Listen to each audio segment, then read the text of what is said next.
Chapter 1 I Quit, Reward the Female Star. Today can be said to be Tang Mo's small victory day, as he and his girlfriend are going to get their marriage certificate. He was wearing a black suit that didn't look too refined, paired with a white shirt and a gray tie, looking very serious and solemn. In his hand he held a bouquet of bright red roses, waiting to give it to his fiancée. At this time, a taxi stopped in front of the Civil Affairs Bureau and a mother and daughter got out of the car. The girl had a pair of bright big eyes and followed the middle-aged woman quietly. The middle-aged woman led the girl to Tang Mo and said with a look of disdain, "You can get married with my daughter, but the prerequisite is that you have to give me a gift of 1 million yuan. Tang Mo was dumbfounded. He had just graduated and started working, and the most valuable thing on his body was the 1,000 yuan phone in his pocket. Tang Mo smiled apologetically. "Mom, didn't we agree on this? The betrothal gift is 188,000 renminbi, and we also want to buy a car for no less than 100,000 renminbi?" The fact that a rural child could do this made Yang Guifang agree that he had a little bit of ability. She calmed down a little and said, "Humph. Shanxian's brother has a girlfriend, and she said they'll get married if they buy a wedding house. Our family has chosen a wedding house, and the down payment is 1 million. We've already considered your feelings. Asking for a dowry of 1 million yuan is asking for consideration of his feelings? He was born in a rural area, in a remote mountain village. Even if his old house was sold, it would not be worth 1 million. Mom, Shanxian and I are truly in love. I promise you that I will never treat her unfairly in the future." Upon hearing this, Yang Guifang immediately became angry. "Don't call me mom yet, we haven't even started yet. Anyway, if you don't have 1 million, don't even think about marrying my daughter." After talking and persuading his mother-in-law, Tang Mo finally agreed to get the marriage certificate, but then this happened again. He was really at a loss and could only pin his hopes on his girlfriend, Yang Wenxian, whom he had been dating for 3 years. However, Yang Wenxian kept her hands folded in front of her, her big eyes blinking and looking unusually well-behaved. "Shanxian, I really can't come up with 1 million. Can you persuade our mother?" Yang Wenxian frowned slightly and said, "I told my mom that you can't come up with 1 million, but my mom said that even if you borrow or take out a loan, you can definitely get 1 million. 1 million is easy to come by as a betrothal gift, right? Just promise my mom, right? I want to be with you. Shanxian, have you ever thought about who will pay back the money I borrowed? If the money in my card is deducted every month, how will we live?" Tang Mo also didn't want to give up his marriage with his girlfriend. After all, they had been dating for 3 or 4 years. He could only explain it to her earnestly. "But no matter what I say, it seems that it cannot outweigh Yang Guifang's words. That's enough. Anyway, I didn't bring my household registration book with me today. I came here just to talk to you about the betrothal gift. I'll give you a week. If you can't raise 1 million, I'll introduce a rich second-generation man to my daughter." "Mom!" When Yang Wenxian heard that Yang Guifang wanted to marry her to a rich second-generation man, she became anxious because she only liked Tang Mo. "Shut up!" Yang Wenxian was yelled at, and tears as big as palms fell from her watery eyes. "Tang Mo, please, just lend money to my brother to buy a house. I want to be with you and wash your clothes and cook for you for the rest of my life." Tang Mo was speechless to the extreme, and even began to doubt whether there was something wrong with Yang Wenxian's IQ. "I have no obligation to buy a wedding house for your brother, and I will not take out a loan. If you really care about me, you can come with me, and she can't stop you." Yang Wenxian was moved and took a small step forward. But soon, her wrist was grabbed by Yang Guifang. "Shanxian, a man who is willing to spend money on you may not necessarily love you, but a man who is not willing to spend money on you definitely does not love you." With just one sentence, Yang Wenxian looked at Tang Mo with suspicion. Tang Mo suddenly laughed out of anger. He works during the day and works part-time as a delivery man and a driver at night, just to earn a little more money for the bride price. And now, my girlfriend actually doubts me? Grass. I quit. So what if we've been dating for 3 years? Every time I saved money with great effort to buy her gifts. And what about her? I've never bought myself a present before. Countless grievances burst out at this moment, and Tang Mo roared. "I'm so blind to fall for a woman like you. I've worked so hard for our future family, and you look at me like this? I can just not get married. I'm not bad looking, there are women who want me." Tang Mo turned and left, raising his hand to wipe away his tears, feeling extremely aggrieved. Ding, 100% match with host detected. The godly rich system is binding. Ding, binding successful. Ding, congratulations to the host for binding the godly rich system. From now on, this godly rich system will help the host enjoy life and surpass billions of lives. Ding, congratulations to the host for signing in at the Civil Affairs Bureau, and get the reward of the female star Lin Yu. Tang Mo stopped in an instant. Who is speaking? System? Super rich system? Tang Mo also knows a little about novels, and he has read several novels about the super rich system. I just didn't expect that the super rich system really exists. No wonder Jack Ma became the richest man in the world. It turns out he used cheats.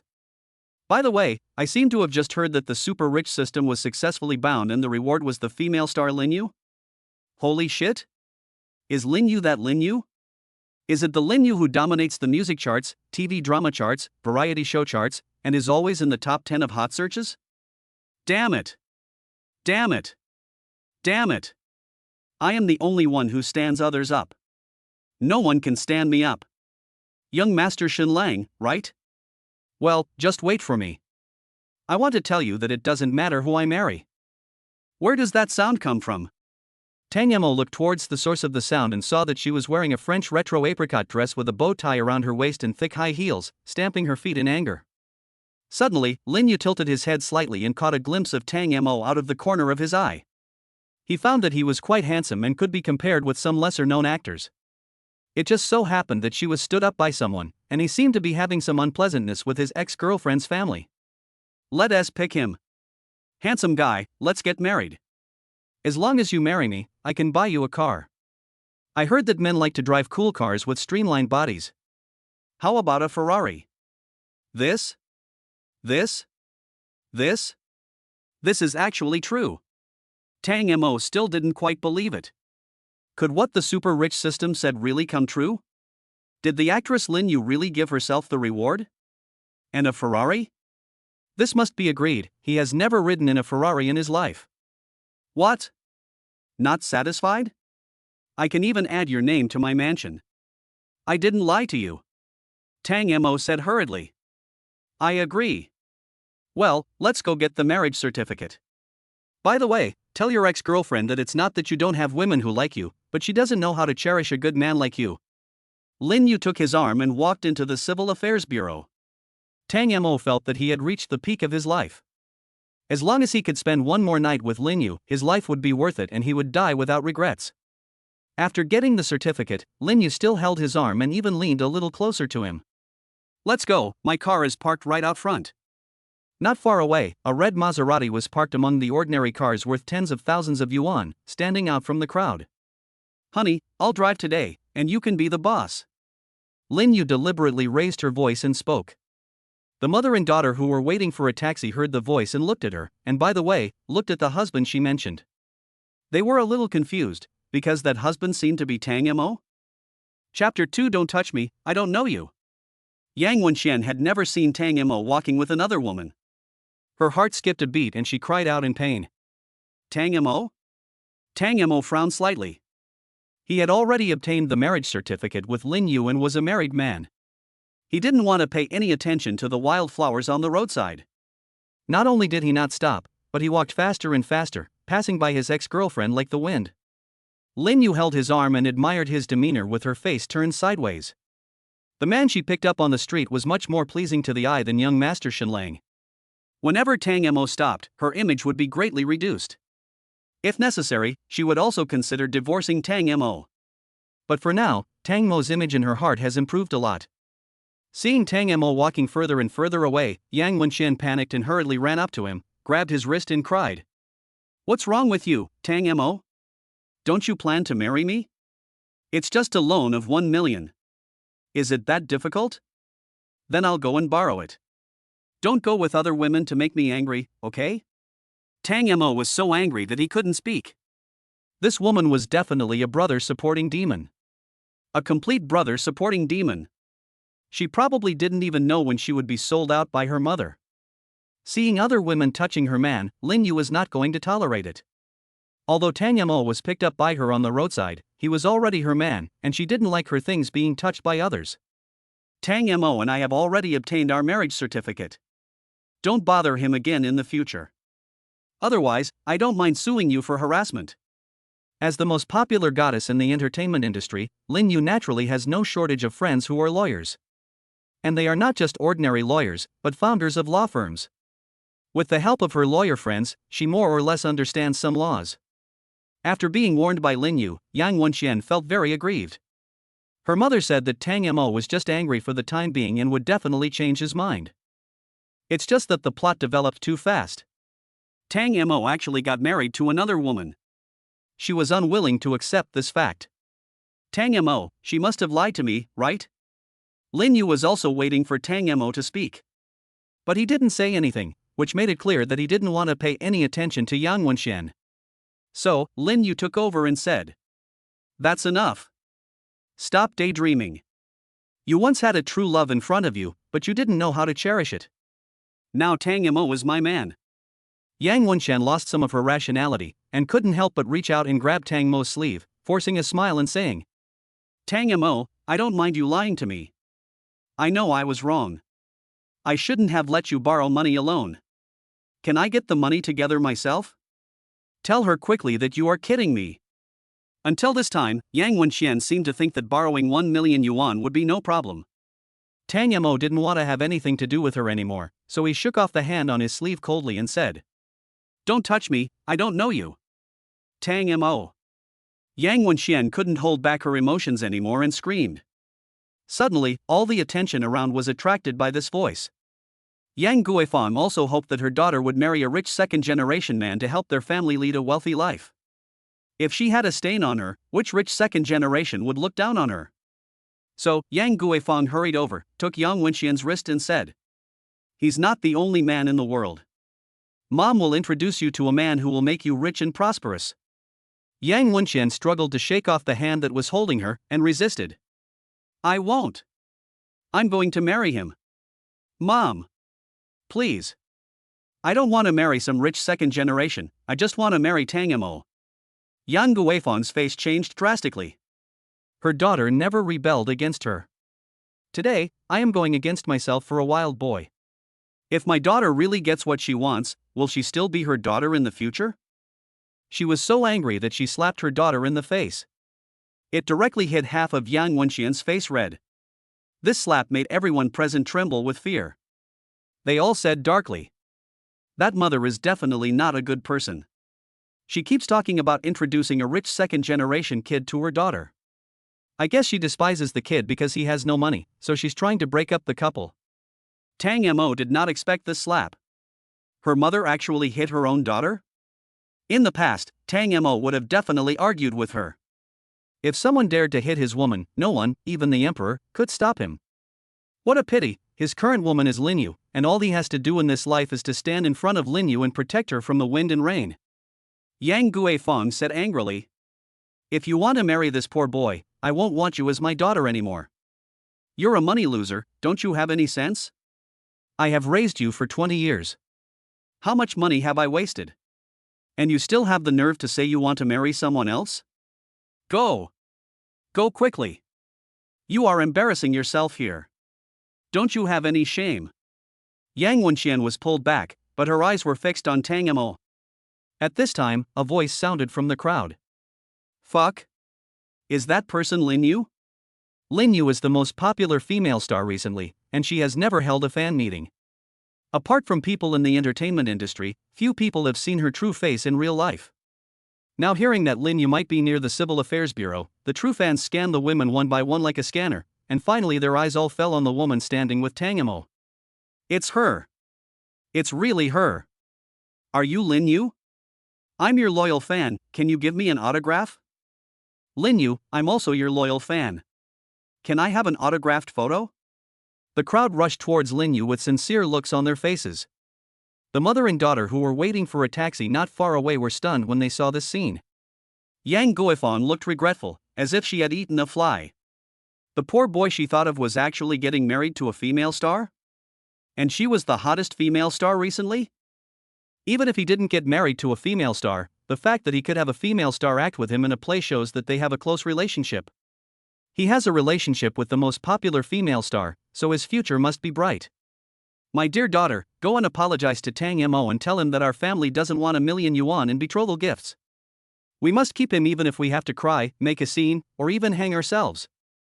In order to get close to Tang Mo, Yang Guifang had no shame at all. She put on a smile and seduced Yang Wenxian to apologize and stay. Yang Wenxian said in a crying voice. He has already obtained a marriage certificate with someone else. Yang Guifang frowned and threatened. Just go if I tell you to, don't blame me for turning my back on you. Yang Wenxian has lived in this kind of family for 20 years and can no longer change her character of being obedient to Yang Guifang. She squeezed through the crowd to Tang Mo's side, grabbed his sleeve and burst into tears and said, Tang Mo, my mom said we don't need a betrothal gift anymore, so we can get the marriage certificate now, hee hee. The true fans surrounding Lin Yu heard what Yang Wenxian said, and suddenly realized that Lin Yu and Tang Mo were standing together, and this was the Civil Affairs Bureau. What's going on? Who is the man who left with Lin Yu at the Civil Affairs Bureau? Who is he? There's no one like him in the entertainment industry, right? I remember there was a rumor some time ago that Lin Yu was getting married to a rich second-generation man. Could he be Shen Lang? Shen Lang? The young master of Shen Group? At this time, a super cool sports car drove to the entrance of the Civil Affairs Bureau at a very fast speed and stopped.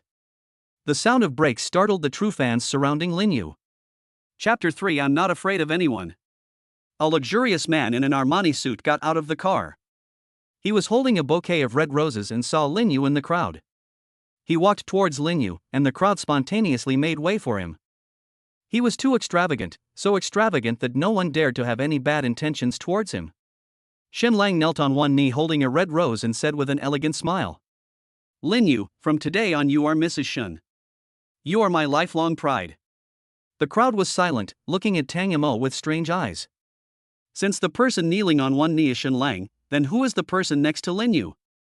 Lin Yu smiled, then said with a bad look, I'm really sorry, I don't have the blessing to be your Mrs. Shen anymore. Shen Lang thought she was joking with him, and said in sincerity, Anyone in the world may be unlucky, but you are the only one who is lucky enough to be my Mrs. Shen. Lin Yu was silent. She didn't want to marry Shen Lang at all. Shen Lang is a person who says one thing in public and another in private. He often drinks and goes to bars. There are countless women around him, and he changes women as fast as he changes clothes. If her family hadn't urged her to marry the scumbag Shen Lang, she would never agree. Fortunately, Shen Lang did not show up on time, which made her waver again. She doesn't want to be a pawn of the family, nor does she want to form an alliance. She is herself, a unique person in the world. Although she and Tang Mo had no emotional foundation, she and Shen Lang also had no emotional foundation. What's more, she is a first-tier female star with a net worth of hundreds of millions. She doesn't need to marry into a wealthy family in exchange for wealth and glory. But when she really went against the family's decision, she was still very nervous and uneasy. Yang Wenxian's eyes suddenly turned red after hearing this. She pulled at Lin Yu's clothes and said madly, So you already have a fiancé, you bad woman, give Tang Mo back to me. Lin Yu was shocked. She did steal someone else's man, but he was the one she didn't want. What she did was indeed wrong, but she did not regret it and had never thought about divorcing Tang Mo. At this moment, a warm hand wrapped around her cold little hand and said in a deep voice, I thank you on behalf of my wife for the blessing you have given me. If there is nothing else, I hope you will not stand in our way. We still have things to do at home. After speaking to Shen Lang, Tang Mo continued to speak to Yang Wenxian. If it weren't for our past friendship, I would have slapped you in the face for insulting my wife. There is no future between you and me. Please don't bother me and my wife anymore. After saying that, Tang Mo took Lin Yu's hand and walked towards the parked Maserati. But he was blocked by Shen Lang. Lin Yu, your relationship was decided by my uncle, aunt, and my parents. If you marry a random stranger just to piss me off, I'm afraid my uncle and aunt won't agree, right? After hearing this, Lin Yu was so angry that her body was shaking, her delicate fists were clenched, and tears filled her eyes. She doesn't want to marry Shen Lang. Because she was holding Lin Yu's hand and was close to Lin Yu, Tang Mo noticed that something was wrong with her. Suddenly, a hint of murderous intent flashed in Tang Mo's eyes. Arranged marriages are illegal, if you don't mind being appealed. Shen Lang angrily threw the rose, pointed at Tang Mo's nose and yelled, Shut up! I'm talking to Lin Yu, and you, a groundhog, have no right to interrupt. If you dare to say that again, I'll have someone chop you into 108 pieces and throw them into the river to feed the fish. Xin Lang is very clear about his position. He needs someone to take care of him, and that person can only be Lin Yu. Lin Yu has the tenacity and backbone that other women don't have. Besides, Lin Yu's own conditions are not bad either. He graduated from the Central Academy of Film and Television, and right after graduation he filmed a costume drama movie with a box office of over 100 million yuan, and also won the annual Best Newcomer Award. What's more, her current achievements are no worse than when she graduated. She has the highest traffic on the entire internet. This title alone is far ahead of the older generation. Xin Lang didn't think there was any other woman who could compare to Lin Yu or be worthy of him. Lin Yu's hand holding Tang Mo suddenly tightened. She had heard rumors about Xin Lang's bad treatment of his subordinates. Previously, Xin Lang had a subordinate who did not do his job well, so he put a helmet on him and drilled the subordinate's ear with an electric drill until bleeding. The subordinate suffered permanent deafness due to external force on his ears. Tang Mo felt the force coming from the palm, and his eyes suddenly became as sharp as an arrow. I don't want to say the same thing a second time. If you don't get out of the way, you will bear the consequences. Xin Lang laughed loudly and said, "Ha ha ha. The funniest thing in the world is when someone tells me to take responsibility for the consequences. My chain has 3,000 stores around the world, and the rent alone is tens of billions every year. What can you use to fight me?" Tang Mo suddenly punched Xin Lang in the face. "Take your fists." Xin Lang felt his vision spinning and there was a faint taste of blood in his mouth. While Xin Lang was being knocked down and had no time to react, Tang Mo took Lin Yu's hand and ran onto the Maserati. It was originally agreed that Tang Mo would be the boss and Lin Yu would drive. However, Lin Yu was in a bad mood, so Tang Mo could only put her in the passenger seat. He took the driving seat himself. Ding, congratulations to the host for driving a Maserati, and reward vehicle encyclopedia knowledge. As they drove on the road, Lin Yu suddenly covered his mouth and laughed. Because Tang Mo did what she had always been afraid to do. Beating Xin Lang is so exciting. Tang Mo heard the laughter and asked in confusion. "Why are you laughing?" "Yeah, what are you laughing at?" Lin Yu gradually stopped smiling. Xin Lang is a vindictive scum. If Tang Mo hits him, he will never let it go. Do you know who you're hitting? Aren't you scared? Of course Tang Mo was afraid. After all, that person's family's business collected hundreds of billions in rent every year. My annual income is only tens of thousands of yuan. Even if I earn in my next life or the next life combined, the money I earn will not be as much as what others collect in rent in a year. Ding, congratulations to the host for entering the upper-class city. You will be rewarded 1 cent for each breath. Hearing the report from the godly rich system, Tang Mo suddenly realized. Afraid? Are you afraid of a mink? I have the super rich system in my hands, the world is mine. Tang Mo said the most domineering words in the calmest tone. I'm not afraid of anyone. Lin Yu's beautiful eyes stared at Tang Mo. She was curious where Tang Mo got the courage from. Could it be that the rich second generation from a reclusive family was forced to leave home and experience life with nothing? This kind of drama is very common in novels, and Lin Yu has heard of it a little. Just when Lin Yu was immersed in the fantasy that Tang Mo was the Prince Charming, Tang Mo stopped the car and said, I don't know where you're going, and you don't say anything, so I can only drive the car to the vicinity of my rental house. Lin Yu blushed slightly. As expected, all men in the world are the same. They want to bring me home and do evil on the first day of meeting me. No. Absolutely not. Chapter 4 I will never be a gigolo. Lin Yu returned to his usual calmness and said, It's true that we got married in a flash, but you have to abide by my rules. Before our relationship reaches a certain level of intimacy, I won't do anything like that with you. Just now at the Civil Affairs Bureau, I was just cooperating with you to make us appear close in front of outsiders because I didn't want you to lose face. After all, you are now my man. I'll send the address of the mansion to your phone later. I'll keep my promise, add your name to the mansion, and buy you a Ferrari. If you have nothing else to do, I'll be leaving first. Tang Mo was stunned for a moment. It turned out that everything Lin Yu did was to make himself save face in front of outsiders. However, for a wife who just got married suddenly to be able to do this is already quite sensible. He didn't intend to do what Lin Yu had imagined with her, and he drove the car to the vicinity of his rental house because he had nowhere else to go. It was normal for Lin Yu to misunderstand him. Tang Mo touched his nose and smiled.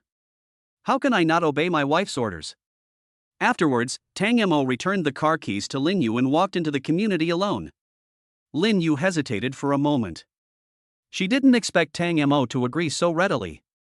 Is she no longer attractive? Or is Tang Mo playing hard to get?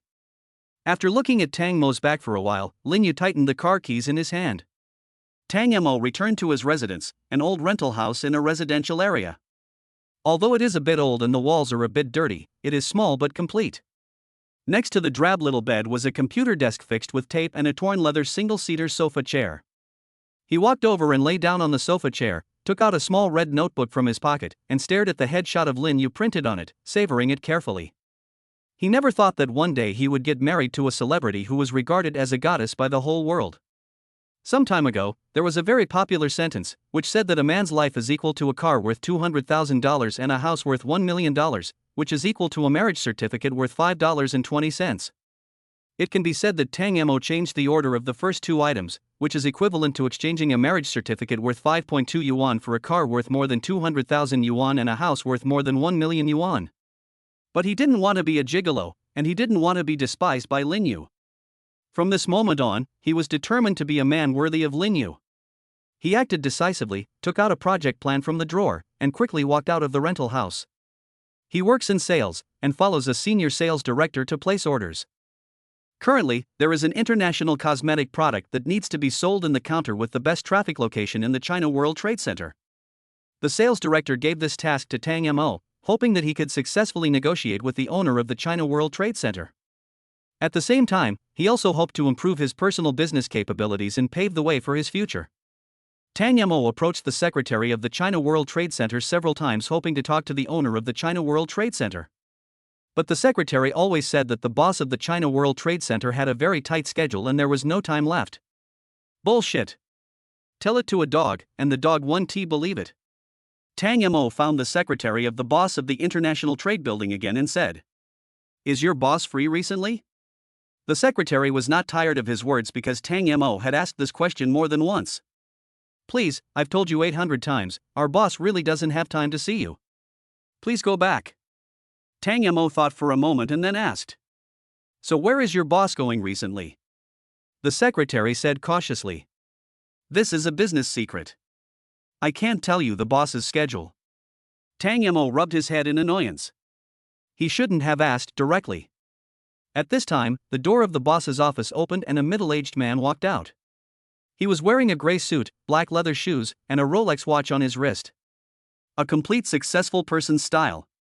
The secretary in the corridor stood up immediately when he saw him and called out respectfully, "Boss." Tang Mo reacted immediately after hearing it. The successful person in front of him was Zhao Jinhu, the owner of the China World Trade Center he was looking for. He stepped in front of Zhao Jinhu, holding the project plan he had worked on all night, and said anxiously, "Boss Zhao, this is my project plan. Please take a look at it. It will only take 5 minutes of your time." Zhao Jinhu adjusted the buttons of his sleeves while walking, and said without even moving his head, "No matter who you are, please make an appointment with my secretary if you want to discuss business with me."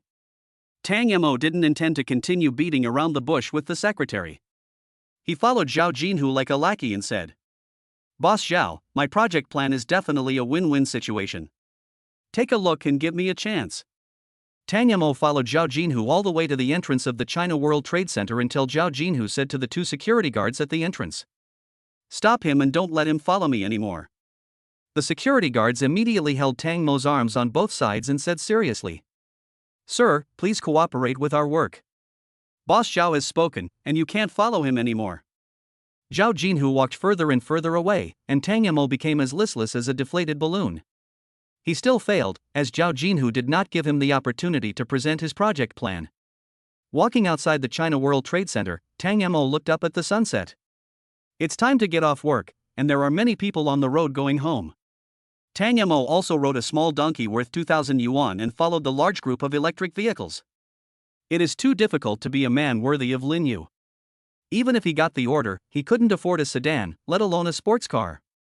After all, I was trying to get ahead of myself. He drove the electric bike towards his rental house in a daze. When they drove to the rental house, Tang Mo planned to order a bowl of fried beef noodles to fill his stomach.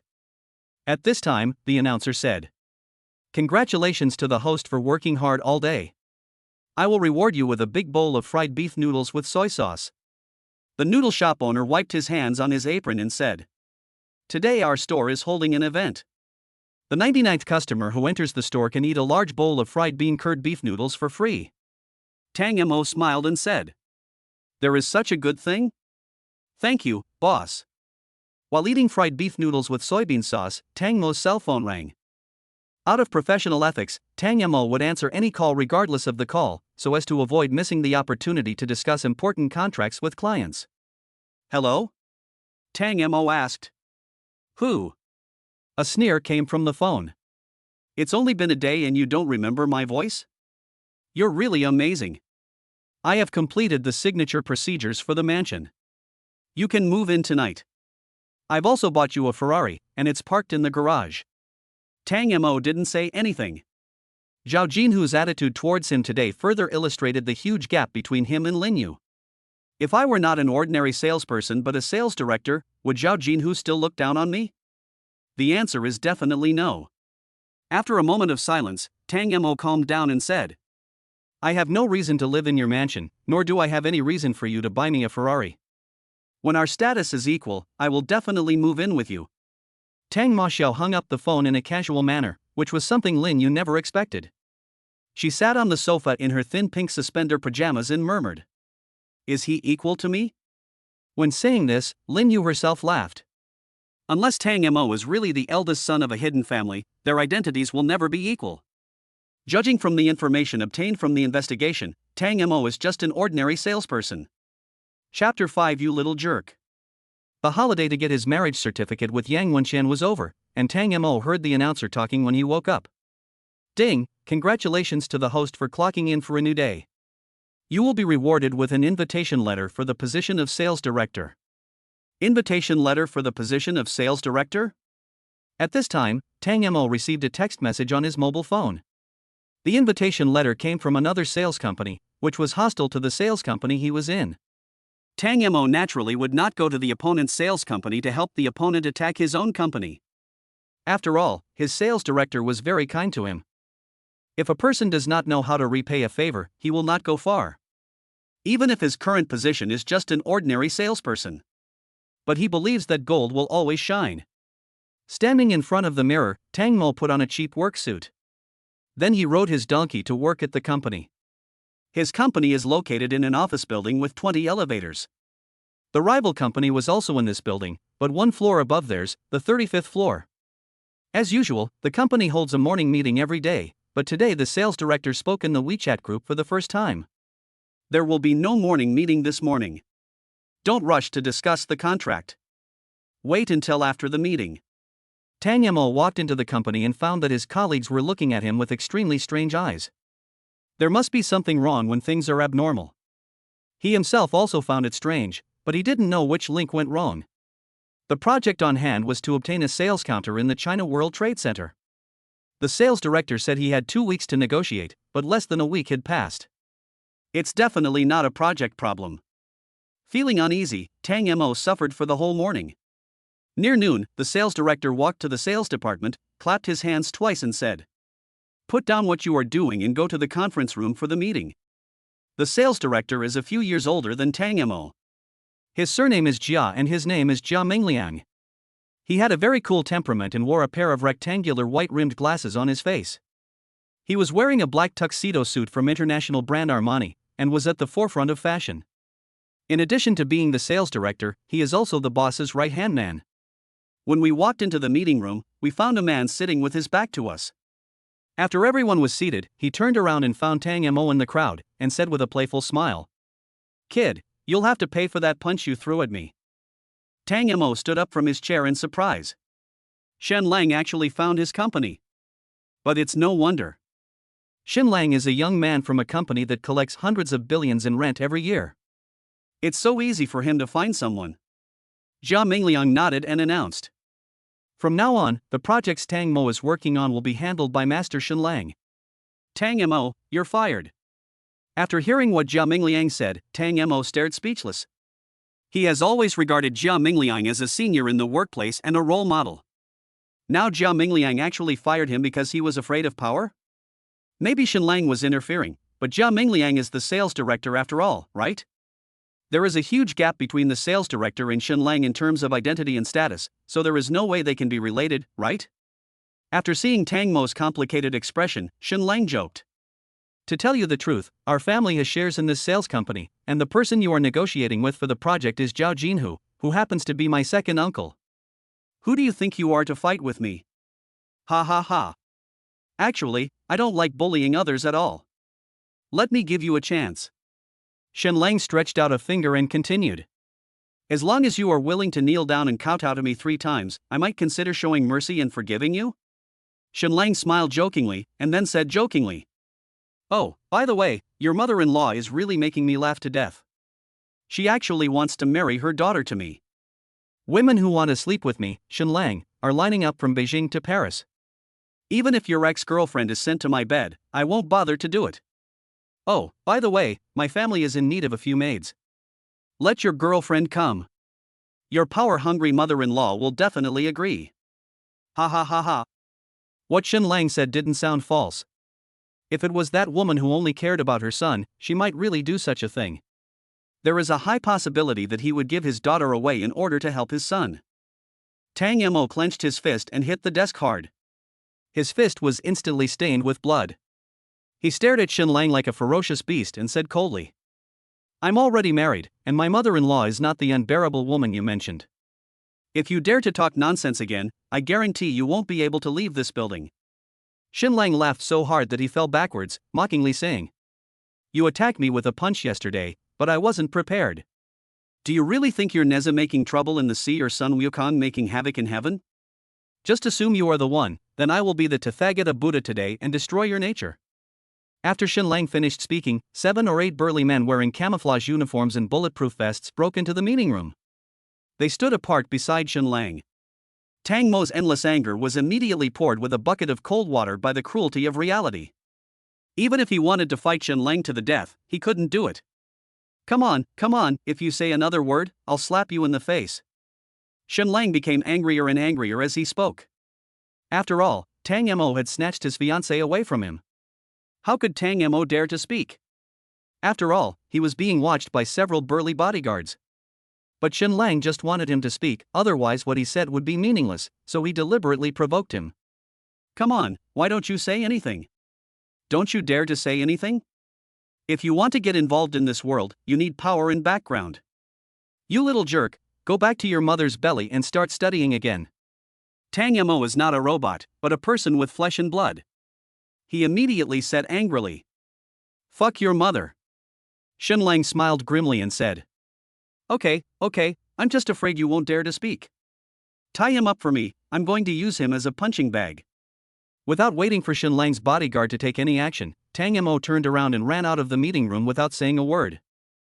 If he were caught, he would be crippled if not dead. Fortunately, he is smart and has better skills.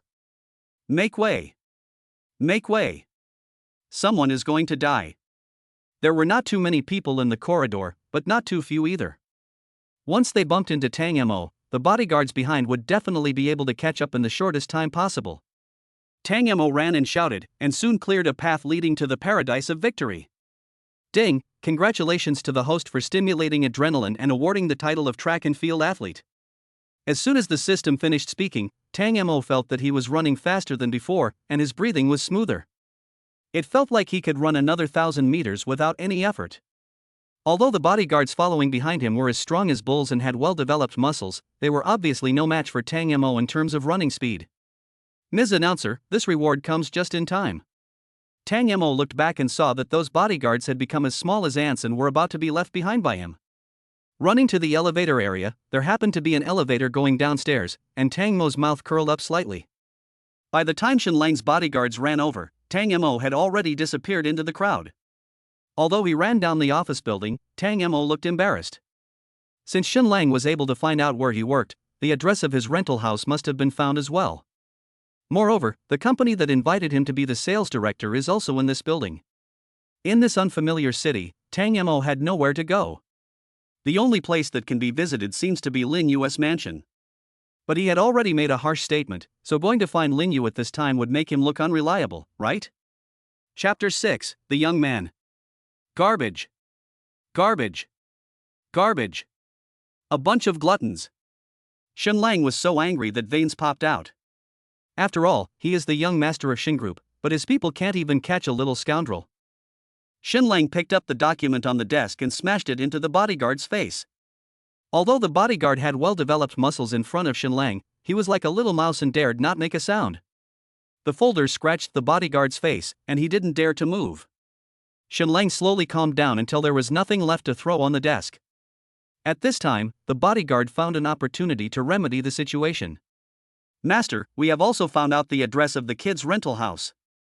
I will immediately take people there to wait for him. Shen Lang didn't say anything and sat in the chair thinking for a while.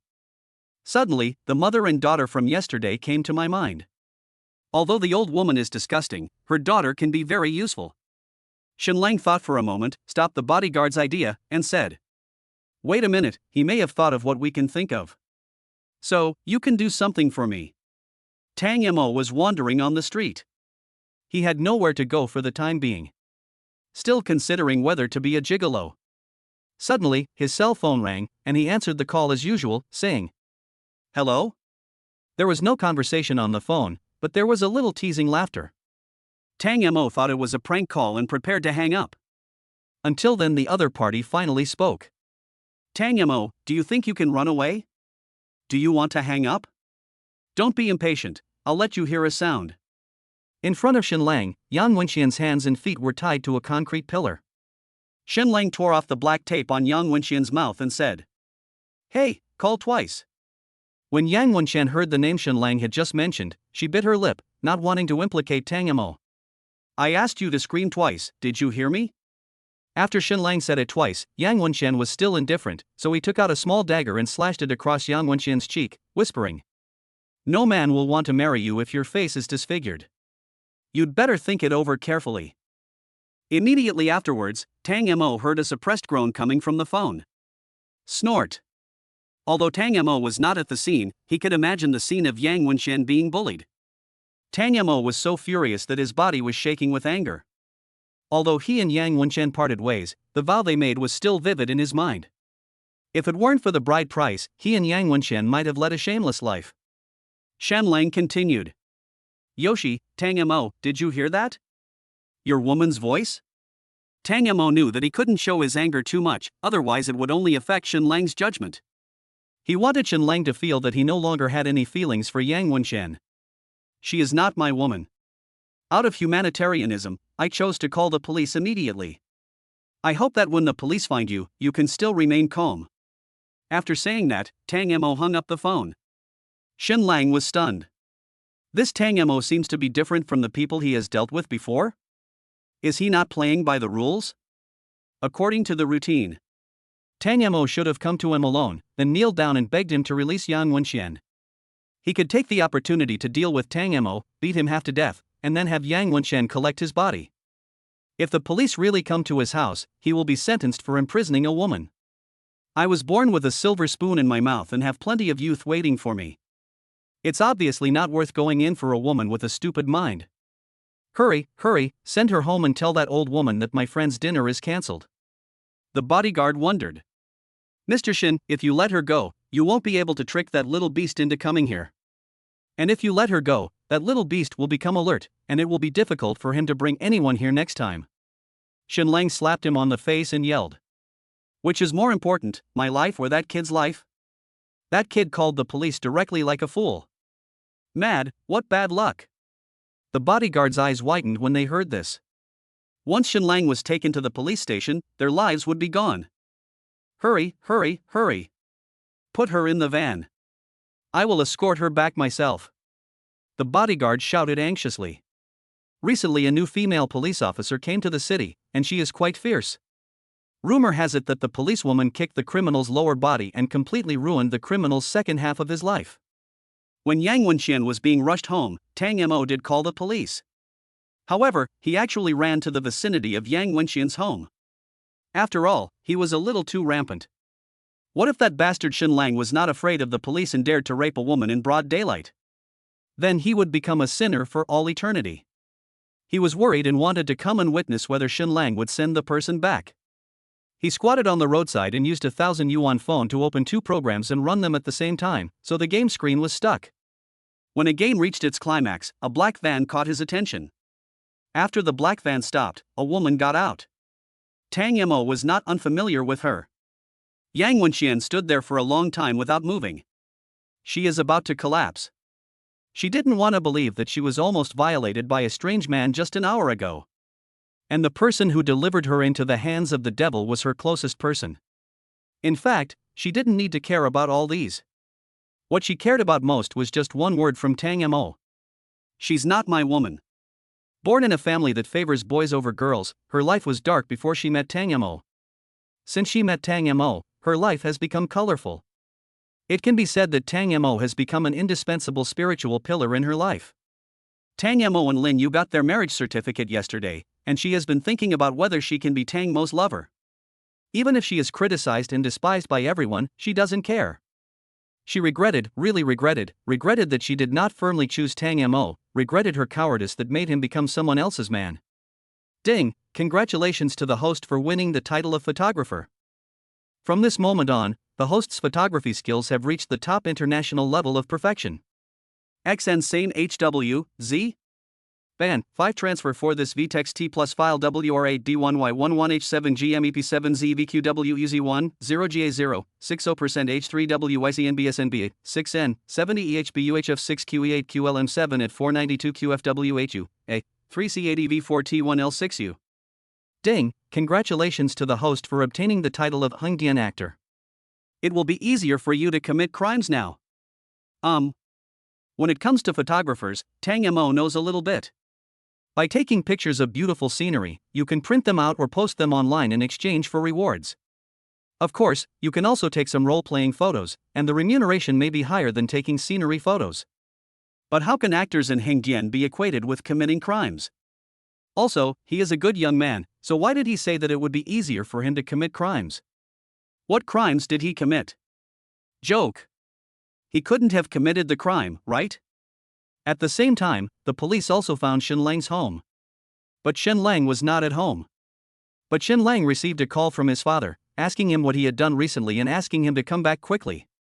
Shen Lang rushed back as soon as possible and said that he was preparing for the dinner. The police asked what the dinner was about.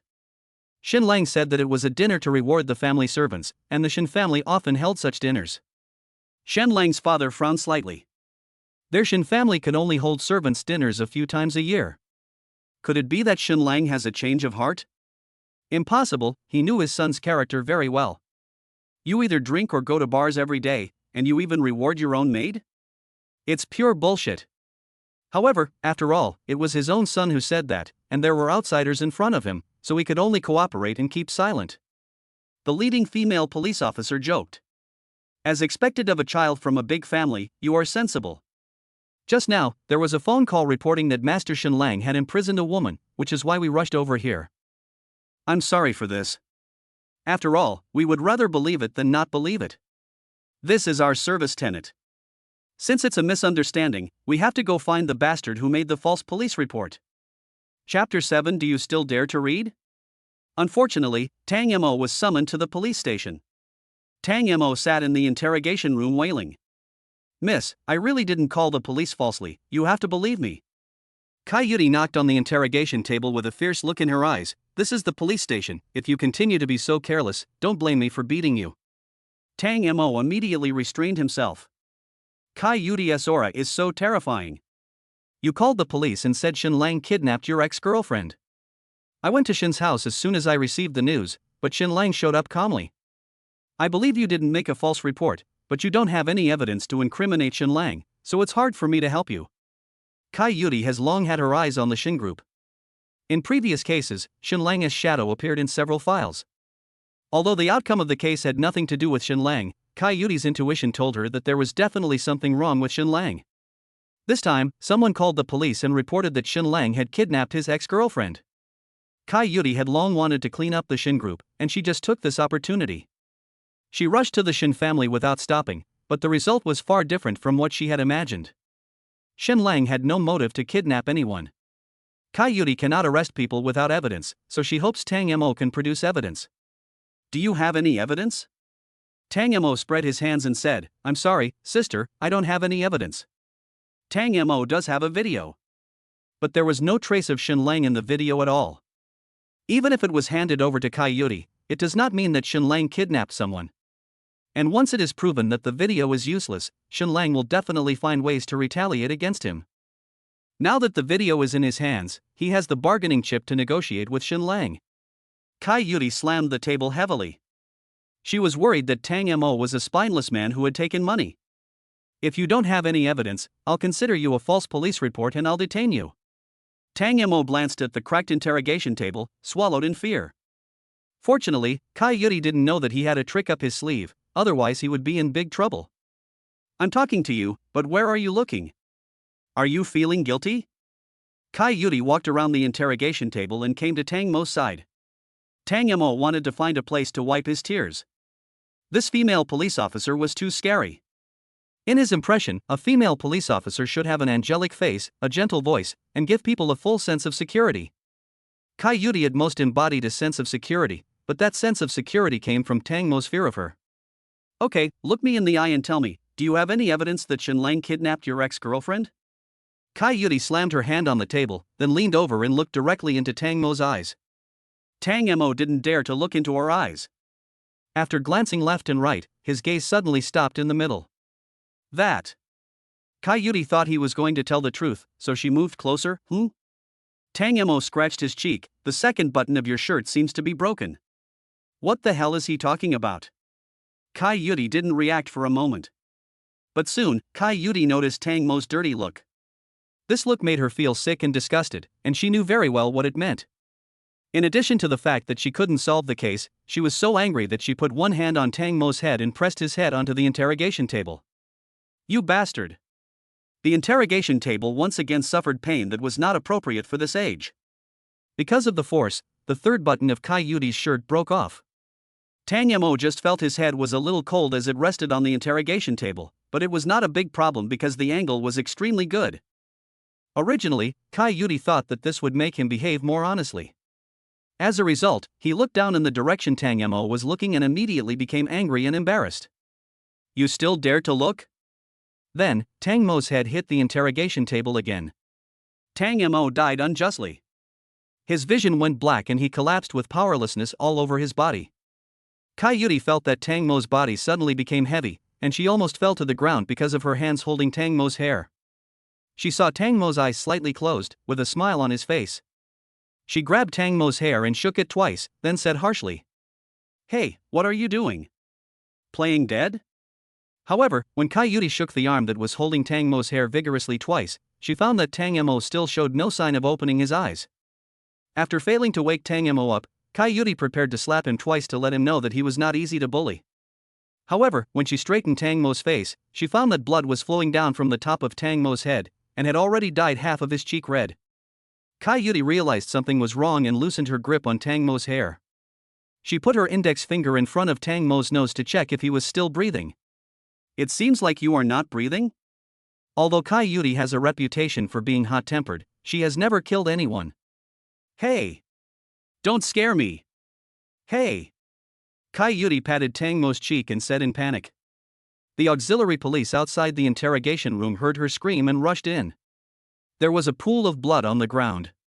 Tang Mo was lying in the pool of blood, and Kai Yuri's face, hands and body were all stained with Tang Mo's blood. The auxiliary police officer ran to Tang Mo with a serious expression and touched Tang Mo's carotid artery with his index and middle fingers like a professional. Hurry, he's not dead yet, take him to the hospital. After hearing that there was still hope, Kai Yuri used all her strength to hold Tang Mo in front of her and quickly walked towards the parking lot. Tang Mo's blood dripped from the interrogation room to the parking lot. The police officer on duty came out of the office upon hearing the news and saw a long trail of blood on the floor of the corridor. Suddenly, the image of the female Tyrannosaurus in their minds was refreshed again. Kai Yuri stepped on the accelerator to the bottom, and the car reached the maximum speed of 200 miles per hour. Faced with the police car's sirens blaring like crazy, the people, who are already in awe of police cars, dare not disobey now.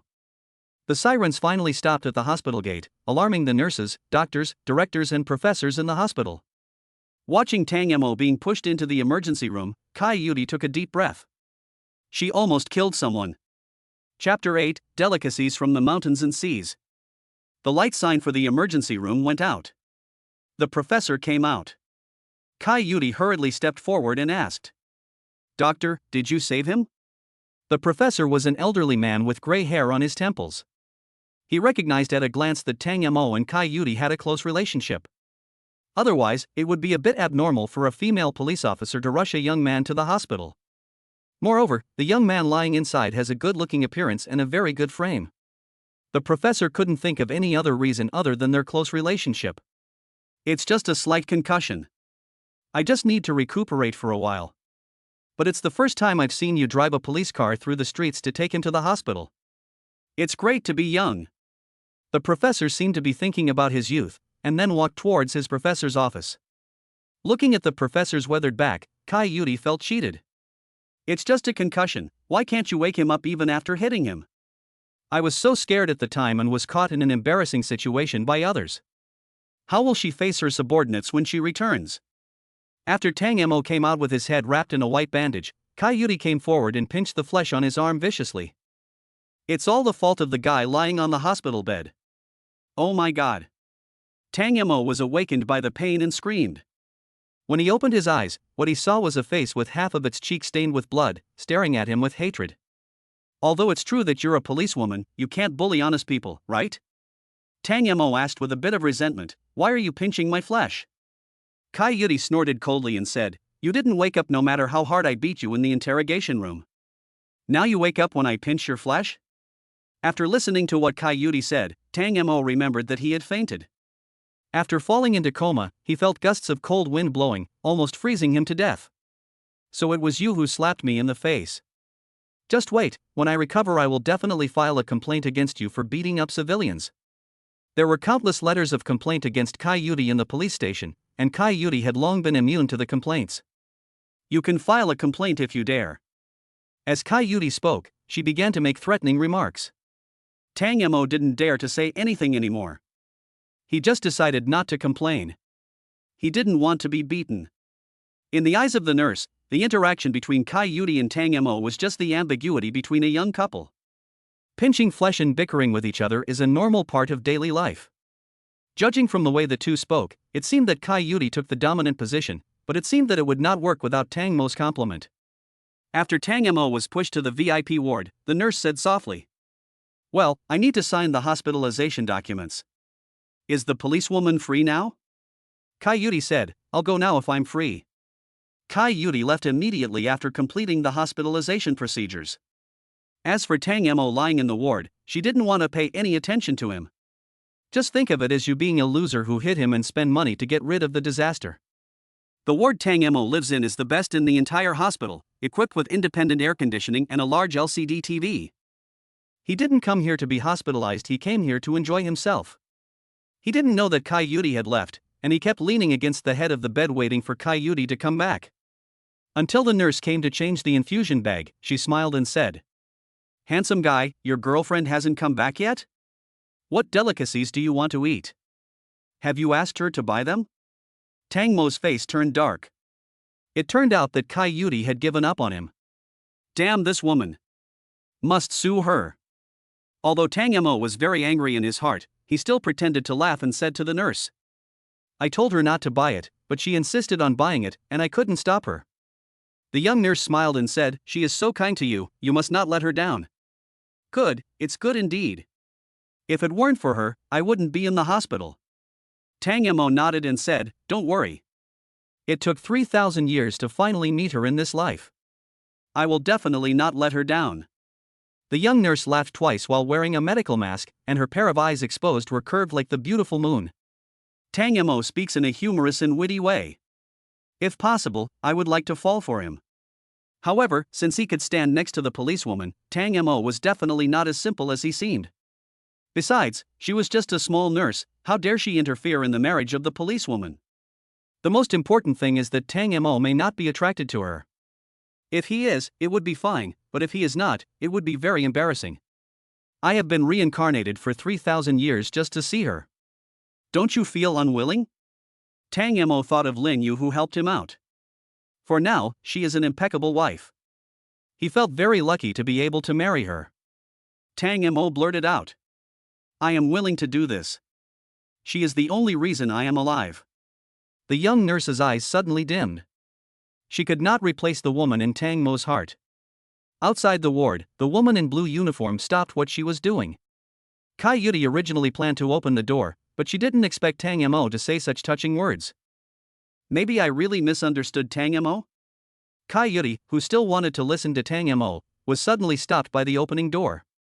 I saw the young nurse coming out of the ward with a tray of medical equipment in both hands. However, the young nurse was walking in a hurry and bumped into her. Kai Yudi was about to blame her, but was shocked by her red eyes. The young nurse also noticed who she bumped into and apologized repeatedly. I'm sorry. Amidst the apologies, Kai Yudi suddenly felt that she was the culprit and that she shouldn't have to let a young nurse apologize. I should be the one saying sorry. I was the one standing at the door blocking you. The little nurse looked up and asked. You really don't blame me? I don't blame you. The young nurse burst into laughter, wiped her tears and left. Kai Yudi walked into the ward with a puzzled look. She put the lunchbox in her hand on the bedside table and said, This is my own dinner. I served you some. Kai Yudi originally didn't intend to care about Tang Mo's life or death. But when she returned home, her father received the message and urged her to obtain Tang Mo's forgiveness. After all, she hit someone on the head, and the incident was caused by someone making a false police call. Although making a false report to the police is a crime, it is not a crime serious enough to result in a concussion. The key point is that the person was beaten unconscious. Kai Yudi knew she was in the wrong, and with the pressure from her father, she could only serve a little of her own dinner and send it over. Tang Moyu said without any surprise. Did you leave the hospital without saying goodbye just to make me dinner? Kai Yudi's eyes were wide open with anger. How shameless had she been to go home and cook dinner for him? Eat it if you want, or not. If you don't want to eat it, forget it. As she spoke, Kai Yudi, who was about to open her lunchbox, closed it instantly. But the rich aroma of pork rib soup had already filled the entire ward. Tang Mo smacked his lips twice, realizing he was greedy, and quickly changed his words and smiled. Eat, I like to eat anything you make. Chapter 9 Applying for Sales Director. Kai Yudi's face turned slightly red. It wasn't tea because what Tang Mo said was a bit ambiguous, but because she was in her 20s and still couldn't cook for herself. She also learned to cook, but she always burned the dishes, not to mention the seasonings, which were either too salty to swallow or too sweet to eat anything sweet for a week. I thought you didn't want to eat. I left the lunchbox here for you. I'm going home to sleep. After Kai Yudi finished speaking, she turned and left. Miss Kai Yudi, can you add me on WeChat? Tang Mo stopped Kai Yudi, who was about to leave, and said, I definitely don't have any other intentions. I just want you to wash the lunchbox and send it back to me after I finish eating. I need to know your home address. Kai Yudi secretly clenched her jade-like fists.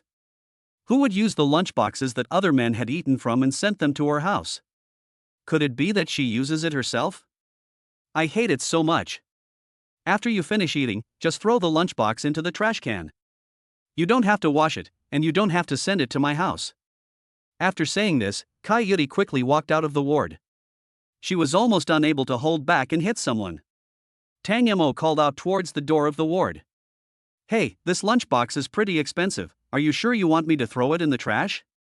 Kai Yudi felt very embarrassed standing outside the door. She was going to be selected as an elite policewoman into the Yanlong Special Forces. Now I'm actually delivering dinner to a loser. And her father wanted her to gain other people's forgiveness. She accepted sending dinner, but it was absolutely impossible for her to apologize to Tang Mo. Just a loser, and he wants to add me on WeChat. A toad wants to eat swan flesh and does not know the immensity of heaven and earth. After the door of the ward was slammed shut, Kai Yudi went home with some anger.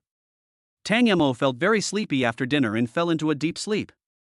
In his sleep, he felt someone covering him with a blanket and staying by his bed for a long time. When he woke up and opened his eyes, it was already daybreak and he was the only one in the room. Ding, congratulations to the host for clocking in for a new day, and be rewarded with the title of Underwear Master. Underwear Expert? What bird title? Fortunately, other people don't know about it, otherwise this title would be a bit indecent. After Tang Mo felt that there was nothing wrong with his head, he left the hospital without going through the discharge procedures. He caught a ride at the hospital entrance to Lanqiong to apply for the position of sales director. When he was waiting for the elevator in the office building, he met Jia Mingliang, but he did not greet him as usual. Jia Mingliang was a little confused, because he had clearly fired Tang Mo yesterday. Shen Lang also made a harsh statement that no company would be allowed to hire Tang Mo. He didn't know where Tang Mo got the courage to come back to this office building. It wasn't until Tang Mo didn't get off the elevator with him that he reacted. No matter what harsh words Shen Lang said, it was of no use to some companies. For example, Lanqiong. Lanqiong is a native private enterprise. It is rumored that the boss has connections with the government. This rumor alone makes major companies full of offer Lanqiong. If Tang Mo went to apply for a job at Lanqiong, he might really have a chance of becoming a member of Lanqiong. After all, Tang Mo's sales performance is obvious to all, and wherever he applies for a sales position, people are vying for him. He really doesn't want to become a rival of Tang Mo. When Tang Mo arrived, Lanqiong found the sales manager, took out the invitation letter from the sales director and said, "I'm applying for the position of sales director." The sales manager checked the invitation letter for the position of sales director and confirmed that there was no problem and said, "This invitation letter has additional conditions. Only if you pass the assessment can you become the sales director of our company." Tang Mo asked, "What kind of assessment?" The sales manager sneered. "The company has a stock of luxury goods, Victoria's Secret. You can become Lanqiong's sales director only if you sell them all. We won't provide you with any help. If you think it's too difficult, you can choose to give up, or apply to be Lanqiong's salesperson." Tang Mo smiled playfully. Boys who are thin-skinned may not sell or apply for the job. But who is he, Tang Mo? He has won so many sales titles that he can easily sell Victoria's Secret, a luxury brand for women, and even bikinis. The thickness of his face is comparable to that of a city wall. "I accept." Tang Mo agreed readily, and the sales manager was a little hesitant. If Tang Mo really sold all the inventory, he would really become Lanqiong's sales director. Sister Man said that she would give him a very difficult assessment. But she thought it was difficult enough for a man to sell women's underwear, and she also believed that this hurdle would be enough to discourage those interviewing for the position of sales director. She didn't expect that she miscalculated. The applicant not only did not back down, but also agreed readily. Once words are spoken, they cannot be taken back. She could only prepare the contract with a sad face. "Just sign here, but I have to remind you that there is a time limit. If you don't clear the inventory within a month, you will be considered a failed assessment." Hearing that there was a time limit, Tang Mo stopped his hand as he was about to sign and made a request. "Then I'll also put forward an additional condition. I want a 10% commission." The sales manager immediately scolded. "Why don't you just grab the 10%? Tang Mo said mercilessly. "These are broken items that can't be sold in the first place. I'm helping you sell them and relieving your pressure. I don't think a 10% commission is too high. Besides, the cost of maintaining these stocks is not low, right?" What Tang Mo said was not wrong. For a moment the sales manager was speechless. Xian Lan was also slightly surprised.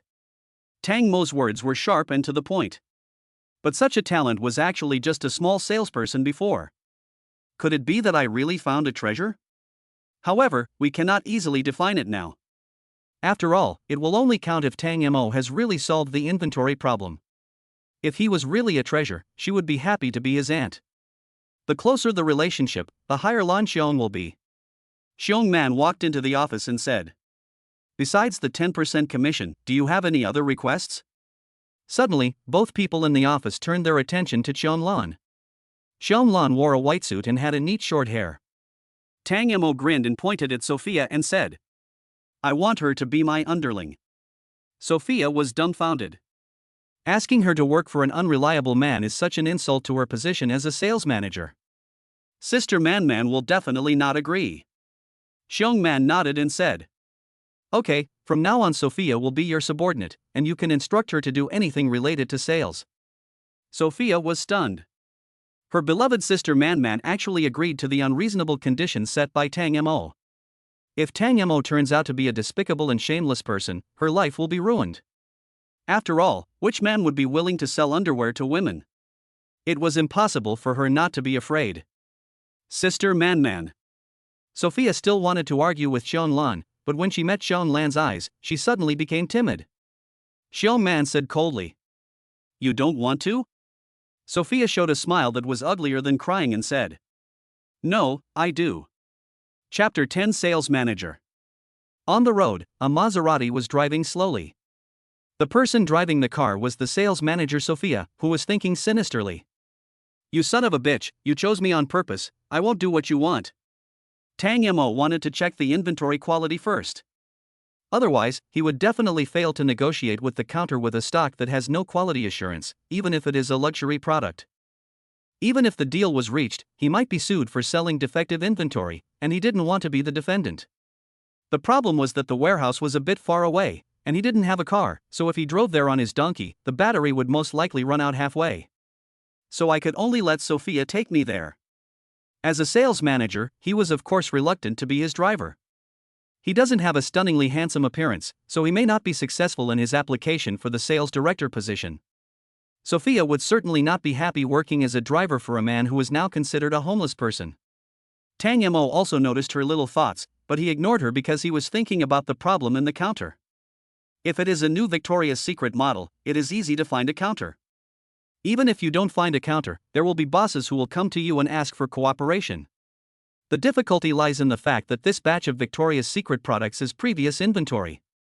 Just when he was frowning, he suddenly opened a pair of eyes full of wisdom, and the corners of his mouth couldn't help but rise, and he shouted. His second uncle. "I'm here." Sophia was startled by his shout and the steering wheel shook. Fortunately, the car god of Akina Mountain who was driving side by side gave way quickly, otherwise it would have become a car accident scene. "Want to make things difficult for him but not end up dying together," Tang Mo said with lingering fear. "Sister, you won't kill me, will you?" Sophia blamed. "Humph, you deserve to die. Who told you to speak suddenly?" Tang Mo really wanted to slap her in the face. She almost had a car accident and yet she was trying to shirk responsibility? If the power of life and death was not in her hands, Tang Mo would not have knelt down and smiled. "So it was my problem. You have to blame me. I shouldn't have spoken so suddenly. I was too excited and couldn't help myself. Blame me. It's my fault." Sophia snorted lightly. She did nothing wrong in the first place, it was all Tang Mo's fault. "Don't speak suddenly next time, do you hear me?" Sophia lectured in the tone of the big sister next door. Tang Mo said perfunctorily. Yes, I heard it. I won't dare to do it next time." After saying that, Tang Mo looked out the window. The Akina Mountain god of cars caught up with him and spoke ferociously at him, but there were 2 car windows blocking him, so he couldn't hear what the Akina Mountain god of cars said at all. However, Tang Mo could tell from his lip shape what he was saying. He should be saying, "Idiot, if you can't drive, don't drive, alpaca." Tang Mo sneered. Sophia was actually scolded by others. Ha ha ha. Seeing Tang Mo laughing, Sophia asked, "What are you laughing at?" Tang Mo restrained his smile and said, "I'm not laughing, sister, are you seeing things?" Sophia seemed a little confused. Could it be that she was hallucinating because she stayed up late to do the copywriting? No way, I go to bed before 12 o'clock every day. Is he deceiving himself? Sophia looked at Tang Mo again, only to see him sitting quietly in the passenger seat with his eyes closed. That shouldn't be the case, right? Half an hour later. Tang Mo checked the inventory. The lace style is well preserved and the packaging bag is spotless. Of course, except for the lace styles, other styles are also kept clean. All of this would not be possible without the hard work of the warehouse managers. Diligent maintenance requires considerable expenses, and ordinary sales companies will not maintain it so meticulously. Lan Xiong is indeed a private enterprise that can be compared with foreign companies in sales. As long as there is no problem with the quality, Tang Mo is confident that he can sell it. And his second uncle will definitely cooperate with him fully. When returning, Tang Mo said, Sister, please let me drive. You've been driving for 2 hours and you must be too tired. Why don't you take a rest in the passenger seat? Sophia didn't think much about it and just thought that Tang Mo was kind enough to take care of her, so she gave the driving seat to him. Unexpectedly, Tang Mo started the engine with ease and stepped on the accelerator to the bottom. The extreme push on her back frightened Sophia so much that she stuck straight to the chair. The scenery outside the window flashed by until we entered the city. Don't worry, sister. There was no surveillance on that stretch of road just now. Don't worry. Only after hearing Tang Mo's words did Sophia come to her senses. The speed of the car also dropped. But her back was already wet with sweat and her clothes were sticking to her body. Not only that, her body was as soft as mud and she had no strength to move. She hated this feeling. She felt out of control and very uncomfortable. But Sophia didn't show it. She took a deep breath and said as if nothing had happened. If there's surveillance, just find me. I'm not short of money. It's okay, don't worry. Tang Mo paused. Although Sophia was being stubborn, what she said was very reassuring. However, Tang Mo was a little skeptical. Although Sophia was a sales manager, her sales salary was linked to commission. Could it be that Sophia's monthly sales performance reaches tens of millions of RMB? If this is true, then Sophia's sales ability is also excellent and it is worth learning from her. While waiting for the traffic light, Tang Mo asked, Sister, what do you think of me taking over the sales counter in the China World Trade Center? Speaking of sales, Sophia immediately thought seriously and said after thinking for a moment. The counters in China World Trade Center are already saturated. I think it's a bit difficult to sell luxury brand Victoria's Secret in 1 month, but it's worth a try. Tang Mo continued to ask. So sister, where do you think is a better place to sell this stock? I personally think that. Sophia suddenly stopped talking, smiled slyly, and said. Are you trying to trick me, little brother? The company won't help you with sales for any reason. Sister, you are too polite. Now you are not Lan Xiong's person, so are you mine? Upon hearing this, Sophia remembered her identity. She was Lan Xiong's sales manager, not Tang Mo's follower. Who is your man? If you keep talking nonsense, don't blame me for being rude to you. Tang Mo touched his nose awkwardly. It seemed a little difficult to persuade the sales manager to defect. After passing a few traffic lights, Tang Mo said again as if possessed by some strange force. Sister, please help me. I will definitely respect you well in the future. A young college student honoring himself? It's crazy to think about it. But what if Tang Mo really gets the job? No, if Sister Man finds out, both she and Tang Mo will be finished. Besides, I am Lan Xiong's sales manager, so I don't have to worry about money, right? The only thing that Tang Mo can show to me is his small body. It seems that there is nothing else he can show to me. Sophia blushed slightly. She had never been in love since she was a child, so she didn't have much feeling in that aspect.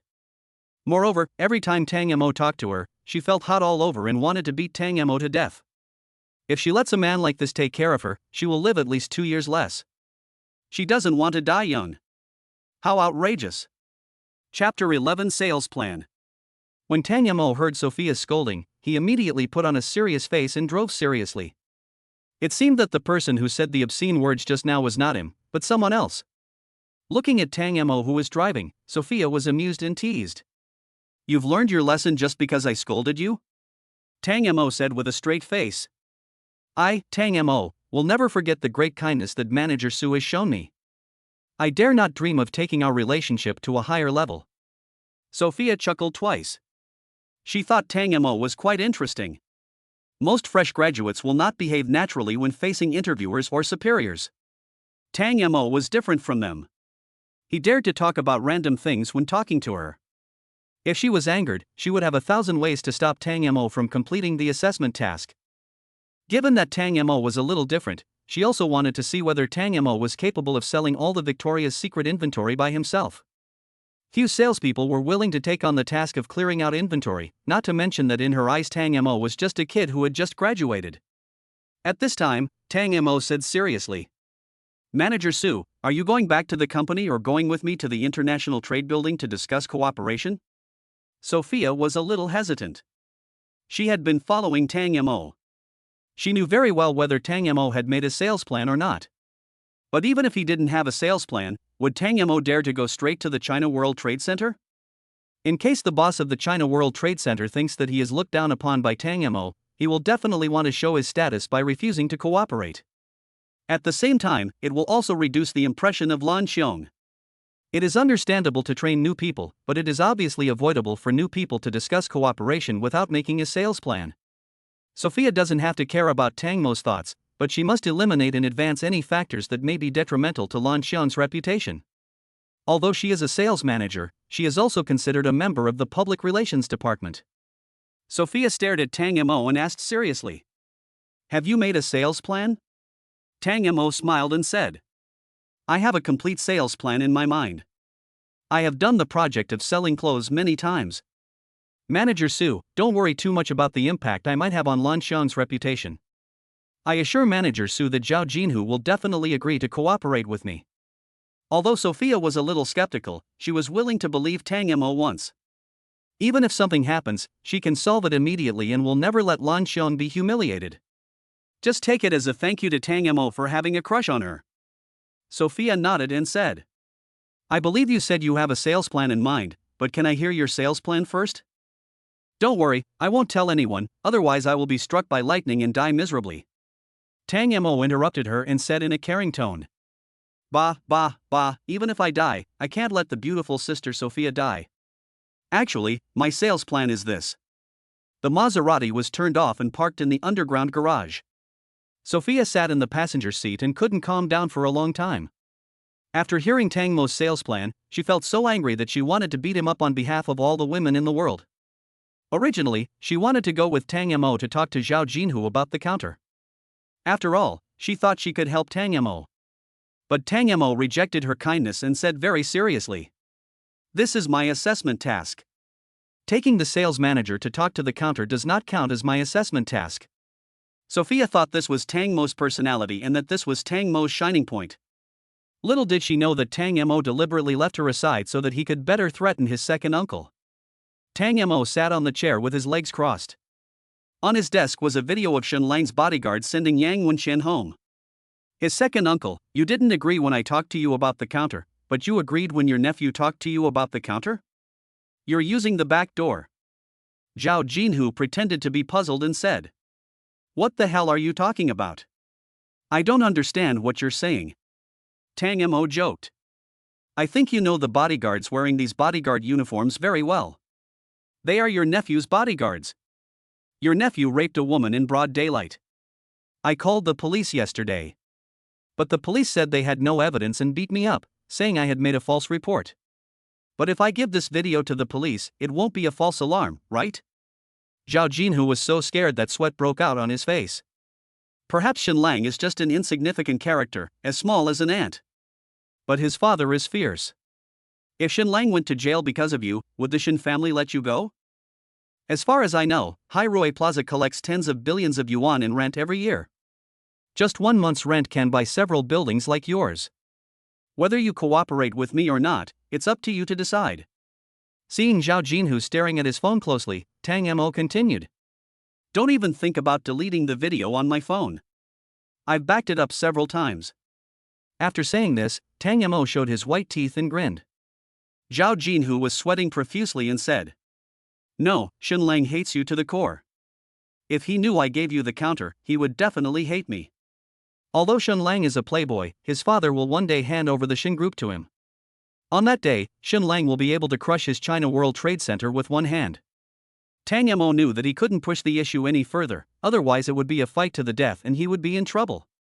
"How about this, you can tell others that the counter is for Lan Xiong, not for me. Even if Shen Lang has an IQ of 250, he can't possibly know that I have discussed cooperation with you." Zhao Jinhu was stunned for a moment. The idea is good, but how could I not have thought of such a simple idea? It turns out that one should not be impatient. The more impatient one is, the more confused one will become. Only when one calms down can one think about the problem.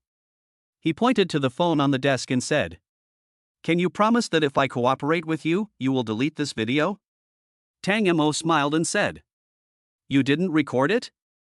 Zhao Jinhu laughed loudly and said, "The Yangtze River has a new generation of people, and it is impossible not to admit that you are getting old. It's settled now. Please send the sales plan as soon as possible. Tang Mo blinked his big eyes in doubt and said, signing the contract will leave a handle. Are you sure you want to sign it? If you don't sign, we can't cooperate? Zhao Jinhu paused mechanically for 2 seconds. He wanted a gold counter without a sales plan? There has never been such a precedent in the China World Trade Center. No, I can't give you the counter without a sales plan. Every area of the China World Trade Center must be strictly controlled. You want to sell your inventory products directly on the second floor? No. Tang Mo suddenly stood up, put one foot on the chair, pointed at Zhao Jinhu and said angrily, Zhao Jinhu, you are so brave. I have the handle on your nephew, and your life is in your nephew's hands. I handed your life over to your own hands, and you don't thank me, but you yell at me? If you don't want to cooperate, just say so. I can just quit this project. I can go anywhere barefoot and get a meal. Do you really think I'm afraid of you? Zhao Jinhu's face turned pale. Between the gold counter and his own life, he could still tell which was more important. But it was a bit embarrassing for him to be threatened by a junior with a shameless video. Chapter 12 Nostalgic Style. Seeing Zhao Jinhu's gloomy face, Tang Mo chuckled and said, Second uncle, I know you are responsible for your work, I don't blame you. It's not that I don't want to give you the sales plan, but I really can't give it to you because I haven't had time to do it yet. But I can tell you the general direction. After listening to Tang Mo's sales plan, Zhao Jinhu's eyes widened. Tang Mo's sales plan made him feel that he was a little behind the times. When it comes to fooling people, Tang Mo has become the number one in his mind. No one's eloquence can deceive people better than Tang Mo. I guess Tang Mo can say that anything white is black. Zhao Jinhu commented, good, your copywriting makes me want to buy it. Second uncle, I want to use the billboards of the China World Trade Center for publicity. What do you think? Zhao Jinhu stroked his chin and said, it's possible, but... Tang Mo took over the conversation and said, Second uncle, even if Lan Xiong wants to treat you unfairly, I will never treat you unfairly. Zhao Jinhu nodded. You are quite interesting, but don't call me second uncle. That won't work. Without you, my second uncle, I would never be able to sell anything in the China World Trade Center in my life. 1,000-mile horse only knows how to run wildly. Without my second uncle, I am nothing. Zhao Jinhu was laughing so hard that his mouth almost burst open. You are wasting your talent as a salesperson. When the project is over, if Lan Xiong doesn't give you a promotion, come to me and I will give you a promotion. Okay, thank you, second uncle. Tang Mo and Zhao Jinhu walked out of the office at the same time. The secretaries outside were all shocked. Zhao Jinhu actually talked to a salesperson who was nothing for nearly 2 hours? After walking past the secretary, Zhao Jinhu put his arm around Tang Mo's shoulder and said with a smile, Xiao Tang, do you have a girlfriend? Not yet. Brother Zhao asks you, is Brother Zhao's secretary pretty? Pretty. You have some taste, kid. She graduated from a prestigious university, but she seems to have never been in a relationship. If you like her, I can help you find a date. Isn't this bad? There is no such thing as free wife cake in the world. He doesn't believe that Zhao Jinhu has such good intentions. Women are just like that. As long as you have enough money and treat her a little bit well, she will be yours in no time. The secretary could also hear clearly what Zhao Jinhu said. Tang Mo observed the secretary deliberately. The secretary lowered her head, her cheeks slightly red. Xiao Tang, Brother Zhao will take you here. If you have anything, talk to Brother Zhao's secretary. Okay, thank you, Brother Zhao. Tang Mo took the elevator straight down to the parking lot. Even if he stood at the elevator entrance, he could see the blue and pink gradient Maserati at a glance.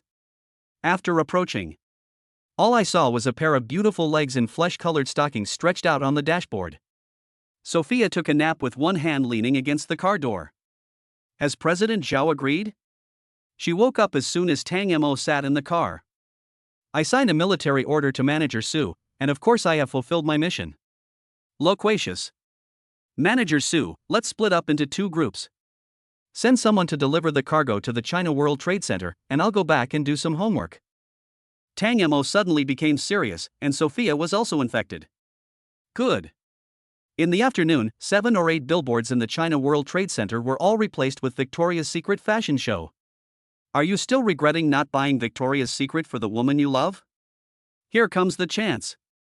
Lan Xiong purchased 2,000 sets of Victoria's Secret nostalgic styles at a high price. If you love her, buy her a Victoria's Secret gift.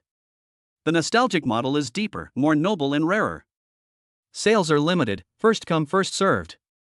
Friendly reminder, buy a retro model and get a luxury goods certificate. Tang Mo's target group is not the daughters of wealthy families, nor the noble young ladies, but the second generation of rich people with a little money, and the fat otakus who have saved a little bit of money. To put it simply, nostalgic styles are those that have not been sold before. Rich daughters and noble young women must have them at home, and more than one set. Only the second generation of rich people with a little money are the main group. The rich second generation who have a little money are not as good as the rich, but better than the poor. Victoria's Secret is a luxury product, and buying it can show off your wealth. Then it would be perfect to give it to a woman who knows nothing and is vain. It only took one night to decorate the Victoria's Secret counter. Taking into account that the fat guy is shy and there are potential customers who dare not talk to girls, Tang Mo decided to do it himself. At this time, a fat boy wearing a mask walked into the store stealthily. Tang Mo restrained his smile and said, "Hello, are you buying this for a queen or a loli?" The fat boy looked a little frightened. "There are male shopping guides in the Victoria's Secret store?" "Sir, if it's a gift to my sister, I think this set of black pure lace is very suitable. If I were to give it to a loli, I think this delicate and small pink lace set would be nice."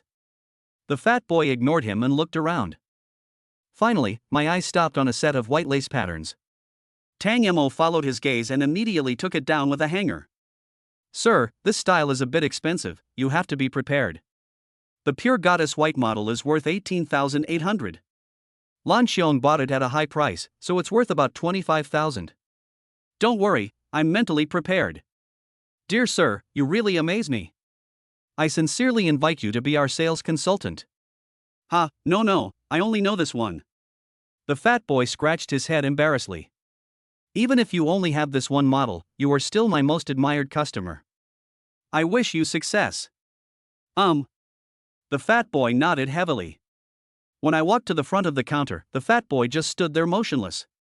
Maybe he had a phobia and was afraid to talk to girls. The couple waiting in line to check out at the back couldn't wait any longer. The man was wearing a black suit, with a wallet on his waist, and looked anxious. "Where did this country bumpkin come from? Why are you so hesitant, and are you going to let me pay the bill? Get out of the way and let me pay the bill first." What's that look in your eyes? You want to hit me? Asshole. The woman next to him pressed against him, ran her fingers across his cheek, and said charmingly, "Hubby, don't be angry. It's not good for your health if you get angry. Let me do it." After saying that, she got off the man and immediately acted like a dominatrix. Get lost. You're a fat guy, but you're buying luxury goods by yourself. Did you save up several months' salary? Are you a pervert? With someone like you, you will never be able to get married in your life. Every woman will despise someone like you. Don't you know what's going on? What are you looking at? If you keep looking, I'll dig your eyes out. Get out of here." Tang Mo was stunned watching from a distance. Fuck? Is this woman suffering from schizophrenia? Or do you want to show off in front of men? But this is too fierce. The man actually looks so smug? Is she a legitimate wife or a kept mistress? Hiss. I can't even imagine it, I'm getting goosebumps. Chapter 13 Love. Sophia rushed over immediately and advised, "Madam, please don't be angry." As soon as Sophia appeared, her noble white-collar temperament was fully revealed. Both the boy lying on the ground and the man holding the wallet were staring at her, their eyes seemed to be sucked in. Sophia is like an angel descended to earth. The noble temperament she exudes is like a lotus that grows out of the mud without being stained. She is so beautiful that nothing can compare to it. Sophia continued, "Sir, I don't know why you have been standing here, but I think you must have encountered difficulties. If you didn't bring enough money, I can go home with you to get it. If it's for other reasons, it must be my fault for not taking good care of you. Sir, the Victoria's Secret outfit you want to buy is worth 28,888. Would you like to pay by card or cash?" Originally, when everyone thought that the matter was about to end, Tong Xiaoya became unhappy. Tong Xiaoya found that her man's eyes were always on Sophia, and he seemed a little confused. Of course, she didn't want her man to be attracted by another woman, so she faced Sophia under the pressure of everyone's attention. Wait, shouldn't you pay me first? We bought nearly 200,000 yuan. Shouldn't you give priority to VIP customers? I have to say that this move of hers was indeed very effective, and it really brought Sophia's realization back to reality. Sophia frowned. Doesn't this woman know what manners are? She was making loud noises in public and shamelessly sticking to a man. If it were her, her mother would have kicked her in the ass. Tang Mo walked over and said, I'm really sorry, we haven't launched the VIP package yet. Lan Xiong Sales only purchased 2,000 sets of nostalgic Victoria's Secret products. Nostalgic, nostalgic, nostalgic for the past, nostalgic for the feelings, nostalgic for the memories. VIP represents a symbol of power and status. If we were in this for money, we would definitely launch a VIP membership card, but unfortunately, we are not in this for money. Many people know that boss Lan Xiong is recognized as a strong woman in the industry. But no one knows that a strong woman also has a soft side. She is also a woman and can fall in love. Unfortunately, she met a scumbag.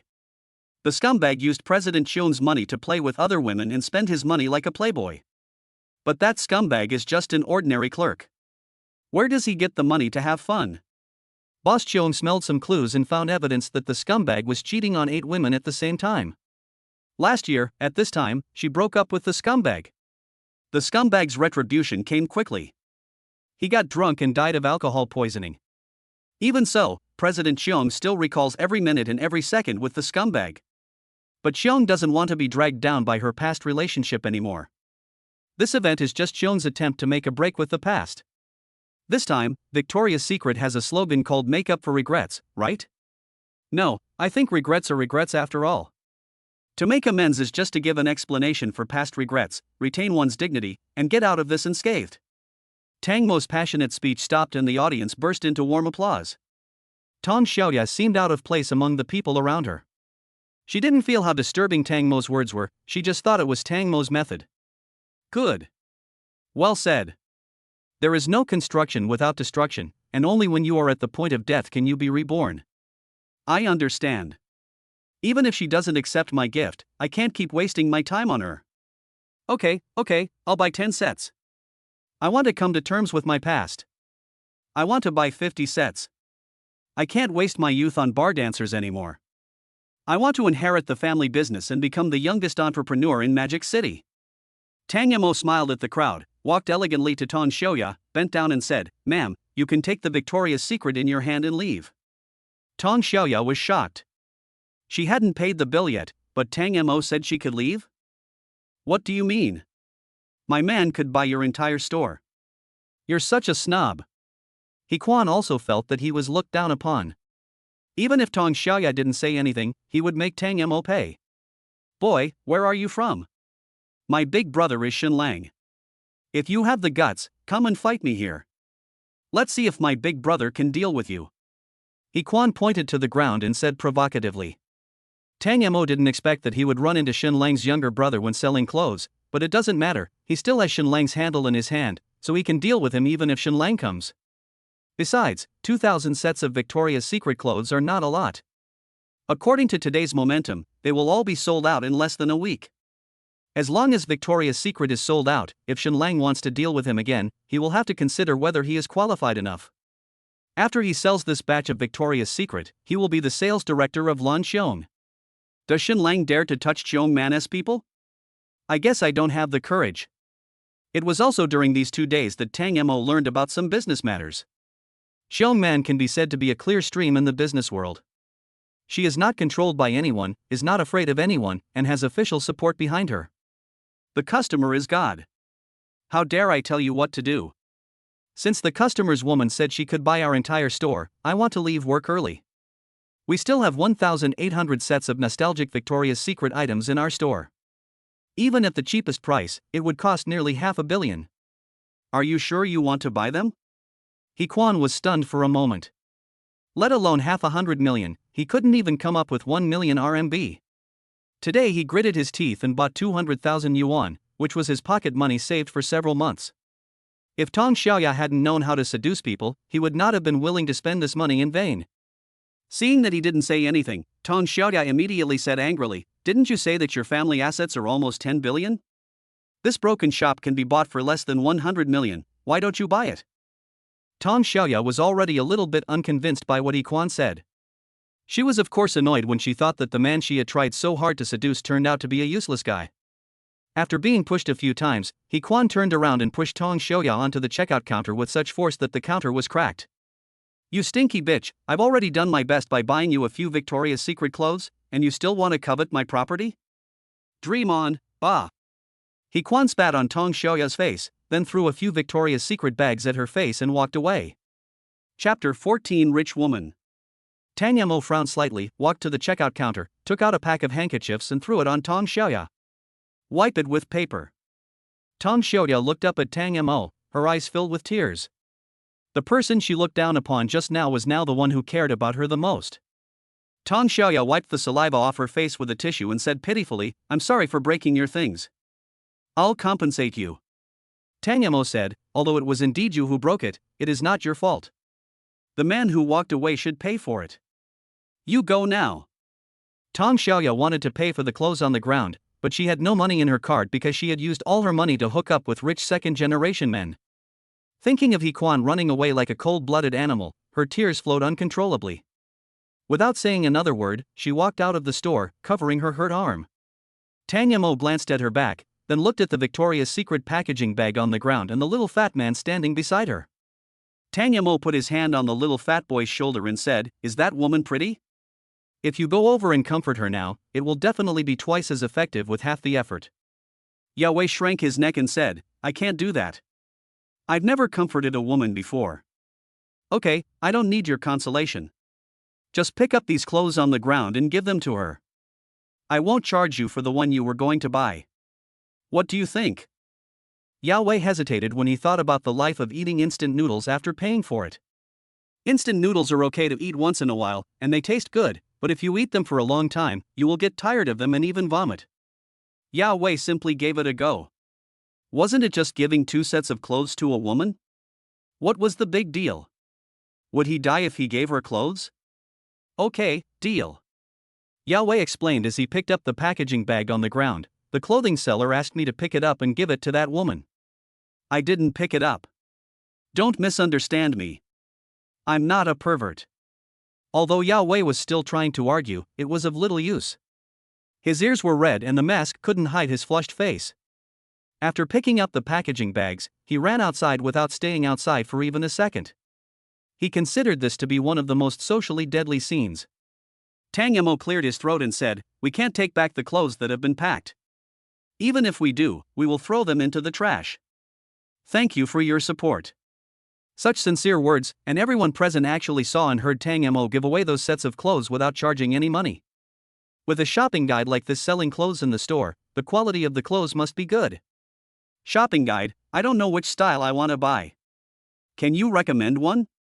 After the scene was restored to its original order, a young woman in a white dress walked up to Tang Yamo, lifted her hair by her ear and asked. Tang Yamo looked at her, his eyes pure and flawless as he said, Sister, your figure is well maintained.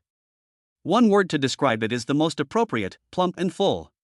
In the eyes of us men, this kind of figure has always been a scarce resource. As long as you have a girlfriend like your sister, it's probably worth dying for. From my personal point of view, black cotton is suitable for my sister. Of course, white is also okay, but my sister should have a very fiery personality, so I think black is more suitable. Hu Xian chuckled twice. It was too scary that the shopping guide looked at her in all sorts after just one encounter. However, she was still a little unconvinced and asked, What do you think of the lace style? Tang Yamo smiled and said, Sister should be a conservative woman. Lace style does not meet sister's requirements, and sister should not be interested in lace style. Hu Xian smiled. She couldn't deny that Tang Yamo was right. She was indeed a conservative woman. You're right. But isn't it a bit unfriendly to reveal a woman's secrets? Hu Xian sneered. Tang Yamo raised his head 45 degrees, whistled and said, What did I just say? Sister, don't slander good people. Hu Xian thought Tang Yamo was very interesting and smiled with her hands covering her mouth. Her laughter was very pleasant and gentle. Okay, pack me a few Victoria's Secret sets that suit me. Don't worry about the price. Hu Xian said and walked towards the rest seat in the store. Tang Mo grinned. Since there were rich ladies for him to choose from, he would definitely sell dozens more sets. When Tang Mo was choosing Victoria's Secret items, a small group of people walked into the store. The man was wearing a white suit and walked into the store with a group of girls on his left and right. He smiled and said, "Didn't you want to buy a few Victoria's Secret sets before? Today, my second uncle is working with Lan Shon's boss to sell 2,000 sets of nostalgic Victoria's Secret sets. You can choose whatever you want and buy whatever you want. All the consumption today will be paid by my second uncle." The twin sisters couldn't stop laughing. The twin sister on the left smiled and said, "Master Shenlang has become more handsome today. I will serve you well tonight, hee hee." Shenlang laughed and said, "You can't. Even though your sister is usually quiet like a little lamb, she is much better in bed than you." The twin sister patted Shenlang's body and said coquettishly, "If you keep talking nonsense, I will ignore you." "Ha, you guys go buy it, I'll sit here and rest for a while." Shenlang nodded at the chair where Hu Xian was sitting. When the twin sisters walked out of Shenlang's arms, he slapped them on the butt, causing them to scream. Shenlang walked up to Hu Xian and said, "Beauty, is anyone sitting here?" Hu Xian said calmly, "No one." "Then is it okay for me to sit here?" Without waiting for Hu Xian to speak, Shenlang had already sat down next to Hu Xian, with his hands open on the back of the chair and his legs crossed.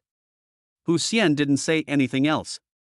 She had also seen the scene where Shenlang was hugging people left and right. She hated this kind of cynical young master. "Beauty, do you have a boyfriend? My name is Shenlang, would you consider me? As long as you be my girlfriend, I can buy you a car and a house." Although Shenlang has played with many women, he has only met a few women as mature and charming as Hu Xian. Moreover, Hu Xian has a unique charm, which is why Shenlang is willing to make such a boast. Hu Xian frowned slightly. She had heard the name Shenlang more than once. By the way, the young master of Shin Group was also called Shenlang. It was probably the Shenlang in front of her. Hu Xian is already thinking about the Shin Group, and she might be able to cancel the cooperation. Shenlang thought that Hu Xian's silence meant she agreed, so he put his left hand from the back of the chair to Hu Xian's shoulder. Just when Shenlang wanted to go a step further, Hu Xian said coldly, "I only give you 3 seconds to take your dog's paw away, otherwise your father's real estate development will be terminated immediately." Chapter 15 And Who? Shenlang was startled. Looking across the entire Magic City, there were not many people who dared to speak to him in this tone, and the other party knew that his family had real estate assets. This is not the worst thing. The worst thing is that the other party was so arrogant that he said he would stop his real estate development. In addition to the material party, the city leaders also had the ability to stop his real estate development. The woman in front of him was well maintained, with fair skin and a magnificent figure. She didn't look like she was made of plastic, but it was not impossible. Whether Hu Xian is a materials dealer or a city leader, neither of them is someone Shenlang can afford to offend. Shenlang was more willing to believe that Hu Xian was lying to him. He raised his hand and clenched his fist, saying, "Ha, you can stop my real estate development. You are not the city leader, are you?" Hu Xian smiled contemptuously and did not directly answer Shenlang's question. "You don't need to care who I am, you just need to know that I am someone you can't afford to offend." Shenlang chuckled and said, "So you are Secretary Yu. My apologies." Hu Xian paused. Even though she was mistaken for Secretary Yu, she was still her best friend. So it was okay to use her name in front of the rich kid, right? "You know it's me, why don't you just get out of here?" "Do you need me to ask you to get out of here?" Shenlang secretly cursed Hu Xian several times. After all, he was in public and he was the young master of the Shin Group. Didn't he have any face? But on the surface, Shenlang put his hands together and smiled apologetically. "I'm sorry, Secretary Yu, I didn't recognize the great man. Please don't blame my father because of me." "Thank you." After finishing speaking, Shenlang waved to the twins and said, "Let's go." The twins were very depressed as they had to leave before they could even warm up the Victoria's Secret items in their hands. "Mr. Shen, you're leaving before we even buy anything. Are you teasing us on purpose?" The twin sisters knew very well that Shenlang was playing with them, but as long as they could suck some blood from Shenlang, it would be good. Even if you become poor in the future, you can still make a lot of money by selling these luxury goods as second-hand clothes. Shenlang put his arm around a woman's neck and whispered, "We met the city's leader. Don't say too much. I'll buy you something else somewhere else. Let's go." The twin sisters turned around and glanced at Hu Xian, who was sitting on the chair. At this time, Tang Mo packed a dozen sets of Victoria's Secret. He walked up to Hu Xian and said, "Sister, I picked out 12 pieces of underwear for you, with a total value of 467,860. Hu Xian held a bank card between her fingers and said, "Swipe the card." As Tang Mo swiped his card, he muttered to himself, "I'm one step closer to clearing out the 2,000 sets of inventory. I'm so happy." At this time, Shen Lang had not walked far yet. The twins beside him said, "That male shopping guide is really like a bitch. Look at the way he nods and bows in front of the city leaders." Shen Lang was a little curious after hearing this.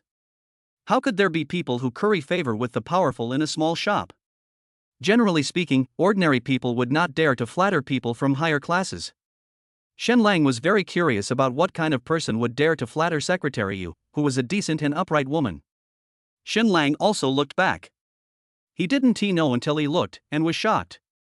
Wasn't he that bitch who was nodding and bowing the one who stole his fiancée? Thinking that Lin Yu was married to someone else, Shen Lang's anger instantly ignited. He let go of the twin sisters and walked towards Tang Mo. "Tang Mo, who allowed you to be a shopping guide here?" Shen Lang was blinded by anger, and he ignored Hu Xian, who was standing beside him like a madman. Tang Mo was surprised and asked, "Master Shen Lang? Why are you in our store? Are you here to buy retro Victoria's Secret items? Are you giving them away as a gift or wearing them yourself?" Although Tang Mo did not insult Shen Lang directly, he insulted Shen Lang in his words and deeds. Shen Lang shouted, "This is my second uncle's building.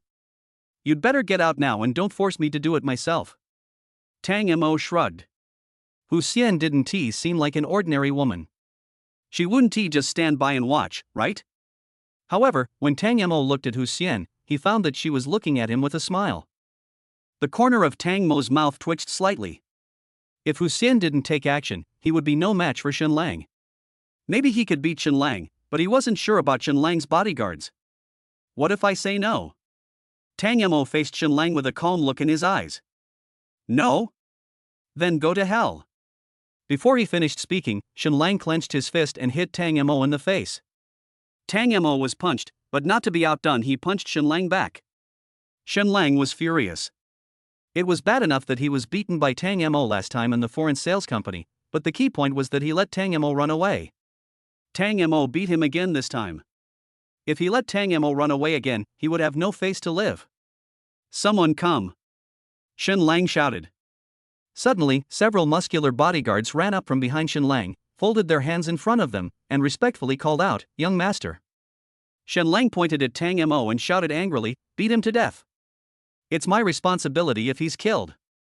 Tang Mo looked behind him and wanted to run. But Hu Xian was sitting next to him, and it would be too embarrassing for him to run away. Besides, he was betting that Hu Xian would help him. Sophia, who was not far away, rushed over after hearing the news, stood in front of Tang Mo and said, "Shen Lang, what do you want to do? Tang Mo was now the sales director of Lan Xiong. Do you want to be an enemy of Sister Man?" Shen Lang gritted his teeth. He alone could not be a match for Chong Man, but the entire Shin Group could definitely become the enemy of Chong Man's sales. However, the Shin Group is being watched by many people, and his father will definitely not agree to become an enemy of Chong Man. I've said it before, whoever dares to recruit Tang Mo as an enemy of me, Shen Lang. You are the ones provoking me. You'd better get out of the way, or I'll beat you up too. Get out of here. Shen Lang yelled hysterically. Sophia had never met a man like a mad dog, and she clenched her fists in fear. Tang Mo smiled. He was surprised that Sophia could stand in front of him. "I'm not used to letting women stand in front of me. Please move aside." Tang Mo pulled Sophia's wrist and pulled her behind him. Sophia stared at Tang Mo with her beautiful eyes, revealing deep concern. At this time, Hu Xian walked to Tang Mo's side and said to Shen Lang, "Little thing from the Shin family, go back and tell Shin Wansheng that our battlefield will no longer cooperate with the Shin Group." Shen Lang was shocked. Although there were several battlefields in the Magic City, there was actually only one. There was only one woman Shen Lang could think of, Hu Xian. If the sandfields in Magic City do not cooperate with the Shin Group, the only way for the Shin Group is to transport sand back from afar, which will increase the cost incalculably. Although Shen Lang hated Tang Mo very much, he didn't want to be scolded by his father. What was worse, he might even be cut off from food. Once his food supply is cut off, it will be more painful than killing him. It turned out to be Aunt Hu. I was blind and didn't recognize you. Antu, please don't cancel the real estate development project with my dad. I was just joking with him just now. It's not as serious as you think. Tang Mo was stunned. Is this a joke? Chapter 16 Hot Search. Tang Mo interrupted, wait a minute, are you kidding me? I don't think you're kidding me. If you insist on saying you're kidding me, then I have to joke with you too. When are you going to pay me back the 100,000 renminbi you owe me? The corner of Shen Lang's mouth twitched slightly. Was this a blatant way of cheating him out of his RMB? Do you have any shame? If Hu Xian hadn't been here, he would have had a fight with Tang Mo. When did I ever owe you 100,000 renminbi? I only remember that I borrowed 20,000 renminbi from you. I have exactly 20,000 renminbi now. If you want it, take it. If you don't want it, forget it. Tang Mo scratched his head and said, it seems that I remembered it wrongly. It seems that I did borrow 20,000 renminbi from you and 100,000 renminbi from others. You lend 100,000 to others, but you lend 20,000 to me. Is the relationship between us worse than others? If you don't give me 10,000 renminbi, I will break up with you. Shen Lang pulled. I won't get a penny if I break up with him, but at least I still have 10,000 renminbi. Tang Mo pulled back and said, my friend borrowed my RMB to invest, and even if the investment is unsuccessful, he will pay me back with interest. The interest alone is 20,000. If you can also let me earn some interest, let alone lend you 20,000, it would be no problem to lend you 100,000. Of course, if I wasn't so broke now, I wouldn't ask you to pay me back. I really have no money.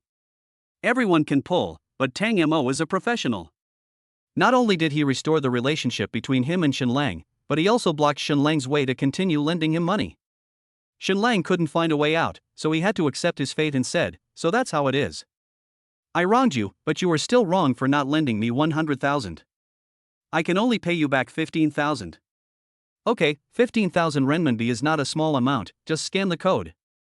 Tang Mo took out the payment code and said. After the transfer was completed, Shen Lang smiled and said, Antu, this is what happened between him and me.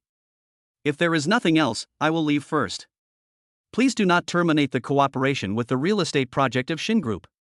Hu Sten crossed her arms and said coldly, I have my own considerations on whether to cooperate with Shin Group. I want to re-evaluate the risks of this cooperation.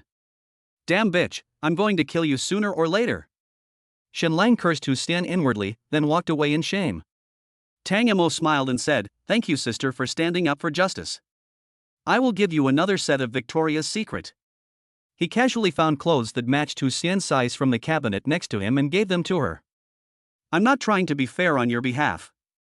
I really don't want to cooperate with the Sure Group. Hu Xian smiled and said, I can't carry so many clothes by myself. Can you help me deliver them to my home? Sophia was slightly shocked.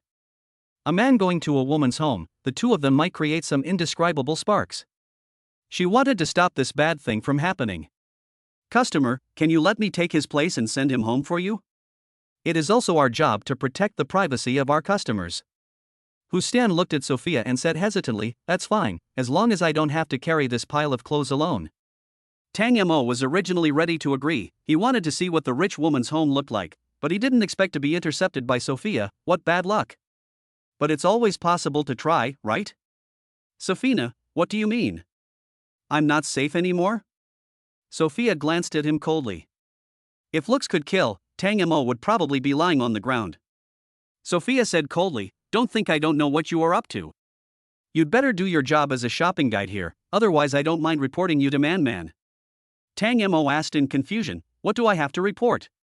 What do you want to report me for? During work hours, I deliberately helped a female customer send her clothes home.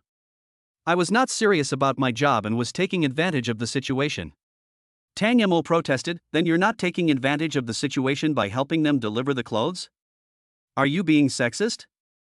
Sophia stammered, it's not okay for you to go anyway, so what? Yo-ha? What else? You are the female manager, you should be right. Tang Mo waved his hand and said, okay, I won't argue with you. Sister Xian, her name is Sophia, she is my assistant, and her helping you send your clothes home is the same as me helping you send your clothes home. Hu Xian smiled. As an experienced person, she could see at a glance why Sophia was rushing to help her take the clothes home. It's okay, just let her send it off. Hu Xian's tone was neither salty nor bland, and it was impossible to tell her tone. As soon as Sophia and Hu Stan left, Tang Mo received a call from Cheong Man. Cheong Man sneered and said, "The story is well written and makes people want to buy it, but did you write the story for the wrong person?" Online searches related to old Victoria's Secret products have become a hot topic. There is a shocking news: Lan Xiong's sales boss was also cheated by a scumbag? And what this news contained was the love story that Tang Mo had fabricated. The comments below are also outrageous. I really want to know who the scumbag who cheated on her is. I also want to experience the same sweet love as the strong woman. Please give me the contact information of that scumbag within 5 minutes. I want to learn his technique of deceiving women. I wanted to have a chance to trick a strong woman who has zero experience in relationships. Maybe I could rely on her to reach the pinnacle of my life, haha.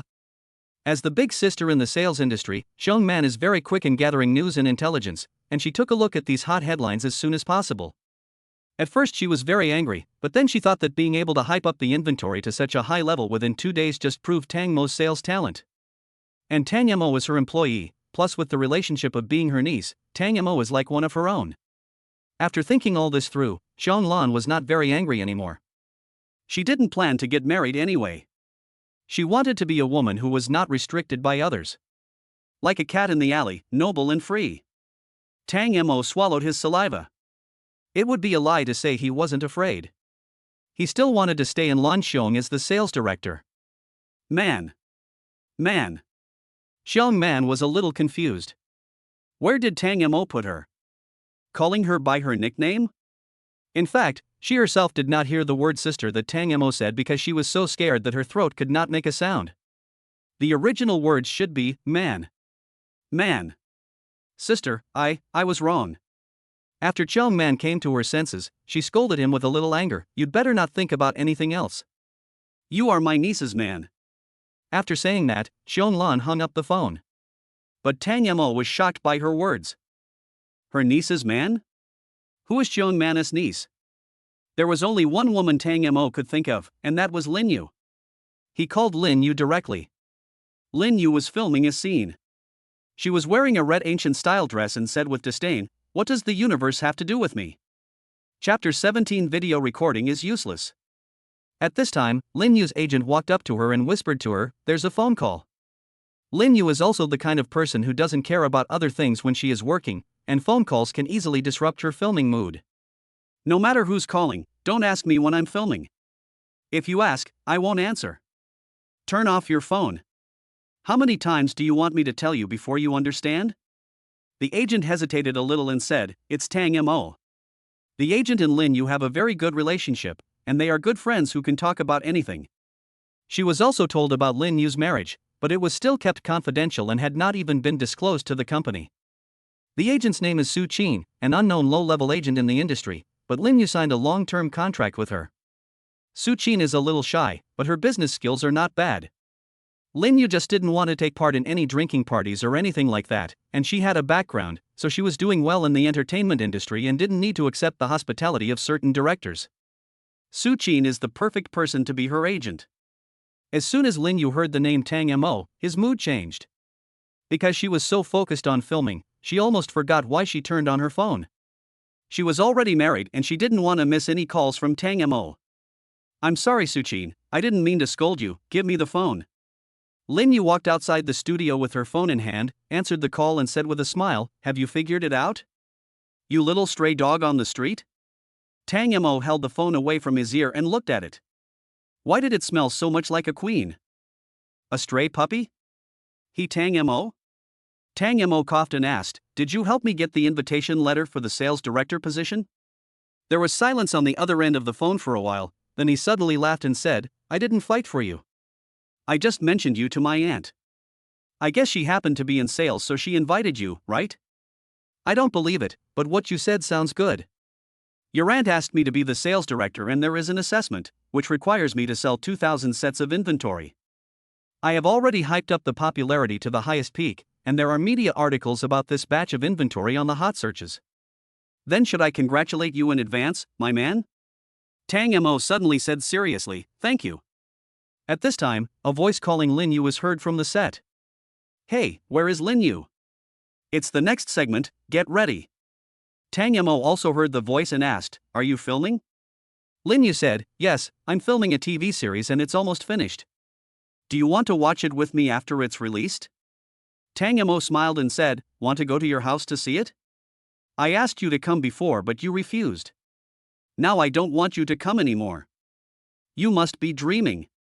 Lin Yu hung up the phone with a smile. Tang Mo also looked at the phone screen happily, and sure enough, it was Lin Yu who was helping him behind the scenes. On the top floor of the China World Trade Center, in Zhao Jinhu's office, Xin Lang was leaning on the sofa with women on both sides. "Second uncle, do you know that Tang Mo works as a shopping guide in your international trade building? Didn't I tell him not to let him have a job?" Zhao Jinhu argued, "How would I know that Tang Mo came to work for me? He is Lan Xiong's sales representative, and Lan Xiong just signed a counter-contract with me." "Uncle, I'm usually pretty good to you, right? I always give you gifts during festivals, but you're actually protecting an outsider this time?" "Just go talk to the salesperson Lan Xiong and tell him that you will terminate the contract if Tang Mo is here." Zhao Jinhu said with a headache, "If you cancel the contract, you have to pay compensation. Do you think I am a golden leopard?" Xin Lang angrily took out a card and said, "Then I'll pay." "How much do I have to pay? It will probably cost tens of millions, right?" Zhao Jinhu thought for a moment and decided, "Wait a minute, I'll make a phone call and ask." The person Zhao Jinhu called was Zhang Quan, the consulting lawyer of the China World Trade Center. "Hello, this is Zhang Quan Law Firm." "Zhang Quan, I'm Zhao Jinhu. I want to ask how much we have to pay if we terminate the contract with Lan Xiong Sales for this nostalgic model sale." Zhang Quan smiled and said, "Boss Zhao, there's no need to be so anxious, right? Doesn't Boss Zhao have a video in his possession? Or does Boss Zhao think that the video is not a threat to Xin Lang?" Zhao Jinhu said in a deep voice, "Zhang Quan, what do you mean? I'm asking you, will you teach me?" Zhang Quan said in the most professional tone, "Indeed, as long as those bodyguards in that video do not admit who sent them to send the person home, Xin Lang will be fine. As for Boss Zhao's decision to terminate the contract, I think he needs to pay at least 100 million renminbi in compensation. First of all, judging from the current sales popularity, it has also boosted the popularity of the China World Trade Center. Boss Zhao is now burning bridges after crossing the river. In addition to paying hundreds of millions of RMB in compensation, he also has to bear the impact of consumers on the China World Trade Center.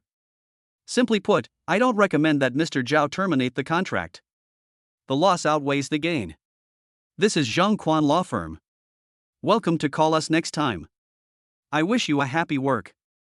Goodbye." Upon hearing that the video could not threaten Xin Lang or himself, Zhao Jinhu kicked the desk away. "Damn it, I can let Tang Mo go right now, but you have to give me 100 million first, otherwise shut your dog mouth and don't hang around in front of me." Xin Lang was shocked. His second uncle was actually angry at him?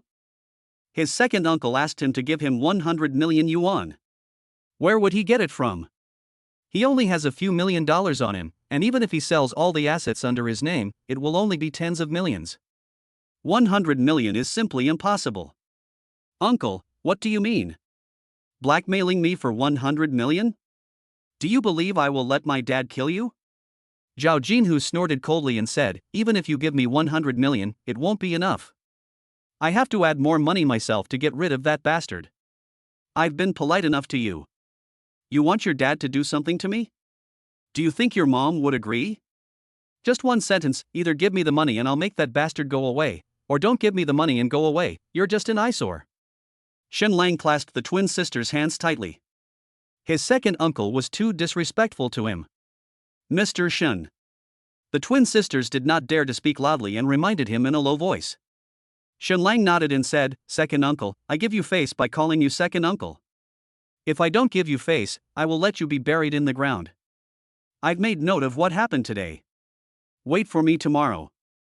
Xin Lang walked out of the office with his hands in his pockets, and the twin sisters hurriedly followed him. As soon as Xin Lang left, Zhao Jinhu did not stay in the office. He went to the second floor. Tang Mo was selling clothes. When he saw Zhao Jinhu coming, he waved and called out with a smile, "Second uncle." Zhao Jinhu also laughed. He couldn't understand why Tang Mo could sell clothes so calmly. Boy, I asked professionals to evaluate that video, and it will not pose a threat to Shenlang. Tang Mo glanced at Zhao Jinhu warily and said with a smile, second uncle really cares about his nephew. Do you want to buy too? Chapter 18 Qualified to be a sales director. Zhao Jinhu opened his eyes wide, as if to say, I'm buying a hammer from you.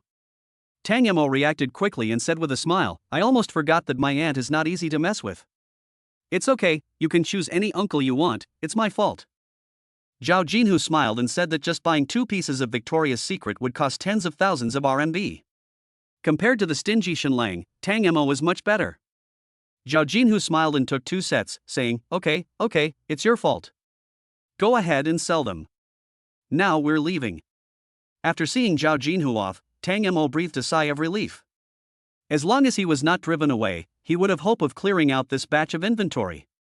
Ding, congratulations to the host for using the title of underwear expert to gain benefits and a reward of 80,000 renminbi. Ding, congratulations to the host for becoming a Victoria's Secret shopping guide, and the reward is the title of shameless man. Ding, congratulations to the host for signing in to the China World Trade Center. You will be rewarded with 51% of the shares and a veto power. Tang Mo didn't care much about the first 2 rewards, but he didn't need to mention the second reward, the title of shameless man. What Tang Mo cared about most was the third reward, which was 51% of the shares of the China World Trade Center and a veto power. Tang Mo is now the largest shareholder of the China World Trade Center, so even Zhao Jinhu has to flatter him. At this time, an iconic woman in a blue uniform walked into the store. She looked around at the people present and finally found the person she was looking for. Kai Yudi walked towards Tang Mo with a very unhappy look on her face. Tang Mo was arranging clothes hangers and didn't notice her at all. You come here to sell underwear without saying hello? Kai Yudi was a little confused. It's okay if you sell underwear, but you sell underwear for women? Hearing the familiar voice, Tang Mo immediately turned around and looked. Hey, why are you here? Are you here to buy vintage Victoria's Secret items too? Kai Yudi's heart was pounding. How could Tang Mo say such things to a woman without blushing or getting angry? I'm here to teach you a lesson. Kai Yudi said viciously. She knew Tang Mo was here after seeing the hot search, which was equipped with pictures of the store, and Tang Mo was giving a passionate speech right in the center of the picture. If you want to bully me, just say it directly. I haven't done anything wrong. Tang Mo said with a little fear. Who bullied you? If you keep talking nonsense, I'll cut off your tongue. Kai Yudi glared at Tang Mo. Tang Mo suddenly yelled, the policewoman is going to cut off my tongue. Kai Yudi was frightened by his mysterious actions and hurriedly covered his mouth and warned, hey, stop shouting. Kai Yudi is very strong and doesn't look like a woman at all. Tang Mo was no match for her at all. He was held in her arms, and his face was very close to Kai Yudi's. Kai Yudi's breath was hitting his face. Whoa. Tang Mo struggled for a while, but also found that his back was quite comfortable doing this. Soon, Kai Yudi also discovered his little thoughts, her face turned red, and she said in a pleading tone, I can let go of your mouth, but you can't scream anymore. Once this matter is posted online by someone with ulterior motives, she will be suspended. Tang Mo was almost suffocated by her hand, and Kai Yudi gave him a way out. He nodded accordingly. He breathed heavily after the hands covering his mouth and nose were removed. Ha. Kai Yudi straightened him up with both hands and moved away from him, staring at him with resentment on her face. Tang Mo thought of the scene just now and wanted to do it again. But Kai Yudi spoke at this time. If you scream again, I promise to break your legs. I don't mind making you spend the rest of your life in a wheelchair. Just like the angel Lucifer who has fallen into the devil's world, Kai Yudi exudes domineering aura. Tang Mo didn't dare to do it again this time. He smiled to ease the atmosphere and said, actually, I'm more than just a shopping guide. I'm also the director of planning this nostalgic merchandise. How about this? I'll give you 2 sets. You wait. As he spoke, Tang Mo went to find 2 sets of simple and monotonous styles. Then he handed the Victoria's Secret packaging bag to Kai Yudi. For you. Kai Yudi looked at the Victoria's Secret bag that Tang Mo handed over. How did Tang Mo know what size she was wearing? I don't need it. After saying that, Kai Yudi wanted to leave. She didn't want to say another word to Tang Mo. Just take it if I give it to you. Don't be shy. Tang Mo grabbed Kai Yudi's hand and gave her 2 sets of Victoria's Secret clothes. Yuri was in a daze, and the packaging bag was already in her hand. She had no choice but to accept it. As if realizing that Yuri wanted to pay, Tang Mo pushed her out of the store. "Hey you! This is my territory and I am the boss. You are not allowed to come in again, or I will call the police." "No, we have a rule that we can't accept gifts." "I can't take it unless you let me pay," Yuri said seriously, standing at the entrance of the store. Tang Mo sighed, took out the QR code and said, "A total of 46,800 renminbi, scan it." Then, Tang Mo handed the invoice to Yuri. "Dear madam, take care and welcome to come again next time." After Tang Mo finished speaking, he walked into the store without looking back. Looking at Tang Mo's back, Yuri felt indescribably confused, as if she had been tricked. After figuring it out, Yuri clenched her fists, and the packaging bag in her hand was also damaged. After seeing Tang Mo serving other customers, Yuri took a deep breath.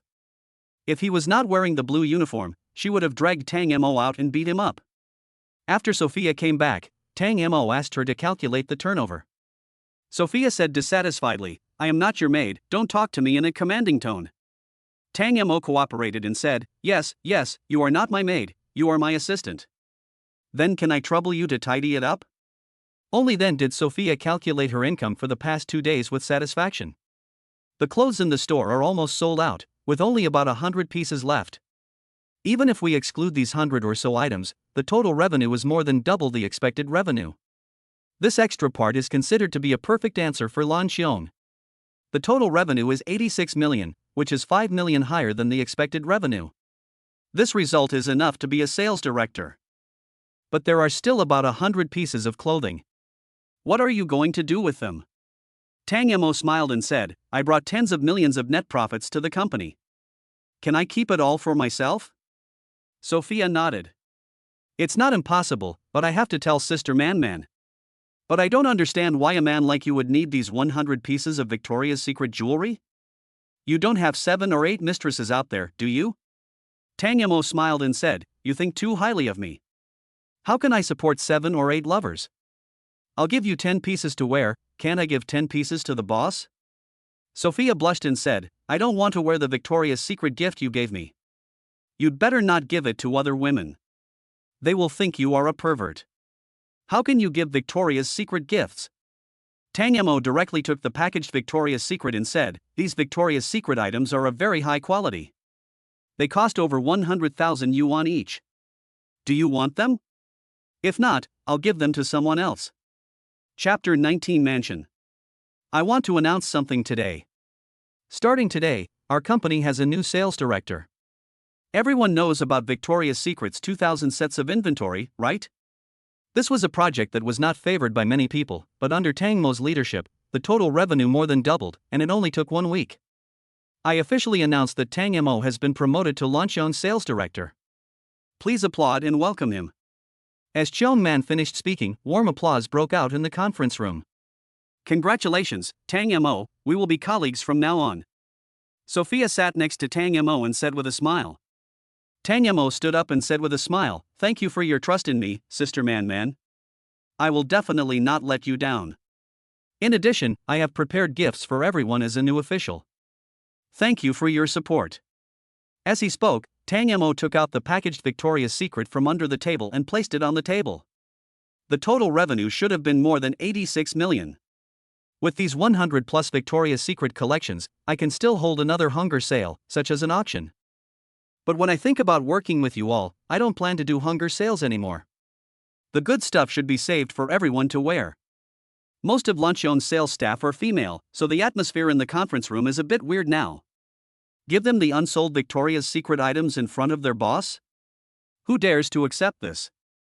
Besides, the boss's expression wasn't right, his face was terribly gloomy, like a female Tyrannosaurus Rex on the brink of exploding.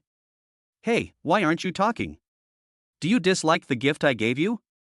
Tang Mo said bluntly. Sophia, who was sitting next to Tang Mo, sighed softly. She guessed that the boss thought, like her, that the Victoria's Secret gift Tang Mo gave was special. Unexpectedly, Tang Mo actually wanted to give away all these 100 or so Victoria's Secret items to people in the company. Who can stand the thought of others wearing similar Victoria's Secret clothes as you? Since you can hold a hunger sale, Go sell all of these more than 100 sets of clothes.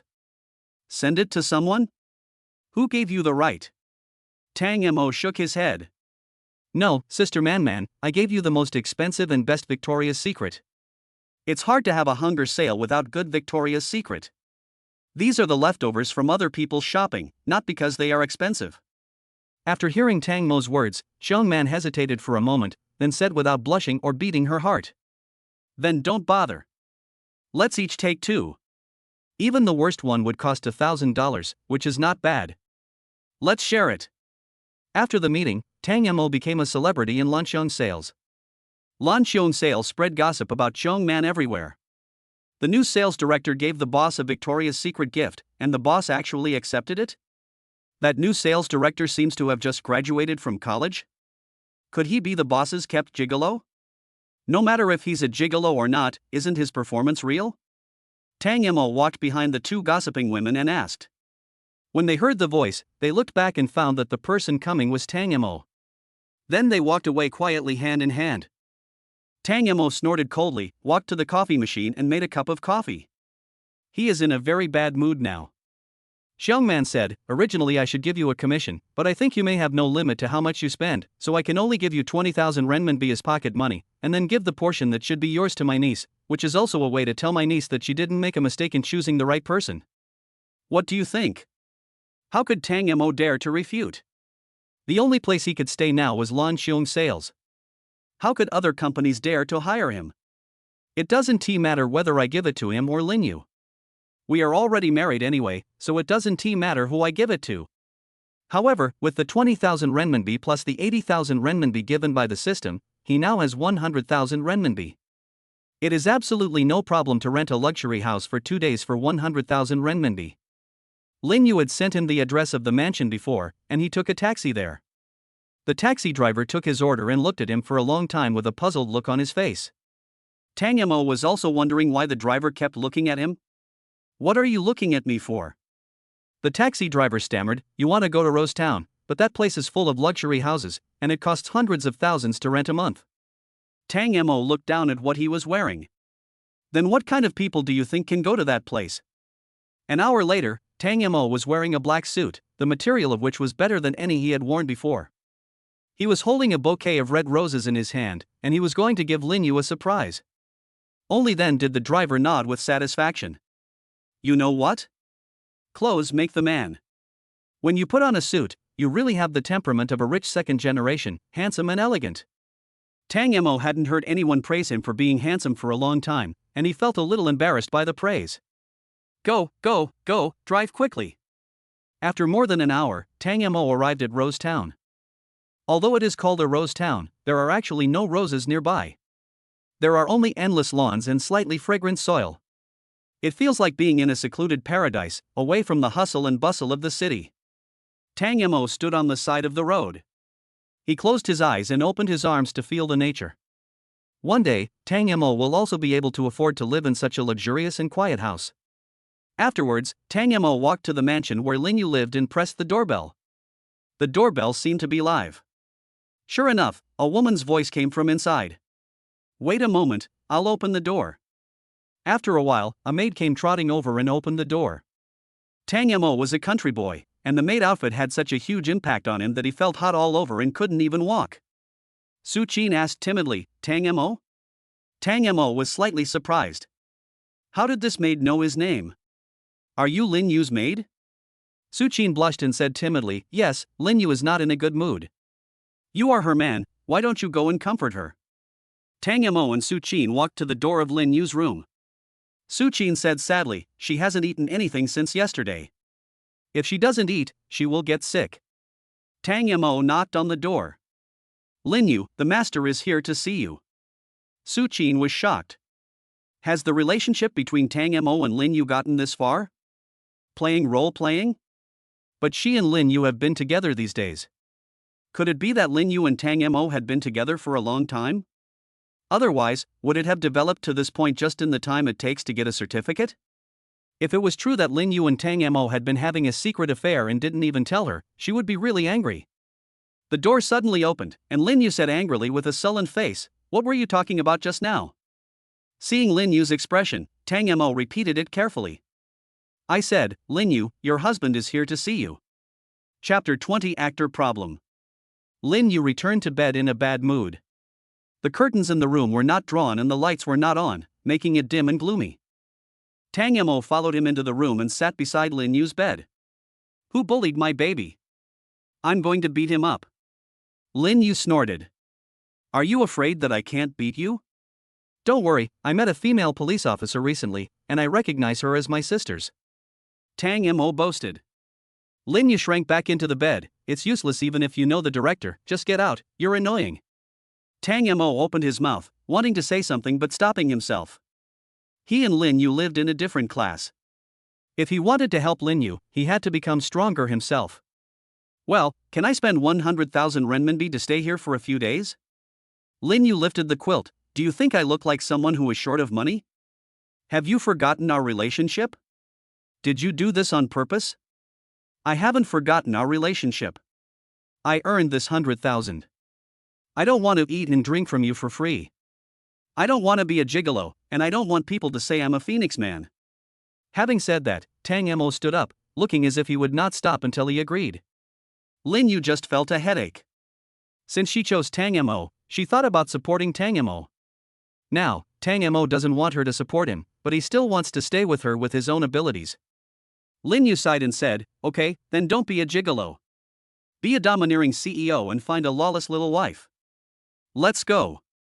Tang Mo thought Lin Yu wanted to divorce him, so he hesitated and said cautiously, let's go? Are you hungry? Let me go to the kitchen and bring you something to eat. Do you think you're funny? Get out of here. After saying that, Lin Yu shrank back into the bed. Actually, she was a little hungry, but she would rather lose the battle than the opponent. Even if she wanted to eat, she had to wait until Tang Mo left. Tang Mo pulled Su Qin out of the room and asked, where is the kitchen? Su Qin was puzzled. Didn't she ask you to leave? You'd better leave quickly, or I'll be scolded again. I was the one who let you in. Tang Mo said with a straight face, I'm not a thief. She and I are married with a marriage certificate. Be careful or I'll fire you. No, I'll take you to the kitchen. Su Qin panicked at the thought of being separated from Lin Yu and completely lost her judgment. There is a fairly large refrigerator in the kitchen, which has all kinds of vegetables, fruits, and cantaloupes. Considering that Lin Yu hadn't eaten for a day and suddenly eating greasy food would be bad for her stomach, I thought of making light dishes. While cooking, Tang Mo found out from Su Qin why Lin Yu was sad. I see. I'll go settle the score with him later. The last time, Tang Mo only showed the video to Zhao Jinhu. If Zhao Jinhu hadn't told Shen Lang about the video, he could have shown it to Shen Lang again. Perhaps Shen Lang would agree to his request like Zhao Jinhu. Su Qin's opinion of Tang Mo changed a little. At first, she thought that Lin Yu just found a random stranger to marry, just to anger the young master of the Shen family. Now it seems that Lin Yu has found a man with potential to marry.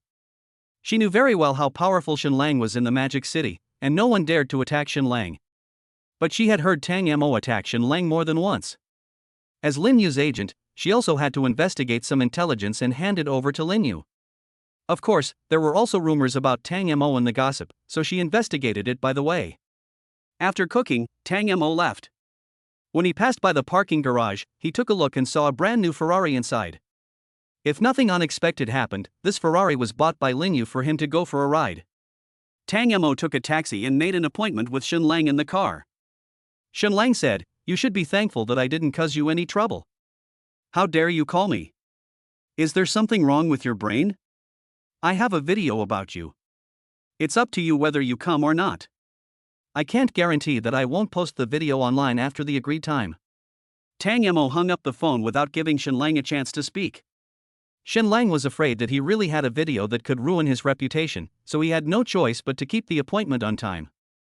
Inside the snack bar, Tang Mo ordered a plate of fried rice and was eating it.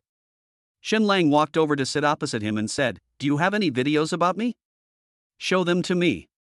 Tang Mo ate fried rice and said, do you believe I didn't bring it out? Shen Lang smiled and then picked up the cup of milk tea on the table. At this time, Tang Mo took out the video. Above is the video of Shen Lang's bodyguard sending Yang Wenxian home. Shen Lang frowned slightly. I didn't appear in this video. You want to use this video to threaten me. Are you making a wrong calculation? The car is owned by the Shin Group, and the 2 bodyguards are your personal bodyguards. They don't protect you personally, but send a woman home. It's bound to make people suspicious, right? Tang Mo took the milk teacup back from Shenlang's hand, bit the straw and took 2 sips. Tell me the conditions for deleting this video. I hope the release date of Lin Yu's costume drama will remain unchanged. Okay, no problem, it will be shown on time, but you have to delete this video. Tang Mo felt a little uncomfortable that Shenlang agreed so readily. But it's a good thing that the TV series filmed by Lin Yu can be released on time. Originally, Tang Mo thought that this matter was over.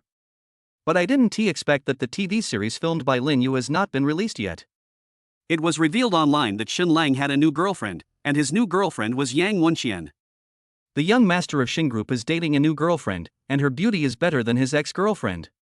Yang Wenxian had never worn makeup before, and it was the first time Tang Mo saw Yang Wenxian with makeup. Shenlang appeared in a high-end restaurant holding her hand, and she walked behind him in a dress. At this time, Tang Mo was already a little uneasy. As expected, on the day when Lin Yu's TV series was released, the official broke the promise. The official also said that the TV series failed to be released due to issues with the actors. And this TV series only has one big star, Lin Yu.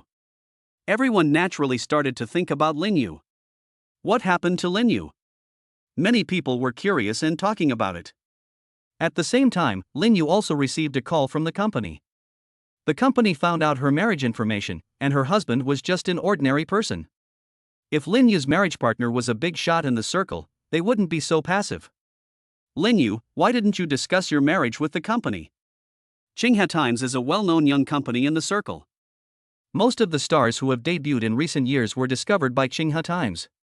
The reason why Lin Yu joined Xinhua Times company was because they had good resources that could help her become a big star faster. Now Lin Yu has become a goddess star in the circle, and Xinhua Times has made a lot of money because of her. Lin Yu was able to choose her own agent, and choosing an unknown agent in the company was also the reason why she became famous. Which rule doesn't allow me to get married? Lin Yu asked back. Chapter 21 Car Keys. The boss of Xinhua Times smiled. Auntie, do you know how many fans you will lose if you get married? I didn't call you today to blame you. I just wanted to ask, aren't you married to Shenlang? Originally, Sun Guangjuan, the boss of Xinhua Times, was thinking about hyping this matter. After all, Shenlang has the support of the Shin Group and has many businesses under his name. Even in the entertainment industry, the Shin Group has a say. It is said that Shin Group is also interested in expanding its entertainment industry projects recently. But now, Lin Yu did not marry Shenlang, but married a clerk who was so ordinary that he couldn't be more ordinary.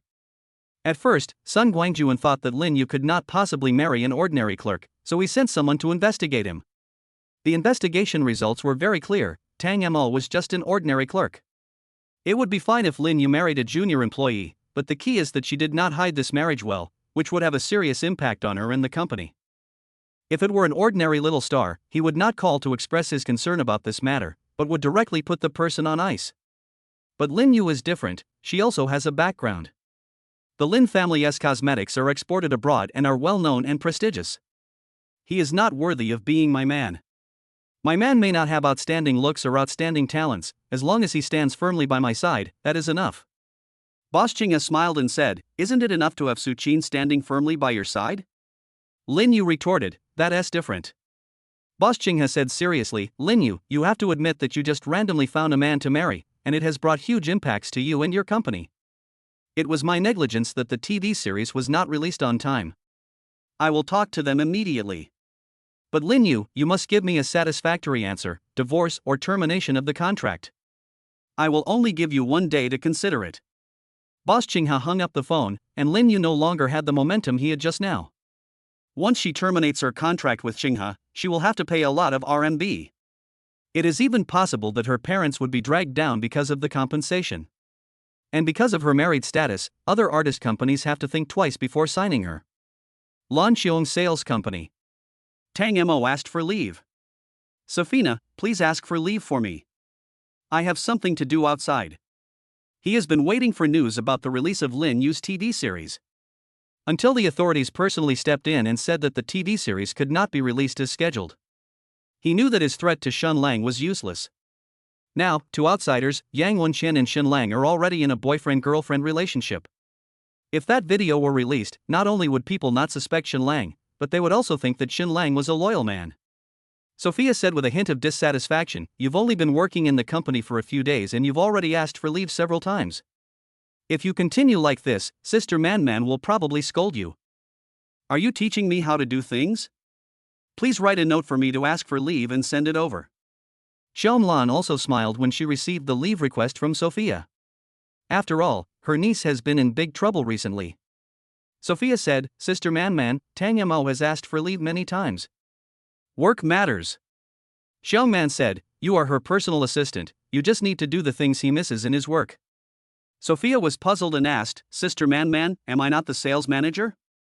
When did I become his personal assistant? Do you have any objection?" Without. Tang Mo bought some snacks and took a taxi to the mansion. When he opened the door, Su Qin stared at him unkindly. "You said you were going to solve this matter, and it turned out like this?" Tang Mo had no words to say as Xin Lang did agree to his exchange terms at that time. But Xin Lang was too cunning. He agreed on the surface, but secretly was thinking about how to solve the problem with the video. "I'm here to apologize. Did she eat well after I left?" Su Qin nodded with satisfaction. "You did a good job on this matter. Last time she praised the delicious fish soup you made." Tang Mo walked into Lin Yu's room with ease, carrying 2 large bags of snacks. "Lin Xiaoye, the master is here again." Last time Lin Yu at least had a reaction, but this time Lin Yu had no reaction, which made Tang Mo feel a little uneasy. He saw Lin Yu curled up in the quilt with her back to him, and there were rolled up paper towels on the bedside table and the floor. Tang Mo secretly hated himself for not being able to help Lin Yu, and he even had the thought of divorce. I guess only people of the same class as Lin Yu can bring happiness to Lin Yu. "I bought you some snacks.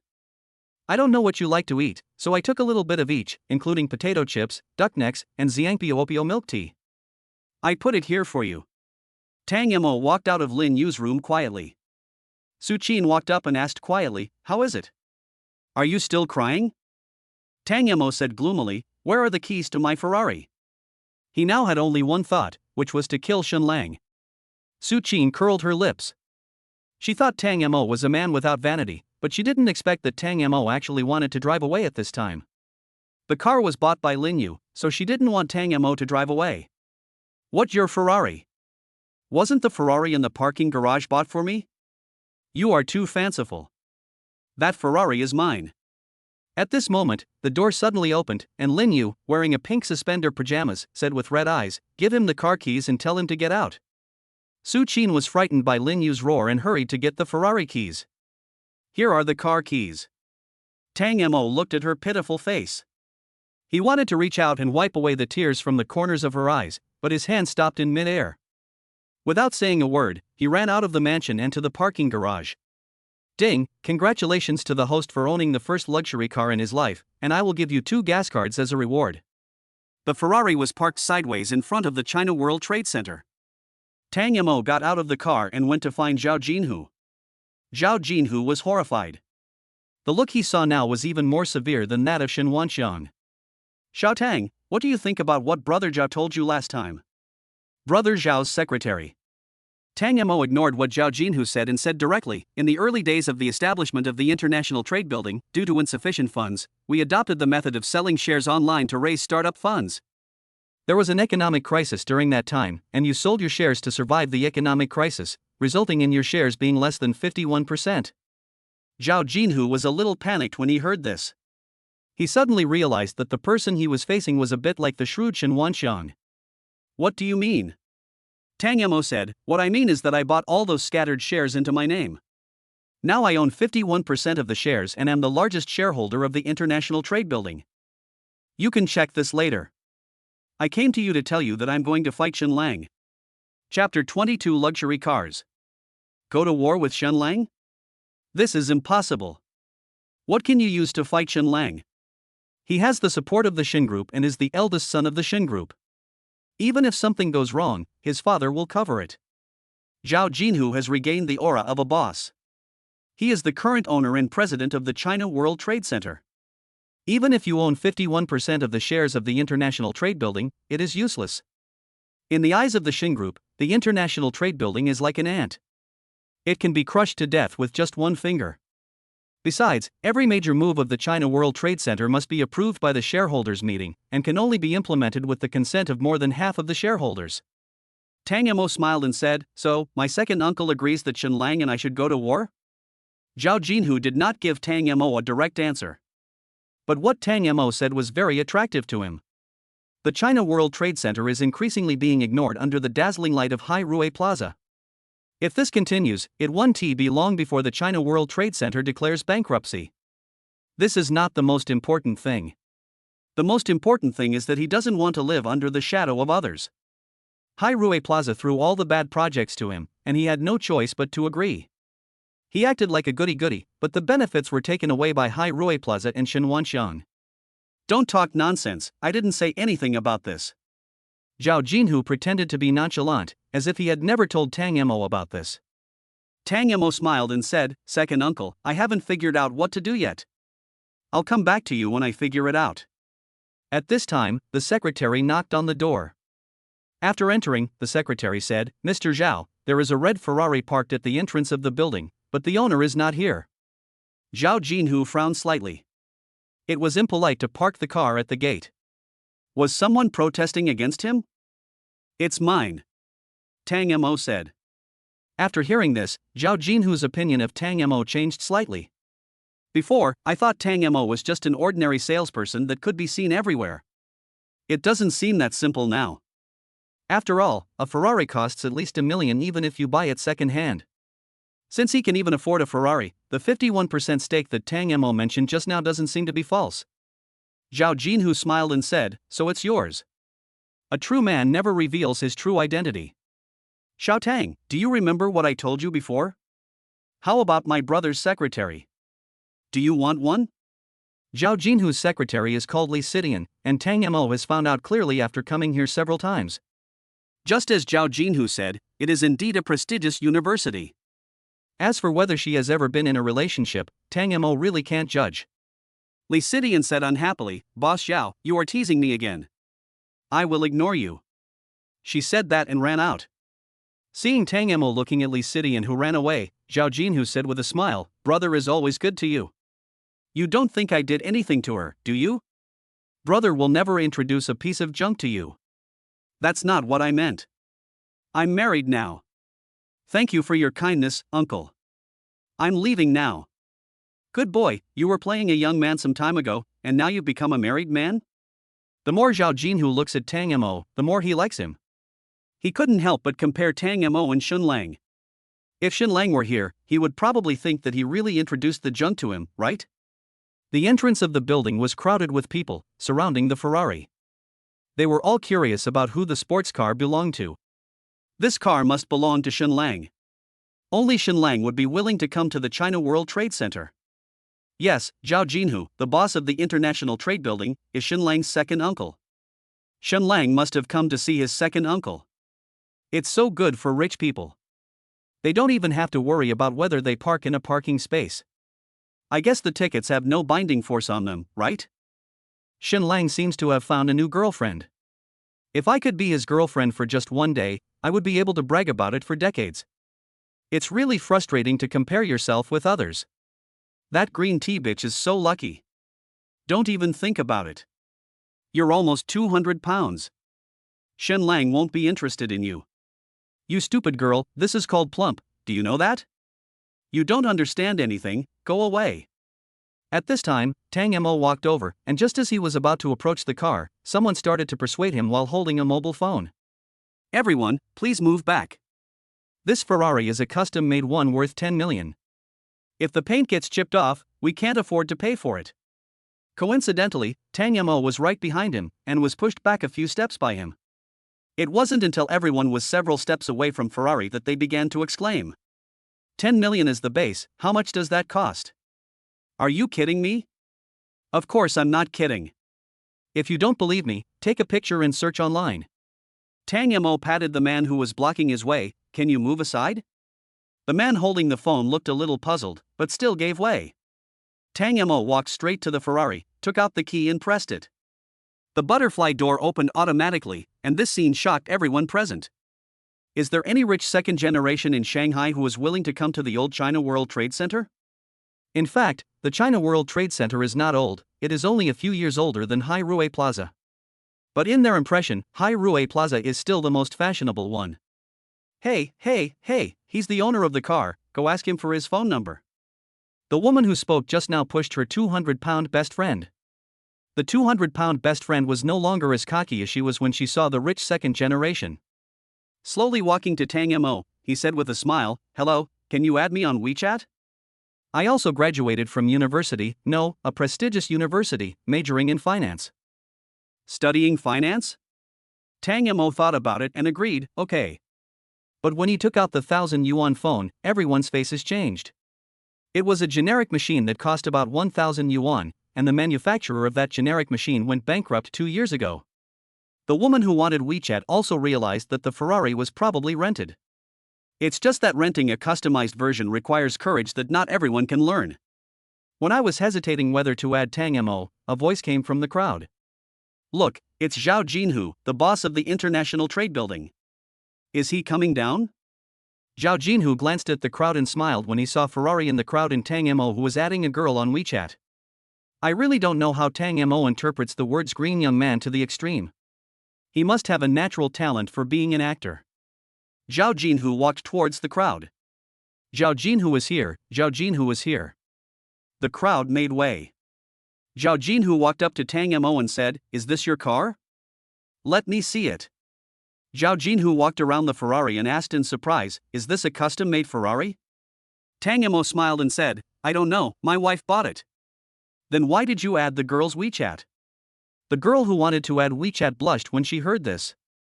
After all, asking for the WeChat ID of a rich second-generation kid in public, and that rich second-generation kid actually said in front of everyone that his Ferrari was a gift from his wife? That's not all, she was also made fun of by Zhao Jinhu. Tang Mo nodded. Who said adding WeChat means coveting someone's beauty? I'm a gentleman. Chapter 23 Dinner. When I was about to add WeChat, Tang Mo's phone froze. Sorry, my phone is stuck. Please wait a moment. The girl who wanted WeChat hesitated. She was wondering whether to withdraw her hand that was waiting to add WeChat. Before she could think clearly, Tang Mo had already added her WeChat. Okay, your online name is Meng Meng? Meng Meng nodded, yeah. I've added you, just agree to it later, I might need you later. Then, Tang Mo said hello to Zhao Jinhu, "Brother Zhao, I'm leaving first." After saying that, Tang Mo got into the car, and the roar of the engine made a way through the crowd. Only when people saw the taillights of the Ferrari going away did they react. Meng Meng seemed to be favored, and people even said that she would be needed in a while. The ugly duckling was about to turn into a white swan. Meng Meng felt the gazes from all around and felt very shy. She just casually tried to ask for the WeChat number, but Tang Mo said something that made her think wildly. What do you mean you might need her after a while? She is not a foot masseuse in a foot massage parlor, so it is impossible for her to fulfill Tang Mo's wish. Although thinking this way, Meng Meng still agreed to Tang Mo's friend request. At this time, Meng Meng's best friend rushed over and asked in surprise, "Meng Meng, did he really add you as a friend? It's so easy to add him on WeChat, he must be a bad guy." "Meng Meng, don't be stupid." Meng Meng nodded thoughtfully. Her best friend's words could be regarded as suggestions, and she would not be stupid enough to adopt them directly. As to whether Tang Mo is a good person or not, that remains to be seen. Maybe what Tang Mo said about needing her wasn't about that kind of thing? After all, she just said that she graduated from a prestigious university and studied finance. It was still early, so Tang Mo returned to the company. He found Xiong Lan and asked her if she had a contract with a higher commission. Xiong Man asked, "What do you want to do with a high commission contract project?" "I'm short of money," Tang Mo said directly. Xiong Man hesitated for a moment. She had already transferred 20 million renminbi to Lin Yu. Didn't T Lin Yu tell Tang Mo? At this moment, the landline phone in her office rang. "Let me take a call first." After answering the phone, Xiong Man looked at Tang Mo and smiled, "Accompany me to an engagement dinner tonight. As for the reward, how about 1 million? It's my reward for clearing your inventory." Tang Mo nodded. As long as he had money, it would be no problem for him to accompany his aunt to an engagement dinner. However, what Tang Mo didn't expect was that this engagement dinner was actually for Yang Wenqian and Shenlang. Tang Mo believed that Shenlang must want to resolve the issue of the video recording once and for all. But wasn't the engagement party too big? Tang Mo didn't believe that Yang Wenqian was really willing to get engaged to Shenlang. She must have been forced by her mother. Tang Mo now really wants to find Yang Wenqian and ask her face to face. However, neither Yang Wenqian nor Shenlang were present. This magnificent hall was packed with men in luxurious suits and women in evening gowns. They are all bosses in various industries. Tang Mo also wore a suit, a black Armani suit, also a luxury product. Next to Tang Mo, Xiong Man was wearing a strapless black dress, her hair was tied into a bun, and she wore silver hoop earrings. She was the focus as soon as she appeared. Isn't that Xiong Man, the boss of Lanqiong Sales? She is actually here to attend Shenlang's engagement party? I've always heard that Xiong Man and Shen's group are at odds. Now that Xiong Man is here, I guess Shen's group has reached a new level, right? Who is the man next to Xiong Man? He looks so young? Does anyone know him? Tang Mo with makeup on looks much more handsome than before, and is more than qualified to be the second male lead. As an experienced person, Xiong Man had long noticed that Tang Mo had a good foundation, and now that she had put on makeup, it really fulfilled her wish. Thinking that she was the first person to see Tang Mo after he put on makeup, Xiong Man felt guilty for stealing her niece's man. But now that things have come to this, she can only find an opportunity to make it up to her niece. Tang Mo didn't think much about it. He agreed to accompany Xiong Man to the engagement dinner for another reason, which was that he wanted to meet the director who was filming a movie for Lin Yu. The director's name is Zhou Ping, and he became famous decades ago. Tang Mo looked around but didn't find Zhou Ping. At this time, a man came over with a wine glass in his hand. "Boss Xiong, I really didn't expect you to come to Mr. Shen's engagement party." Mr. Sunday Qionglan responded with a smile. "Boss Xiong, who is this?" Xiong Man smiled and said, "Let me introduce you. This is our company's new sales director. Tang Mo, this is Sun Guangjuan, the boss of Qinghe Times." Qinghe Times? Sun Guangjuan? Only then did Tang Mo realize who the person in front of him was, Sun Guangjuan, the boss of Lin Yu Company. "So it was you who initiated the nostalgic model sales." It was very popular at the time. Tang Mo shook hands with him and asked, "Boss Sun, I want to ask why Lin Yu's new TV series didn't premiere on time?" Sun Guangjuan said with a little caution, "Lin Yu's TV series was not released on time. There are many factors. We are still dealing with it." Tang Mo smiled contemptuously, "Are you sure you can handle it?" "I can't guarantee that." Xiong Lan looked at Tang Mo's expression and seemed to understand why Tang Mo was willing to accompany her to this engagement dinner. After all, Lin Yu is her niece, so she can't do nothing. "Boss Sun, I'm sorry to bother you with Lin Yu's matter. If you have any difficulties, you can tell me." "Oh, President Xiong's niece is my niece. I definitely can't neglect her." After Sun Guangjuan left, Xiong Man said calmly, "I know you are worried about Lin Yu, but you can't show hostility to everyone here. The more enemies you make, the harder it will be for you to walk. I want to go out and get some fresh air after what my aunt taught me." Xiong Lan nodded. "If young people are not passionate, they are not young people. Go ahead, but don't go too far." Access the same line $$ is prohibited MUV this KC0 text hashtag in file DAJRP1 at 18S7 at EVIEB1 hashtag 0P0ZC6W39 0BDZ carat 66WB78E KDB5 $6.018 or 7 hashtag at 62VF48JA4300 or 4 C91MP60. Walking out of the magnificent hall, Tang Mo stood on the balcony covered with grass. The evening breeze blew, and his hot body quickly cooled down. Just when Tang Mo felt that the cold wind was blowing enough and wanted to go back, a woman in a white tight dress stood in front of her. She folded her hands in front of her and wore some pretty hairpins on her head. "You?" Tang Mo spoke when he suddenly saw Yang Wenqian. After thinking for a while, Tang Mo asked again, "Why are you engaged to Shenlang?" Yang Wenqian didn't say anything, but continued to stare at Tang Mo. Tang Mo asked again, "Did your mother force you to do this? So that she can buy a house for her son?" Yang Wenqian was silent for a long time, then smiled and said, "No one forced me, I did it voluntarily." The more Tang Mo looked at Yang Wenqian's smile, the more unhappy he felt. It was too fake. Chapter 24 not released. "You know very well who Shenlang is. He kidnapped you last time, and now you are engaged to him?" Don't you know that he is engaged to you for a purpose? Last time his bodyguard sent you home, I recorded it on video. As long as we follow the lead, we will find that the van is owned by the Shin Group, and we will definitely be able to trace it back to Shen Lang. He held this engagement party with you just to resolve this time bomb. With tears in her eyes, Yang Wenxian smiled and said, "Thank you for saving me last time, but I really want to have a family. I don't want to live with my parents anymore, and I don't want to be tortured by them all day long. Shen Lang is willing to take me away from them. This is what I hope for the most." Tang Mo was immediately furious. "I told you on the day we got the marriage certificate that as long as you are willing to go with me, your mother can't stop you." Yang Wenshan burst into tears and said heartbreakingly, "But I have already taken a step forward, why don't you take me with you? You turned around and married another woman, a female star. She and I are like heaven and earth. In your eyes, there is no comparison between us, right?" Tang Mo was stunned. He was so angry at the time that he didn't notice that Yang Wenshan took a small step forward. After hearing what Yang Wenshan said, Tang Mo cursed himself for being blinded by anger. Yang Wenshan walked in front of Tang Mo, reached out and touched Tang Mo's cheek, and said sadly, "I have thought about the life with you, and I also thought about the life with you after we have children, but there is no way, it has come to this point, there is no turning back. You must be very fond of that female star now, right? Originally, your tenderness belonged to me. I'm sorry Tang Mo, after this engagement party, we won't meet again." Tang Mo couldn't help but hug her and wanted to hold her tightly forever.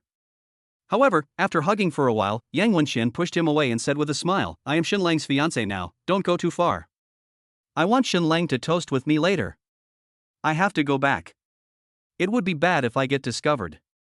After saying that, Yang Wenshan walked away, lifting up her slightly long skirt. Tang Mo never thought that he had hurt Yang Wenshan, and always thought that it was Yang Wenshan who hurt him. After enjoying the evening breeze for a while, Tang Mo returned to the engagement banquet hall. As soon as they arrived at the engagement banquet hall, his aunt Xiongman came up to him from somewhere and put her arm around his wrist. "Go wait at the door, my niece will be here soon." In fact, Shen Lang also invited Lin Yu's family to the engagement party. However, Lin Yu's parents did not come. After all, the person Shen Lang was going to be engaged to was their daughter Lin Yu. But Lin Yu heard that Zhou Ping would also attend Shen Lang's engagement dinner, so she brought her agent Su Qin with her. A Porsche 918 was parked in front of the hotel building. The people who got off the car were not wearing formal dresses, but ordinary casual clothes. Xiongman pushed Tang Mo forward and called out, "Yeah." When Lin Yu heard the voice, he looked at Xiongman, and at the same time looked at Tang Mo in surprise. "Aunt! Why is Tang Mo here?" Xiongman chuckled and said, "Who in the Lin family understands you best? Is there anyone else besides me, your aunt? Hey, your man is back to you. I just held his arm for a while. It was quite comfortable." Xionglan let go of Tang Mo's hand and pushed him in front of Lin Yu. However, Lin Yu did not accept Tang Mo right away. She was like a jealous girl, "Are you comfortable? Then you can continue to hold my arm, hum." Having said that, Lin Yu walked straight into the engagement banquet hall. She looked around but didn't find the person she was looking for. "Looking for Zhou Ping? I've been looking for him but can't find him." Tang Mo walked to Lin Yu. Lin Yu glared at Tang Mo, "I asked you to go to my aunt's sales company, not to attend the dinner with my aunt. Okay, don't be angry. The purpose of my coming here is the same as yours. I can only come in through my aunt," Tang Mo said. Lin Yu glanced at her aunt who was drinking not far away and looked as if she had nothing to do with it. "Stay away from her in the future." Tang Mo swore, "I promise to stay away from our aunt next time." Originally, everyone was looking at Lin Yu intentionally or unintentionally and whispering to each other. The whispering stopped only when a short and fat man walked in. "It's Zhou Ping." Lin Yu recognized the TV series director at a glance. Lin Yu angrily walked in front of Zhou Ping and asked, "Director Zhou, I want to ask, what is the reason for the delay of the TV series? You said it was a problem with the actors, so please tell me, who in our crew has a problem?" Zhou Ping looked at Lin Yu, then at the crowd of onlookers nearby. They had also heard about the news that Lin Yu's TV series had not been released, and they were also curious about why Zhou Ping did not release it on time. Zhou Ping sighed and said with a smile, "I didn't want to talk about this at first. The actress who played opposite you had a problem with her lifestyle. Now you know, right?" After saying that, Zhou Ping walked past Lin Yu, took a glass of wine and walked in front of the other bosses to chat and laugh. Lin Yu stood there, her heart restless for a long time. It was definitely not the actress who played opposite her who had a problem. It was definitely something Zhou Ping was making up. Mr. Zhou, then tell me, are you not going to release this TV series? At this time, Sun Guangjuan also rushed over after hearing the news. After all, Lin Yu was their own actor and artist. Sun Guangjuan said in a deep voice, Lin Yu, Director Sun, and I have already discussed the issue of the TV series. Director Sun said that we can have the editor cut a few clips and then re-release it. If you want to get good results with editing, you definitely need time to polish it. Are you trying to kill that actress's career by stopping Director Sun like this? At least for the actor now, the matter is not too big and is within the scope of what can be handled. Once the problematic lifestyle of that actor is widely known, you know the consequences better than anyone else. Facing the aggressive Sun Guangjuan, Tang Mo stood in front of Lin Yu and said, I don't care who the actor is. I just want you to give me a definite answer. When will the TV series be released? Sun Guangjuan was puzzled. Wasn't this man the pretty boy sales director that Zhong Man kept? Why did he want to hook up with Lin Yu again? Who are you to talk to me? Lin Yu stood behind Tang Mo, revealing half of her face and said coldly, he is my man, who is he? Sun Guangjuan was shocked. Lin Yu's man must be a well-known figure. If he doesn't take famous people seriously, how can he have a good life in the future? Definitely not. For a moment, Sun Guangjuan's attitude changed slightly. So he's your man? I'm so surprised. Everyone thought your man was Shen Lang. Ha ha ha ha. Chapter 25. Something happens at home. As soon as he said this, Sun Guangjuan felt something was wrong. After all, the current occasion is Shen Lang's engagement dinner. Just when Sun Guangjuan was in a dilemma, Zhou Ping came over. The release date has not been confirmed yet, and the editors haven't cut out the scenes related to the bad artists, so we have to wait. Things have come to this point and the other party still hasn't given in. There's no point in continuing to make a fuss. Tang Mo looked at Lin Yu, who had tears in her eyes, and consoled her, why don't we wait a little longer? Lin Yu wiped away the tears that were about to overflow. She pushed Tang Mo away and said stubbornly, I will wait. Where is Shen Lang? Where is Shen Lang? After all, this was someone else's engagement dinner, and the security guards were quickly attracted by her screams. The security guard stepped forward and said, Miss, please don't make any loud noises. Lin Yu pushed the security guard away again and said angrily, you are blind, how dare you stop me? The security guard was new and didn't know Lin Yu at all. After being pushed by Lin Yu, he wanted to push back, but fortunately Tang Mo stopped him. Come on, brothers. Someone wants to cause trouble. After the security guard shouted, countless security guards came from all directions. Among them is Shen Lang's personal bodyguard. Of course Shen Lang's personal bodyguard had seen Lin Yu before. When he saw that the person who was going to cause trouble was her, he immediately withdrew from the crowd. You guys want to mess up Master Shen Lang's engagement party, you're so bold. Get out. It would be decent if you just left on your own. It would be embarrassing if we took action. When Lin Yu saw the dozens of people in front of her, she didn't dare to move forward. She just stood there anxiously, her body trembling with anger. Suddenly, Tang Mo hugged her shoulders and said gently, baby, let's not argue with them, okay? Feeling the warmth coming from Tang Mo, Lin Yu turned around and hugged him, burying her head in his chest. Outsiders couldn't see it, but Tang Mo was the only one who could feel that Lin Yu was crying. Her hot tears had penetrated his suit and reached his heart. Tang Mo was a little confused. Lin Yu's TV series could not be released on time, so why did he have to look for Shen Lang? At this time, Shen Lang walked down the stairs wearing a white suit. He walked up to the podium with a smile, what a rare guest to my engagement dinner today. I'm just a little confused. Who are you hugging, Lin Yu? After Shen Lang finished speaking, everyone who had not noticed Lin Yu turned their attention to her and Tang Mo. Suddenly, there was a whisper all around. Isn't Lin Yu Shen Lang's fiancé? What's going on? You are not well informed. Shen Lang is engaged to another woman, not to Lin Yu. Could it be that something happened to the Lin group? Otherwise, why would Shen Lang be engaged to another woman? Who is that woman? She looks like a college graduate. I've never seen her real face, but she might be pretty. Lin Yu rubbed Tang Mo's chest, then turned around and said, I'm holding my man, do you have any objection? I was your man, and I broke the promise. I'm sorry. Shen Lang deliberately led others to think that Lin Yu had done something wrong. Tang Mo also felt that this sentence was very dangerous, but Lin Yu remained calm and said, "I can't help it. Your private life is too messy. I don't want to be your mother. I have a messy private life, and everyone has heard about it, but why did you agree to marry me before?" Lin Yu asked back, "Then why do you marry another woman now?" Tang Mo was stunned watching from the side. Is this the top-level tug of war? It's simple. You are not worthy of being my woman. Whether I am worthy of being someone's woman is up to me alone to decide. Shen Lang did not respond to Lin Yu's words, but changed the subject and asked, "Well, let's change the question.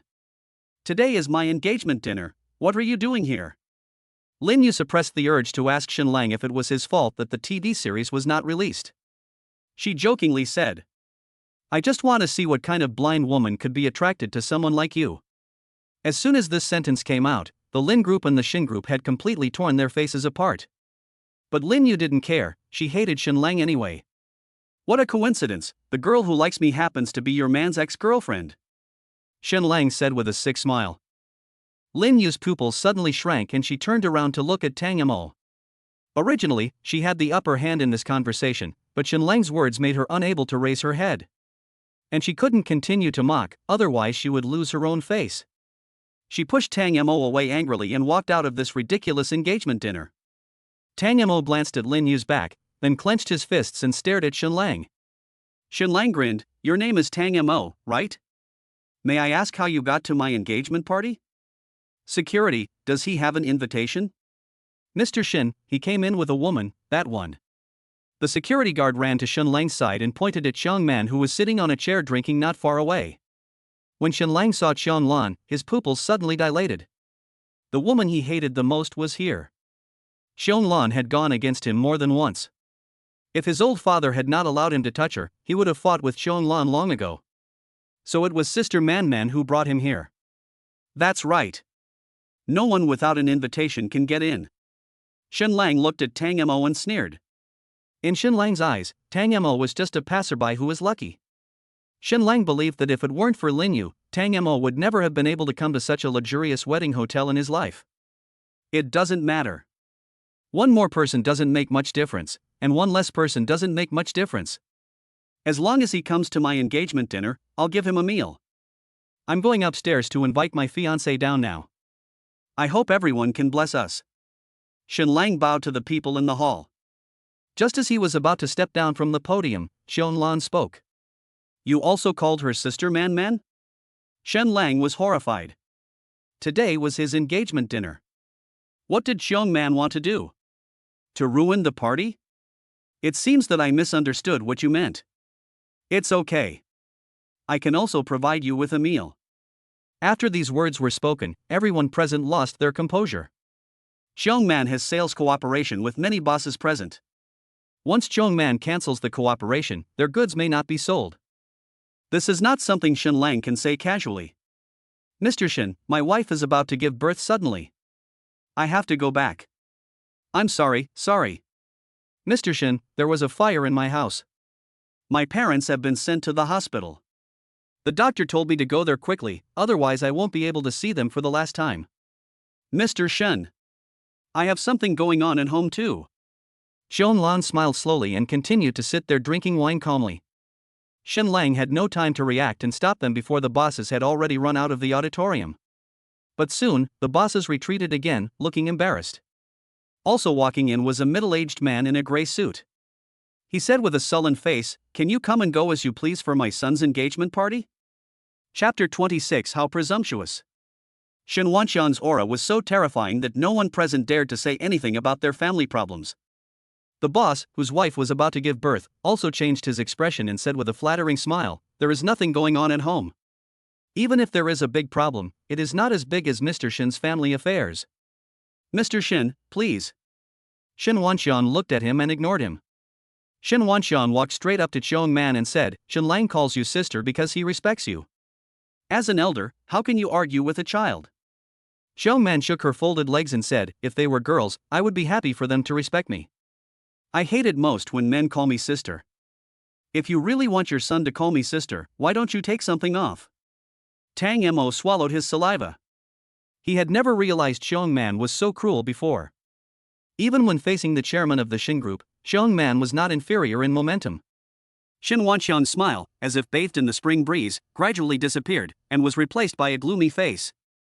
When everyone thought that Shin Wanxiang was going to have a falling out with Xiong Man, Shin Wanxiang suddenly laughed. "Ha, President Xiong, you must be joking. President Xiong is welcome to attend my son's engagement dinner." Xiong Man put down her half-empty glass of wine, stood up on her high heels, and said with her hands on her shoulders, "I won't say any more nonsense. I'm here for only one purpose, to release Lin Yu's TV series as soon as possible." After saying that, Xiong Man looked at Tang Mo and smiled. "Do you want to come with me? Or stay here for dinner?" Seeing Xiong Man smile, Tang Mo was a little afraid to get close to her. "I want to have dinner before leaving." "Okay, if they dare to bully you, just call your aunt and leave." As soon as Xiong Man left, the depressing atmosphere of the engagement party disappeared. Soon after, the sounds from the engagement party gradually returned to normal. There were also bosses who wanted to take the opportunity to curry favor with Shin Wanxiang. "Boss Shin, can we have a counter in Hai Rui Plaza?" "Boss Shin, I have a very good project that I want to talk to you about recently." Tang Mo stood in the crowd. He had no one to talk to and seemed out of place. At this time, Sun Guangjuan walked in front of him. "Your name is Tang Mo?" "Yes, is there anything I can do for you?" Tang Mo asked. Sun Guangjuan smiled and said, "Lin Yu has been in my company for many years, and I have always taken good care of her. I am responsible for the delay in the release of the TV series this time." Tang Mo asked directly, "Is the actor problem true?" Sun Guangjuan restrained his smile and said, "If you think it is true, then it is true. If you think it is not true, then it is not true." In a word, the entertainment industry is a complicated business, and the connections involved are very complicated. Take Lin Yu for example. How could she become a national goddess in just a few years? You are her man. You should know that her family runs a cosmetics business, and they do their own research. Selling cosmetics may not make money, but self-research will definitely make money. Just tell me, who wouldn't want to have a little relationship with a boss like this? I am no exception. After having dinner with her father a few times, I promised to support her. I told you so much because I don't want you to offend anyone. Zhou Ping, even if a ghost gives him money, he will do things for a ghost. Do you understand what I mean? 18th tier celebrities are not famous to begin with, so it's easy to label them and no one cares. Tang Mo had a general understanding of Zhou Ping, but he did not completely believe what Sun Guangjuan said. When Zhou Ping went to the bathroom, Tang Mo followed him. Since it's about money, it's easy. Following Zhou Ping to the bathroom, Tang Mo said, "Mr. Zhou, I'm sorry for being so rude just now. Can I ask how much benefit Shin Lang gave you? I can give you double that." Behind Shin Lang is Shin Wanxiang, but behind me there is more than just Xiong Man. Would you like to consider it, Mr. Zhou? Zhou Ping washed his hands and looked in the mirror. He couldn't possibly tell Tang Mo that he had a deal with Shin Lang. Tang Mo said, "Mr. Zhou, what do you think of the houses in Rose Town? I can give you one." When Zhou Ping heard that it was a house in Rose Town, he looked at Tang Mo, but still said with a slightly regretful look, "The house in Rose Town is good, but it's a little far away." Tang Mo had been observing Zhou Ping's expression. After catching a glimpse of the pity in his eyes, he felt much better. It seems that Zhou Ping is not unmoved, but the RMB has not reached the level he wants. It's better to go farther away. I customized a Ferrari some time ago, and I can give it to Mr. Zhou for transportation later. Zhou Ping was shaken. A luxury house in Rose Town and a customized Ferrari, these were much higher prices than what Shin Lang offered. But Zhou Ping was a little worried and didn't quite believe what Tang Mo said. "No, I have a problem with my waist and can't sit in a sports car with a base. I have to go see the bride for her engagement, so I won't chat with you anymore." Zhou Ping said it as if, but Tang Mo could never fulfill his wish. Tang Mo grabbed Zhou Ping's clothes and pushed him to the bathroom, with a fierce look on his face. "Fatty, don't refuse a toast and then drink a forfeit. You just follow the way I give you. I give you too many snacks, aren't you afraid that you won't be able to finish them?" Zhou Ping struggled for a few times, and suddenly met Tang Mo's murderous eyes, and immediately changed his words. "Actually, I think the sports car with a base plate is also good, but my body shape doesn't match it. How about you change it to a Mercedes-Benz?" Tang Mo smiled and said, "Why didn't you just tell me earlier that you wanted to change to a Mercedes-Benz? You made me guess. Don't do that next time." Zhou Ping breathed a sigh of relief. It seemed that Tang Mo really wanted to give him some RMB. However, the next second, Tang Mo smiled and said, I have recorded all of our conversations just now. I don't have the money to buy you a house or a Mercedes-Benz. Now, you must go online with Lin Yu's TV series as soon as possible. As for who you choose as a scapegoat, I don't care. It was like falling into an endless dark abyss. Zhou Ping was in despair. He was actually being plotted against. He should have thought of this long ago. Damn it! He lost his judgment just because Tang Mo touched him. What a waste! Zhou Ping slapped himself in the face, otherwise, he would have felt at ease taking Shenlang's RMB. Now, the TV series filmed by Lin Yu must be put online as soon as possible. If Shenlang finds out, he will be in big trouble. Tang Mo's smile looked like a devil in his eyes, and he could only agree to Tang Mo's conditions. 1 week. This is all the sincerity I can offer you. Don't even think about going any faster. I'm not a pushover. Zhou Ping looked like he was ready to fight to the death. How could Tang Mo fight him to the death? He smiled and said, Brother Zhou, you can't eat vegetarian food. You have to eat meat, otherwise you won't be full, right? There are still a lot of steaks on the engagement party table outside. Can I go get a few for Brother Zhou? Zhou Ping stopped him and said, Don't let others know that I have a relationship with you. After saying that, Zhou Ping walked out. Chapter 27 Lin Family. Zhou Ping has been eating steak since he came out, trying to relieve his stress by eating. At this time, Shenlang came down from the stairs holding Yang Wenxian's hand. As if they had telepathic connection, Yang Wenxian's eyes quickly found Tang Mo in the crowd. Tang Mo also saw her and had a slight struggle in his heart. After all, Yang Wenxian was the woman she loved. She was very beautiful today. Tang Mo had never seen her like this before. She was wearing a white dress, and the fluffy skirt showed how expensive it was. Afterwards, Shenlang took Yang Wenxian to toast the boss at the dinner. As if deliberately walking in front of Tang Mo, Shenlang also raised the bar. Tang Mo, thank you for coming to your ex-girlfriend's engagement dinner. Tang Mo frowned. Did Shenlang consider Yang Wenxian's feelings when he said this? However, what Tang Mo didn't expect was that Yang Wenxian also said, Tang Mo, thank you. After saying that, Yang Wenxian drank the entire glass of wine. Shenlang exclaimed, Your ex-girlfriend is so happy that you came, she drank all the wine. As he spoke, Shenlang drank all the wine in the glass. After drinking, he took Yang Wenxian away. Tang Mo never drank the wine from the glass in his hand. He was so angry that his whole body was shaking. Damn Yang Guifeng. The wine in the glass spilled out because of his shaking hands. Tang Mo suppressed the anger in his heart, put down the wine glass in his hand and left the engagement party. Walking on the road, Tang Mo was soon awakened by the evening breeze. He is Lin Yu's man now. Lin Yu must be in a bad mood now, so he has to stay with Lin Yu. He called Lin Yu and wanted to ask where Lin Yu was. However, Lin Yu's phone was turned off, so he couldn't ask even if he wanted to. He had no choice but to drive the Ferrari that Lin Yu gave him to the mansion. There was only Su Qin in the mansion, no one else. Su Qin frowned. She had begun to hate Tang Mo. She still can't figure out what Tang Mo's strengths are. Lin Yu didn't tell me where she was going. Go find her on your own. Also, don't come again next time. Don't ask. If you ask, it means I don't like you. In fact, Su Qin was also very worried about Lin Yu's current mental state, but she had no choice. Lin Yu left without saying goodbye. It was too late for her to go out and look for her now, and she was afraid that Lin Yu would not see her when he came back. Tang Mo didn't stay for a second and left the mansion directly. Since Xiaomlan is Lin Yu's aunt and left not long after Lin Yu left, she may know where Lin Yu is. Xiaomlan answered the phone quickly, but she said she didn't know where Lin Yu was. Xiongman joked, why don't you go to the Lin family and take a look? Lin's house, where Lin Yu's parents live. Tang Mo had never thought about meeting Lin Yu's parents, but he didn't expect to meet them so soon. Lin Yu's parents definitely don't want their daughter to marry an incompetent loser, right? Xiongman sent the Lin family's address to Tang Mo's mobile phone, and Tang Mo immediately followed the navigation to the Lin family. The place where the Lin family lives is even more luxurious than a mansion, and it looks like a small castle. He rang the doorbell, and soon a middle-aged woman opened the door and came out. The lights inside the villa also shone out from the door. I thought you didn't know how to find this place, come in. Tang Mo was stunned for a moment. The middle-aged woman seemed to know him. Tang Mo did not stay outside the yard anymore and walked into the villa.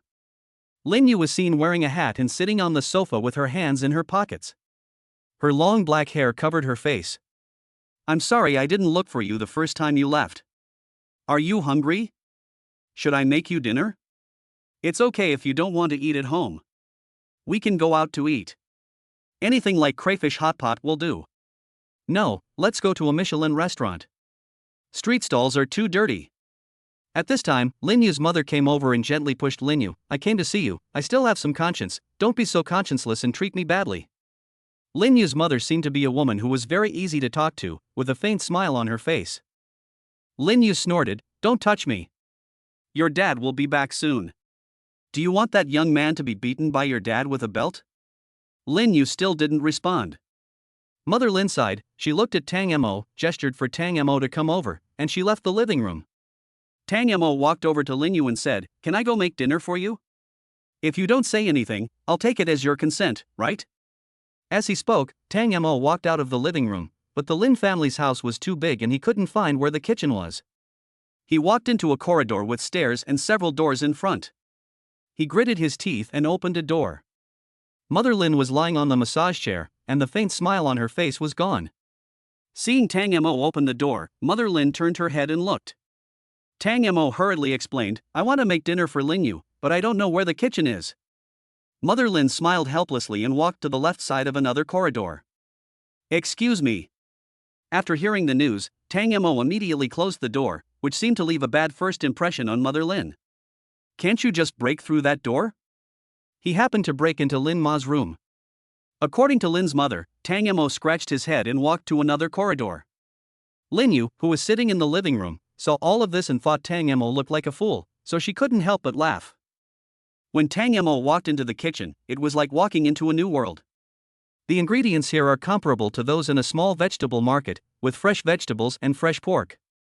After all, after living alone for a long time, Tang Mo's cooking skills have improved inadvertently. Ding, congratulations to the host for cooking in a luxurious villa, and I will reward you with a chef's certificate. Suddenly, a large number of cooking recipes flooded into Tang Mo's mind, and he was confident that he could make them, as if he had made them many times. Half an hour later, Tang Mo prepared a sumptuous dinner. After he put all the dinner on the table, he went to the living room and said to Lin Yu, dinner is ready. I don't know what you like to eat, so I tried to use all the dishes in the kitchen. Lin Yu really wanted to ask if it was a hodgepodge, but she didn't want to talk now, because talking would be like admitting defeat.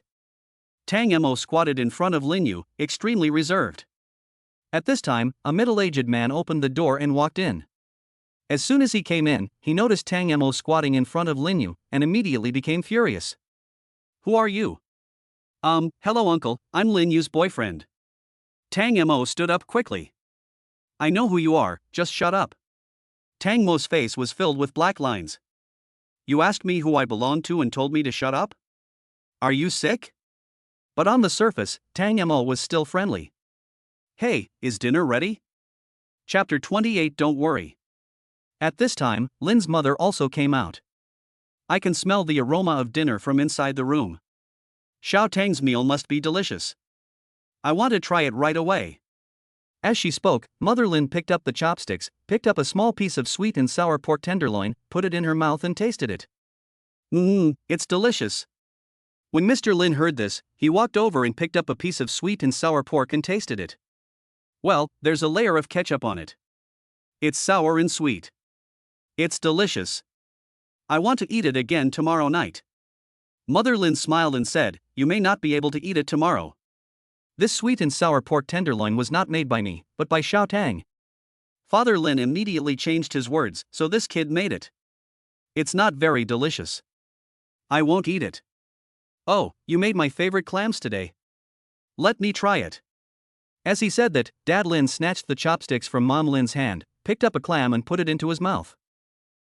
Clams are so delicious. I will never get tired of eating them in my life. In fact, although Dad and Mom Lin were praising the delicious dinner, their eyes were always on Lin Yu, who was sitting on the sofa. But Lin Yu remained indifferent, and Lin's mother couldn't help but worry and whispered, oh, what should I do? Dad Lin frowned, rubbed his chin and thought for a while, and suddenly caught a glimpse of Tang Mo, who was standing next to him like a primary school student. Just like ordering a servant, Father Lin said, go, take care of your wife yourself. We can't take care of her for the rest of her life. Tang Mo's eyes suddenly flashed with a shrewd light. What does that mean? Did Lin's father agree to his relationship with Lin Yu? Without waiting for Lin's father to change his mind, Tang Mo immediately turned around and ran to Lin Yu and hugged her. Honey, give me a chance. I promise there won't be a next time. I'll go wherever you go next time, okay?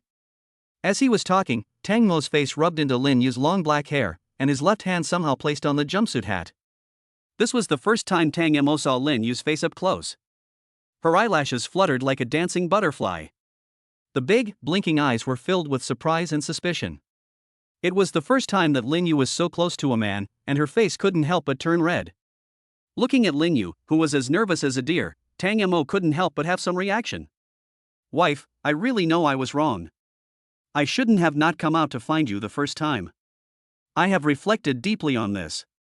Lin Yu smiled bitterly, I'm not such a stingy person. After all, you and her broke up because of the betrothal gift. You must still have feelings for each other. I'm not angry at you, I'm angry at others. Tang Mo smiled and said, that's good. Thank you, my wife, for forgiving me. But wife, I suddenly want to tell you a secret, do you want to hear it? Lin Yu asked, what secret? Tang Mo said, our every move is being watched by our parents now. Lin Yu then realized that this was not her own home, but her parents' home. Like a cat whose tail was stepped on, Lin Yu hurriedly pushed Tang Mo away. Seeing this, Mr. and Mrs. Lin immediately turned around and started eating dinner in tacit understanding. Lin Yu sniffed and tilted her head back, causing the one-piece hat on her head to fall off. Afterwards, Lin Yu wiped the tears from her face with both hands while adjusting her mood. Dinner is ready, do you want to eat together? Lin Yu thought about it and realized that since her parents didn't stop Tang Mo from comforting her, it meant that they didn't have much of an opinion about Tang Mo. Before, her parents didn't disagree. Well, she could take this opportunity to make Mr. and Mrs. Lin accept her husband. Dad, Mom, let me introduce you. This is my man. His name is Tang Mo. He is currently the sales director of Lan Xiong. Tang Mo followed, hello, uncle and aunt.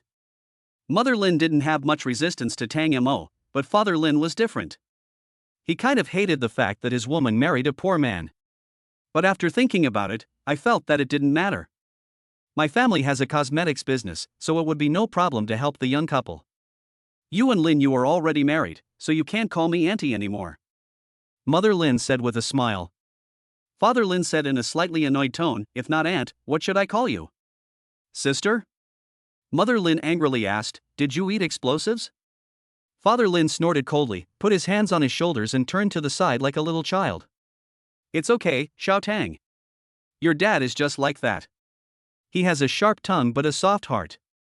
I guarantee he will be happy if you just call him Dad. Tang Mo nodded, and then called out, Dad. Father Lin ignored Tang Mo and walked out of the restaurant. Then he heard the sound of a door closing in the corridor. Mother Lin smiled and said, it's okay, don't worry about him, just continue eating. As soon as she finished speaking, Lin's mother got up and left the restaurant, and as expected, went to Lin's father's room. Lin Yu and Tang Mo were the only ones left in the entire restaurant.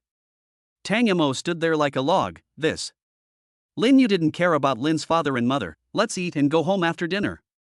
When going back, Lin Yu did not say hello to Lin's father and mother.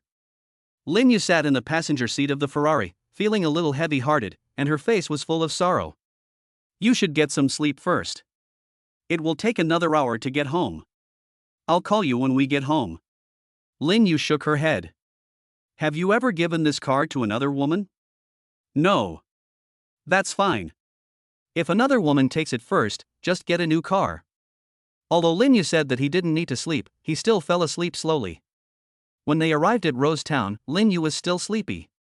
Tang Mo called out softly twice, but when he realized that he couldn't wake her up, he could only stay in the car for a while. After a while, Tang Mo found that Lin Yu showed no signs of waking up, so he directly opened the passenger door and carried Lin Yu out from the passenger seat. The sound of the door opening startled Su Qin, who was making a schedule in the living room. Su Qin stood by the window and took a look, and found that it was Tang Mo holding Lin Yu. She immediately opened the door of the mansion and waited for Tang Mo to bring her in. As Tang Mo walked, Lin Yu suddenly hooked her hands around his neck and called out, "Tang Mo." Tang Mo thought she was awake, but it seemed not to be the case. She seemed to be still asleep, with a tear gleaming in the corner of her eye. "Be good, we're home now, have a good sleep."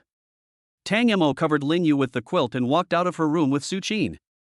Su Qin crossed her arms and asked with a scrutinizing look, "Where did she go?" "She went to Shun Lang's engagement party and then returned to her home." "You mean you brought her here from her home?" Su Qin said in disbelief. Father and Mother Lin shouldn't recognize Tang Mo's identity so quickly, right? "Yeah, what are you doing?" Walking into the living room, Tang Mo found that Su Qin's laptop was on and took a look. "Yaya is going to hold a press conference for The Legend of Sword and Fairy tomorrow. I'm writing a draft of my speech." Chapter 29 Termination of Contract. Tang Mo was a little strange.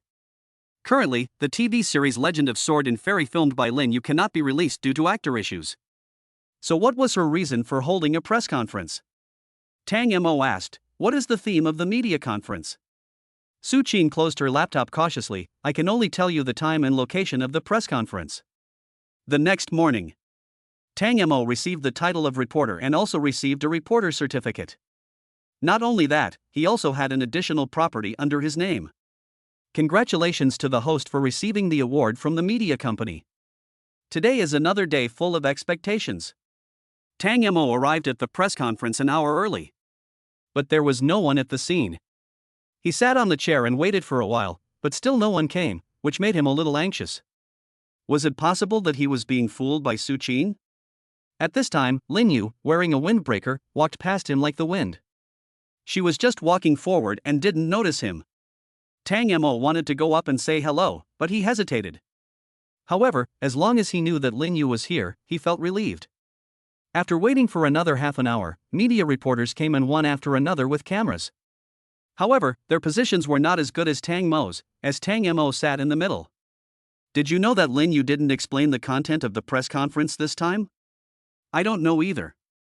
I came here for her popularity. Any topic related to Lin Yu will attract more traffic. I don't want to miss out on this cash cow. The official Weibo post from The Legend of Sword and Fairy hasn't been deleted yet. I always feel like this press conference is a little unusual. As 9 o'clock approached, more and more media reporters flocked to the press conference. Then, Lin Yu walked up to the press conference podium alone. There was a chair on the podium, but she didn't sit on it. She touched the microphone, checked that there was no problem, and then spoke. "First of all, I want to say sorry to everyone. The Legend of Sword and Fairy was not released on time, and I am partly responsible. But what I want to announce today is not just the immortal sword. From today on, I will terminate my contract with Qinghe Company. You can contact my assistant for any subsequent compensation issues." After saying that, Lin Yu walked directly down from the podium. As soon as these words were spoken, the press conference site was silent for a few seconds, and then soon broke out into unprecedented noise. The media reporters swarmed over and asked, "Ms. Lin, what is the reason for your termination of the contract with Qinghe Company? Ms. Lin, are you able to compensate Qinghe Company and its partners for breach of contract? Ms. Lin, which actor in the Fairy Sword crew had a problem? Can you tell us?" Lin Yu was blocked by media reporters and couldn't leave at all. It would be useless even if Su Qin helped to clear the way in front. Lin Yu frowned and shouted, "Get out of the way." However, the reporter who wanted to know the truth chose to be deaf and continued to ask Lin Yu questions. Tang Mo pushed through the crowd and shouted, "Everyone, get out of my way." Tang Mo's shout was so loud that the whole building could hear it. The reporters were also stunned by his roar. The reporters' eyes were all on him, sizing him up. Soon, the reporters reacted and asked, "Excuse me, what is your relationship with Lin Yu?"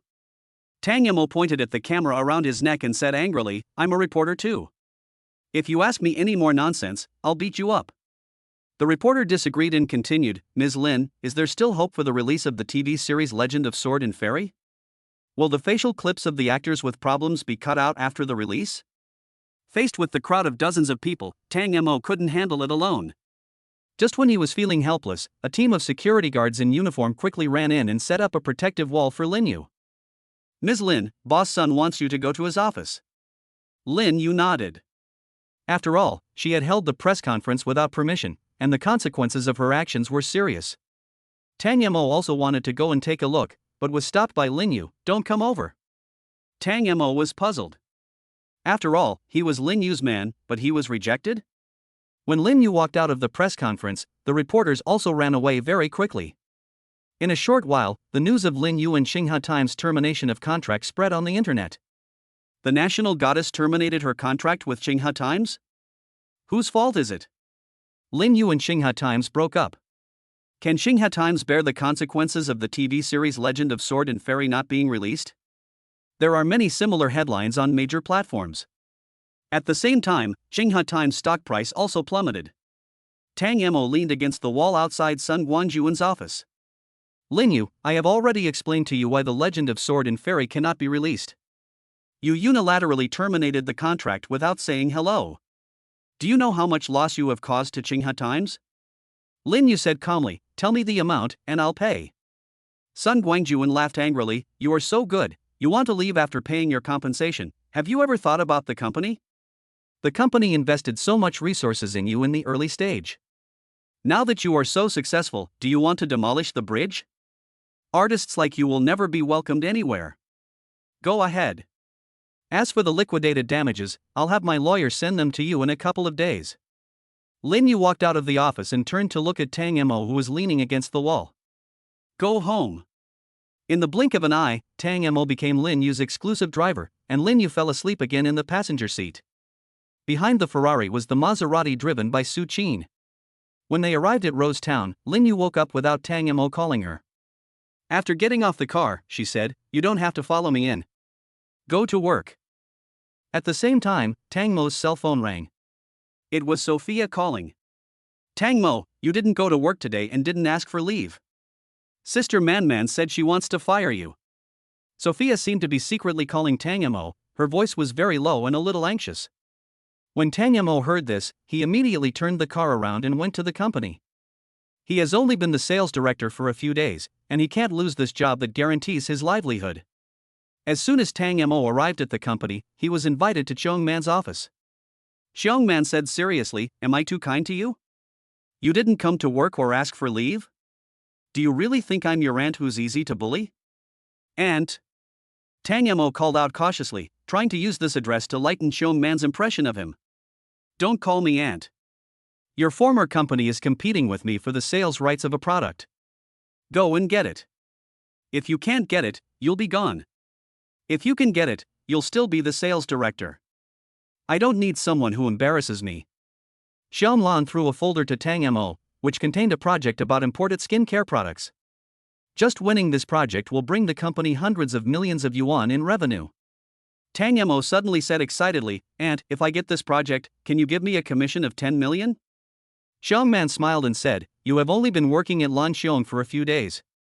Do you think it is easy to get this order? Don't even mention 10 million. As long as you get this order, I'll be willing to give you 20 million. I can even give you all the profits, but you have to remember that people who embarrass me will never stay in Lanxiong.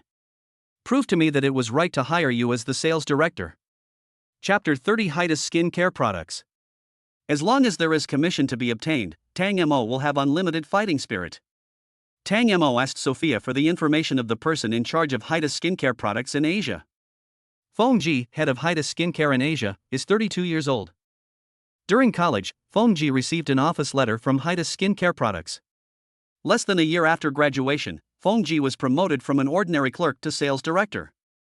3 years later, Feng Ji became the right-hand man of the president of Hydus Skincare Products, and independently sold skincare products overseas. Just looking at her resume, Feng Ji's life seems to be a cheat. This was Tang Mo's first time dealing with such a person. However, everything depends on human effort, and the information Sophia obtained also included Feng Ji's interests and hobbies. Feng Ji seems to know a lot about life. Playing badminton, ice skating, and skiing are child's play for her. The information said that Feng Ji had a diving certificate, a gliding certificate, and so many other certificates that it was dizzying. If he were to start from his interests and hobbies, Tang Mo could only choose trivial sports like badminton, which might make Feng Ji look down on him. But he had never tried diving before. If he didn't know how to check the oxygen meter after entering the water, the probability of drowning would be 100%. But then again, he wasn't the only one vying for the rights to sell these skincare products. We must act preemptively before the foreign salesperson and Feng Ji have a meeting. So, Tang Mo decided to visit Feng Ji first. If you don't visit, you won't know that someone else is already negotiating with Feng Ji for the sales rights. And that person happened to be Jia Mingliang. After a while, Jia Mingliang walked out with a smile and happened to meet Tang Mo outside the office. Jia Mingliang asked curiously, "Why are you here? I don't need to say hello to you, right?" Jia Mingliang quickly realized that Tang Mo's reason for appearing here might be the same as his, which was also for the sales rights of Hadasi skincare products. However, Feng Ji had already agreed to give him the sales rights, and the letter of intent could be signed in the afternoon. Because of Feng Ji's promise, Jia Mingliang was not too worried that someone else could get the sales rights for these skincare products. But if the opponent is Tang Mo, Jia Mingliang is still a little nervous. However, Jia Mingliang did not want to admit defeat and said sarcastically, "Boss Feng has already cooperated with me. You want to fight for the sales rights of these skincare products? You can only dream about it." Tang Mo said, "Have you signed a contract with President Feng?" "Probably not. I just heard you talking about signing a letter of intent." A letter of intent is an agreement that can be made before a formal contract is signed, and this agreement doesn't work well. I have to thank you for letting me dream. Thank you for thinking about me. I really didn't sleep well last night and couldn't even dream. Jia Mingliang said sarcastically, "Tang Mo, don't forget who brought you up. You are not qualified to fight me. I can do sales thanks to you. I want to thank you for leading me to the sales path." Jia Mingliang's face looked as ugly as if he had eaten a fly. He shot himself in the foot. Seeing that Tang Mo was a talented salesperson, he recruited him under his command and taught him some sales knowledge. It's just that Tang Mo learned too fast, so fast that it made him uneasy. Once the boss gets to know about this, Tang Mo will definitely not be just his right-hand man. As long as he can be promoted to the same position as him, that is, sales director. Originally, Jia Mingliang had always wanted to hide this matter, as long as Tang Mo could continue to work under him. Later, Shen Lang appeared. He was the young master of Shin Group and had great influence. Not only does he have shares sold by foreign companies, he is also related to the owner of the China World Trade Center. Shen Lang said that he would make sure Tang Mo had no chance of survival in the Magic City, and he was also afraid that Tang Mo would surpass him. So they hit it off immediately, and he did Shen Lang a favor and fired Tang Mo.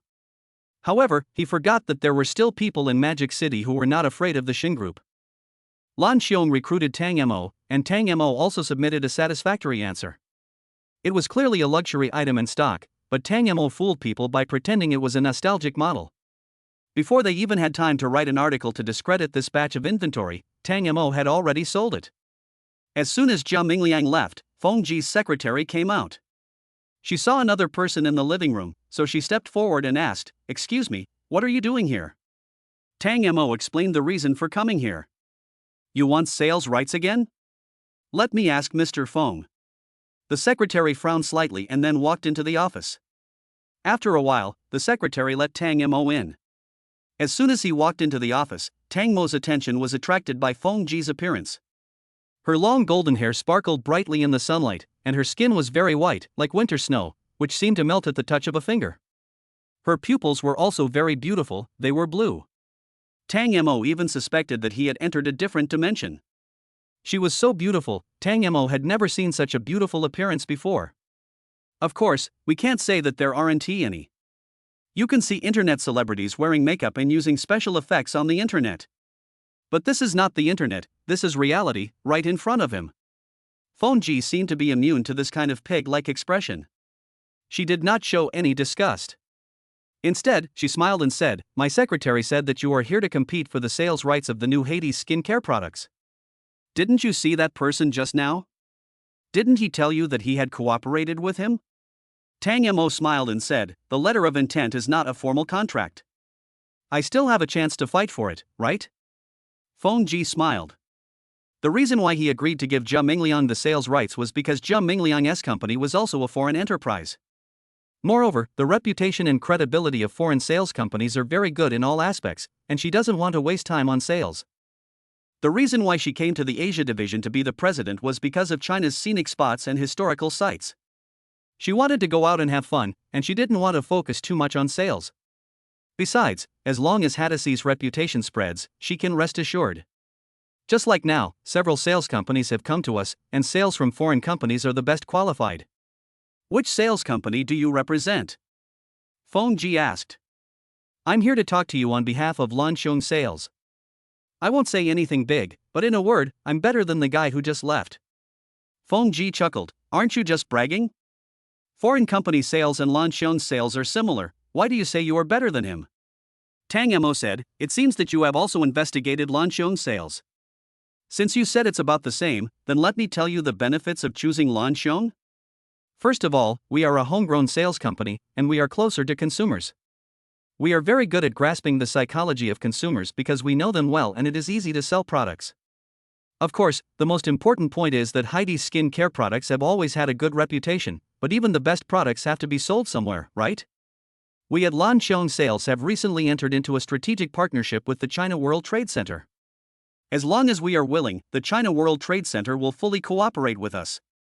If it is true as Tang Mo said, that the China World Trade Center can do its best to cooperate with them in sales, then Heidi's skin care products will definitely sell well. But then again, even if China World Trade Center could fully cooperate, it could only be on par with the counters at Hairui Plaza. After all, the traffic at Hairui Plaza is much greater than that at China World Trade Center. I'm sorry, I can't give you a conclusion right away. I need to think about it. Feng Ji ordered Tang Mo to leave, so Tang Mo had no choice but to return to the company. As soon as he returned to the company, Tang Mo heard that Lin Yu's Weibo was flooded with comments. Weibo even suffered a server crash and became paralyzed due to the sudden influx of a large number of users. Weibo was bombarded, and the short video account was also attacked. Under the Legend of Sword and Fairy promotional video that Lin Yu pinned, the number of comments increased by 1 per second. It is estimated that there were more than 10 comments per second before, which has led to the current number of comments reaching hundreds of thousands. If you terminate the contract with Tsinghua Company, you will be nothing. The ungrateful bastard has turned from pink to black. You've ruined this TV show. I never thought that the goddess who looks so glamorous on the surface actually lives a lewd life in private. It's so disappointing. Tang Mo looked at the topics related to Lin Yu, and it seemed that they were misleading the public into thinking that Lin Yu was a problematic actor, which resulted in the Legend of Sword and Fairy TV series not being able to be released. Even after being misunderstood like this, Lin Yu didn't stand up and say a word. Maybe he was too sad and upset? Tang Mo logged into Tang Media's account and posted an article. The article was titled The Legend of Sword and Fairy will be released in a week, don't be misled by the news on the internet. Tang Media's account is linked to several media platforms. Several platforms deleted this article as soon as it was published. The reason for deletion is also ridiculous, spreading rumors. Tang Mo really wanted to find the staff member who deleted the article, grab his hair and slap him in the face and ask, "Where did you spread the rumor?" But fortunately, this article was left on a certain forum. After doing all this, Tang Mo drove to the mansion. But after ringing the doorbell, no one came to open the door. Whenever she rang the doorbell before, Su Qin would come to open the door quickly, regardless of whether she was angry or not. After waiting for 10 minutes, Tang Mo decided to make a phone call to ask. Su Qin answered the phone and explained, "Ling Yu and I are not at home." "What can I do for you?" Tang Mo thought about it and wanted to ask about Lin Yu's situation. Is Lin Yu by your side? Has she seen the comments online? She was beside me, she didn't see it. We still have scenes to shoot, so I'll hang up now. Not long after the phone call was hung up, Tang Mo felt something strange. Didn't Lin Yu just terminate her contract with Tsinghua Company? Where did she get the filming? Besides, which company would be willing to let a female celebrity with a controversial reputation film a movie? Since Lin Yu doesn't want to tell him, then forget it. He drove to the China World Trade Center and talked to Zhao Jinhu about the Heidi's skin care products. Zhao Jinhu said that as long as it is a new product of Heidi's, it is not difficult to get a counter. Zhao Jinhu said cheerfully, "Xiao Tang, Li Sidian hasn't come to work recently, why don't you go to her house and take a look?" Tang Mo wondered, what does it have to do with me if she doesn't come to work? Zhao Jinhu said solemnly, "Well, why is it okay? If she doesn't come to work, your uncle will be missing an arm, and it will be difficult for him to cooperate with you in sales." Faced with Zhao Jinhu, who was speaking seriously, Tang Mo really had a hard time refutating. No matter how hard Zhao Jinhu tried, he didn't get any benefit from him. Now, Zhao Jinhu asked him to do a favor, and it would be a bit unreasonable for him not to help. "Okay, I'll go take a look." Go and have a look. Chapter 31 Auntie helps you. When he arrived at Li Sitian's house, Tang Mo couldn't believe his eyes. This is also a villa area far away from the city. There are only two possibilities for Li Sitian to live here. One is that her family is very rich, and the other is that she is being kept by someone. After all, Li Sitian is Zhao Jinhu's secretary, so it is easy to explain why she is kept by him. Besides, why would someone who can live in this villa area do anything else but be Zhao Jinhu's secretary?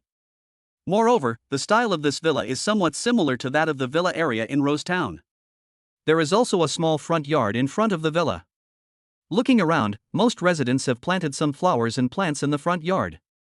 The villa where Li Sitian lives has a backyard, but it is blocked by the neighbors, so you can't see what's in the backyard from the front of the villa. Tang Mo rang the doorbell and an auntie in maid clothes opened the door. Are you the man who bullied our young lady and made her cry? Aunt's face was filled with anger. Tang Mo died unjustly. He had only met Li Sitian a few times, so it was impossible for him to bully Li Sitian. Besides, Li Sitian is Zhao Jinhu's secretary, and Zhao Jinhu was anxious for him to come and see Li Sitian, so it was very likely that the person who bullied Li Sitian was Zhao Jinhu. Auntie, it's not me, it might be her boss.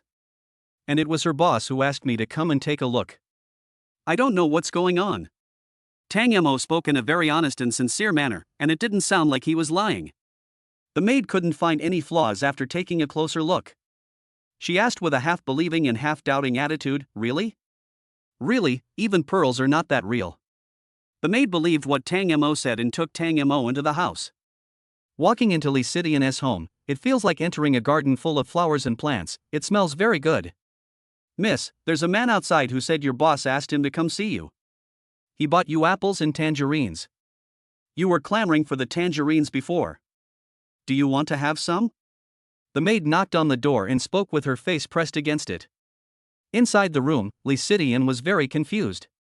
Who did Zhao Jinhu ask to find her? She didn't know many men in the China World Trade Center, and the one who left the deepest impression on her was Tang Mo.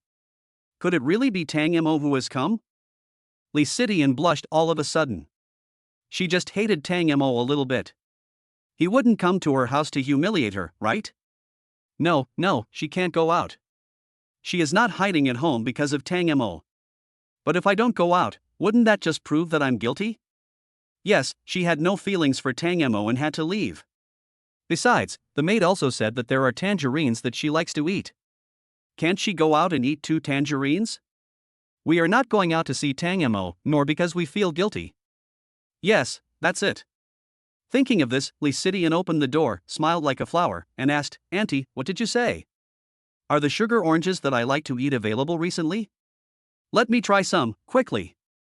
The maid showed a confused look. In the morning, Li Sitian didn't even have breakfast and had a gloomy look on her face. But now, Li Sitian suddenly smiled like a flower. The maid looked suspiciously at Tang Mo who was standing aside. Could it really be because of this boy? Of course it is, there is no mistake about it. But this guy just said that he has nothing to do with Li Sitian, and that it was Li Sitian's boss who asked him to come. You didn't say that on purpose? But his eyes were sincere, so he probably didn't mean it. The maid was very confused as to what was going on. However, as long as my lady eats, it is a good thing. Miss, look how anxious you are. This young man sent it to you. You should thank him. Only then did Li Sitian turn her head to look at Tang Mo, and immediately put away her smile and asked, Why are you here? My second uncle is in a dilemma if you don't go to work. Let me come and see what's wrong with you. If necessary, let me take you to the hospital. Tang Mo talked nonsense, but Zhao Jinhu was not so kind. He just asked him to come and see Li Sitian. As for what Zhao Jinhu was thinking, Tang Mo felt that it was the same as last time, and he wanted to use Li Sitian to bind him. But it doesn't matter. He is a gentleman and will never let Zhao Jinhu's evil plan succeed. Besides, it is not so easy to use Li Sitian as a pawn. Can you speak? What's wrong with you? If you can't speak, then go away. Why are you in my house? Do you think my house is a place where you can come and go as you please? Li Sitian has wanted to teach Tang Mo a lesson for a long time, but she didn't have the chance before. Now this is her home and she can say whatever she wants. Tang Mo touched his nose and asked, What's wrong with you? A cold, a fever, or something else? As he spoke, Tang Mo's eyes wandered over Li Sitian's body. Li Sitian blushed immediately, covered her private parts with both hands, and said angrily, "What are you looking at?" She was still wearing a suspender pajamas, the hem of which only reached her thighs, and her pair of snow-white beautiful legs were still filled with the air filled with the fragrance of flowers. A pair of feet without socks just stepped on the floor. When Li Sitian looked down and saw that she was not wearing slippers, she ran into the room in shame and slammed the door shut. She leaned against the door and took a deep breath. She was so eager to go out to see Tang Mo that she forgot to wear slippers. How embarrassing.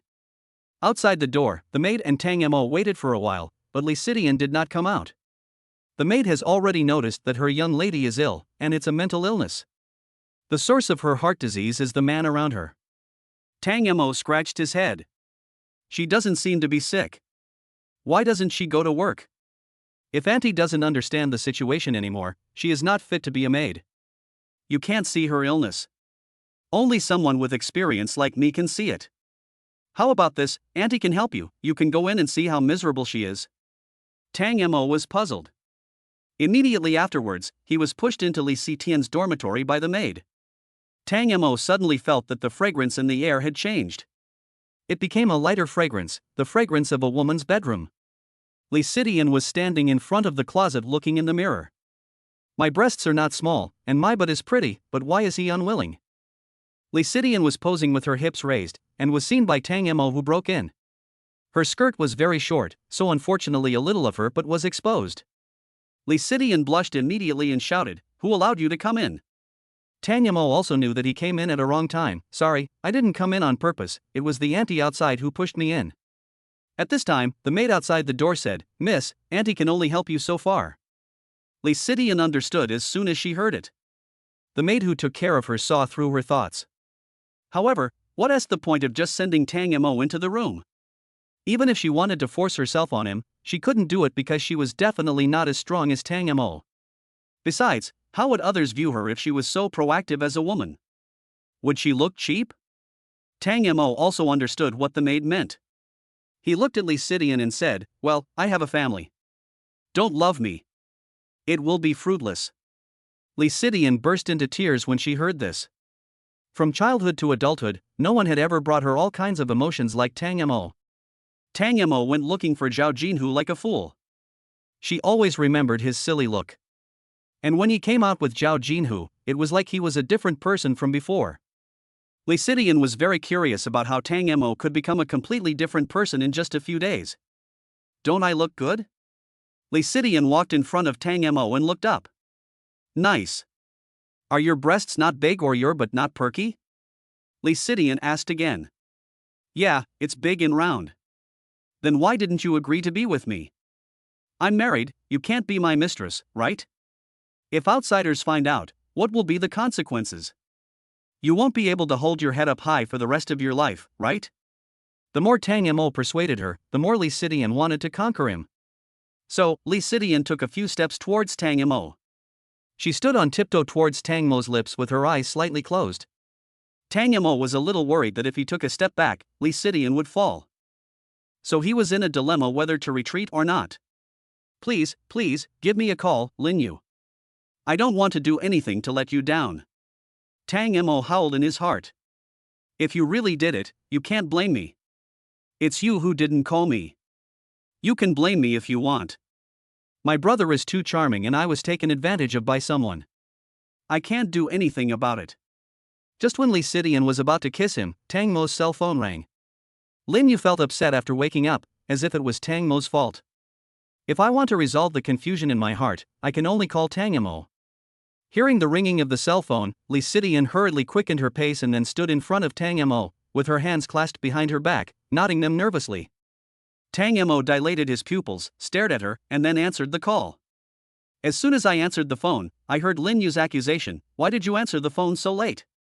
Did you use the Ferrari I gave you to pick up girls? It is said that women's feelings are very accurate, but is this too accurate?" Tang Mo looked at Li Sitian and smiled. "No, I won't do anything to let you down. So where have you been?" "I'm just sleeping at home, what's wrong?" "No. Damn, Su Qin dared to lie to her, she will be in trouble next time." "Well, it's okay for you to drive a sports car to pick up girls, but don't get sick. You and I are only in a marriage relationship, not a love relationship. You have to understand this. Ha, this girl is probably so jealous that she is about to burst into tears. He clearly didn't want her to pick up girls, but he insisted that their relationship was just a marriage and not love. Say one thing and mean another.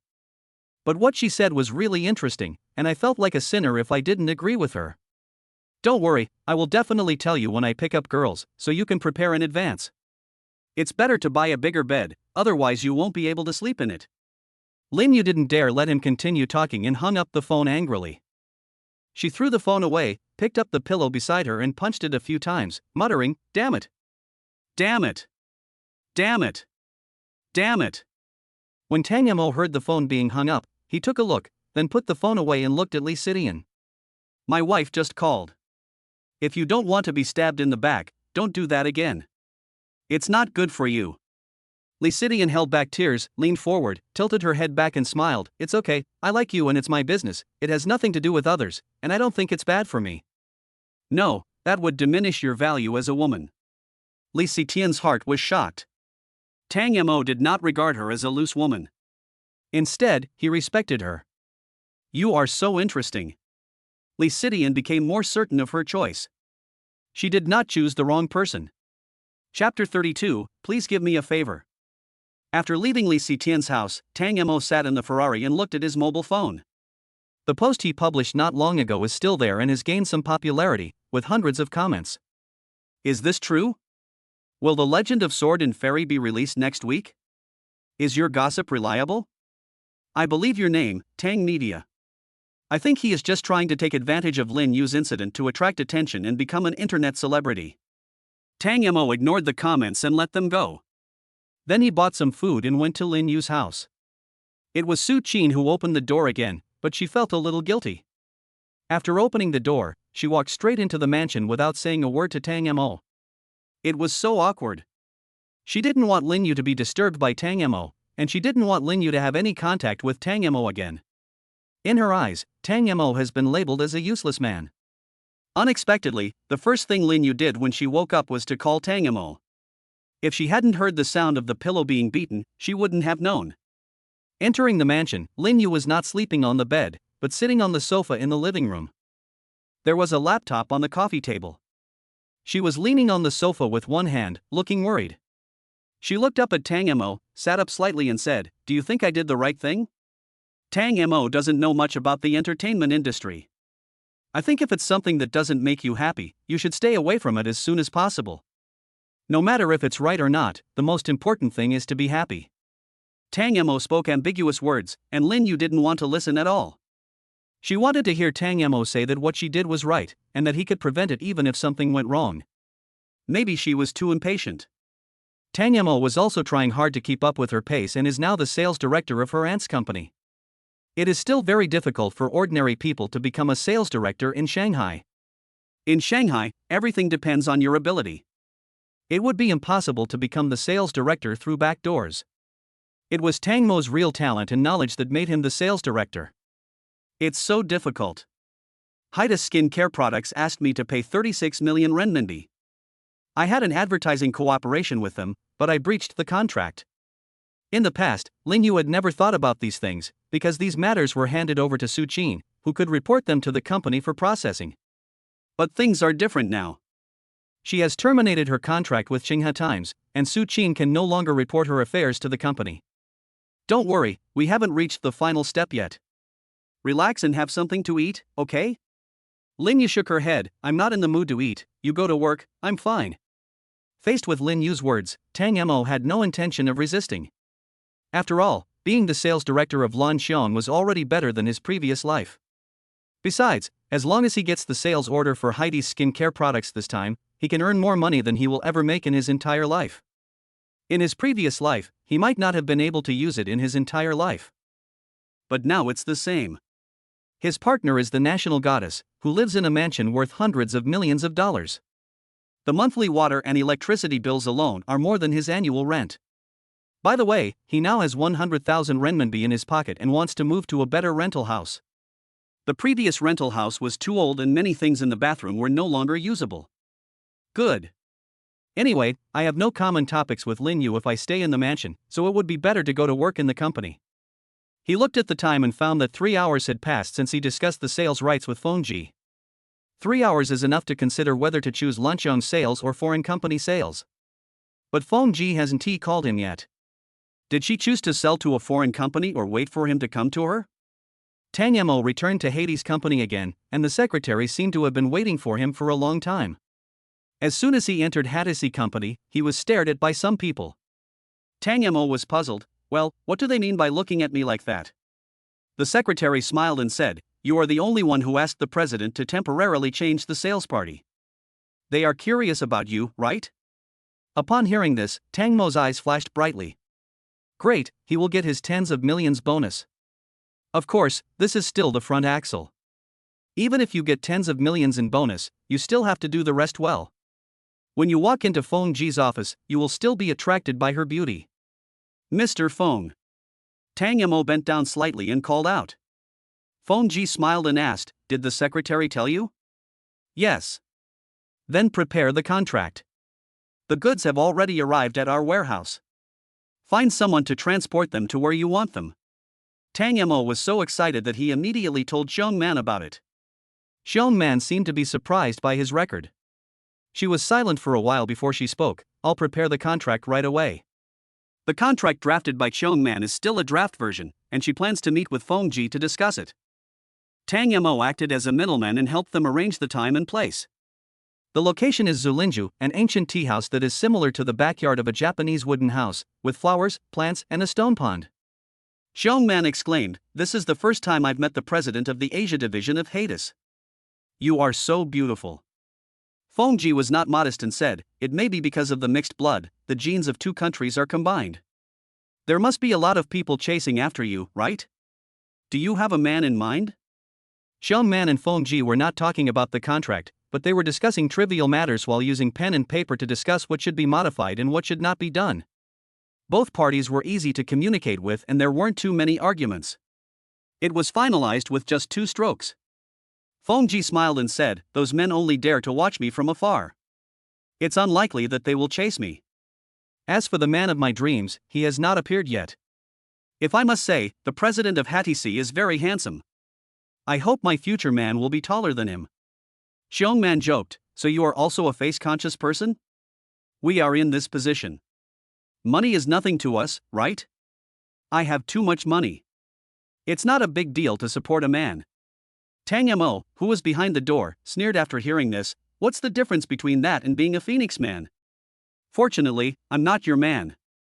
Tang Mo was muttering when the door was opened and 2 women walked side by side. One has an angelic face like an elf, and the other is an urban beauty with a strong white collar style.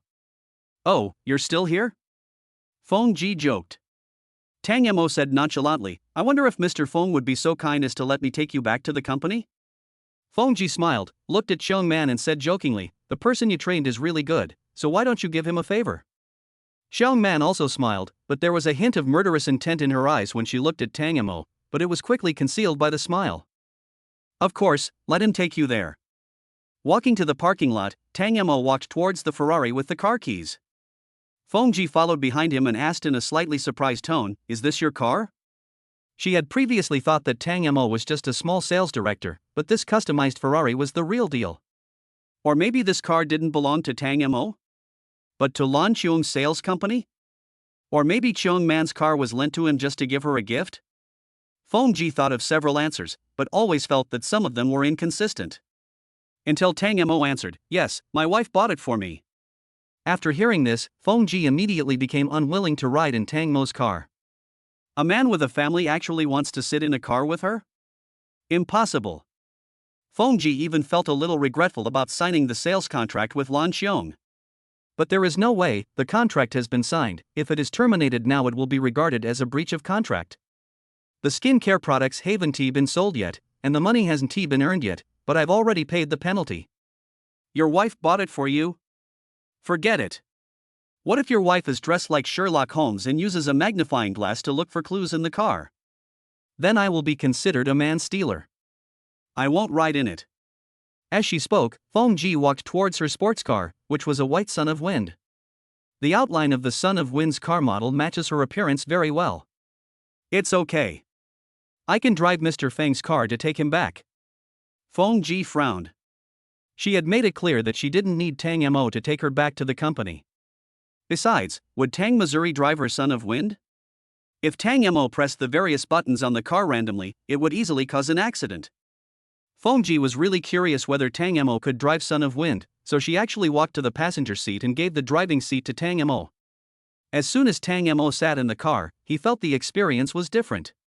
This Zonda seems to be integrated with him, the man and the car are one. The appearance of Zonda is just like his appearance, clean, with a white body and blue stripes from the hood to the rear of the car. Tang Mo couldn't wait to try his luck. He adjusted his seat and started the car. Right in the underground garage, Tang Mo started to step on the accelerator. The roar of the engine reached every corner of the underground garage. Xiao Man, who was about to drive back to the company, was also attracted by the roaring engine sound and looked at the Son of Wind where Tang Mo and Feng Ji were sitting.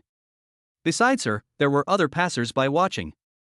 At this moment, Feng Ji experienced a different feeling.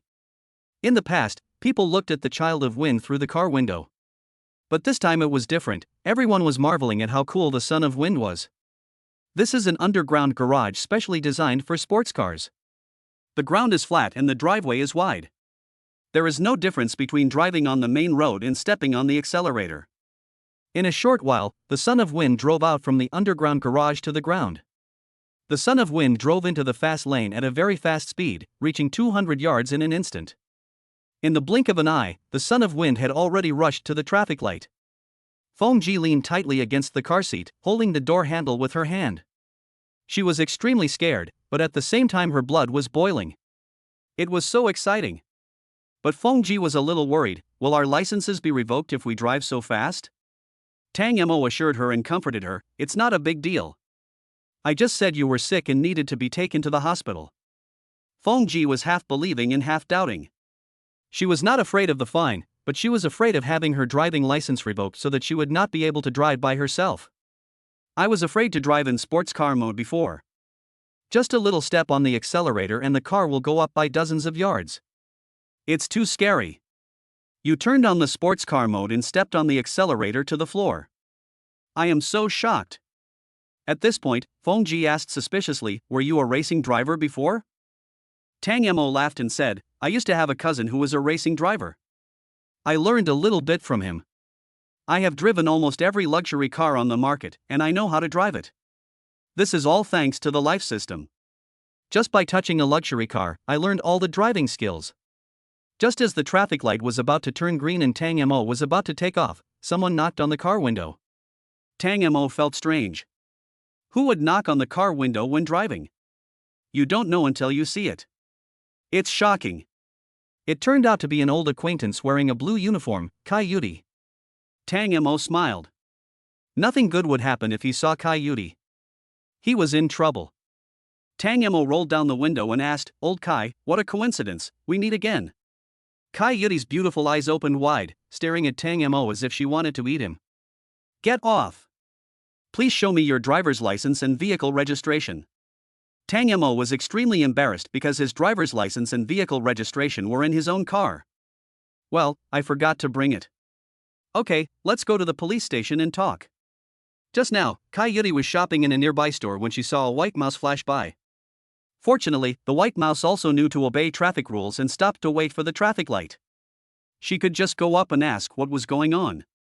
Coincidentally, it was the young man who made a false police report last time. Officer, I asked him to drive. I have a stomachache and can't drive. Feng Ji walked out of the car and said. At this time, the green light turned on, but no one was willing to drive forward. Feng Ji is so beautiful, with her long golden hair, she looks like a heroine from an anime. The 3,000 strands of black hair sparkled with golden light under the sunlight, extremely dazzling. A breeze blew by, and the black hair moved with the wind, and the soft, smooth black hair was clearly visible. Then, the confused car owner honked his horn, urging the car owner in front to drive faster. After the car owner in front drove away reluctantly, the car owner behind also noticed the blonde woman who got out of the car to argue with the police officer. She was so beautiful, with her long hair and extremely white skin. In fact, these are not the most attractive things. The most attractive thing is Feng Ji's clothes. The transparent clothes allowed one to see her underwear, and the thin white dress fluttered in the breeze. The faintly visible underwear inside makes one want to take a second look, it's so beautiful. When Kai Yuri saw Fengji, she couldn't help but be shocked by her beauty.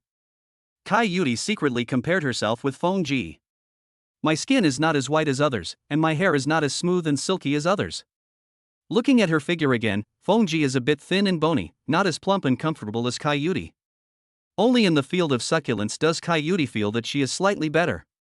As for other things, Kai Yuri cannot compare. But as long as you have more meat, you still have a chance in front of men. Thinking of this, Kai Yuri couldn't help but feel a little more confident and puffed out her chest proudly. Humph, you came out even though you feel sick in your stomach. You did it knowingly, so come with me. Fengji frowned, feeling that Kai Yuri was deliberately trying to get her to go to the police station. Well, I'm telling you the truth. I forced her to sit in the passenger seat and I drove. I'll just go with you. Don't make things difficult for others. Tang Mo sighed and said frankly. Kai Yuri didn't believe him and said, shut up, I don't want to hear you. Take her and drive this car with me to the police station. If you dare to run away, you will bear the consequences at your own risk. I don't think you have the guts. Tang Mo curled his lips, looked at Fengji, and asked, how about going? It has nothing to do with you anyway, don't be afraid. I'm an old friend of Lao Kai. Don't worry, she won't do anything to me. Kai Yuri's face darkened. If you don't drive with me, I'll handcuff you. While speaking, Kai Yuri also gestured to Tang Mo to look at her police car. There were 2 male police officers sitting in the police car. Okay, I can't win, so I'll just accept my fate and follow you. Chapter 33 Sister. Interrogation Room. Lao Kai, my shoelace got stuck on the accelerator pedal. I really didn't mean to speed. Kai Yuri's beautiful eyes widened, do you think I'm a 3-year-old child? Old Kai, how can you be a 3-year-old child? You are tall and graceful, well-educated, and well-informed. You will definitely not be as ignorant as me, right? Originally, Kai Yuri was still immersed in Tang Mo's praise, but soon the mood changed. She angrily said, do you think this is a place where you can come and go as you please? This is my second time here. Last time, it was all thanks to you, old Kai. If you hadn't almost smashed my head, I don't know how long I would have been interrogated. After saying this, Fengji looked at Tang Mo again. It turned out that this was the reason why Tang Mo knew Kai Yuri.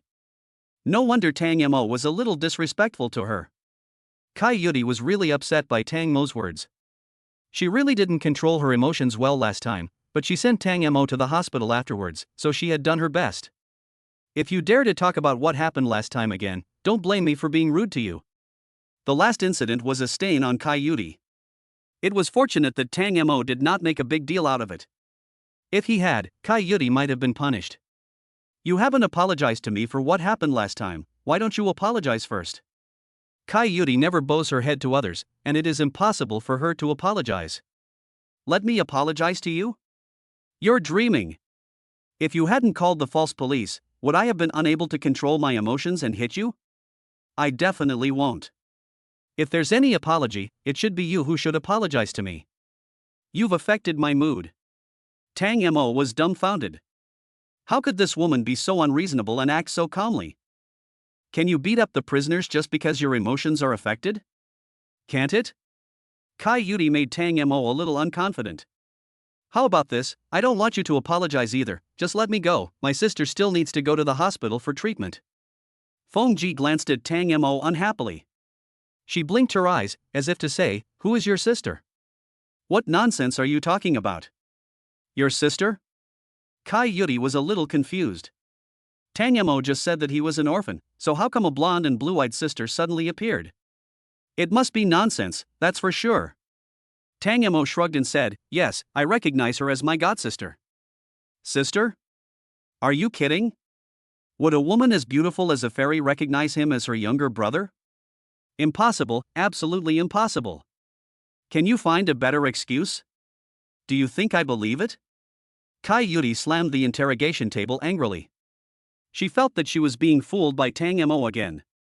If you don't believe me, just ask. Tang Mo countered the move and passed the difficult problem to Fengji. At this critical moment, if Fengji was a kind woman, she would not deny it, right? Besides, For whom was he brought into the sentence? Feng Ji looked at Tang Mo, only to see that Tang Mo's eyes were full of pleading. Feng Ji smiled and said, "Yes, he is my foster brother, the kind that is closer to me than my biological brother."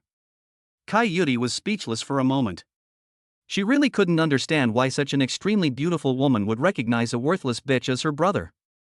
Okay, according to the rules, you exceeded the speed limit by 200%, so you will be fined 2,000 yuan and your license will be revoked. Tang Mo immediately interrupted and said, "Hey, Lao Kai, the fine is enough. How about we write off the last incident?" Kai Yudi ignored him and wanted to continue speaking. Tang Mo also hurriedly said, "Lao Kai, more friends mean more paths. Keep a way out for yourself. I hope to see you again in the future. By the way, my sister is the president of the Asia division of HIDIS. She is very experienced in skin care. Mr. Kai, you are exposed to the sun and wind every day, your skin must need maintenance. I asked my sister to help you develop a maintenance plan to ensure that your skin will not get sunburned while performing official duties in the sun." Feng Ji suddenly wanted to grab Tang Mo's ear and ask him whether he had obtained her consent before using her to bribe others. There is no woman who doesn't care about beauty, right?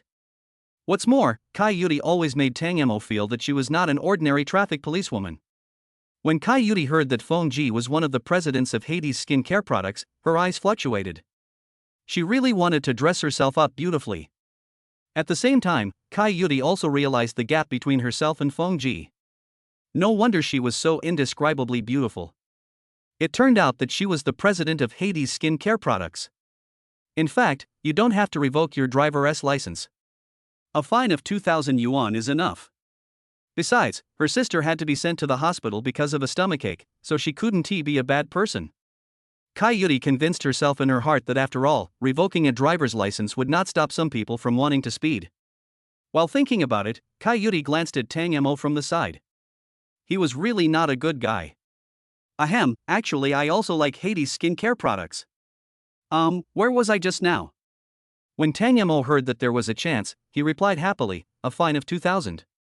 Oh yes, the fine is 2,000, you can leave after paying it." After paying the fine, Tang Mo and Feng Ji got into the Son of Wind's car. Tang Mo breathed a sigh of relief. That was a close call. I almost lost my driver's license. Feng Ji chuckled, "Will you dare to drive so fast next time, brother?" "Boss Feng, I was just looking for an excuse. Don't take it seriously. You will always be my boss Feng." "Why, you don't want to acknowledge the brother-sister relationship that was acknowledged in front of the police?" Although Feng Ji was smiling while speaking, Tang Mo felt creepy, and the temperature in the car seemed to have dropped to several degrees below zero. No, Mr. Feng is willing to acknowledge me as his brother. I couldn't ask for more. I couldn't ask for more. While driving, Feng Ji made a phone call. "No need to come." Tang Mo asked curiously, "Who doesn't need to come?" Feng Ji said calmly, "Before I came here, I asked my lawyer to come as well." "I didn't expect that you could solve the problem so easily." 2 hours later, Tang Mo returned to Lanxiong. Before he even reached the office, Sophia called him. "Tang Mo, the president wants you to go to her office." Tang Mo was puzzled. "Okay, I understand." Walking into the office, Tang Mo smiled and said, "Aunt, how did I complete my mission?" Lanxiong successfully cooperated with Hades' new skin care products. Xiong Man chuckled, "You completed the task very well. I must praise you. But who allowed you to ask for Feng Ji to be sent to you without my permission?" Tang Mo asked in confusion, "What's wrong?" "Ha, you can hand over Hades' project to Sophia. You don't have to do it anymore, and you won't get any commission." Xiong Man closed the folder and said, "Get out." Tang Mo wanted to ask what happened. "Auntie. Get out." Xiong Lan said in a louder voice. This time Tang Mo didn't dare to continue asking the reason and could only walk out embarrassedly. Chapter 34 Lunch. Why do you think my aunt is so angry? Did I provoke her? Tang Mo leaned on the counter and complained to Sophia. Heidi's new skincare products are now on sale in the China World Trade Center. Of course, it was Tang Mo who was the one who came forward to discuss the cooperation. Zhao Jinhu only recognizes Tang Mo, not Sophia. Sophia had no choice but to ask Tang Mo to accompany her on this project. He also said that he would share the commission with him. It was because of Sophia's words that Tang Mo was willing to work with her in sales. I think it's because of a favor. You said you wanted President Feng to give you a favor, but in fact, she should be giving Sister Man a favor. Tang Mo suddenly realized that should be the reason. I'll give my aunt 2 sets of Hades skincare products and say they were sent by President Feng. Do you think it's okay? Sophia pouted and frowned as she thought for a while. I don't know. Nowadays, the new Hades brand skincare products are only sold in the China World Trade Center. Therefore, there are so many people in the China World Trade Center that people have to rub shoulders with each other when walking. The checkout line stretched all the way to the shelf area, with no end in sight. Zhao Jinhu couldn't stop laughing in the office. The China World Trade Center hasn't been this lively for many years. Even holidays are not so lively. He really chose the right person. Shen Lang was thinking about Hai Rui Plaza and also wanted to take over the China World Trade Center. Tang Mo is different, he really cares about the China World Trade Center. Secretarially, the more nervous we are at this time, go and tell your subordinates not to get into conflict with customers and to solve their problems in the shortest possible time. Even if he wants money, just give it to him directly. Don't let it affect the consumer's mood. Li Sidian was puzzled. What if the troublemaker asks for too much? Should we give him money too? Zhao Jinhu said coldly, of course, as long as this wave of traffic passes, I will sue them. Not everyone can blackmail my money. Speaking of blackmail, Zhao Jinhu thought of Tang Mo. What kind of nostalgic products are these? It's really misleading. If I get blackmailed by Tang Mo, then forget it.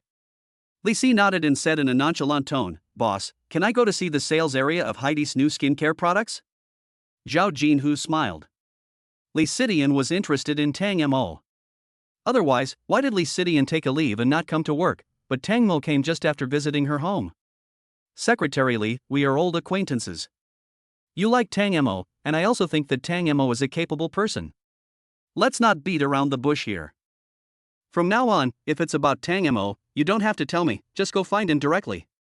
If you can really tie up this wild horse, I will make you the vice president. Li Sidian blushed, is it that obvious? After a while, Li Sidian greeted the waiter downstairs and went to Tang Mo. Li Sidian quietly walked behind the counter where Tang Mo and Sophia were leaning against and asked, What are you talking about? Sophia was startled, turned around and asked, Secretarially, why are you here? Li Sidian smiled and said, I came to see you. Tang Mo didn't even turn his head, still staring at the customers who were buying skin care products. Li Sidian came here with the intention of seeing Tang Mo, but Tang Mo had no interest in her, which made her feel a little frustrated. However, she still wanted to attract Tang Mo's attention, so she approached Tang Mo playfully and asked, Tang Mo, have you had lunch yet? Do you want to eat together? You haven't tried the staff buffet in our building yet, right? It's delicious. Tang Mo didn't reply. Li Sidian continued, If you don't like the staff buffet, then let's go out to eat? There is a Chinese restaurant near the China World Trade Center that has everything to eat. Sophia looked at Li Sidian and felt that Li Sidian seemed to be interested in Tang Mo. It is said that women's intuition is very accurate, and she was right. Li Sidian is really interested in Tang Mo. She also liked Tang Mo a little, but she didn't want another woman to trick Tang Mo away. He held Tang Mo's arm as if to protect his master, and said with a smile, How about we go to a Chinese restaurant to eat together? Li Sidian was already enough of a headache for him, and now with the addition of Sophia, he seems to be eager to create chaos in the world. Tang Mo broke free from Sophia's arms and said, I need to sell something. I'm not in the mood to eat. Li Sidian immediately looked at Sophia and felt that Sophia was her love rival. Li Sidian said, Then shall I bring the food here for you to eat? Tang Mo resisted, I've already said it, I'm not in the mood to eat for now, so let's not eat, okay? Li Sidian was irritated by him and simply followed his words, Then I won't eat either. I'll watch here with you. I was also a big sister watching the place back then. Tang Mo seemed a little helpless. He could still get by without eating, after all, he had gone without eating many times before. But Li Sidian is obviously a lady from a wealthy family. If she doesn't eat, will it lead to an irregular lifestyle? Of course, these are not the most important things. The most important thing is that Tang Mo is afraid that Li Sidian has a father who has the power to do whatever he wants. If her father knew that she didn't eat because of a man, would he slap the man to death? Just thinking about it makes me feel that the risk is too great, and I can't offend Li Sidian too much. Besides, it's just a meal. Okay, let's go out and eat. You eat the staff buffet every day, right? Want a change of taste? Okay, what to eat? There are several snack bars downstairs in the China World Trade Center. Tang Mo thought it would be fine to just eat at one of the snack bars. Li Sidian didn't refuse, and Sophia didn't refuse either, which was quite strange. Do you eat it often? No reaction at all? Sophia smiled and said, yes, I eat it often. But Li Sidian didn't say anything and followed quietly behind. Tang Mo chose a Malatang restaurant. There were quite a lot of people in the restaurant, so it must have a very good reputation. Let us eat here. Tang Mo walked into the store and saw a table of customers preparing to leave. He grabbed his seat and waved to the two women, come on, come here. Not long after the two women sat down, the proprietress who was cleaning the table came over and asked, what would you like to eat, handsome guy and beautiful girl? Tang Mo asked, is there a menu? It's not easy to order without a menu? The proprietress nodded and said, okay, I'll get it. As she left, the proprietress took away 3 bowls with both hands. I was really worried that she would not hold the bowls tightly and drop them. After a while, the proprietress came and handed Tang Mo a menu with some oil stains. Then the proprietress wiped the table with a rag. Tang Mo looked at the menu and asked, what are you eating? Sophia smiled and said, it's all right, you can eat whatever you order. Li Sidian followed with a yeah. Then how about ordering this set meal of 8 meats and 8 vegetables? Tang Mo handed the menu to the proprietress. Add some hot pot ingredients to each set meal, and then calculate the total price and tell me. The proprietress took the menu with a smile and said, okay. Chapter 35 Speeding. It only took Tang Mo a few minutes to finish a bowl of spicy hot pot. Li Sidian only ate a few bites. Suddenly, Li Sidian seemed to have made up her mind and started eating with big mouthfuls. She felt like vomiting as soon as she put a meatball in her mouth. But she didn't spit it out and just swallowed it. She didn't want to embarrass herself in front of Tang Mo. Sophia took 2 sips of soup, put down the bowl and said, I didn't expect the spicy hot pot to be so delicious. Can I have another bowl? Tang Mo nodded, I'll go talk to the boss lady, you wait here for me. Tang Mo had just finished talking to the proprietress about ordering another bowl, and before he even walked out of the kitchen he heard Sophia's voice calling, Tang Mo. Tang Mo. Tang Mo, come here quickly. When Tang Mo heard the cry, he hurried out to take a look. Li Sidian was seen lying on the table, her face as red as a ripe apple. What's wrong? What's wrong? Tang Mo asked anxiously. Li Sidian was in so much pain that she held her stomach and couldn't speak. At this time, the proprietress heard the noise outside and rushed out. She saw what was wrong with Li Sidian at a glance and hurriedly said, send her to the hospital quickly. She might be allergic to spicy hot pot. Tang Mo looked back at Li Sidian. Didn't Li Sidian know that she was allergic to spicy hot pot? Why did she follow him to eat it? Thank you, boss lady. Tang Mo simply carried Li Sidian horizontally in front of him and ran out of the store. Sophia ran to the door and suddenly remembered that she hadn't paid yet, so she said to the boss lady, how much is the total? I'll pay you. The proprietress wiped her hands with her scarf and said, the young man just now has already paid. That young man is a nice guy. I can see that you are a rich girl and you are not used to these things. I felt something was wrong with that girl when she came in just now.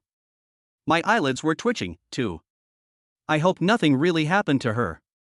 Sophia said calmly, don't worry, auntie, nothing will happen as long as I'm here.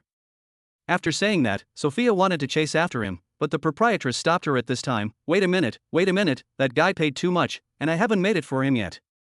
I'll give you a refund. Sophia smiled and said, no need, auntie. I'll save it for next time. Don't worry. By the time Sophia caught up with him, Tang Mo had already started the Ferrari and flashed past her without even stopping. Sophia couldn't help but swear, fuck you. However, through the car window, she saw Tang Mo looking straight ahead seriously. Maybe he really didn't see her just now. The Ferrari was swaying from side to side on the road, like it was playing a racing game, making the car owners in the same lane look angry. Mad, are you busy reincarnating? Can you drive? Even if you have a luxury car, you can't drive like this, right? If you want to die, why not take others with you? At the same time, Kai Yuri, who had just investigated Tang Mo's identity information, received a police mission. Sister Kai, look at this red Ferrari. It's running all the way from the China World Trade Center. We don't know what's going on yet. The auxiliary police pointed at the red Ferrari on the surveillance screen. Kai Yuri looked at the red Ferrari and thought it looked very familiar. Enlarge the license plate of this Ferrari so I can see it. After enlarging the license plate, Kai Yuri immediately knew who was in the car. However, Kai Yuri found it a bit strange. Tang Mo had only been caught by her for a few days, and now he had fallen into the bad habit of speeding again. This shouldn't be the case, right? Doesn't she have any dignity as a policewoman? Check what important places are near Ferrari. Kai Yuri ordered. As soon as he finished speaking, the subordinate in charge of monitoring said, the nearest one is a train station, less than 2 kilometers away from him. He can afford a luxury car, so why would he take a slow means of transportation like a bus? Kai Yuri said angrily. The subordinate did not dare to refute and could only continue to speak. There is a subway station 3 kilometers away, a train station 10 kilometers away, and a hospital 15 kilometers away? The subordinates thought it might be related to the hospital and expressed some doubts. Damn it! Brainless thing! The subordinate thought Kai Yuri was scolding him, and was so scared that he sat in front of the surveillance screen, not daring to say a word. Kai Yuri continued, immediately asked the traffic police along the road to clear the way for him and send him to the hospital. Tang Mo, who was driving, suddenly noticed that there were fewer cars on the road. There were motorcycles blocking the intersections on both sides. Originally Tang Mo thought it was a coincidence, but when he ran into them at several intersections, he immediately understood and stepped on the accelerator to the bottom. It would have taken Tang Mo dozens of minutes to drive there, but he only took a few minutes. When they arrived at the hospital, Tang Mo carried Lee Sidian into the hospital, shouting, "It's time to give birth." When they heard that someone was about to give birth, passers-by made way to the side and a nurse hurriedly pushed a bed over. It was not until Lee Sidian lay on the hospital bed that the nurse discovered that her belly was not big at all. The nurse blinked her large eyes, looked at Tang Mo and asked, "How is she?" Tang Mo replied, "She just ate spicy hot pot, and now she can't be woken up." The nurse glared at Tang Mo resentfully, then had Lee Sidian pushed into the emergency room. Tang Mo had just sat down for a short while. Kai Yuri is here. Kai Yuri, dressed in a blue uniform, is a beautiful sight wherever she goes. She walked to Tang Mo and said coldly, "Speeding, your driver's license will be revoked." Tang Mo exclaimed, turned his head to look at Kai Yuri, and then said with a playful smile, "It's you, old Kai. It was you who commanded the cavalry to lead the way just now. If it weren't for you, we would have been a few minutes late." Kai Yuri said sternly, "You don't have to thank me, just show me your driver's license." "Lao Kai, we are good friends. Have you forgotten the Victoria's Secret gift I gave you last time?" Tang Mo immediately played the emotional card. But it would have been better if he didn't say it. As soon as he said it, Kai Yuri was like she had eaten dynamite. "Ah? You still dare to talk about the Victoria's Secret gift you gave me last time? What was it you gave me last time? A thong? Do you like this style? Or do you think I like this style?" Tang Mo was dumbfounded. He did pick up a set of Victoria's Secret clothes and gave it to Kai Yuri last time, but he really didn't know it was a thong? "Old Kai, you wronged me." Kai Yuri sneered, "Do you think I can still be fooled by your sweet talk? Give me your driver's license." Tang Mo looked at the ceiling and scratched his head, "I didn't bring my driver's license." "Okay, give me the car keys, I'm confiscating your car." Tang Mo resisted, "The car is not mine, my wife bought it for me. If you want this car you have to go to my wife." Kai Yuri couldn't help it, her anger exploded like a small universe. Kai Yuri grabbed Tang Mo's collar with one hand and said through gritted teeth, "Do you really think I'm easy to bully?" Kai Yuri's voice attracted some people's attention and caused the checkout queue to come to a standstill. The doctor at the checkout window took a look and said, "Don't look at them. The couple's flirting has nothing to do with you. Take the bill and get the medicine." Chapter 36. Wait for the prosecution. Tang Mo was innocent. He never thought that Kai Yuri was easy to bully. She just thought so. "No, you are the feared officer Kai. Who dares to bully you? Tell me who bullied you, and I'll beat him to a pulp." Kai Yuri felt so wronged. It was Tang Mo himself who bullied her, but Tang Mo acted as if someone else bullied her. "You are the one who bullied me." Tang Mo took the opportunity to continue what Kai Yuri said, Okay, I bullied you, I'm sorry, I was wrong, Sister Kai, please be magnanimous and let me go." Kai Yuri reacted immediately. "I almost cried because of Tang Mo's words. Luckily, this guy let it slip himself, so let him go?" Impossible. Hee hee, I almost fell for your sweet talk again. Hand over my driver's license. Kai Yudi grabbed Tang Mo's collar and shook his body. Tang Mo, a man, was being carried by a woman like a chicken, and his face was really dull.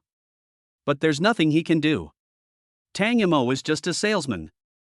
Apart from being thick-skinned, having good endurance and some special skills, he has no other abilities. Kai Yudi is different. She has been trained. Even when wearing a blue uniform, you can see the bulging muscles of her arms. If I keep practicing, I might be able to compete with King Kong Barbie. Tang Mo smiled innocently, trying to get away with it. Don't laugh. I won't leave if I can't get your driver's license today. Kai Yudi said seriously. Tang Mo looked worried and said sadly, "Hey, old Kai, more friends mean more paths. Look, if we hadn't known each other this time, would we have been able to work together so well?" Kai Yudi said, "Who wants to be friends with you? Show me your driver's license." Old Kai. Don't call me Lao Kai. I'm only in my 20s. Yes, Sister Kai, please be kind. Kai Yudi suddenly laughed and said, "Are you begging me?" Tang Mo hesitated for a moment. How could a man as tall and mighty as he beg a woman for help? Please? That's impossible. The driver's license is in the car, I'll take you there. It's just a driver's license, so what? Ha! Kai Yudi was stunned for a moment. She had just wanted to let Tang Mo go if Tang Mo only begged her. But Tang Mo didn't beg her? And his attitude changed 180 degrees from before. He wanted to give her the driver's license? Kai Yudi let go of Tang Mo's collar. Are you serious? Tang Mo straightened his clothes and said, a real man should be as spitty as a nail. Come on, I'll give you a driver's license. Kai Yudi followed behind in a somewhat confused mood, wondering if she had said anything wrong just now. She had no intention of humiliating Tang Mo, she just wanted to give Tang Mo a way out. After all, speeding is forgivable if there is a reason, and she was the one who handled all of Tang Mo's speeding incidents. Just as I was thinking about it, the sound of the Ferrari engine suddenly started. Immediately afterwards, Tang Mo stepped on the accelerator and ran away. Yes, he ran away. Kai Yudi came to her senses and stomped her feet in anger. She was fooled by Tang Mo again. After being angry and annoyed, Kai Yudi smiled. If Tang Mo had really taken the opportunity to beg her to let him go, she would have actually looked down on Tang Mo. If Tang Mo runs away like this, she will have a reason to cause trouble for Tang Mo next time. In fact, he didn't have to run at all. After all, there was a reason for speeding, and the penalty could be cancelled. In the car, Tang Mo turned on the DJ music and swayed his head. Listen to the pain in your breathing. Listen to the madness in your heartbeat. Fool old Kai, luckily I'm better than you. As he was talking, Tang Mo suddenly felt a little afraid that Kai Yudi would get serious. It seemed that he and Kai Yudi were not very familiar with each other. When Tang Mo drove the car to the China World Trade Center, he glanced at the billboard. However, the billboards were always showing advertisements, and not a single one was promoting high-end skin care products. Tang Mo immediately parked the car and went upstairs. As soon as he got upstairs, Tang Mo was overwhelmed by the oppressive feeling of the floor. Tang Mo walked to the Hadisi skincare products sales area and saw Sophia in the crowd. He walked over to Sophia and asked, "What's going on?" When Sophia saw him coming, she almost couldn't hold back her tears. Just now Shenlang came with a large group of people, drove away the consumers, and did not allow us to continue selling skin care products. Tang Mo frowned immediately. Didn't Zhao Jinhu say anything? Sophia shook her head. Tang Mo asked again, "Where is my aunt?" Sister Man told us to go back. She will sue Shenlang through legal procedures and also wants the international trade building back. Tang Mo nodded and consoled him, "It's okay. Wait for me for a moment. I'll go find Zhao Jinhu." Tang Mo took the stairs directly to the top floor. Before I even reached Zhao Jinhu's office, I heard the sound coming from the office. "Boss Cheong, it's not that I don't want to continue, it's Shenlang who is threatening me. If I continue, my building will be ruined. You should sue him instead of me. Can we still cooperate if you solve his problem?" "Well, this cooperation will last until you sell out the new skincare products of Hades. As long as you can deal with Shenlang, I will definitely cooperate with you. Come on, Mr. Cheong, we can talk about it." "Hello? Hello? Shit. At this time, Tang Mo walked into the office and saw Zhao Jinhu sitting there with a sad face. Zhao Jinhu thought it was someone else coming in, and angrily said, "Knock on the door before entering the office." "Do you want me to teach you?" Tang Mo called out, "Zhao Jinhu." Seeing Tang Mo, Zhao Jinhu felt like he had found his backbone. "Xiao Tang, what do you think is going on?" Zhao Jinhu told Tang Mo what had just happened. "Shenlang threatened me to withdraw all my partners. I'm just a small business. Without those big brands, the number of customers will definitely decrease. I can't take the risk." Tang Mo thought for a moment and said, "Pull out the surveillance video of Shenlang causing trouble just now. I can use it." Zhao Jinhu said awkwardly, "That video was deleted by Shenlang, it's gone." Tang Mo was also angry, but he didn't get angry at Zhao Jinhu. He smiled and said, "It's okay, second uncle, do you believe me?" "I believe it, I definitely believe it." Zhao Jinhu didn't know what he wanted to do and was a little skeptical. "Since you trust me, then continue to use billboards to promote Heidi's new skincare products." "I'll ask my friend to keep the peace." Zhao Jinhu wondered, "Tang Mo, who is your friend?" Tang Mo leaned close to Zhao Jinhu's ear and whispered softly. Zhao Jinhu was shocked. Tang Mo was actually related to the police? But even if he has a connection with the police and protects them from selling Heidi's skincare products, Shenlang will definitely not let him go. This is a bit difficult. Tang Mo said coldly, "Do you want to be sued by Cheong Man? Her ability is no worse than that of Xin Group. You'd better think it through." Chapter 37 Being the Boss. Indeed, he couldn't afford to offend Lan Xiong's sales. Zhao Jinhu thought for a moment and said in a deep voice, "How about this, Xiao Tang? From today on, you are the boss of the International Trade Building. You can take my seat.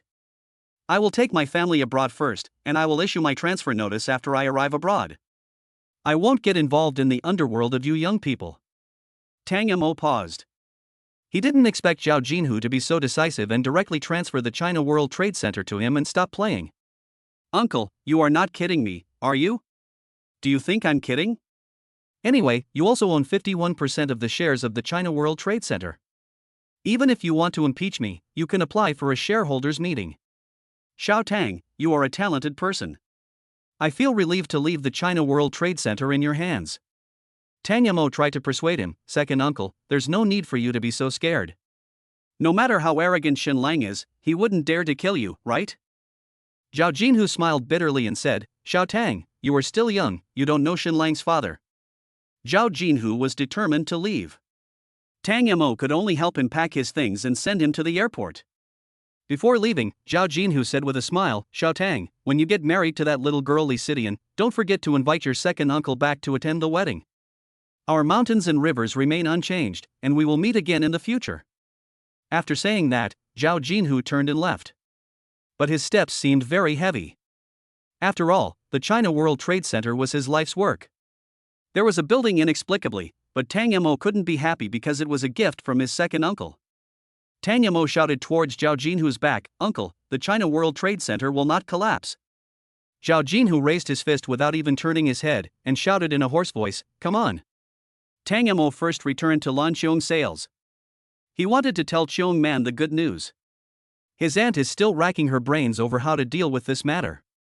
Hadisi did not ask her about her next plan, which made her want to resolve the matter as soon as possible.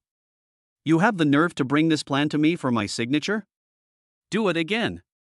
I asked you to fix the negative review within 3 days, and you took 3.5 days. You don't have to come tomorrow."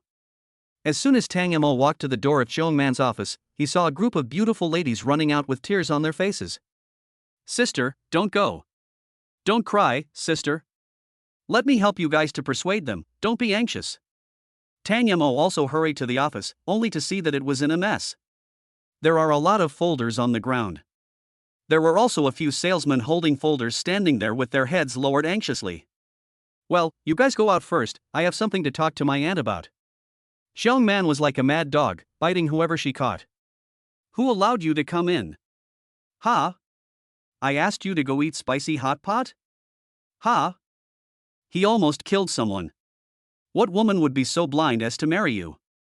Details determine success or failure. Even the lady boss can see it. Are you blind?" Tang Mo licked his face and walked towards Cheong Man with a smile, Ah, Auntie, you know so much? You still care about me. It seemed that what Tang Mo said was right. Xiong Man shouted angrily, get out. Aunt, I have something to tell you. Let them go out first. I promise to make you happy.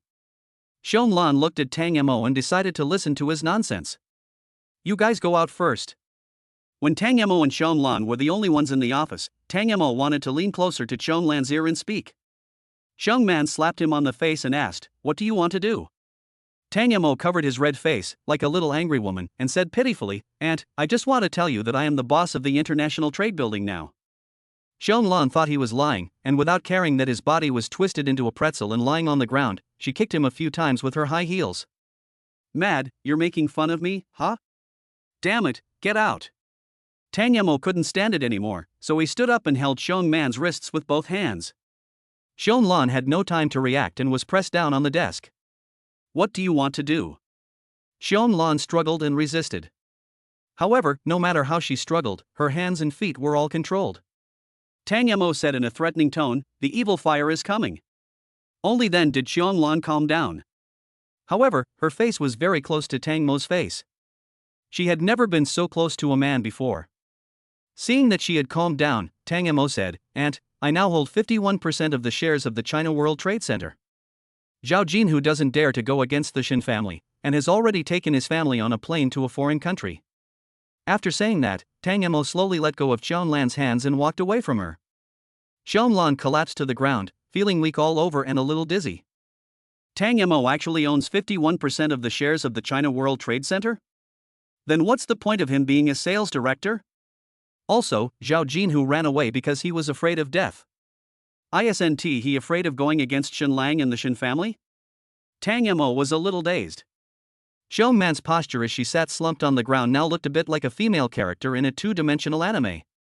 Long legs and black stockings and a pair of eye-catching Valentinos? Fuck. Valentino? Valentino is a luxury brand among high heels, and its limited edition and customized versions are worth a fortune. Tang Mo had never realized that his aunt was so rich before, and he hated his eyesight a little.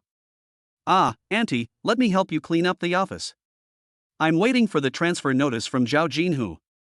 Just as he finished speaking, Tang Mo's cell phone rang. When Tang Mo saw that it was Zhao Jinhu calling, he wanted to refuse but couldn't. After all, it was about Lan Xiong, the China World Trade Center, and Hades. Damn, this is just in time. Tang Mo cursed inwardly, then answered the phone in a bad mood. Hello? Xiao Tang, from now on you are the boss of the China World Trade Center. Don't forget your second uncle when you make money. In the office, there are textbooks that my second uncle has collected for many years. You should study hard. Do you understand? Tang Mo asked, is there anything else? No, Xiao Tang, what's wrong? Tang Mo thought to himself, that's all. Why don't you just hang up now? Tang Mo then hung up the phone and said nonsense, there are more and more MLM calls these days, and there is nothing new. Don't you think so, Auntie? As he spoke, Tang Mo turned around and looked. I saw Xiong Lan with a flushed face, standing behind him with her arms folded across her chest. Tang Mo swallowed his saliva and said a little fearfully, Aunt, what do you want to do? Xiong Lan's face was getting closer and closer. Tang Mo's heart was beating fast. He remembered what Lin Yu had said about staying away from her aunt. So this was what she meant? Tang Mo muttered silently, please, give me a call. It's better not to call me, it's too late. Chapter 38 Doubt. Xiong Lan licked her shiny red lips, with a hint of satisfaction on the corners of her mouth. It was dark and the China World Trade Center was closed.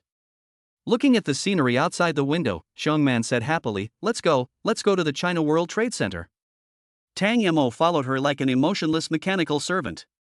While driving, Xiong Man looked at him and said with a playful smile on her face, will that little girl Lin Yu divorce you if she finds out? Even if she does, do you want to marry your aunt? Tang Mo interrupted, Aunt, this is a secret between you and me. Let's not tell anyone, especially Lin Yu. I don't want to divorce her, okay? Seeing the tears in Tang Mo's eyes, Xiong Man rubbed his head and said with a smile, are you going to cry? Be a real man, it's just a kiss, it won't hurt a piece of flesh, don't cry. Tang Mo turned around and looked at Xiong Man with a hopeful look in his eyes, and said aggrievedly, Aunt, kiss me and I'll kiss you, and then we'll be even, okay? Xiao Man sneered and said, "You have a good plan, but if you want to use it on me, I can only say one thing to you: get lost."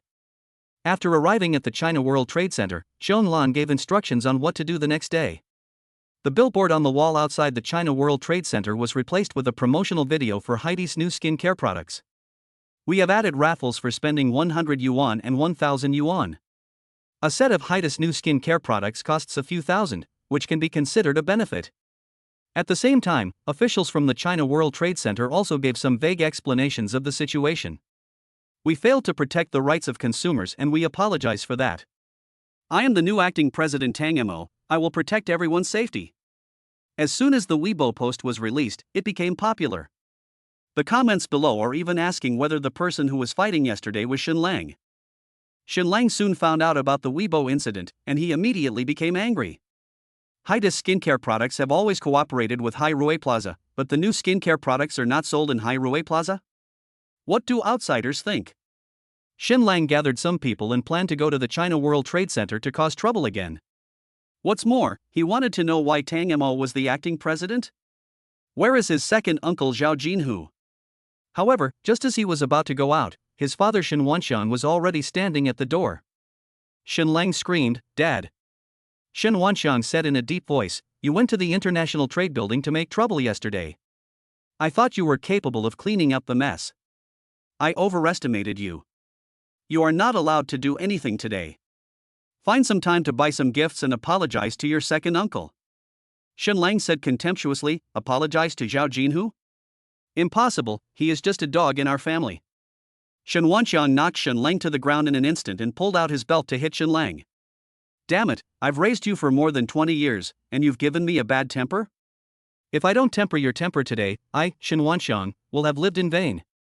Shenlang said in horror, "Dad, stop, I was wrong, stop hitting me, Before the China World Trade Center opened for business, Tang Mo called Kai Yudi. Kai Yudi said with a bit of anger, "Who is it? Can you let me sleep?" "Old Kai, it's me. I'm here to bring you some skincare products."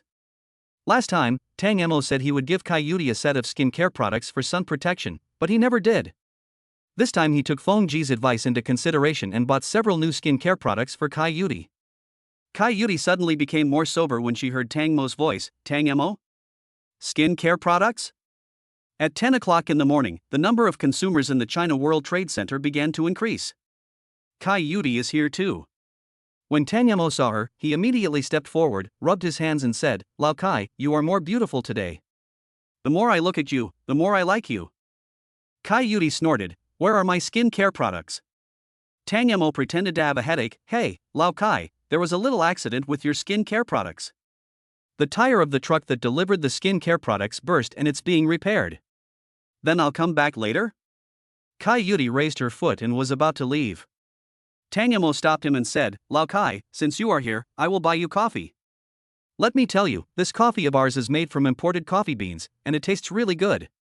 Kai Yudi shook her head and said, "I don't want to drink. I'm leaving." "Hey, Mr. Kai, my colleagues are all looking at me. Please give me some face. I asked my sister about skin care for you." Kai Yudi thought about it and agreed to Tang Mo's request because it involved her beauty. Tang Mo invited her to the VIP lounge, where the noisy sounds outside were immediately blocked out and it became very quiet. Kai Yudi drank coffee while looking at Tang Mo selling skincare products outside the rest area. Suddenly, a noble lady in a white shirt with a lace collar walked up to Tang Mo. Tang Mo smiled and said, "Sister who also has a special liking for Heidi's skincare products?" Hu San nodded, "I have been using Heidi's skincare products, and the effect is good." "Sister Hu, just take whatever model you want. You don't have to pay. It's on me," Tang Mo said generously. Hu Sin chuckled, "I really didn't realize that you actually own 51% of the shares of the China World Trade Center. I underestimated you. As compensation to me, I won't pay you. Can I take these?" Tang Mo's mouth twitched slightly. The sets of skincare products that Hu Xian took were the most expensive. If added together, they could buy a car. "Okay, as long as Sister Hu likes it, take it." Hu Xian smiled and said, "If you don't want me to take it, just swipe the card." "Hey, thank you Sister Hu." Suddenly, there was a noisy sound not far away. "Ah, As a man, I can't buy skincare products? You look down on people, don't you? Kneel down and apologize. I saw a man grabbing the female shopping guide by her clothes and yelling at her. Tang Mo was immediately unhappy because the female shopping guide was Lan Xiao's salesperson. Just as he was about to take action to stop it, a figure like a black panther suddenly rushed past him. When I looked back, the man had already fallen to the ground. How dare you hit a woman? Kai Yudi said with disgust. He Quanrun was completely dumbfounded. He looked at the policewoman in front of him and said tremblingly, "Yes, I'm sorry, I didn't mean it. I'll leave now. Tang Mo recognized him, so of course he wouldn't let him go. Wait. He Quan was so scared that he stopped right where he was, with his back to Tang Mo. Sweat was pouring down his face. Anything else? You are the guy who caused trouble in my Victoria's Secret store last time, right? You come again this time, it's hard for me not to doubt you. Tang Mo leaned close to Kai Yudi's ear and whispered, "Old Kai, he is Shenlang's man. He was the one who caused trouble in my store last time. He also doesn't respect women. Invite him to have tea." Tang Mo raised his fist, looking excited. Chapter 39 President Tang. Provoking trouble, I'll detain you for a week first, right? Kai Yudi just finished speaking. He Quan quickly defended himself, "Officer, it's not what you think. I definitely didn't cause any trouble." She was the one who didn't pay attention to her words. Yes, it's her fault. As he spoke, He Quan pointed at the female shopping guide in anger. The female shopping guide was so scared that she held her hands in front of her body and trembled. "I don't have." Kai Yudi frowned, stretched out her hand and broke He Quan's fingers. "Put your hands down." He Quan grimaced in pain. Are you kidding me? You asked me to put my hand down but you broke my finger? You vicious woman, I'm going to file a complaint against you. It's over, this kid He Quan is finished. Kai Yudi hates it most when people complain about her. Then, Kai Yudi kicked He Quan away, kicking him out of the Hadasi skincare products sales area, and he slid on the ground for more than 10 meters. Tang Mo swallowed his saliva. If he was kicked like that, it would probably take him a month to heal. But He Quan seems to be very good. He Quan struggled to stand up from the ground. "Damn policewoman, I'll remember you, just wait." After saying those harsh words, He Quan covered his uncontrollable arm and turned and ran. Old Kai, he's trying to run away. Tang Mo shouted. Kai Yudi quickly chased after Tang Mo, put He Quan's hands behind his back and handcuffed him. "There are people who dare to scold me, but you are the first one who dares to scold me in front of me. You are such a brave boy." Kai Yudi sneered and picked up He Quan's clothes to invite him to have tea. He Chuanjin didn't have any resistance at all. A woman was so fierce, and he chose to give in. Tang Mo was very sensible. He ran to her side with the skincare products in his hand and said, "Lao Kai, your skincare products are here." Kai Yudi took the package handed over by Tang Mo and said, "Thank her for me." "I've taken the person away. You guys should comfort the little girl." "Okay, old Kai." Tang Mo saluted Kai Yudi and watched him take He Quan to drink tea. "Thank you, old Kai. Take care."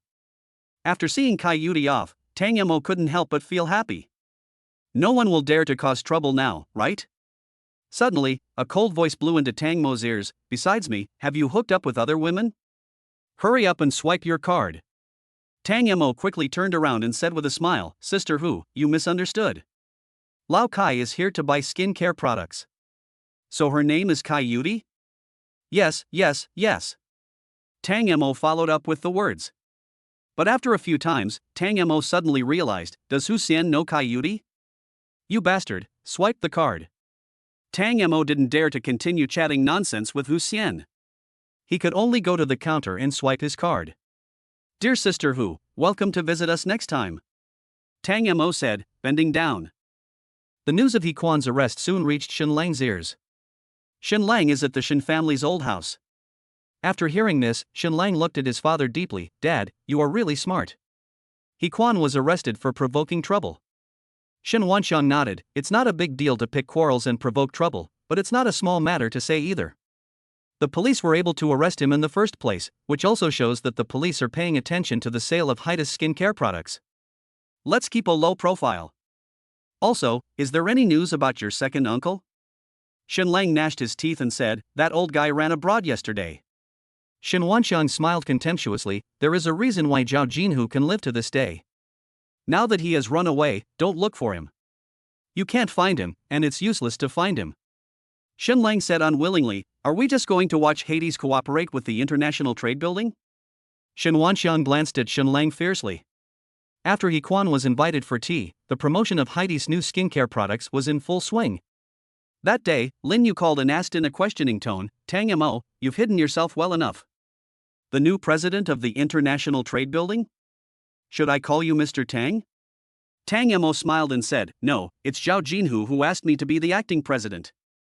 He's going to travel abroad. After a moment of silence, Lin Yu said in a coquettish tone, Humph, I'm going home after filming the variety show tonight. You'd better receive me at home, otherwise. Okay, wife, I promise to be waiting at home. It was not yet time to get off work, and Tang Mo said to Sophia, Sophia, I have something to do tonight, so I have to get ready now. I'll leave the scene to you. Sophia stopped him out of curiosity and jokingly said, do you believe that I will complain to Sister Man about you? Tang Mo said proudly, it's no use complaining to my aunt about me. Bye. After arriving at the mansion, it was the first time that Tang Mo was alone in the mansion, and there were many rooms he had never entered. He cleaned up briefly and it was dark. While I was cooking dinner, the doorbell rang. Tang Mo thought it was Lin Yu's friend, but who knew the person who rang the doorbell was actually Lin Yu? Tang Mo opened the door with a spatula in his hand, a slightly stained apron tied around his waist, looking like a house husband. Welcome home, honey. Before he could finish his words, Lin Yu suddenly threw herself into his arms like a little girl. Tang Mo was a little helpless, the apron is dirty. Lin Yu ignored him and hugged him for a long time. It was not until the smell of burning came from the kitchen that Tang Mo remembered that he was still cooking fish. He originally thought it was just a matter of turning down the heat. Tang Mo hurriedly said, the fish is burnt. But Lin Yu acted as if he didn't hear anything and just held on to her tightly. At this time, Su Qin walked to the side, took the spatula from Tang Mo and walked towards the kitchen. Without the spatula, Tang Mo's hands were free and unconsciously rested on Lin Yu. Lin Yu's body trembled slightly, and then she hugged Tang Mo even tighter. After an unknown amount of time, Lin Yu suddenly raised her head and glared at Tang Mo with her beautiful eyes. Tang Mo said with a guilty conscience, I can't help myself, I can't help myself. Lin Yu snorted coldly and walked into her room. The room was filled with pink balloons, and there was a heart made of red roses on the bed. Lin Yu frowned and asked Tang Mo who was walking with her, did you do this? Tang Mo said proudly, I spent the whole afternoon on it. It was so hard. Thinking of the grievances she had suffered during the daytime variety show filming, Lin Yu angrily asked, do you think I'm a 3-year-old child? Tang Mo couldn't suppress his emotions for some reason. He tried his best to please Lin Yu, but Lin Yu treated him like this? Tang Mo's eyebrows were knitted together. He pressed Lin Yu's wrist against the wall with one hand, leaned close to her face and whispered. If you say so, we are a legal couple, so we should do what adults do. Lin Yu was breathing rapidly and staring at Tang Mo with anxious eyes. She is the best new female star in the entertainment industry and the national goddess. Is she going to be defiled by Tang Mo? She doesn't want to yet. After seeing her uneasy look, Tang Mo slowly closed his eyes and calmed down, then let go of her wrist. I'm sorry, I forgot about our relationship. Chapter 40 Intelligence. Tang Mo felt very uncomfortable and wanted to drink. Now that he has money, he can go to high-end bars. Mora is the most extravagant and luxurious bar, and the entrance fee alone is 8,800. Walking into the bar, the colorful lights inside shone on Tang Mo's face, and he just felt a little dizzy. He wanted to sit down and drink quickly, drink the strongest liquor to numb himself, so that he would not think about Lin Yu anymore. He sat down at a random seat at the bar. As soon as Tang Mo sat down, he was met with strange looks from all around. There was also a man leaning on the sofa not far away, holding a wineglass in one hand and hugging a good-looking woman with the other, with a playful smile on his face. Tang Mo didn't notice and asked the bartender for a drink. I want the strongest drink. The bartender just mixed the drinks. Once Tang Mo opened his mouth, he started mixing the drinks. While waiting, Tang Mo lay on the bar with his face buried in his arms. Just when he was about to fall asleep, the bartender finally prepared the drink he ordered. The strongest drink you want, Forgetful Mountain. The bartender pushed a glass of drink that looked like ice crystals in front of Tang Mo. Tang Mo just wanted to drink it quickly and go to sleep. He took a big sip of Forget Love Mountain. It was a little sweet at first, a bit like the bubbles of soda dancing in his mouth. He finished the Forget Love Mountain in a few gulps. When getting ready to go to bed, Tang Mo suddenly felt like his abdomen was burning with fire. His throat felt like it was being cut into pieces. Immediately afterwards, Tang Mo felt that his vision was a little unclear. When he looked at the bartender had an afterimage. So spicy. At this time, a man in a white suit came over and said to the bartender, "Give him a glass of sweet water." Yes. The bartender was very respectful to the man in the white suit. After he finished making the glass of wine in his hand, he immediately mixed a glass of sweet water. Zhang Zhangchuang said to Tang Mo, "If you can't stand it, drink this sweet water. Forgetful Mountain is the strongest liquor in our store. A small sip can make people drunk. If you don't want to die, drink the sweet water." Most people would drink the sweet water without hesitation, but Tang Mo refused to drink it. He stared at Zhang Zhangchuang and asked, "Who are you?" "Who I am? This bar is mine, who do you say I am?" Zhang Zhangchuang smiled and said, "Shen's group has secretly released information. If you tell them the information about you, you can get a large reward in return. And since you showed up at my bar, I'm afraid your news has been leaked by someone with ulterior motives. A bar is the best place to kill you. If you don't want to die, drink the sweet water and leave." Tang Mo looked at him, then drank the sweet water. "Thank you." After saying that, Tang Mo walked out of the bar directly. When I was about to drive to another place to get drunk, a bunch of people wearing masks and holding baseball bats came up. Tang Mo was still some distance away from the Ferrari, and he ran all the way. However, when he ran to the Ferrari, another group of people rushed out and blocked his way. "Lu Meng, we have nothing to do with each other. What do you mean by this?" The leader of the people who wanted to hunt down Tang Mo spoke in a turbid voice. "Morong Long, this is what our eldest brother meant. We are just following orders to take a walk in the parking lot. We have no intention of stopping you." Although they said they would not stop them, Lu Meng and his gang lined up in a row. If Morong Long wants to hunt down Tang Mo, he can only take a detour. During the time it took to take a detour, Tang Mo was able to drive away. Without taking a detour, Tang Mo has already sat in the car. Tang Mo stepped on the accelerator and left Mora Bar. He was driving on the road, still in shock. He called Kai Yudi. Now, Kai Yudi was the person who made him feel most secure. Kai Yudi answered the phone and complained, "Will you let me sleep?" "Kai Yudi, someone wants to kill me." Tang Mo told the truth. He no longer dared to have any hope about Shen's group. If the man hadn't reminded him, he might have died in Mora Bar. Kai Yudi sat up in shock. "Where are you?" 10 minutes later, Tang Mo and Kai Yudi were sitting at a roadside stall on the pedestrian street, eating skewers and drinking beer. Kai Yudi looked at the video that Tang Mo gave him and frowned. "Last time I asked you if you had any evidence, why didn't you give me this video?" Tang Mo replied, "I want to use this video to make a deal with Shen Lang. I thought that this way he wouldn't dare to cause trouble to me. I didn't expect that he was actually engaged to my ex-girlfriend and even held an engagement party." Kai Yudi suddenly realized. At first she couldn't understand why Shen Lang got engaged to an ordinary woman. It turned out that he wanted to eradicate Tang Mo's time bomb. "You're so silly. You should have told me earlier. Now that he's engaged to someone else, your video is useless." Kai Yudi threw her phone on Tang Mo's desk in annoyance, picked up the beer bottle and gulped down a few gulps. "Hoo-ha!" Kai Yudi finished a bottle of beer in one breath. "Then do you plan to divorce Lin Yu? Maybe then Shen Lang won't bother you anymore?" Tang Mo shook his head. "If Lin Yu hadn't saved me that day, I would never be able to hold my head up again in my life. As long as she doesn't divorce me, I won't divorce her." A complicated look flashed across Kai Yudi's eyes, and she said in a flash, "I'm going back." Tang Mo suddenly grabbed Kai Yudi's wrist and said pitifully, "What if Shen Lang sends someone to beat me up again?" Kai Yudi sighed, "I can't be with you 24 hours a day, right?"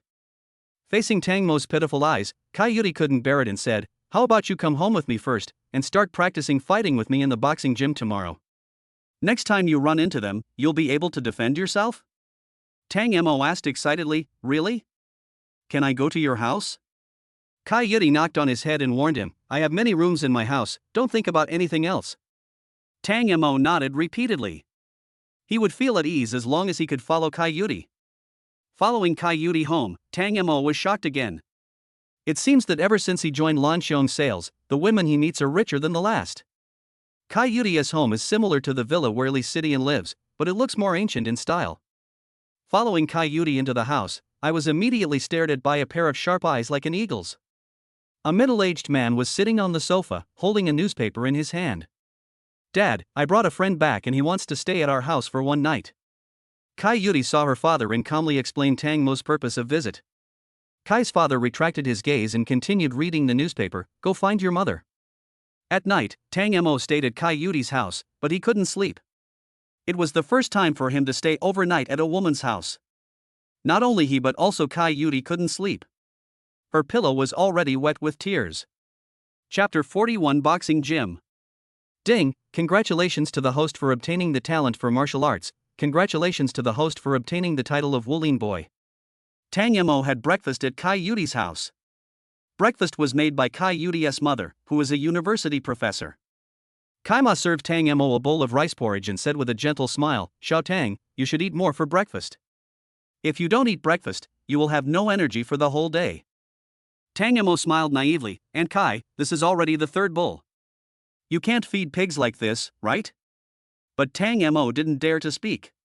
He had been in awe of teachers since he was a child, not to mention that he was in the teacher's home. Kai Yuri, who was drinking porridge from a bowl, felt like she had a bottomless pit in her stomach. She also had a piece of shortbread in her hand and was gushing. When Kai's mother heard Kai Yuri drinking her porridge, she said seriously, "Eat quietly, no one is going to snatch it from you." Tang Mo hurriedly lowered his head and drank the rice porridge quietly. He didn't want to be stared at by Kai Ma at all. But Mother Kai seemed to be staring at him and said with a smile, "Xiao Tang, if Xiao Dai dares to bully you, tell Mother Kai and I will help you teach her a lesson."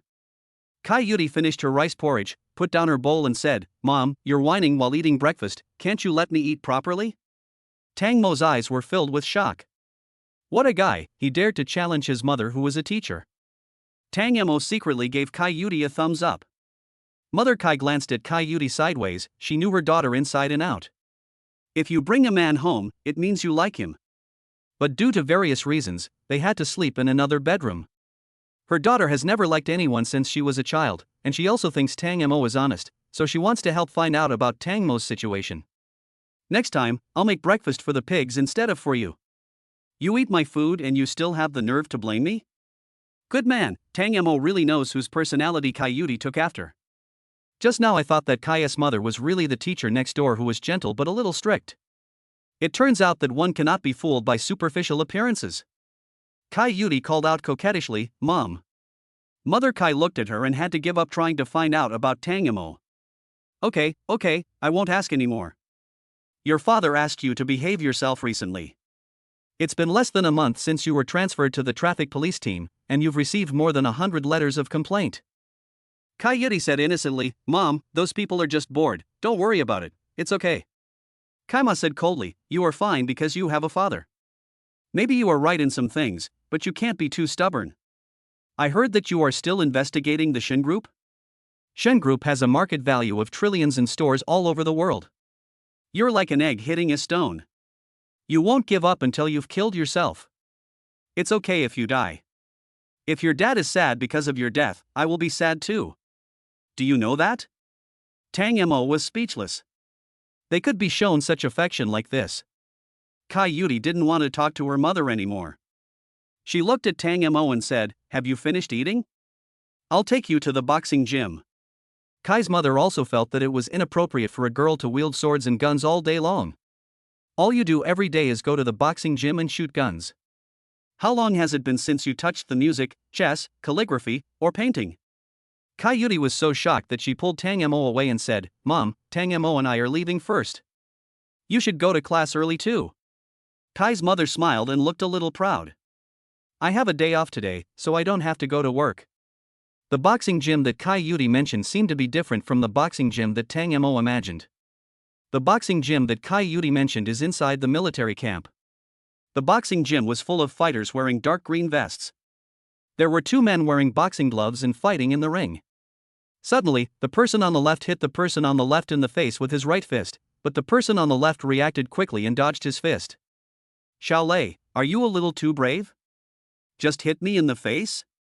Zhuzi's face was a little fat, his nose was a little fat too, and there was a smile on the corner of his mouth. Xiaolei bumped his fists, as the saying goes, fortune and honor are found in danger. Come again.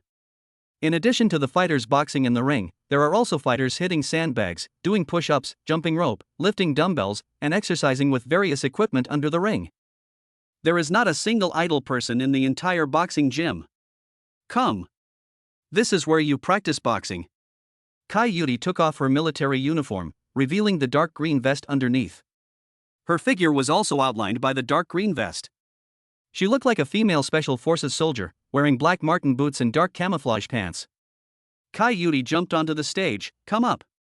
Zhu Zi stopped when he heard the familiar voice, and his opponent Xiaolei took the opportunity to punch him.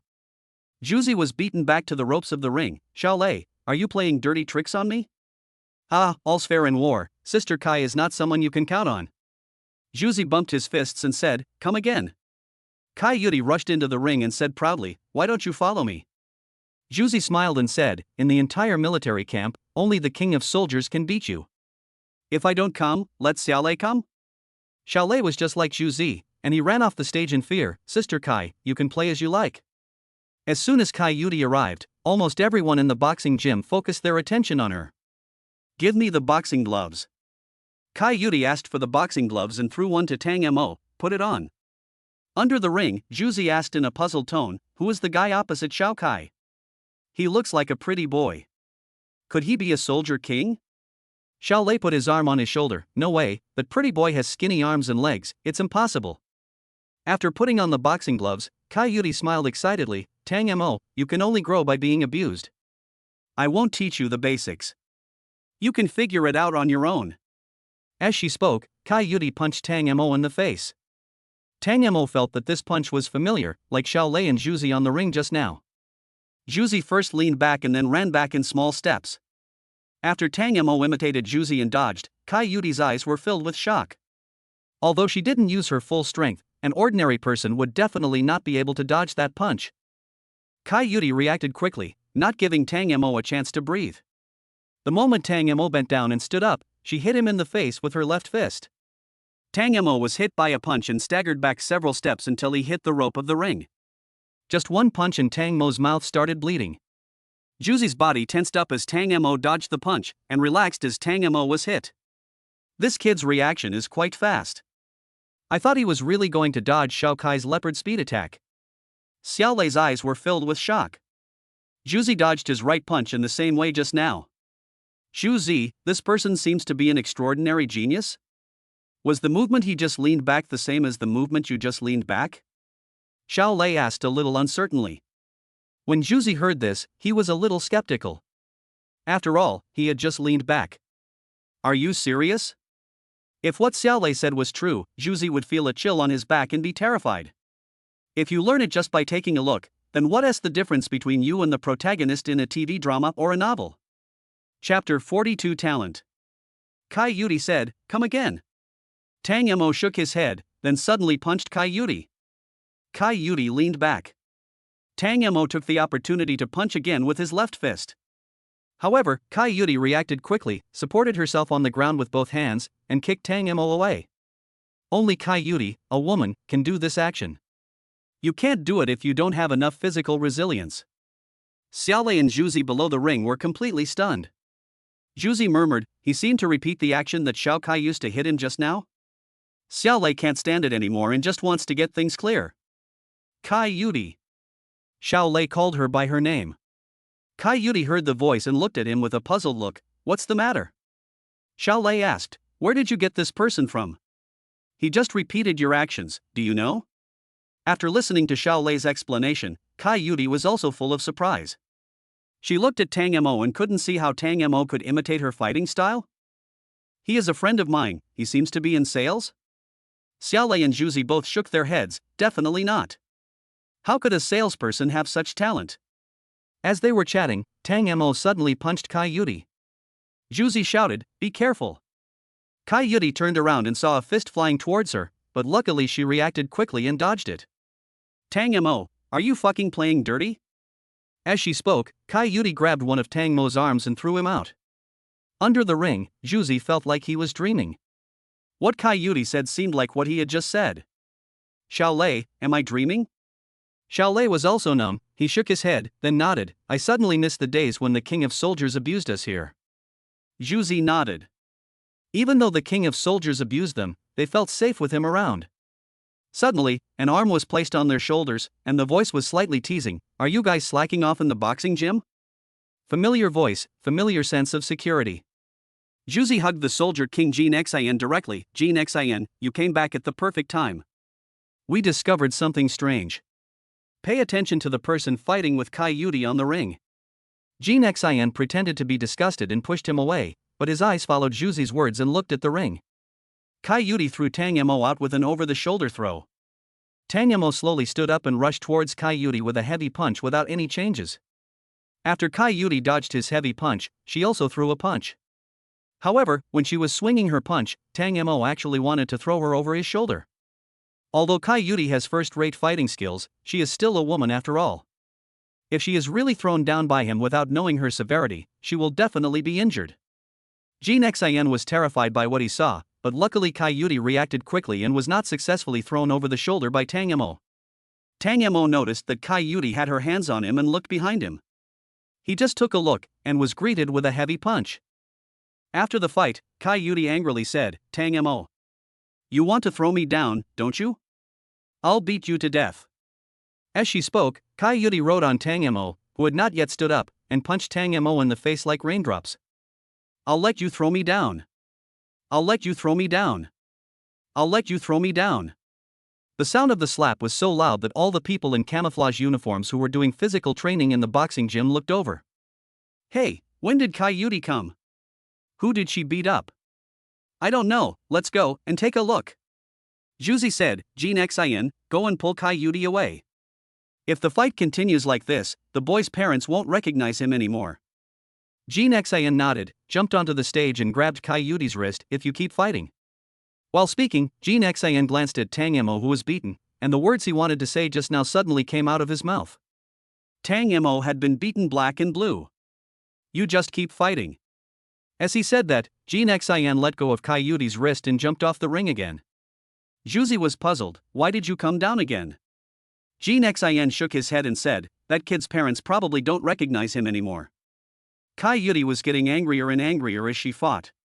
She remembered that Tang Mo was married, but the person he married was not her. She couldn't understand what charm Tang Mo had that attracted her and why she taught him boxing.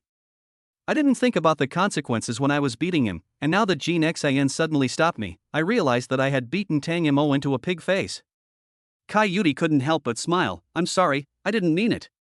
Tang Mo spoke unclearly. Old Kai, is it so difficult to learn boxing? Kai Yudi followed up with, haha, yes. Can I stop studying? Kai Yudi smiled and nodded, sure, as long as you are not afraid of being bullied by Shenlang. Then you should continue to hit me. Tang Mo said incoherently, and turned his head to the side, hit the other side. Kai Yudi got up from his body and said, get up and fight. Tang Mo struggled to get up, and suddenly spat out a mouthful of blood on the ring. Wow. At this moment, everyone in the boxing gym was in a panic. They all knew that Kai Yudi didn't know how to control her strength when punching, but none of them were as serious as Tang Mo. Kai Yudi also looked anxious and scared. Tang Mo, are you okay, Tang Mo? Tang Mo waved his hand, I'm fine, go on. Kai Yudi no longer had the heart to fight back. Just now, she felt like she couldn't do it. At this time, Jin Xin walked to the middle of them and said, little brother, go down and take a look. I will fight with Xiao Kai for a while. Tang Mo looked at the man in his sight. He was wearing a camouflage uniform and had a round head. He didn't look very impressive. I'm here to practice boxing. I don't want to watch. I want to continue practicing. Tang Mo resisted. Jin Xion's smile gradually disappeared. No one in the military camp dared to disrespect him. Why don't you go down and take a look, or should I fight you? Kai Yudi dissuaded him. Tang Mo, he is the king of soldiers, you are no match for him, reject him quickly. Tang Mo stared at Jin Xian and said with a firm look, I won't. I want to fight him. Jin Xian smiled. He really wanted to teach Tang Mo a lesson for being so ignorant of his own limitations. Kai Yudi, give me the boxing gloves. No. Kai Yudi put her hands behind her back. Jin Xian said to Juzi under the ring, Juzi, give me a pair of boxing gloves. Seeing this, Kai Yuri tried to persuade Tang Mo again. Tang Mo, don't fight with him, do you hear me? If you dare to fight him, I will ignore you. In fact, Tang Mo didn't want to fight with Jin Xan, but he hated being looked down upon, and he hated Jin Xan's attitude towards Kai Yuri even more. No, I'm going to fight. Kai Yuri was so angry that she got off the ring and threw her boxing gloves on Jin Xan's face. Jin Xan put on his boxing gloves and said with a smile, come on. Tang Mo's movements were exactly the same as before. From beginning to end he used the same punch that Xiao Lei used to hit the pillar. Jin Xan didn't dodge or evade, and collided with Tang Mo's fist with one hand, saying at the same time, there is no fake move when punching. The enemy will know that you are using all your strength at a glance. Tang Mo only felt that his arms were out of control and were numb from the shock. After resting for a while, Tang Mo threw another full-strength punch without any feints. Jin Xan still chose to collide with Tang Mo's fist. But this time, Tang Mo not only dodged Jin Xan's fist, but also grabbed Jin Xan's arm in an instant. Originally, Tang Mo thought he could use an over-the-shoulder throw to injure Jin Xan, but Jin Xan did the same thing as Kai Yuri and put one hand on his back. However, Jin Xan did not follow Kai Yuri's previous move and punched Tang Mo in the face.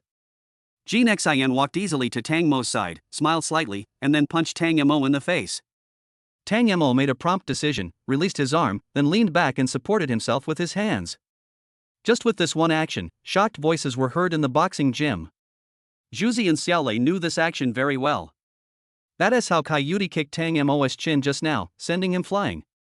Tang Mo felt that it was a bit difficult to flip backwards with his hands on the ground, but his mind was already blurred. He gritted his teeth and imitated Kai Yuri's kicking movements, and kicked Jin Xan in the same way. Jin Xan reacted quickly, blocking Tang Mo's kick with his arm and protecting his chin. After a backflip, Tang Mo couldn't hold on in mid-air before he finished, and fell headfirst onto the stage. The boxing gym was suddenly noisy. After Tang Mo woke up, he felt that his arms were a little out of control. He turned his head to look at the bedside and saw Kai Yuri sleeping on his arms. Tang Mo looked out the window and it was already dark. After a while, Kai Yuri woke up. She saw Tang Mo was still sleeping and called softly, Tang Mo? Tang Mo? Tang Mo then opened his eyes, where am I? This is the military camp's infirmary. You fainted due to overexertion. Kai Yuri explained, and then asked, are you hungry? I just served you some food. I saw a stainless steel insulated lunchbox on the bedside table. Yeah, I'm a little hungry. While Tang Mo was eating, Kai Yuri said sullenly, several women called you during the day, but I didn't answer. You can see for yourself. Tang Mo paused for a moment, then continued eating and said, I'm starving, let's eat first. During dinner, when Kai Yuri was clearing the dishes and going out, Tang Mo looked at his phone. One called my aunt and another called Sophia. There were only 2 or 3 calls from them, and no one else. However, there was another text message, sent by Lin Yu. Tang Mo, if you want a divorce, I can sign a divorce agreement. I don't hate you, I'm just emotionally affected by something. I'm sorry. Tang Mo sighed lightly and put away his phone. He was a little confused. Was he grateful to Lin Yu or did he like Lin Yu? He put on his clothes and walked out of the infirmary. He walked towards the light. Finally found a boxing gym. At this time, there were fewer camouflage uniforms in the boxing gym than during the day. But both in and outside the ring, there are still people in camouflage uniforms exercising. In the ring, Jin Xan was fighting with Zhu Zi, and at the same time he was instructing him, you're too slow to punch. That's a good punch, but it's not powerful enough, like a marshmallow. Come again. You've really been in the military camp for too long. Your reaction speed is too slow. On the battlefield, you can only be cannon fodder. The pillar was hit so hard that he had no power to defend himself and retreated repeatedly. Wait a minute, wait a minute. Jin Xan paused when he heard his plea for mercy. What's wrong now? Zhuzi squatted down and said, let me tie my shoelaces. Tang Mo saw it clearly and his shoelaces were not loose at all. But Jin Xan seemed to believe it. Immediately afterwards, Zhuzi's eyes suddenly became fierce, and he suddenly rushed to Jin Xan and grabbed his legs with both hands. Zhuzi grinned and said, you are too complacent, kid. Jin Xan's pupils suddenly shrank, and then he was knocked to the ground by the pillar. You are really a jerk. Did you use all the 36 strategies in your punch? Zhuzi laughed loudly. Hey, I defeated the king of soldiers twice today, ha ha ha, enough for me to brag about for a year or so. After saying that, Juzi noticed Tang Mo under the ring and asked, "Are you healed?" Tang Mo nodded, "Okay." Juzi took off his boxing gloves and said kindly, "It's too late today. If you want to practice boxing, why don't you practice tomorrow?" Tang Mo didn't say anything and looked at Jean Xin. Jean Xin looked helpless. "Okay, she's attracted to me, come on." Tang Mo nodded, took Ju's boxing gloves and jumped onto the ring. At this time, Kai Yuri finished washing the dishes and walked to the infirmary, only to find that Tang Mo was gone. I originally thought that he went to the bathroom, but after a long time, Tang Mo still didn't come back. It was not until then that Kai Yuri started looking for Tang Mo. Finally, with the help of camouflage clothes, we learned that Tang Mo was in the boxing gym. When she rushed to the boxing gym, Tang Mo was already boxing with Jean Xin. Tang Mo's fist seemed to have been upgraded, more powerful and faster than during the day. Kim Shin's eyes also changed from lazy to serious. Jean Xin suddenly found that it was becoming increasingly difficult for him to deal with Tang Mo, and he was a little overwhelmed. Kai Yuri on the ring thought that it was Jean Xin who was trying to trick Tang Mo, and she was a little angry. Tang Mo came to the boxing gym without saying hello and even fought with the Soldier King. He was simply looking for death. But Juzi observed Tang Mo for a long time under the ring, and he was sure that Tang Mo was learning boxing skills at a very fast speed. Juzi stroked his chin and said, "Xiao Kai, this person you brought is incredible." Kai Yuri thought Juzi was joking and said with a smile, "He was bullied and didn't dare to go home. He even slept at my house yesterday." After hearing this, Juzi looked at her with a little shock. "No way? Someone likes a violent girl like Kai Yuri? And he even slept at her house? What's that look?" Hearing Kai Yuri's slightly angry voice, Juzi quickly retracted his gaze and said, "Let me tell you, the man you brought back seems to have a photographic memory. Every move he uses now is Jean Xin's fighting style. If you don't believe me, just look at it." Kai Yuri watched the boxing match between Tang Mo and Jean Xin with suspicion for a while. The fighting styles of the two are indeed similar, but Tang Mo seems to exude a kind of aura that is a little more unique than Jean Xin. During the day, he was still a guy who couldn't even dodge your heavy punches, but now he can quickly dodge the Soldier King's fast punches and counterattack. Kai Yuri's attitude began to change from skepticism to half-belief. If it is true as Juzi said, then Tang Mo can also join the army and work with her? With this thought in mind, Kai Yuri became more and more convinced of Juzi's words, until she saw Tang Mo put his hand on Jean Xin's back. She had seen Jean Xin use this trick during the day, but now the person using it was Tang Mo. See, this is how Jean Xin parried the attack during the day. He also used this method and walked to Jean Xin's side. Juzi thought Kai Yuri still didn't believe it, so he reminded her again. At this time, Kai Yuri had completely believed it. Chapter 43 Guidance Bureau. Tang Mo did not pin his hopes on this punch, and Jean Xin was indeed not flustered by it. Jean Xin also threw a punch to block Tang Mo's punch. Tang Mo still failed to injure Jean Xin, and was knocked back several steps by Jean Xin's punch. Tang Mo felt like his body was about to fall apart and he didn't have the strength to stand up and continue fighting Jean Xin. However, out of the corner of his eye he noticed Kai Yuri standing under the ring. He didn't want Kai Yuri to think that he couldn't stand the hardship of practicing boxing, and he didn't want Kai Yuri to look down on him. He wanted to prove to Kai Yuri that he, Tang Mo, was not someone who could be easily bullied. The next time Shen Lang sends people to hunt him down, he will definitely not escape in a panic like he did last night. Tang Mo stood up again and stared at Jean Xin with firm eyes. At first, Jean Xin just practiced boxing with Tang Mo for fun. But he admired Tang Mo's perseverance, and Tang Mo's eyes were rarely seen even on the battlefield. He is not a military king, he has just participated in a few siege battles. The title of Soldier King was given to him by others only because he survived. Jean Xin said, "I have to admit that you have courage and perseverance. I won't let you down from now on. I will fight you with all my strength. I respect you as my opponent." Tang Mo raised the corner of his mouth, "Thank you." As he said that, Tang Mo threw a punch. Jean Xin couldn't see any difference between Tang Mo's punch and the previous one, but he didn't collide with Tang Mo's punch again. Jean Xin thought that Tang Mo's punch was a fake, and he also thought that Tang Mo would use other moves to attack him. He had a high level of fighting awareness, and he thought Tang Mo couldn't use his legs, so he squatted down. He really had Tang Mo guessed it right. Tang Mo was originally preparing to hit him with his left fist. After Jean Xin squatted down, his heavy punches were useless. Immediately afterwards, Tang Mo's chin was knocked down by Jin Xian's punch. Tang Mo flipped 90 degrees on the ring and fell on it. Tang Mo felt that the scene in his sight was spinning dizzily. Until my vision shook a few times, I saw a slightly shaking hanging lamp. At this time, Kai Yudi hurriedly ran onto the stage, knelt beside Tang Mo and held him in her arms. Are you okay? Tang Mo smiled and said, it's okay. He said that he was fine, but only Tang Mo himself knew that his body was already in shatters. The ring was already covered with blood from his body. I'll take you to see a military doctor, Kai Yudi said as she wanted to pick up Tang Mo. But Tang Mo stopped him, grabbed the rope of the ring with one hand, shook his head and said with a smile, I don't want to watch, I can still continue practicing. Kai Yudi was very angry when she heard this. Practicing boxing is important, but staying alive is more important. Tang Mo smiled, as if he didn't take his life seriously. If that person hadn't told me someone was trying to kill me, I would have probably been dead. As long as you don't kill me, I will continue to practice. Kai Yudi cried anxiously, I lied to you during the day. Practicing boxing is not about getting beaten. You have to practice the basics first. I just wanted to beat you during the day, so I said that. Tang Mo said, I believe you are not lying. Or let me ask the king of soldiers, should we practice basic skills first, or just take the beating unilaterally? Jin Xian said without any emotion, there is a limit to practicing basic skills. Jin Xian. Kai Yudi shouted at Jin Xian. Tang Mo stood up while holding onto one of the four-corner pillars of the ring.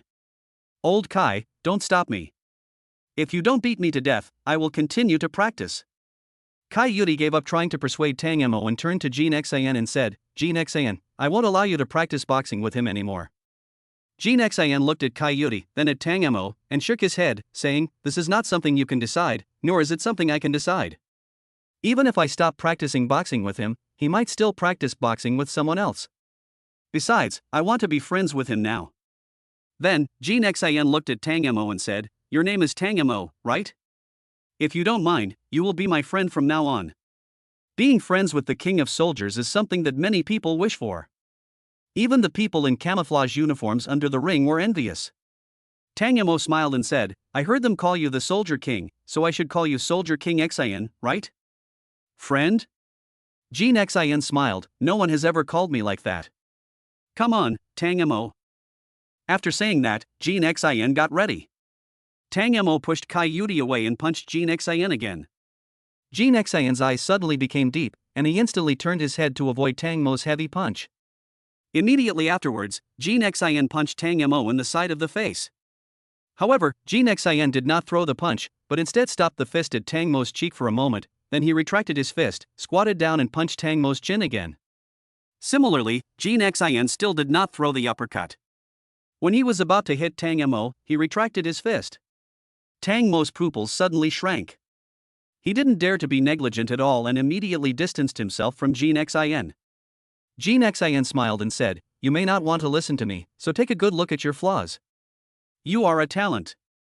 Before Tang Mo could react, Jin Xian attacked him. This is the first time Jin Xian took the initiative. But Kim Shin didn't hit him. Tang Mo just felt that if Jin Xian wanted to, he could hit him from all directions. Tang Mo could only step back again to create some distance and carefully ponder Jin Xian's actions just now. Fake left punch, heavy right punch, uppercut, lower cut, leg sweep, side kick, knee strike. Tang Mo understood that every move Jin Xian made was a preparation for the next move.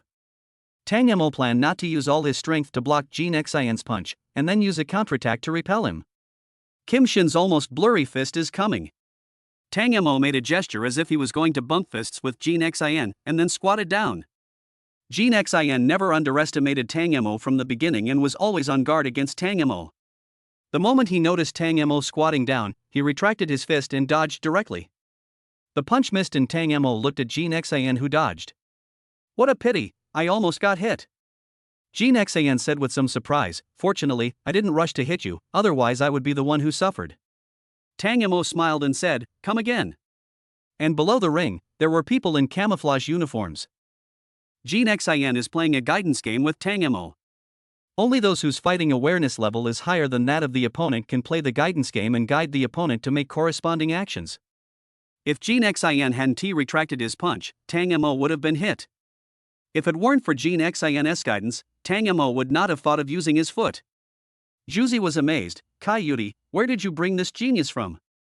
Kai Yudi was also surprised by Tang Mo's rapid progress. Now, Tang Mo can already block some of Jin Xian's moves. If he continues practicing at this pace, Tang Mo will be able to learn most of it in less than a day. That night, the boxing gym in the military camp was packed with people and it was more lively than ever before. The king of soldiers showed up at the military camp to teach boxing to a guy no one knew and who wasn't even a recruit. It was not until the eastern sky turned pale that many soldiers in camouflage uniforms reluctantly left the barracks. Until the breakfast bell rang, Tang Mo was still boxing with Jin Xian. However, at this time Tang Mo was already able to block Jin Xian's fist. Even Jin Xian can't easily break through Tang Mo's defense now. Tang Mo's defense is even bolder than Jin Xian's. He is thinking about attacking while defending. Jin Xian had no choice but to switch from attack to defense. But even on defense, Jin Xian can guide Tang Mo on how to attack. During another offensive command, Tang Mo hit Jin Xian in the face. Jin Xian was upset by this punch. Jin Xian fell on the ropes of the ring, smiled and shook his hands, saying, "I can't do it anymore, let someone else fight you." The king of soldiers was defeated by a newcomer? Who would believe this if I told them? No one believes it. At this time, someone volunteered to go on stage to compete with Tang Mo. Let me try. Xiao Lei slept well and had no idea what happened at night. He only knew that Tang Mo and the king of soldiers were boxing in the boxing gym all night. When he went to the boxing gym in the morning, the soldier king was already fighting back and forth with Tang Mo. Xiao Lei went on stage to fight with Tang Mo not because he wanted to prove anything, but because he was afraid. After all, he still vividly remembered the scene of Tang Mo being ridden and violently beaten by Kai Yudi yesterday. Jin Xian warned, "Be careful, he's different from yesterday." Jin Xian took off his boxing gloves and patted Xiao Lei on the shoulder. Xiao Lei also became a little more alert. It was not until Tang Mo took action that Xiao Lei turned pale and dared not even breathe. Tang Mo's attack speed was extremely fast, and his moves were ever-changing. As soon as he made contact, he felt like he was overwhelmed. Tang Mo swung his punches for a few minutes, and he suddenly found that Xiao Lei's defense was getting slower and slower, and the breakthrough was getting bigger and bigger, right in the center. Tang Mo punched Xiao Lei in the chest, knocking him away. Xiao Lei spat out a mouthful of blood, his eyes full of horror. It's so scary. Compared with Tang Mo yesterday, he is not the same person today. Juzi hurriedly got Xiao Lei off the rope and asked worriedly, "Are you okay, Xiao Lei?" Xiao Lei said with a look of fear, "If such a talent does not join the Yanlong Special Forces, it will be a loss for Yan country." When everyone heard Xiao Lei's words, they all looked at Tang Mo on the ring. Just him? Yan country's loss? Jin Xian followed and said, "Don't worry, I will tell those old guys about this matter." He must stay in Yan country and serve Yan country. Now that the military king Jin Xian said so, no one dared to look down on Tang Mo anymore.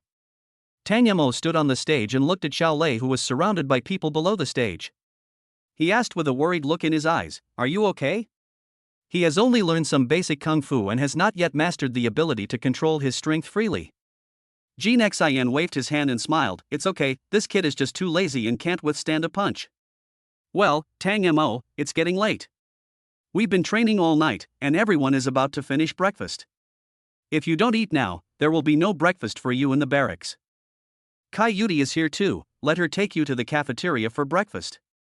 Kai Yudi hesitated for a moment, but still stepped forward and asked, "Are you still not coming down?" Tang Mo jumped off the ring. He didn't feel tired at all after practicing boxing all night. Instead, he was energized. "Please move aside. I'm going to have breakfast with Lao Kai." After Tang Mo finished speaking, many men in camouflage uniforms made way for him with strange expressions, and then looked at his back with complicated faces. What did he call Kai Yudi just now? Old Kai? Kai Yudi hasn't lost her temper yet? Is he having an affair with Kai Yudi? As soon as these words came out, the eyes of many men in camouflage uniforms turned to him. I just said it casually. Tang Mo followed Kai Yudi to the cafeteria. Kai Yudi didn't say a word along the way. She was a little confused about Tang Mo. Now that she was facing Tang Mo, her heart was filled with anxiety and fear. It wasn't like he couldn't see each other, but he wanted to beat Tang Mo to death when they met. Tang Mo learns fighting skills too fast. She now doesn't even dare to guarantee that she can defeat Tang Mo. She spent many years, shed so much blood and sweat to acquire these skills. And it only took Tang Mo one night to be on par with her. Sitting at the dining table, Tang Mo looked at the absent-minded Kai Yudi and asked, "Old Kai, what's wrong with you?" Kai Yudi forced a smile and said, "You said you were so powerful in just one night, so do you still need my protection?" Tang Mo suddenly realized, no matter how powerful I am, I only have 2 fists. If I encounter criminals, I still have to ask you for help. Kai Yudi smiled but said nothing. Maybe Tang Mo would no longer harass her like before, asking her to get skincare products or something. Clearly what she was given was a new skincare product set, but she was told that the tire of the delivery vehicle had a flat tire?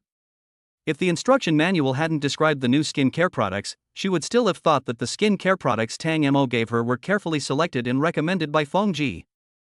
Kai Yudi felt a little regretful. She didn't know whether it was right or wrong to bring Tang Mo to practice boxing. "Let's practice after we finish eating. I think I can go out after practicing with you. After all, this is not a place where an outsider like me can stay." After breakfast, Tang Mo and Kai Yudi went to the boxing gym again.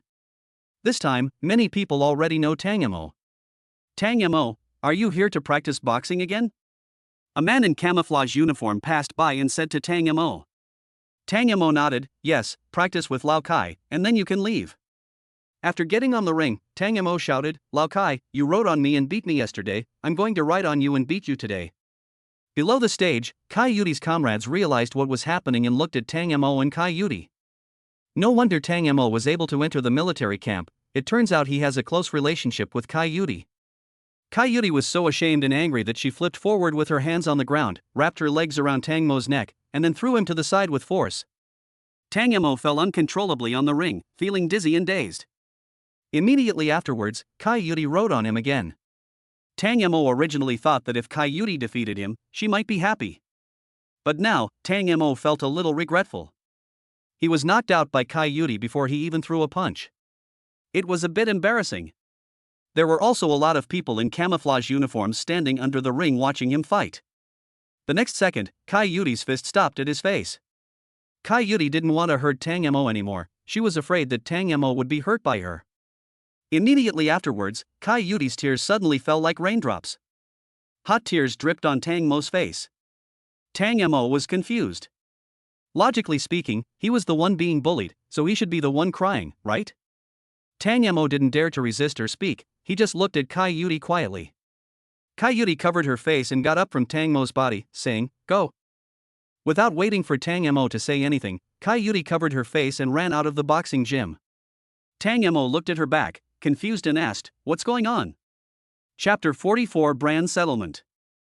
Heidi's new skincare products are selling like hotcakes in the China World Trade Center. Tang Mo also walked out of the military camp that day. He had already learned the basic self-defense skills. As long as it's not a group fight, he can definitely fight with those who have practiced it. As soon as they reached the China World Trade Center, Sophia saw him, walked up to him and looked at the injuries on his face. "What's wrong with the wound on your face?" In the past 2 days, Tang Mo did not come to Lan Xiong's sales office for work, nor did he come to the China World Trade Center. She even disappeared for 2 days without saying goodbye. She was about to discuss with Xiong Lan to report the person missing. After all, Tang Mo's phone couldn't be reached and he couldn't be contacted. Tang Mo smiled and said, "I can't keep being a salesperson forever. I need to improve my physical fitness. Otherwise, how can I protect you next time?" Sophia twisted her waist shyly. What nonsense was Tang Mo telling her? He already had Lin Yu as his wife. If Xiang Man hadn't told her about this, she still wouldn't know that Tang Mo's wife is Lin Yu. Lin Yu is the most popular young actress in the entertainment industry and is also known as the national goddess. "You're talking nonsense again. Aren't you afraid that your wife will be jealous?" Sophia said for some unknown reason. Tang Mo was almost forgetting the unhappiness between him and Lin Yu. But when Sophia mentioned this, he remembered what happened between him and Lin Yu. After looking around the China World Trade Center for a while, Tang Mo went to the president's office on the top floor. He is now the boss of the China World Trade Center, and Li Sidian naturally becomes his secretary. Li Sidian is happy from the bottom of her heart to be Tang Mo's secretary. "Tang Mo, I have placed all the documents that require your signature in your office. I have asked my subordinates to handle some minor matters first. As for the documents, they have not been signed yet. Tang Mo nodded. I understand. Next time, you can move into my office to work together. You sit here like a door god, and I don't like it. Li Sitian's eyes were shining. Of course she was willing to work with Tang Mo. But what if other people come to discuss the project? No need to make an appointment? Or should I talk to Tang Mo directly? Li Sitian did not express her worries. After all, she really wanted to work with Tang Mo. Tang Mo returned to the office without closing the door, which showed that he completely trusted Li Sitian. Sitting in the office chair that Zhao Jinhu had sat in before, Tang Mo experienced what it was like to be a boss for the first time. In fact, it is no different from being an ordinary employee, except that you need to arrange your own schedule. Relatively speaking, being a boss is quite comfortable. For now, this is how Tang Mo feels. Tang Mo turned on the computer to watch the female anchor dance, but as soon as he opened the web page, he was attracted by the hot headlines on the web page. One of the hot search headlines reads, "The Legend of Sword and Fairy starts airing online today, and VIP viewers can watch 2 episodes in advance." Tang Mo opened the media article with the hot search headlines and took a look. Below the article are comments saying that they are looking forward to the broadcast of Legend of Sword and Fairy. Tang Mo smiled. Is this his compensation to Lin Yu? If it were before, Lin Yu should have been helpless, right? It can't be said that there is no such thing. If Lin Yu asked Shen Lang for help, it would probably be broadcast. But Lin Yu did not ask Shen Lang for help now, and The Legend of Sword and Fairy was also broadcast. The 2 ways of launching the show mean different things to her, right? Tang Mo knew that Zhou Ping must have done something. I must find an opportunity to thank Mr. Zhou Ping properly. Tang Mo smiled. As for giving Zhou Ping a luxury car and a mansion, Tang Mo could only say that he didn't have that ability. He doesn't even have a place of his own to live now. Sitting in Zhao Jinhu's office frequently, Tang Mo began to feel a little resistant to the small rental house. He didn't want to sleep in a room with moldy walls anymore, and he didn't want to worry about bugs in the room every day. Tang Mo looked at the stack of folders that Li Sitian had sorted out for him. The height of the folder is taller than 1 or 2 pen holders combined. Tang Mo picked up the top folder and opened it to take a look. This folder says that a well-known brand wants to move into the China World Trade Center. However, this long-established hamburger brand had previously unilaterally breached its contract and withdrew from the China World Trade Center. At that time, the hamburger brand also filed a lawsuit against the China World Trade Center. In the end, the hamburger brand won. Since then, the China World Trade Center has put a hamburger brand on its blacklist. Tang Mo frowned slightly. The brand that had a grudge against the China World Trade Center had no grudge against him, so why couldn't he agree? Tang Mo flipped through the folder again. After reading the entire folder, he found that the other party did not even put forward any difficult conditions or requirements. On the contrary, the other party made many concessions, such as only asking for a counter in a not-too-bad location. In a counter with a good location, even if the products are bad or of poor quality, there will always be customers who pay for them. However, a counter in a bad location may not generate hundreds or thousands of times the revenue, no matter how good the products are or how high the quality is. Tang Mo thought about it and decided to meet with them first. Li Sitian, help me make an appointment with the hamburger brand. I want to talk to them. Tang Mo walked out of the office, took a folder and put it on Li Sitian's desk. Li Sitian had looked through all these folders and she knew that a hamburger brand was going to move in. Tang Mo, have you seen what this brand did to the China World Trade Center before? Li Sitian asked. Tang Mo nodded. They had a grudge against Zhao Jinhu before, but not against me. Besides, if they dare to breach my contract, I will not let them go. As he spoke, a sharp light flashed in Tang Mo's eyes. Like a sword drawn from its sheath, it radiates a gorgeous, dazzling white light. When Li Sitian saw his look, her eyes were full of little stars of admiration. Tang Mo seemed like a different person. Tang Mo hadn't come to the China World Trade Center in the past 2 days, and she thought that the China World Trade Center was a playboy and a rich second-generation man. Now it seems that it is not the case. Tang Mo must have experienced something in the past 2 days. The scars on his face were proof of what he had been through. Li Sitian tried to contact the hamburger brand. Coincidentally, the person in charge of the other party in Shanghai happened to be free, so the meeting was scheduled for the afternoon. Li Sitian booked a Western-style restaurant and met with Dai Fei, the person in charge of Hamburger Magic City. Judging from the name, the other party should be a man, But when the meeting time came, it was a tall woman who came. She wore a small pink cape and a straw sun hat. She sat across from Tang Mo with elegant manners and said with a smile, "Hello, I'm Dai Fei's secretary, my name is Gao Lan." Tang Mo frowned and said, "You want to move into the China World Trade Center, but you sent a secretary to talk to me. Do you think I'm easy to bully?" Gao Lan smiled and shook her head. "Of course not. Our boss is a very cautious man. He only dares to take action after doing enough homework. For example, I am sitting across from you and want to talk to you about giving us a counter in the China World Trade Center mall. It was my boss who asked me to do this. Our boss said that you seem to like women, so he sent me here. If you want our boss to come, I can call him now. Our boss is actually near this restaurant, but he didn't come in." Tang Mo smiled. He had only been the boss of the China World Trade Center for a few days, and he was already found to be fond of women? It's pure bullshit. He is a gentleman, even if a dodgy comes, she may not be able to seduce him. Tell me your conditions. Tang Mo leaned back in his chair and crossed his hands in front of him. He doesn't seem like a new boss, he is relaxed, like someone who has been a boss for a long time. Gao Lan smiled and said, "Our conditions and requirements are that you give us a counter that is not too bad. Other than that, we have no other conditions. Of course, if Mr. Tang feels that the compensation we offer is not enough, you can add additional conditions. As long as our boss studies it, the additional conditions can be realized." Tang Mo thought about it and finally decided to sign a cooperation agreement with Gao Lan for hamburgers to move into the China World Trade Center. A few years ago, there were no more fried food stores in the China World Trade Center.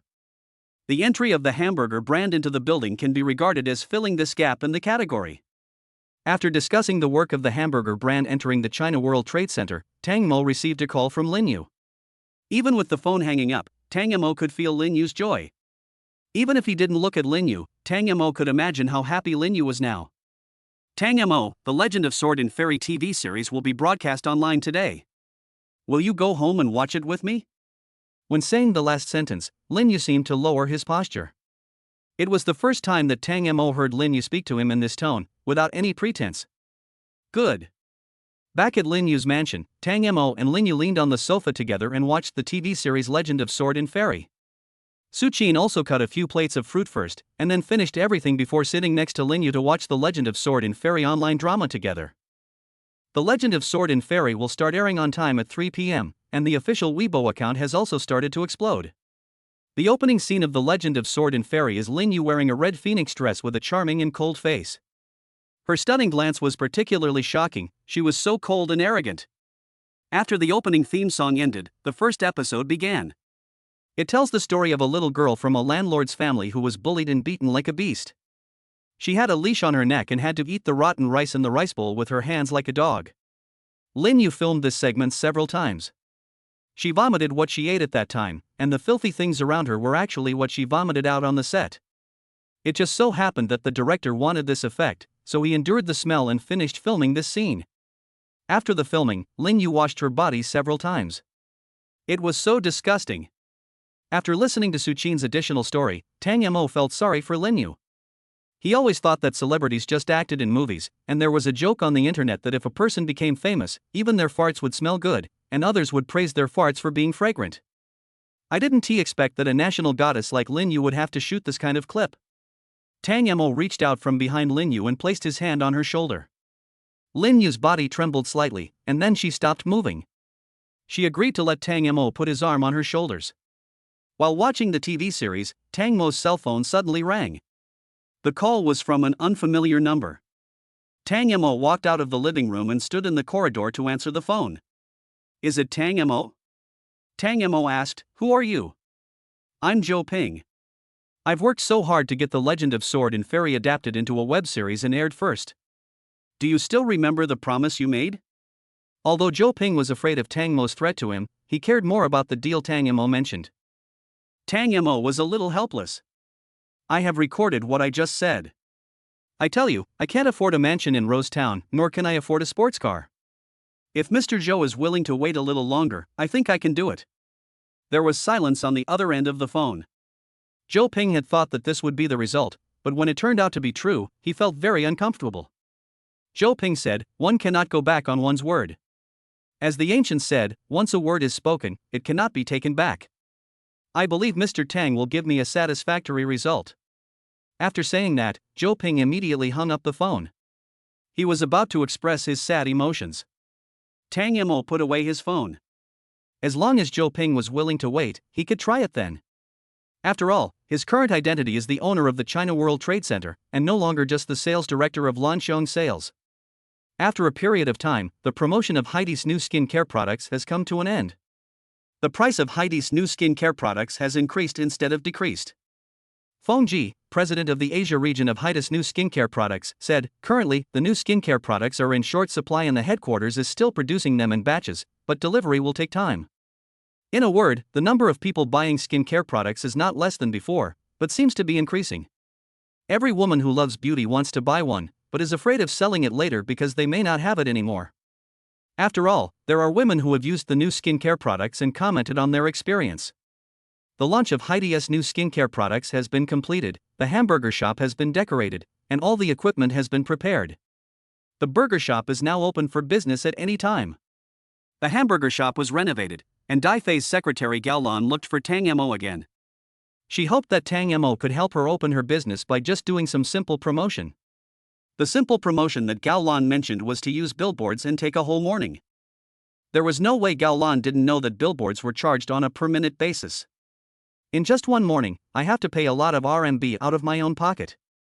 Tang Mo didn't want to be taken advantage of, so he said directly, you can advertise, but give me the publicity fee. Otherwise, you can spread the word in your own way. I won't stop you. Gao Lan smiled and said, since Mr. Tang has said so, it would be wrong of me to ask Mr. Tang to use the billboard again. I hope Mr. Tang will come to cut the ribbon for the grand opening tomorrow. I will definitely not let him down. The next day. Ding, congratulations to the host for clocking in for a new day, and be rewarded with the title of Mysterious Person. Tang Mo is still not sure what the purpose of this title is. After all, the title of Mysterious Man can be used in many places. Tang Mo put on his clothes and went to Lanxiong's store first. He wanted to say hello to Qiong Man. He is still the sales director of Lanxiong Sales and he has not resigned yet. Moreover, he can also take over Lanxiong's project. Qiong Man smiled and said, I heard that a new brand is moving into your China World Trade Center today. Are you going to cut the ribbon? Tang Mo frowned slightly. He had not told anyone about this. Besides, he didn't say he was going to cut the ribbon. I didn't. Tang Mo said. Okay, I've approved your leave application. You can go back to work at the China World Trade Center. Chapter 45 Chinese Restaurant. Tang Mo sat in the office in the China World Trade Center for a while. The hamburger shop downstairs started preparing for the ribbon cutting ceremony. The person in charge of the ribbon cutting ceremony was Gao Lan. She personally went to the top floor to invite Tang Mo to participate in the ribbon cutting ceremony. Others have invited us to their homes, and they are doing business in their own buildings. It would be a bit inappropriate not to go. As for this ribbon cutting ceremony, I sincerely hope that Mr. Tang will come to do it. I wonder if Mr. Tang is willing to do it. Gao Lan had a faint smile on her face. But in Tang Mo's opinion, her smile looked fake. He has been in sales for several years and knows very well whether a smile is real or fake. Gao Lan's fake smile has reached perfection. Most people might not be able to tell that her smile is fake. Tang Mo smiled faintly, let me cut the ribbon? It would be my honor. Lei Sidian also followed Tang Mo downstairs. Outside the hamburger shop, there were so many people that many roads were blocked by the crowd. In front of the hamburger shop, there were several people standing in a row, holding red ribbons in their hands. Everyone, please make way. I'm inviting the new President Tang from the International Trade Building to come down. Please applaud and welcome him. Many people have never seen Tang Mo, and they were amazed at his young age. What a young president! When I was his age, I was still playing in the mud, and he is already the CEO of a building. So handsome. Does he have a girlfriend? I really want to marry him. He's not very handsome, just a little bit worse than me. Make way, don't push, they are coming to cut the ribbon. When Tang Mo walked towards the center of the ribbons, he saw his aunt Xiong Man and Lin Yu. Tang Mo was slightly surprised, but then he understood. Xiong Lan is a famous female manager in the sales industry, so it is very reasonable for Gao Lan to invite her.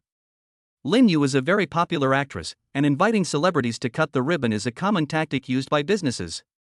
Tang Mo walked to the middle and looked up at the crowd.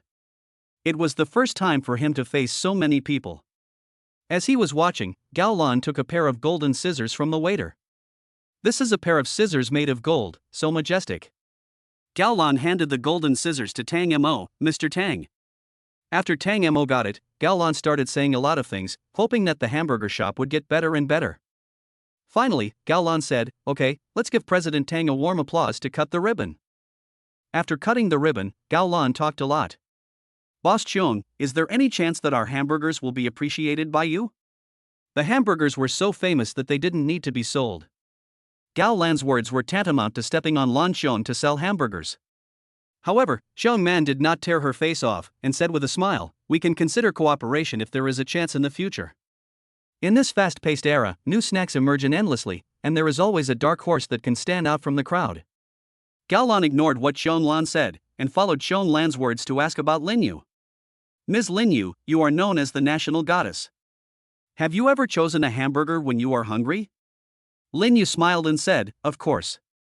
I didn't expect that our hamburgers would be appreciated by the national goddess. But I think everyone's focus is not on whether the national goddess eats hamburgers, but whether the national goddess has a boyfriend, right?" I have to say that Gao Lan's words really hit the spot for the crowd. Fans who come for Lin Yu, of course, want to know whether Lin Yu has a boyfriend. Gao Lan used the ribbon-cutting opportunity to ask her questions like a reporter. Generally speaking, celebrities will not choose to make their romantic relationships public. The news that someone is in a relationship means a major reshuffle of fans and a loss of followers. Lin Yu looked at Tang Mo, who was standing not far away, and said with a smile, "I'm already married. Our wedding was so dramatic that I didn't even know what size clothes or shoes he wore. I don't know his preferences, what he likes to eat, what he likes to drink. Is it Mishua Ice City or Starbucks? But no matter what kind of milk tea it is, I can drink it with him. We had an argument not long ago, and I know I hurt him. I want to apologize to him. I'm sorry." Lin Yu's eyes were always on Tang Mo, with amorous glances in her eyes. Someone in the crowd immediately recognized Tang Mo. Tang Mo was the reporter who attended Lin Yu's press conference last time. "I've seen it for a long time. The goddess I've been dreaming of has been defiled by someone. I can't stand it." As he was speaking, a male fan ran away from the crowd. Everyone looked ashamed and said that they had already seen it, so why were they reacting so strongly at this time?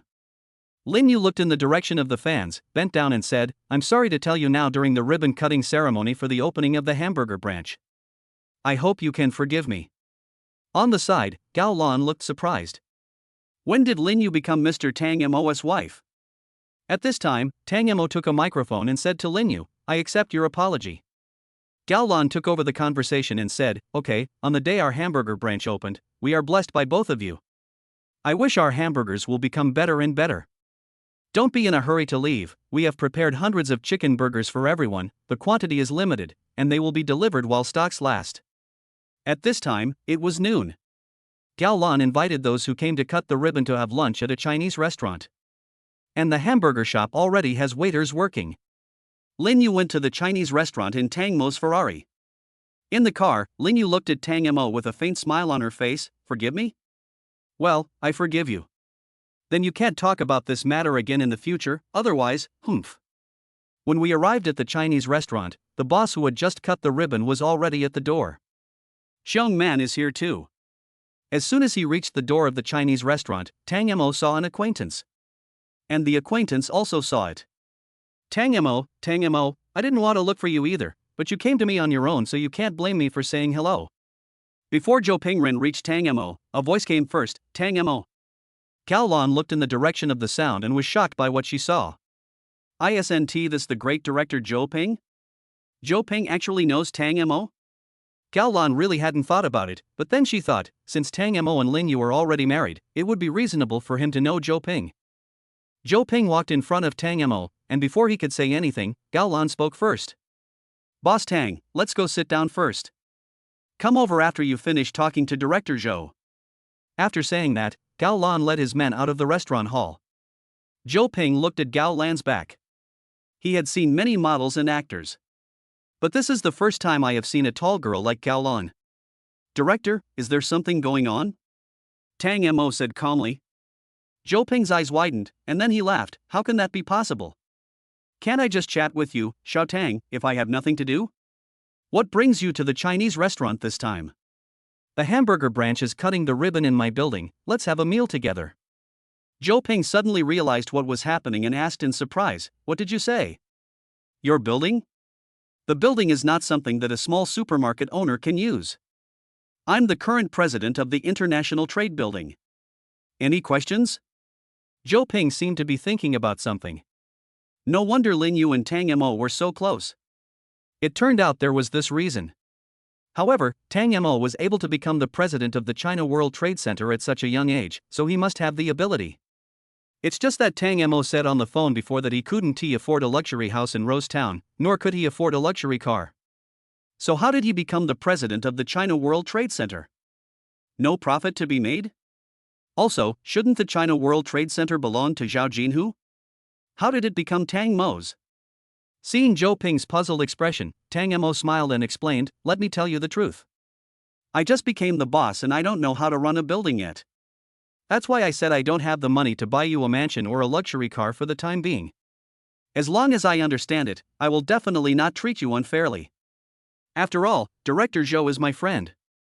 Zhou Ping nodded. He had heard before that Zhao Jinhu was the owner of the China World Trade Center, so Tang Mo should not have lied. Okay, then I'll wait for the gift you give me, Xiao Tang. I also have a dinner party, so I'll leave first. Tang Mo certainly didn't want to give up such a good opportunity. Director Zhou, why are you in such a hurry? I still have something to discuss with you. Zhou Ping was puzzled. What's the matter? Look, The Legend of Sword and Fairy has already started airing online, and Lin Yu has fallen out with Qinghe Company again. She must have very few resources now. How about you give her a hand and make another fairy tale drama that's even more fairy tale than The Legend of Sword and Fairy? After hearing what Tang Mo said, Zhou Ping looked unhappy. If he continued to film with Lin Yu at this time, it would be tantamount to seeking death. Lin Yu already has a stain on her.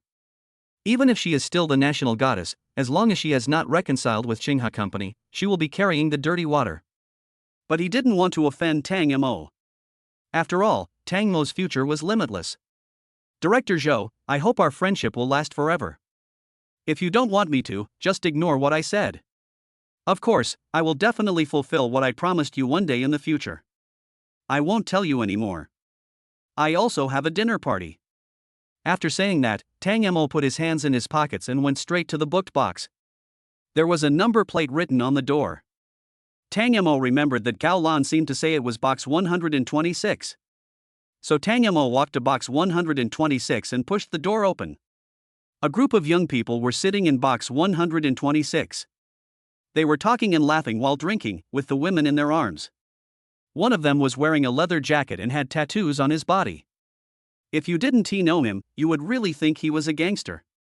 It seemed that Tang Mo's eyes offended him. He put away his smile, stared at Tang Mo coldly and said, "Where did you come from, you old-fashioned guy? Get out." Tang Mo nodded, and lowered his voice a little, "Sorry, I went to the wrong box." Guyu just felt that he was annoying after hearing this. You can't even say sorry? You're still embarrassed, you're embarrassed, what the hell?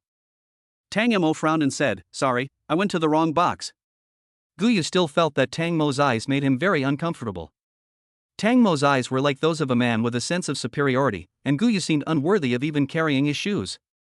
Fuck you. Come here, kneel down, and apologize. Guyu said as he picked up a beer bottle and threw it in front of Tang Mo's feet. Tang Mo frowned. He had apologized sincerely, but the other party just wouldn't give in. Until now, you still want him to kneel down and apologize? Have you read too many novels?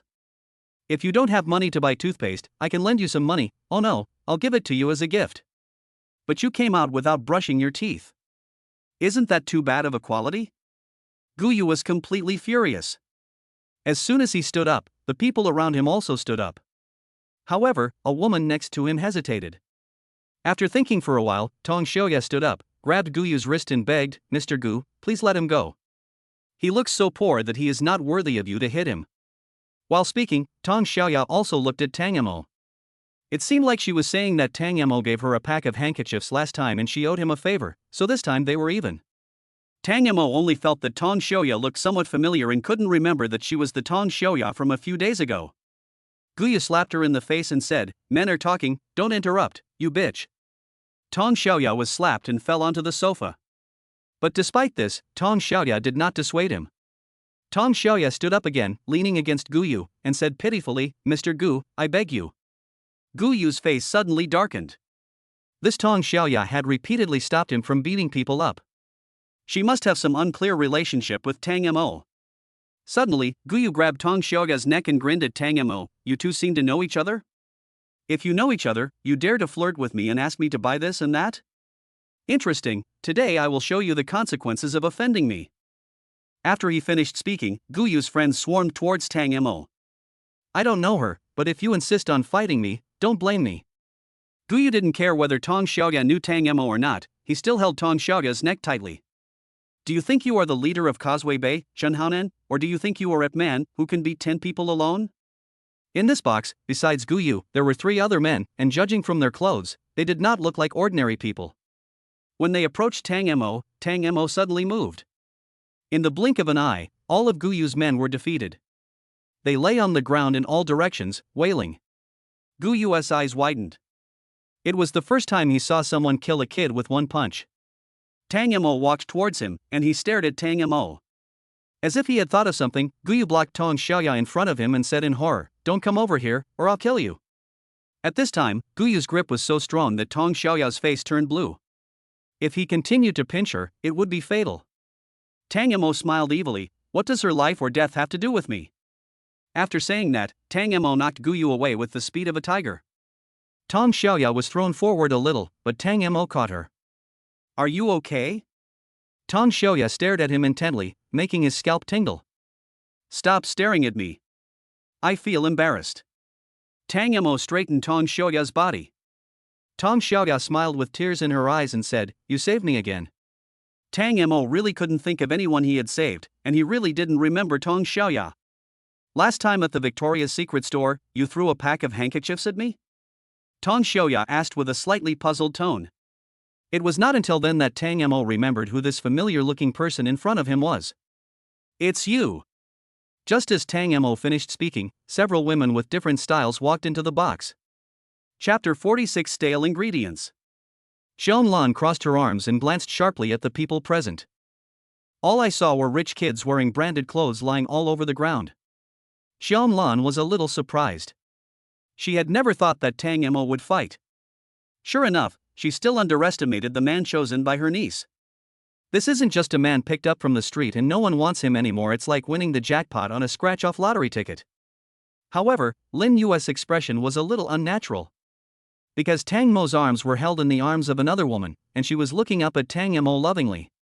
Tang Mo pushed Tong Xiaoya's hand away and said, "You can find a proper job. If you really don't have a job, you can come to my building, the International Trade Building, to find me."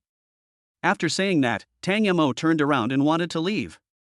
Turning around, Tang Mo saw several women standing at the door. "Hey, why are you here?" Tang Mo asked. Gao Lan smiled and changed the atmosphere. "We saw that you were taking a long time to come, so we found you here. Did something unpleasant happen here?" "It's not a big deal. Someone just asked me to kneel down and apologize to him, and I went to the wrong box." Tang Mo was speechless and then asked, "So, what is the door number of our box?" Gao Lan smiled and said, "We are in box 129. Maybe the room numbers of the 2 boxes look similar, which is why you walked into this box. Since everything is alright, let's take our seats quickly. The other bosses are waiting impatiently." Tang Mo nodded. When he was about to leave, Tang Mo was suddenly stopped by Guyu's voice. Guyu said angrily, "Don't leave. I will let you know the price of angering me." Although Guyu's younger brother couldn't even take a punch from Tang Mo, Guyu was confident that his thugs at home could kill Tang Mo. Guyu stood up from the ground with difficulty and looked towards the door of the box. He saw 3 women standing at the door, each with a different temperament. Among them, there was a woman that Guyu was very familiar with. The moment he saw her, his pupils suddenly shrank. At the same time, his body was still shaking. Originally, Guyu had no intention of letting Tang Mo go, but her appearance made Guyu dare not attack Tang Mo again. Guyu slapped himself in the face and said apologetically, "I'm sorry, I shouldn't have asked you to apologize. I'm the one who should apologize. I beg you to forgive me and don't bear grudges with me." After saying that, Guyu fell to his knees with a plop. Tang Mo was confused. Where did this lunatic come from? You asked him to apologize before, but now you apologize to him yourself? Hurry up and leave. Don't be infected by his mental illness. Tang Mo used his hands and feet to urge the three women standing at the door to leave quickly. Xianlan was more careful. She was not like Tang Mo, who really thought others were crazy. It was obvious that Guyu originally wanted to have a fight with Tang Mo. He was very angry, which could be heard from the tone of his voice. However, when Guyu stood up, he paused for 2 seconds, then hit himself and apologized in return. If he really was the psychopath that Tang Mo said, then he shouldn't have come to the Chinese restaurant for lunch. Returning to the box reserved by Gao Lan, Tang Mo discovered that Xiang Man and Lin Yu were arranged next to the air conditioner. Lin Yu has her period, so she can't be exposed to the cold wind all the time. However, of the entire dining table, only 4 chairs near the air conditioner were empty, while the rest were occupied. Tang Mo did not hide or lower his voice, and spoke to Gao Lan in a normal tone. "Well, Lin Yu has been feeling unwell recently and cannot sit next to the air conditioner. Who of you can make way?" Everyone present was willing to give up their seat. They all turned their heads away, as if silently praying that they couldn't see him. After seeing their expressions, Tang Mo slammed the table heavily and said again, "Let me ask again, is there anyone willing to change seats?" At this time, a brand manager named Xing Kiki said, "Everyone has already taken their seats. If we want to move, we have to move. We can't all get up and move just because she's a star. If you can't sit, and don't eat."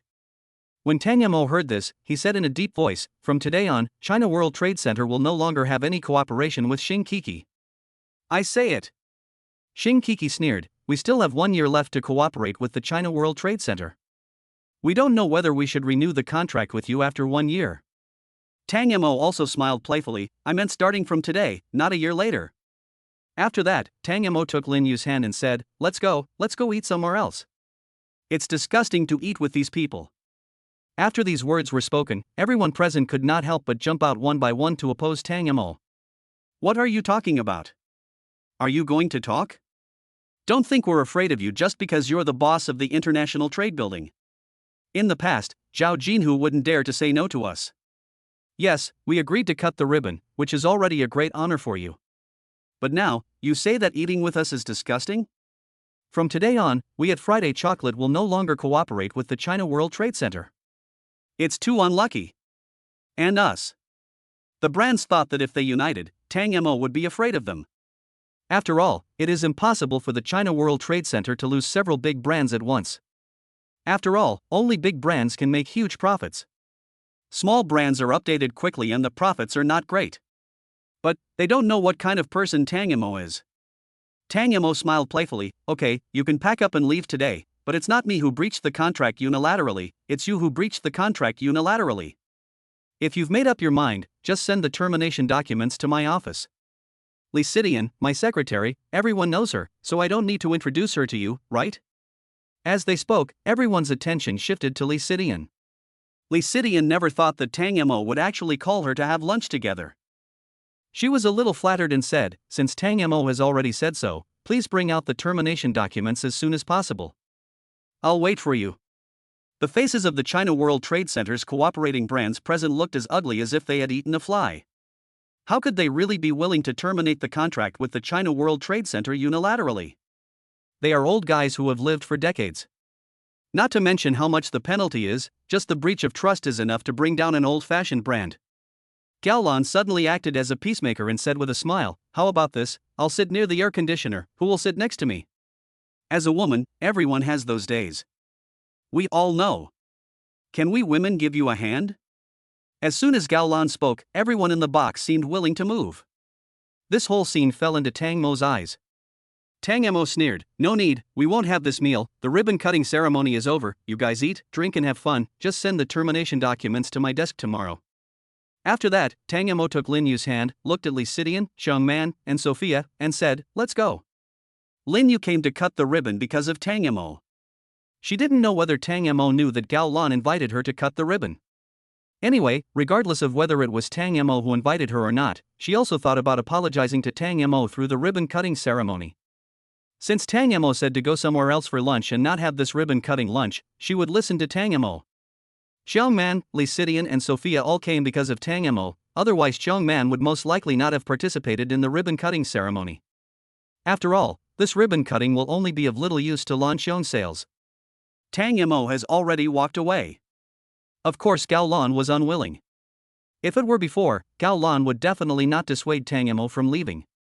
But just now she saw that Tang Mo and Zhou Ping seemed very familiar with each other, and she felt a little nervous. Although they are in different industries, Zhou Ping is well known and many people have heard of him. Boss Tang, how about this, we change to another box? Tang Mo smiled and shook his head. No, let's go eat somewhere else. After leaving the Chinese restaurant, Tang Mo took them to a nearby buffet restaurant, which had a lot of food. While eating, Li Sidian asked, Tang Mo, they are all veteran brand partners of the China World Trade Center. Is it really okay to offend them? Tang Mo said with a smile, it's okay. If they wanted to leave, they would have left long ago. Why wait until now? Moreover, they unilaterally breached the contract, which was exactly what I wanted. They took over several sales counters in special areas, and signed long-term contracts, which I can't even use. Once they breach the contract, I can not only get those signed counters, but also their liquidated damages, which is also good for future development. The purpose of big brands is to attract small brands to settle in. Now there are many small brands in China World Trade Center, so just a few big brands are enough. After dinner, Tang Mo received an anonymous letter of complaint. The content of the report letter was that a cooperative brand under the name of Guamao Building was processing and selling expired food ingredients. Tang Mo launched an investigation immediately after receiving the report letter. He took Li Sidian to a big brand fried chicken shop. He went straight to the kitchen. The waiter who was processing the food had no time to stop it. At the same time, another waiter followed into the kitchen. Tang Mo said coldly, I heard that you use expired ingredients for processing and selling? The waiter argued, we sell fried chicken. There is no such thing as expired or not expired chicken. We only have refrigerated and non-refrigerated chicken. We take them out of the freezer and fry them right away. Even if we fry extra every day, we will sell them at a low price to make back our investment. Tang Mo said, I don't care about that. I just know that your ingredients are not fresh. And I want to ask, why do you sprinkle so much sauce on a fried chicken? Are you afraid that others can't taste the rotten taste of the fried chicken? I've received a report. Please suspend business. We'll deal with the expired ingredients later. The waiters looked at each other and then said, we are just here to work. You have to talk to our boss about suspending business. It's useless for us to say so. Tang Mo nodded, pack up the store and close it. I'll call your boss and tell him. In addition to the problems with the fried chicken restaurant, Tang Mo also received anonymous letters of complaint from other stores. All the reports are biased towards big brands. Even the hamburger restaurant that just had its ribbon-cutting ceremony not long ago has received letters of complaint. The content of the report letter is similar to that of the fried chicken shop mentioned earlier, also involving expired ingredients. Tang Mo and Li Sidian went to the hamburger shop again. Before he even reached their store, the waiter who was leaning over the counter saw him. Then the waiter ran into the kitchen, probably to inform the others. When Tang Mo arrived, he couldn't see anything wrong at all. Tang Mo frowned and said, I heard someone report that your ingredients are not fresh. Is that true? The waiter shook his head repeatedly, no, our ingredients are all the freshest. We never use expired ingredients. When Tang Mo wanted to see the cold storage room, the waiter said, Boss Tang, outsiders are not allowed to enter the cold storage room. This is the order from above. We are not trying to stop you. We are just waiters at work, please don't make things difficult for us, Mr. Tang. Tang Mo said with a gloomy face, open the door. When the waiter saw that Tang Mo was not leaving and insisted on going into the cold storage room, he made an excuse and said, I can't find the key, Mr. Tang. Can you wait until we find it before coming back? Tang Mo kicked open the door of the cold storage room without saying a word. I could smell the stench coming from the cold storage room before I even entered it. At the same time, Tang Mo actually saw some hot hamburgers, chicken nuggets, chicken legs and other ingredients in the cold storage room. Tang Mo's face suddenly darkened. How could a big brand treat him like this? If he hadn't kicked open the refrigerator door today, he probably wouldn't have known that there were still warm ingredients hidden inside the refrigerator? Is this what you meant by not allowing outsiders to enter the cold storage room? Tang Mo's eyes were full of murderous intent. Originally, the waiter wanted to rely on Gao Lan's fame to say a few words back. But after meeting Tang Mo's eyes, the waiter immediately backed down. It's none of our business as stipulated above. Tang Mo asked, what would you do if you ate these unclean foods? How long have you been doing this? The waiter didn't say anything. Tang Mo was so angry that he grabbed one of them by the collar with one hand and pushed him against the wall, looking murderous. Will you tell me? Seeing that the waiter still had no intention of saying anything, Tang Mo suddenly smiled and let go of the hand that was grabbing the waiter's clothes and kindly helped the waiter to smooth out his wrinkled work uniform. It's okay if you don't tell me. I've saved the evidence that you used stale ingredients. Who do you think I should expose this video to? If we call the police, will you be detained? Does it count as intentional injury? After all, it's easy to get sick if you eat stale food. Or should I report you to the Food Control Department? Should I detain you for investigation? The waiter panicked when he heard this. For some people, detention is neither a big nor a small matter. I was wrong, Mr. Tang. I'm telling you everything. Please don't send me in for tea. Tang Mo smiled and he just said it. That depends on whether what you confess to me is valuable. After all, we shouldn't let you be cannon fodder in the war between our bosses, don't you think? Tell me, I won't make it difficult for you. When another waiter saw that his colleague was about to confess, he could no longer bear the pressure. Boss Tang, I can also tell you, just ask me first. Chapter 47 Apology. After hearing what the waiter said, Tang Mo frowned. The waiter said that every time they received goods, there was a lot of them and it would take a long time to use them all up. They mentioned this matter to Gao Lan, but Gao Lan rejected their request. Gao Lan even ordered them not to sell ingredients that were about to expire at low prices in the future, and asked them to continue selling expired ingredients. The waiter was crying and wiping his tears with his hands. Boss Tang, we don't want to do something that hurts people, but we have nowhere else to go. Please don't blame us. I don't want my family to know. Tang Morin coldly said, why didn't you think about selling expired ingredients at the beginning? Are you crying now?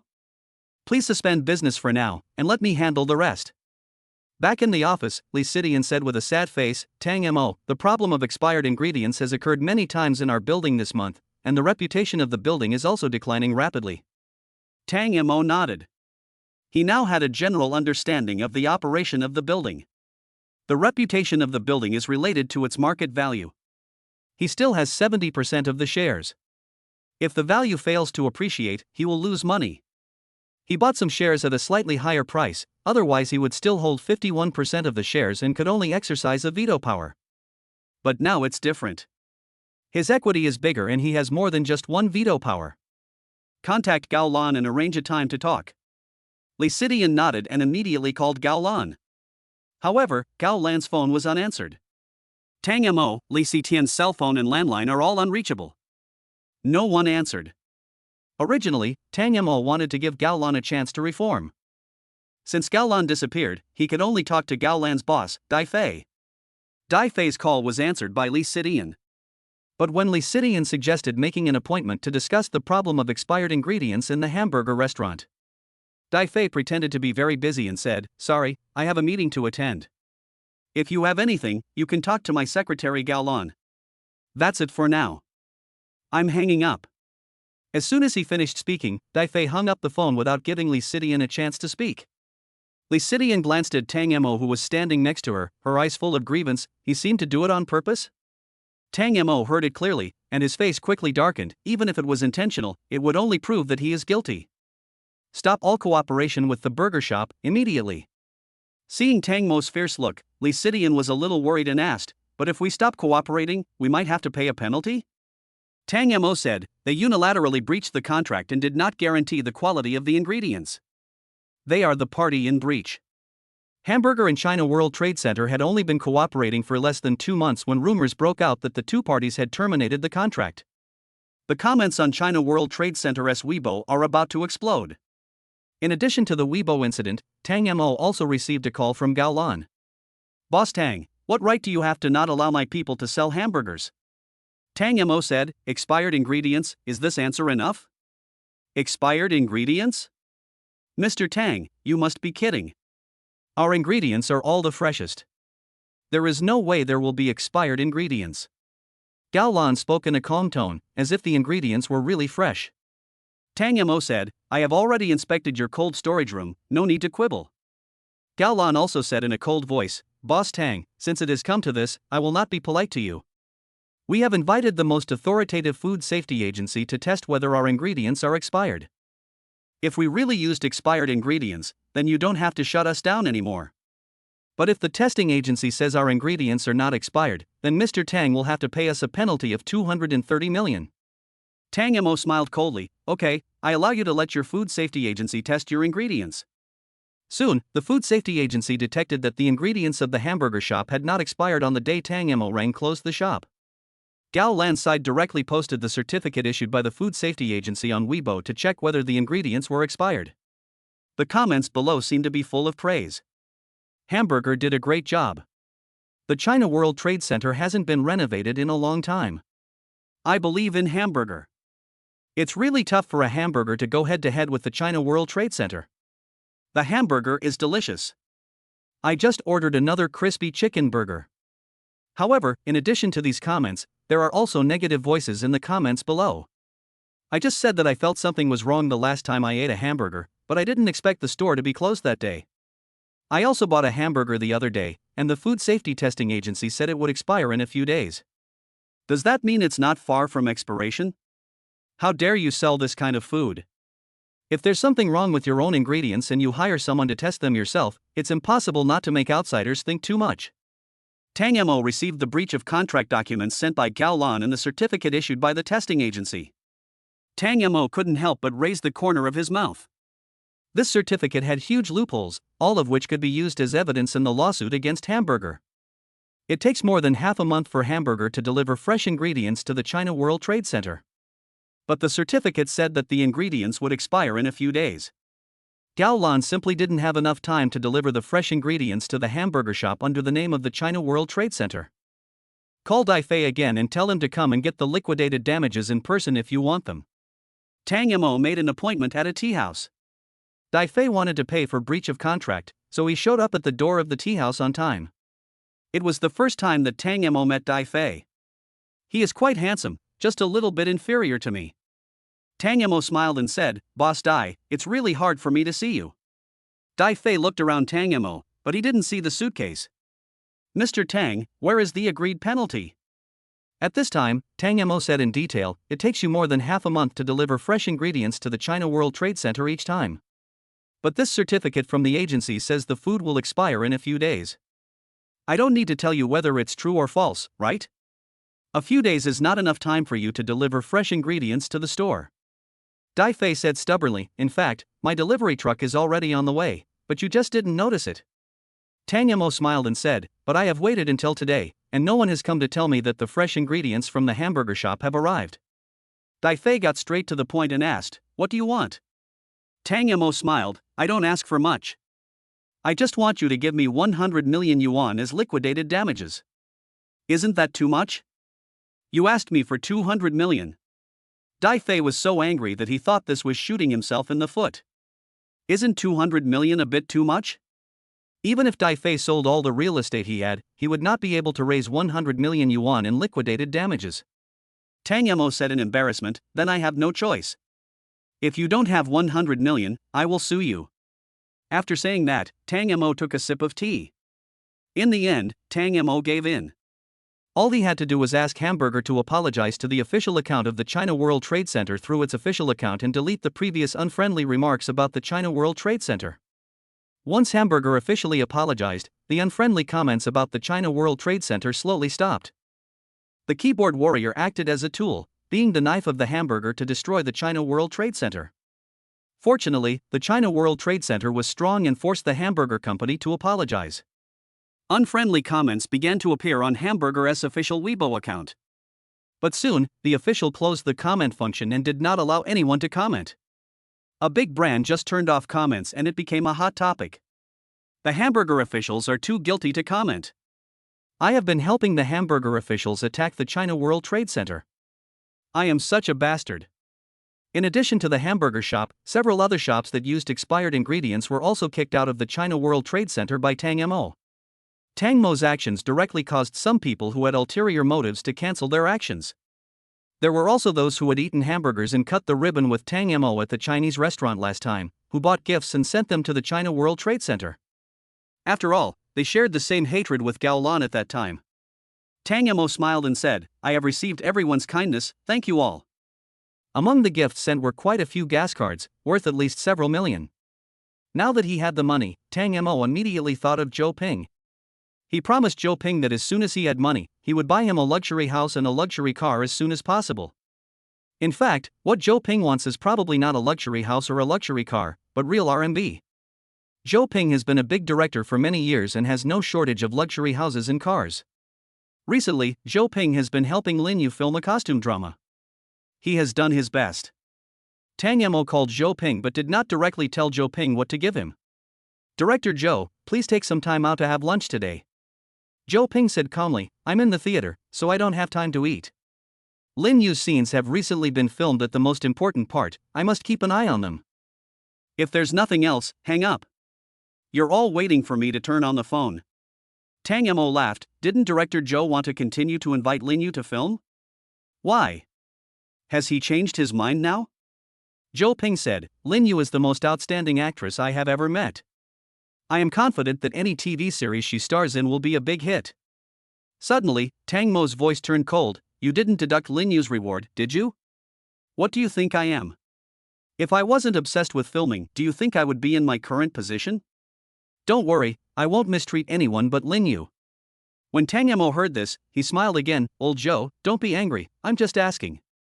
Listen to me, take some time out today to have a meal with me, and let everyone relax, and then we can start filming the most exciting part, what do you say? Zhou Ping glanced at the crew and found that everyone's expressions were tense and a little unnatural. He wants to shoot the most natural TV series, and the mood of the crew will more or less affect the emotions of the actors.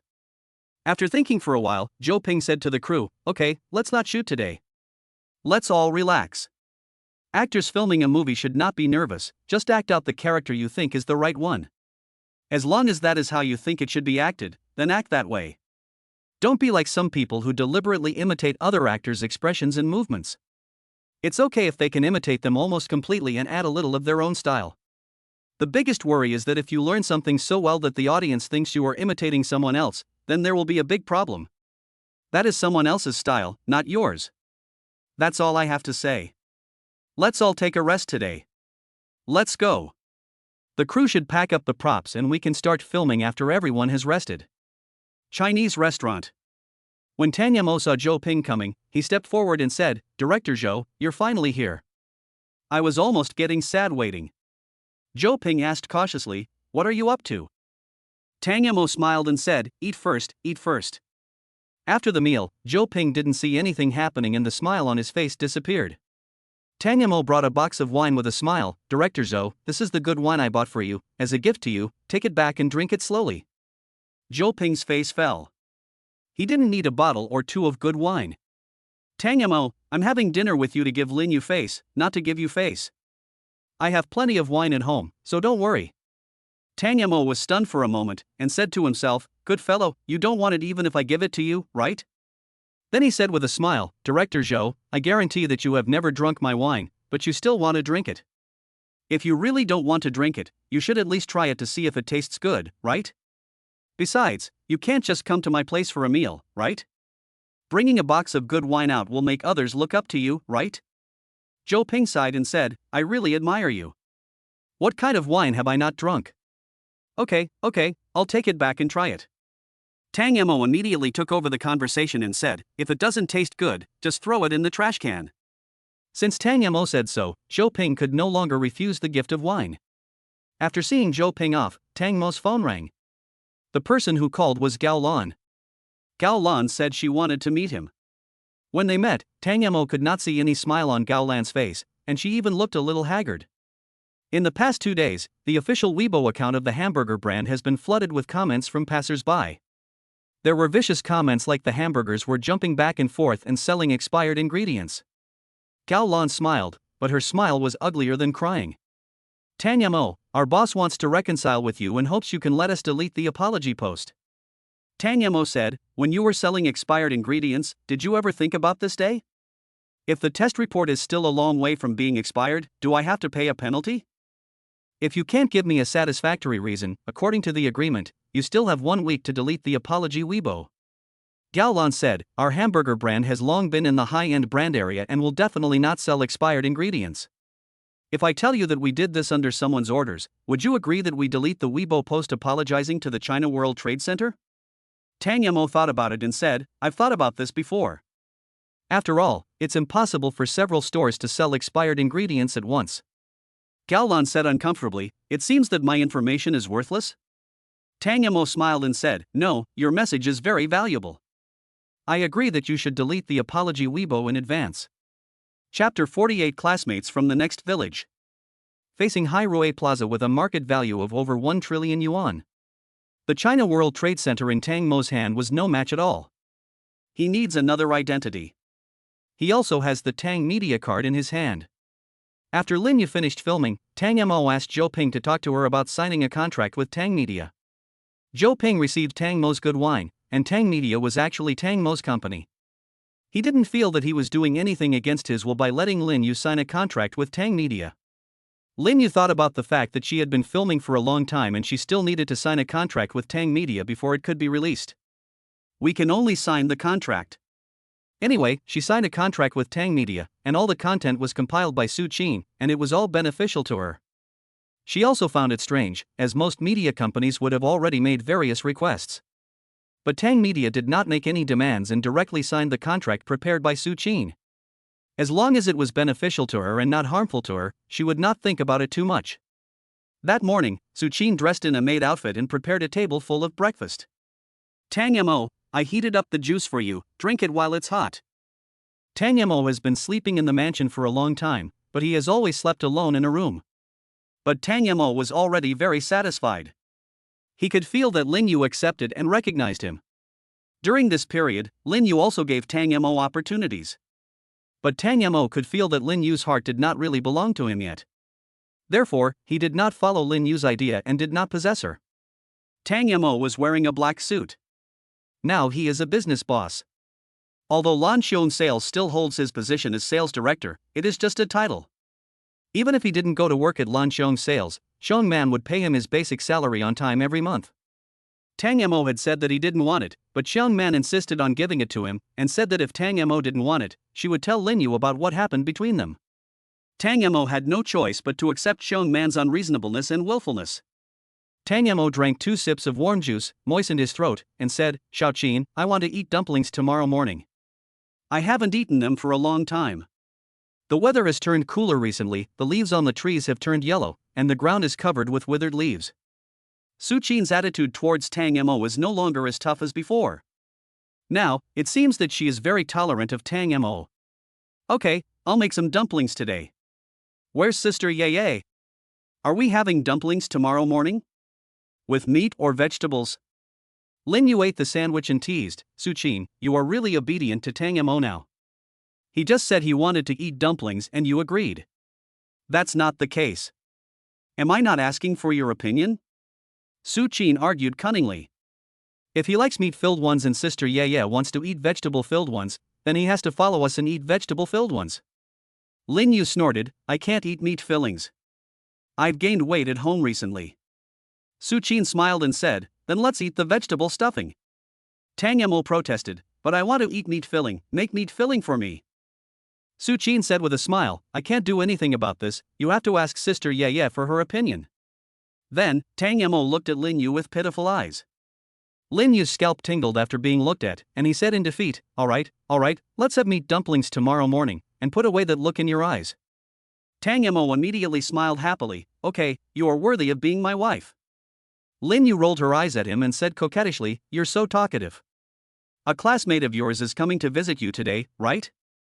Are you going home for lunch?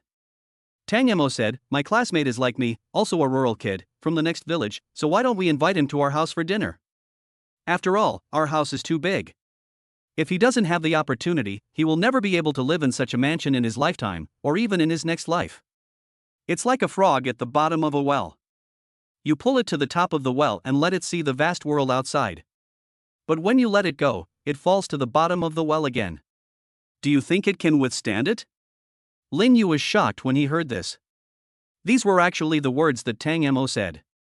It's like something that only a young master from a scholarly family would say. Okay, I'll listen to you. Then you can take him around the big city. Call me if you have any questions. After breakfast, Tang Mo went to the airport to meet his classmates. He drove a white BMW. In the past, in rural areas, the BMW brand was a household name and everyone knew it was a luxury car. But now, in Tang Mo's eyes, the BMW he is driving is just a very cheap car. His home also has Ferrari, McLaren, Bugatti and other luxury cars and sports cars worth hundreds of millions. Tang Mo's classmate is Wu Xinxin, a very quiet girl. Soon, a woman in thin clothes appeared in Tang Mo's eyes. Tang Mo called out, Wu Xinxin. There was no smile on Wu Xinxin's face at first, but as soon as she heard Tang Mo's voice, she instantly saw Tang Mo from the crowd. She also had a flower-like smile on her face. She quickened her pace and walked in front of Tang Mo, calling out, Tang Mo. She folded her hands in front of her and held a small white leather bag. You've been on the plane for several hours. Are you hungry? I'll get you something to eat. Wu Xinxin followed Tang Mo out of the airport and walked to the ground parking lot. Tang Mo walked to a white BMW and pressed the car key to unlock it. Then he walked to the passenger side and opened the door. Wu Xinxin's eyes were dazed for a moment. She felt that all this was unreal. The classmate who went to the same school with her now drives a BMW. Tang Mo, is this your car? Wu Xinxin asked in disbelief. There are many news reports online saying that some people deliberately rent luxury cars to trick girls into sleeping with them. Wu Xinxin has also seen these news reports. You don't believe this is my car? Tang Mo's tone was calm. Wu Xinxin thought he was angry and said quickly, No, I don't disbelieve you. Tang Mo said calmly, get in the car. Wu Xinxin suddenly didn't dare to speak and sat in the passenger seat stiffly. Tang Mo helped her close the passenger door, then sat in the driver's seat and fastened his seatbelt. There's a fried rice restaurant nearby that tastes pretty good. After saying that, Tang Mo drove Wu Xinxin to the fried rice restaurant in his BMW. On the way, Wu Xinxin's cell phone rang. It was her mother who called. Wu Xinxin glanced at the incoming call message, frowned, and then hung up the phone. However, just a few seconds after hanging up, the phone rang again. Wu Xinxin's expression seemed to become even uglier because of this phone call. Tang Mo saw her difficulty and asked, if it's inconvenient for me to stay in the car, I'll park on the side of the road and you can answer the phone? No, it was my mother who called. Wu Xinxin shook her hand hurriedly, then showed the phone screen to Tang Mo. Tang Mo said, what happened? Tell me, I can handle a lot of things now, including money matters. Wu Xinxin looked at Tang Mo and then answered the call. Hello? Where have you been, you stupid girl? The bride-picking party is here, do you still have any shame? You may be shameless, but our Wu family still has some. Wu Xinxin turned on the speakerphone, and Tang Mo also heard what Wu Ma said. Mom, I've told you before, I don't like that guy, he doesn't respect me, I won't get married. Don't you just want money? I'm going to the big city to make money, and I'll return all the money you spent on raising me. It seemed as if he had used all his strength to say this. After saying that, Wu Xinxin hung up the phone and turned off her cell phone. Her tears couldn't help but overflow from her eyes, but she tried hard not to cry out loud. Tang Mo parked the car in the parking space and turned off the engine. Cry if you want to. I love hearing women cry the most. Wu Xinxin was already feeling aggrieved, and when she heard what Tang Mo said, she couldn't hold back her tears. Ah. Tang Mo heard her crying and smiled. Pfft. I remember when I was in school, there was a guy who cried every day because he was bullied. Then one time he stopped crying and said he would never cry again from then on. You don't keep your word. You're crying even harder than before. Wu Xinxin's crying volume increased twice, and then slowly lowered its volume, glaring at Tang Mo with murderous eyes. If looks could kill, Tang Mo would have died more than 10,000 times. Tang Mo smiled again, don't look at me, I'm different from you, I won't cry. After sitting in the car for a while, Tang Mo said, it's almost time, let's go have a meal? Wu Xinxin said a little stubbornly, I'm not hungry. What do you mean you're not hungry? You've been on the plane for quite some time, and you ran away from your marriage, so you probably didn't even have breakfast. Don't tell me you're really brave. You actually dared to run away from marriage? Okay, get out of the car. Wu Xinqing didn't want to get off the car, but she was afraid that Tang Mo would dislike her. Tang Mo was the only one she knew in the big city. She had no choice but to get out of the car and follow Tang Mo into the hotel. The interior of this restaurant is pretty nice. In addition to fried rice, it also has a variety of familiar noodle soups. Not only that, there is also milk tea, fried meat skewers and so on. This restaurant is not big, but it has a lot to offer. Wu Xinqing followed Tang Mo and took a look at the menu hanging on the wall behind the counter. Her first impression was that it was very expensive, and she was a little worried whether her wallet had enough money to pay for it. She didn't want Tang Mo to pay for their first meal. I remember you liked strawberry-flavored milk tea before, right? As for food, I don't know what kind you like, just pick whatever you want. I'll have a plate of corn and shrimp fried rice and a glass of iced Coke. Do you want to eat skewers? Give me 50 pieces of meat skewers, tenderloin, chicken fillet, bone and meat, and crispy sausage. Wu Xinqing looked at the fried rice series and the cheapest one cost 15 yuan. The fried rice series is dazzling, and there is more than one kind of radish fried rice. She simply looked at the price and wanted to choose a cheap one. As she looked at it, she saw an item on the menu that cost less than 10 yuan. She looked at the menu from the price point and only saw one serving of cold noodles for 8 yuan. I'm not very hungry. I'll just have a bowl of cold noodles. The waiter standing at the counter looked at Wu Xinqing and then at Tang Mo. She wore a mask, leaving only her eyes exposed, as if asking for Tang Mo's opinion. Tang Mo also looked at Wu Xinqing and then said, "The cold noodles can be eaten as a snack." How about this, give her another serving of red rice porridge. The waiter nodded, okay. As soon as the waiter finished speaking, Wu Xinqing asked anxiously, "How much is the total?" "I'll pay you." The waiter looked at the total amount and said, "A total of 150 or 16 yuan." After hearing this, Wu Xinqing immediately unzipped her small white leather bag and searched inside. Tang Mo scanned the code and paid directly. "Okay, I've already paid, go upstairs and find a seat, I'm going to the bathroom."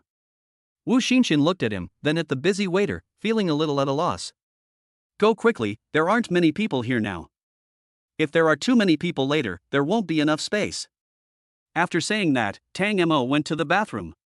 When Tang Mo came back, he went to the second floor and saw Wu Xinqing being scolded by several tattooed women. "Can't you see I put my bag on the chair? Why do you sit here? Are you blind? What are you wearing? Is it something from a street stall? A few dozen dollars? What class are you, an ugly woman, eating in the same restaurant with me?"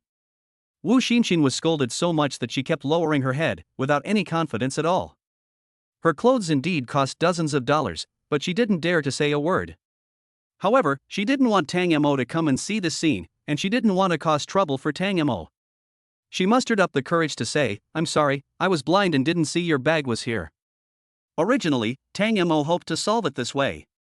However, the tattooed woman who was leading the group said jokingly, "Ha, she actually admitted that she is blind? Ha ha ha. If she's blind, she shouldn't be able to see who I am if I slap her, right? She probably can't see it, so I'll slap her too?" I'll go first, the tattooed woman said impatiently as she rolled up her sleeves. Just as she raised her palm, Wu Xinqing shrank her neck in fear. Tang Mo grabbed her wrist with one hand and said with a sullen face, "If you have something to say, just say it. If you want to take action, it's your fault." The tattooed girl wanted to hit Wu Xinqing, but no matter how hard she tried, her arms were still held tightly by Tang Mo. With the naked eye, 5 finger marks were visible on her wrist. The tattooed girl still didn't want to give up, so she used her other hand and hit Wu Xinqing with her left hand. Tang Mo simply grabbed her wrist and pushed her. The tattooed girl didn't have time to react at all and almost fell to the ground. Fortunately, Tang Mo grabbed her wrist. The tattooed woman's face was burning. She felt humiliated in front of her companions and her words were full of threats. "Let me go quickly, there's someone behind me, be careful or I'll take you in for tea." The tattooed girl pulled her arms back a few times, but couldn't break free from Tang Mo's grip. Tang Mo let go of his hand and said indifferently, "I'm telling you, there's someone behind me too." The tattooed girl's wrist was suddenly released, and her arm felt numb and trembling, as if she had lost consciousness. The tattooed girl glared at Tang Mo fiercely and said angrily, "Just wait, I'm going to let my brother arrest you." The tattooed woman left after saying something harsh. Her companion looked gloating and said to Tang Mo, "You are dead. Her brother is going to invite you in for tea. No one can save you. Good luck to you, ha ha ha." After saying that, they followed the tattooed woman away. Wu Xinqin faced Tang Mo and said apologetically, "I'm sorry." Chapter 49 Trial Period. Tang Mo said calmly, "You don't have to say sorry to me, this is not your fault. Sit down and eat. Don't be afraid, I'm here." Wu Xinqin sat stiffly, with her head down and said nothing. Halfway through the meal, the tattooed girl came back. There was also a man in police uniform next to her. Xia Zhenye is a traffic policeman in his 20s who happened to be directing traffic on a nearby road. After receiving Huang Ximiao's call, he immediately put down the work at hand and rushed to Huang Ximiao's side. Xia Zhenye stood beside the dining table and said seriously, "Did you scratch my sister just now?" Tang Mo was wondering who the tattooed girl's backer was and how cruel she was, but it turned out to be Lao Kai's colleague. "Is this what you meant by someone behind you?" Huang Ximiao had a smug smile on his face. "Yes, that's right, he is my brother. You just scratched my hand, and my brother asked you to come in for tea." Tang Mo was about to speak when Wu Xinqin, the woman sitting opposite him, said, "Catch me if you want to. I was blind and didn't see your bag on the chair." Huang Ximiao said disdainfully, "You still want to stand up for others? What right do you have? A country girl?" Wu Xinqin clenched her fists, suddenly raised her head and stared at Huang Ximiao. "As long as I'm here, none of you can touch him." Xia Zhenye hesitated for a moment. He knew his sister's character very well and she didn't seem to be a good person either. If the matter gets out of hand, it will be bad for him. Tang Mo smiled faintly, stood up and pulled Wu Xinqin behind him. "I, Tang Mo, don't have the habit of hiding behind a woman." "Are you sure you want to invite me in for tea?" Tang Mo asked Xia Zhenye. Xia Zhenye could not see any fear in Tang Mo's eyes, and he seemed very confident. If it were an ordinary person, there would definitely be fear in his eyes, and it would be impossible for him to be as calm and composed as Tang Mo. Xia Zhenye straightened his posture and said seriously, "You did scratch my sister's wrist, this is true. I didn't say anything like I'd invite you in for tea, so don't talk nonsense. How about this, I'll be a witness here, you apologize to my sister, and let this matter be forgotten." Wu Xinqin rushed to say, "This matter has nothing to do with him.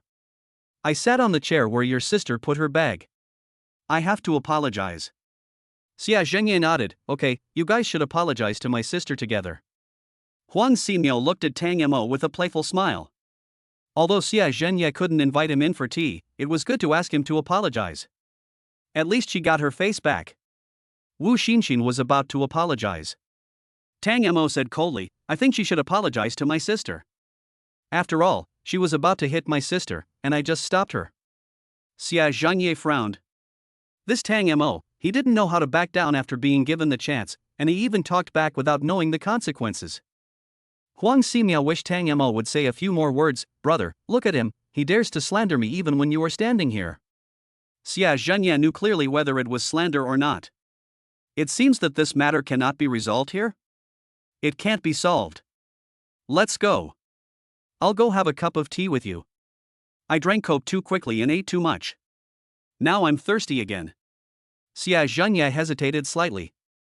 The passers-by around him were still looking at him, and he didn't want to lose face. "I've never heard of anyone wanting to have a cup of tea with me. Let's go." Tang Mo nodded, "You go first, I'll follow in my car." Wu Xinqin grabbed Tang Mo's sleeve and said with worry in her eyes, "Why don't we apologize? Apologizing won't cost you anything." Tang Mo said calmly, "I am here, and I will not let you suffer any injustice." When they arrived at the tea house, Tang Mo did not rush to get off the car, but made a phone call in the car. After the call was connected, Tang Mo's tone was full of grievance, like a child complaining to an adult. "Old Kai, help! Someone invited me to the tea house, please come and save me." Kai Yudi said calmly, "You don't need to tell me if you go to drink tea with your friends. I don't drink it." After saying that, Kai Yudi hung up. Wu Xinqin, who was sitting in the passenger seat, also heard it and asked worriedly, "Will she come to save you?" Tang Mo smiled and said, "Don't worry, Lao Kai is my best friend. Let's go in and have some tea first." After sitting in the detention room for a while, Xia Zhenye came over with Huang Ximiao. Xia Zhenye said seriously, "Tell me, have you thought about it?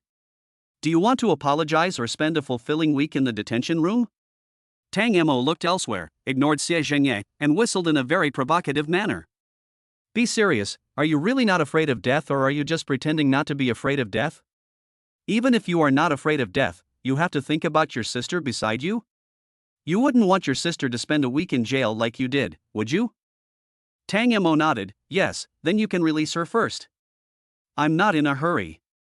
I'll wait for my sister to claim me. At this moment, the sound of high heels came from outside. Who is your sister? After seeing who was coming, Tang Mo burst into tears. Old Kai, you are finally here.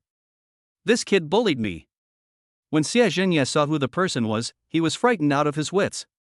Especially just now, Tang Mo actually called the female Tyrannosaurus Lao Kai, which must be a name that only people with a close relationship can call each other. Could it be true that Tang Mo said that Kai Yudi is his sister? Tell me, what's the matter? Kai Yudi was not wearing a uniform, she was wearing casual clothes. This was the first time Tang Mo saw Kai Yudi dressed so femininely. That's it, Lao Kai. Tang Mo recounted the whole story. Huang Ximiao felt that something was wrong and immediately argued, you are talking nonsense.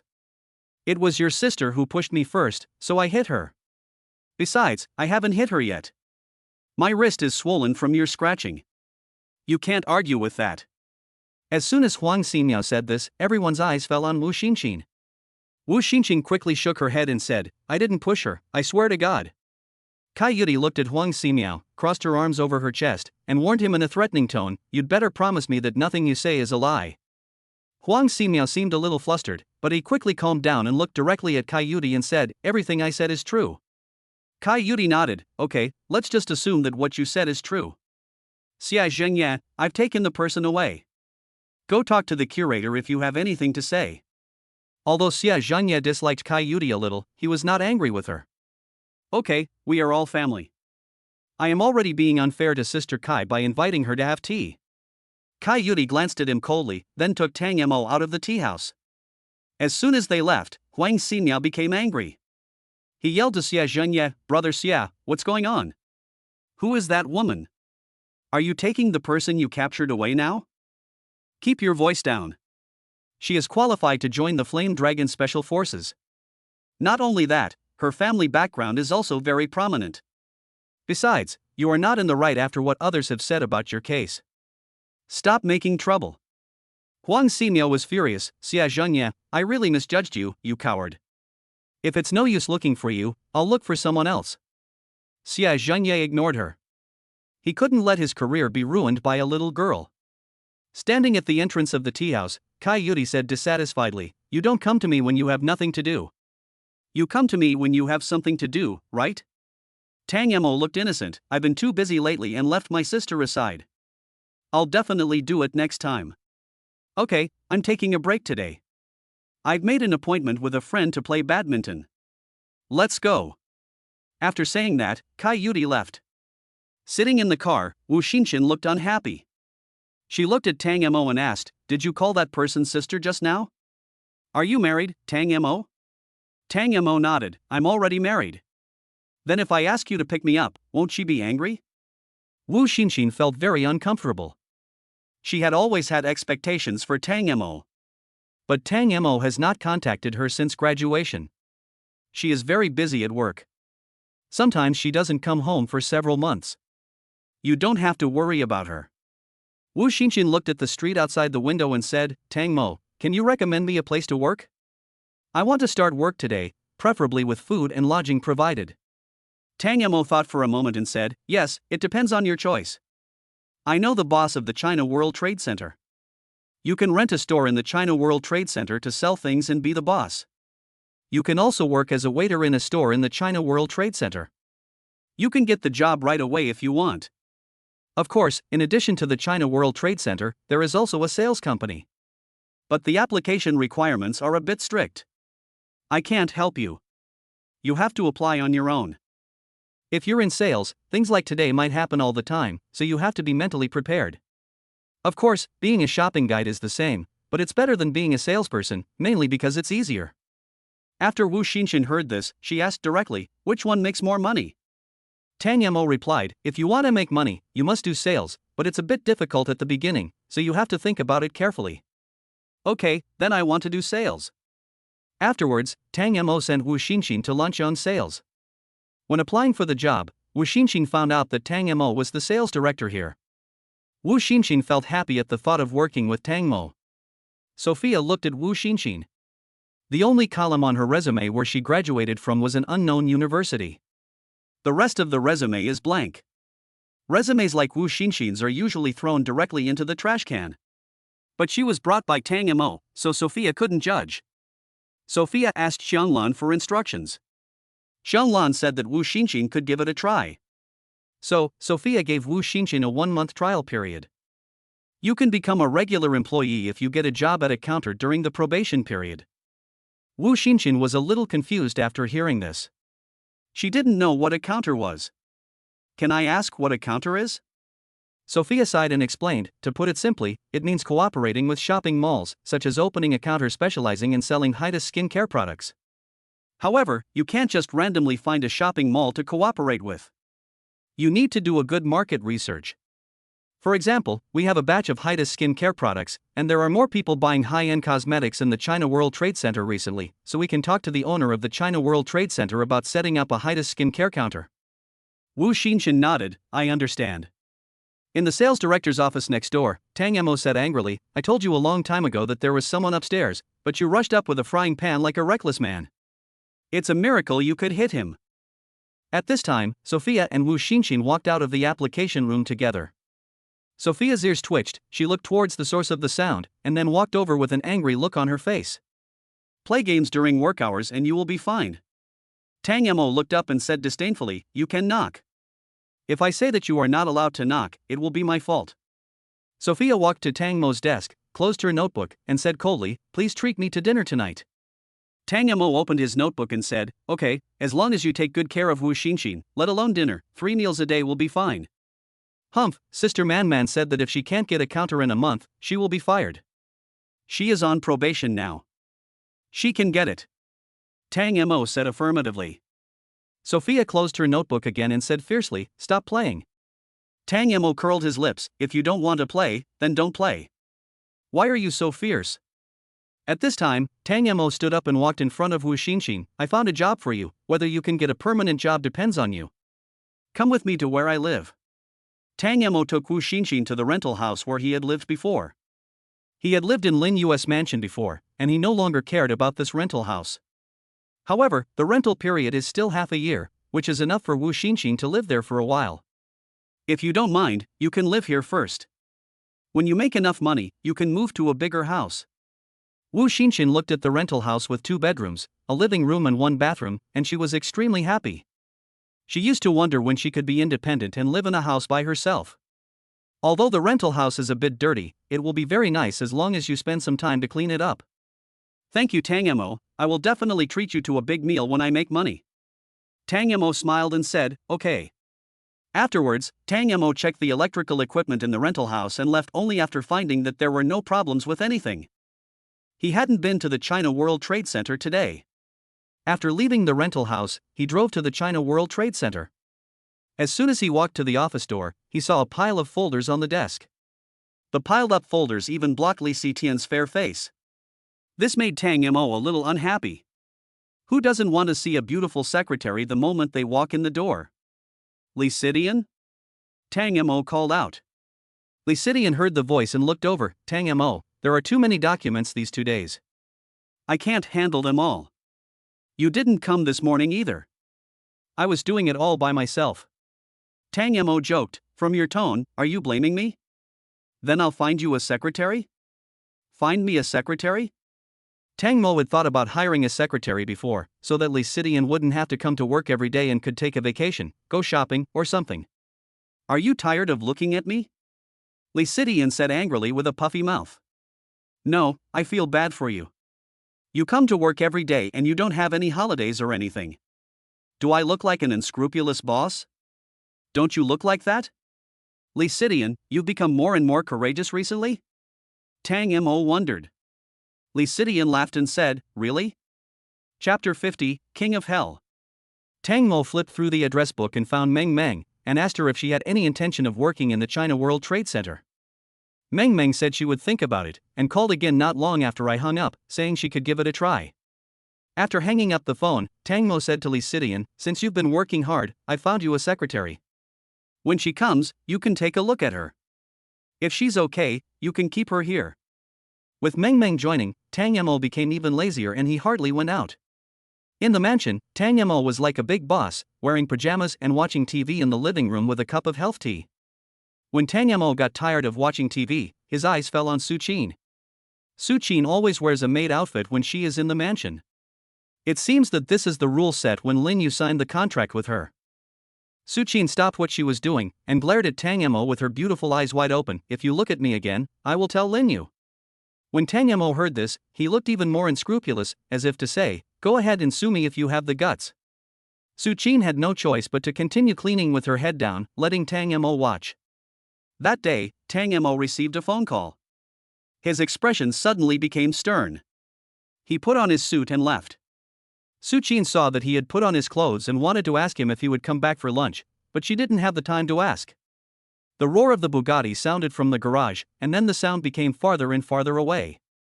Tang Mo's expression was cold and his eyes were full of murderous intent.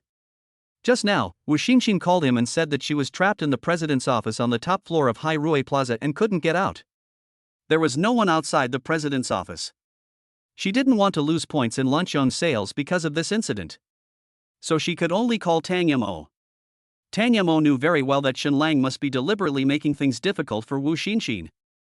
It's just a little strange, why did Shen Lang deliberately make things difficult for Wu Xinxin? Could it be that Shen Lang knew that Wu Xinxin knew him? But how did Shen Lang know?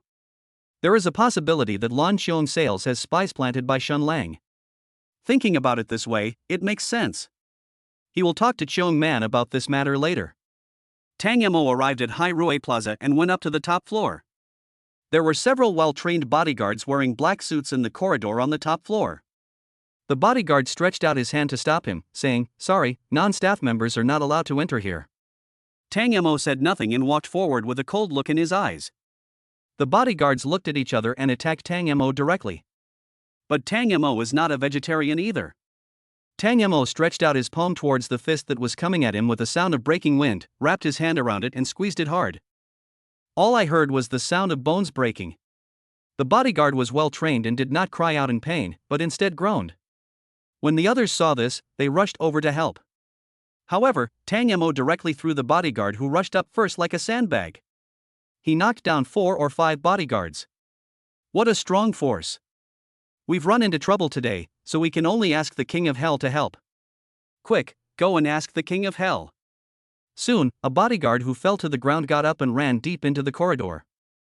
Tang Mo really wanted to follow and take a look, as he was worried about Wu Xinxin's safety. However, he couldn't catch up for the time being because the road in front of him was blocked by Shen Lang's bodyguards lined up in a row. Tang Mo didn't say anything and continued walking forward. Ding, congratulations to the host for triggering the title of God of War.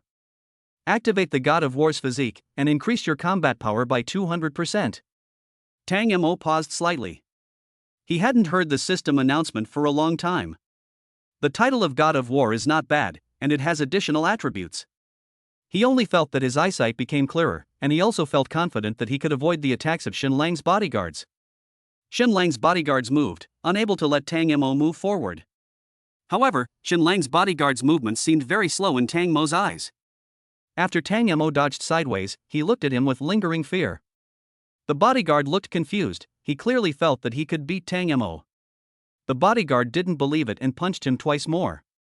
Tang Mo still dodged easily. This time, not only the bodyguard who rushed in front was shocked, but also the bodyguards behind were shocked. Tang Mo was too fast. It is estimated that only the desperado known as the King of Hell can be Tang Mo's opponent. Everyone, come together. We have someone to notify the King of Hell. As long as we can hold him back, we'll still get the bonus. Someone in the crowd said something. Suddenly, the bodyguard who was a little timid when facing Tang Mo had a strong desire to fight in his eyes. Sure enough, money is the root of all evil. Faced with their swarming attack, Tang Mo could only retreat step by step. His hands were simply not enough to hold off so many people. However, with the blessing of the title of God of War, he slowly mastered the rhythm of the confrontation. He was no longer retreating quickly, but retreating with ease. On the surface, he did retreat, but Shenlang's bodyguards did not cause any substantial harm to him. Suddenly, Tang Mo used his sharp eyes to find someone who was slacking off behind, and he immediately chose a breakthrough point. Then, he rushed towards the man at a swift speed, punched him in the face, and sent him flying. The breakthrough was opened, and Tang Mo ran directly into the depths of the corridor for a distance. However, a tall man appeared in front of him. He is over 2 meters tall, his muscles are as strong as steel bars, and he has a tattoo of the judge of the underworld. The king of hell crossed his arms and said with disdain, "He is the one that you bunch of rubbish can't stop? I can crush him to death with just one hand." The bodyguard nodded like a lackey and said, "I guess we can crush him to death without even using one hand?" The king of hell kicked him away and said, "Bullshit, get out of here." The bodyguard felt very aggrieved and hid in a corner with tears in his eyes. The king of hell looked down at Tang Mo and said, "Boy, I am a kind person. As long as you give me 200,000 renminbi, I will let you go." Tang Mo said coldly, "You should know why I came here." "I came here, but I didn't take the person away, and I also want to give you 200,000. Do you think it's possible?" The king of hell laughed and said jokingly, "I didn't expect you to have some brains." "Yes, I just can't let you take him away. You can only take the person away if Master Shen allows you to do so. Otherwise, you won't be able to take anything with you." Tang Mo moved directly, as fast as the wind. The bodyguard hiding in the corner felt that Tang Mo was like a ghost, and only saw a series of afterimages jumping onto the wall. Immediately afterwards, Tang Mo used the wall to kick the king of hell on the head. However, Yan Wang had a conceited smile on his face and stretched out his arm to block Tang Mo's kick. And his body didn't move at all. Tang Mo kicked Yan Wang, but when he found that he couldn't kick him, he immediately moved back a distance. If he were caught by the king of hell, his body would probably not be able to withstand the fall. The king of hell laughed and said, "Good judgment. If you were a second slower, you would have died. But even if you dodged this second, there is still the next second." As soon as he finished speaking, the king of hell's body moved. Although not as beautiful as the afterimage left by Tang Mo, his speed is equally fast. The king of hell is so huge that when he runs, it feels like the ground is shaking. Die!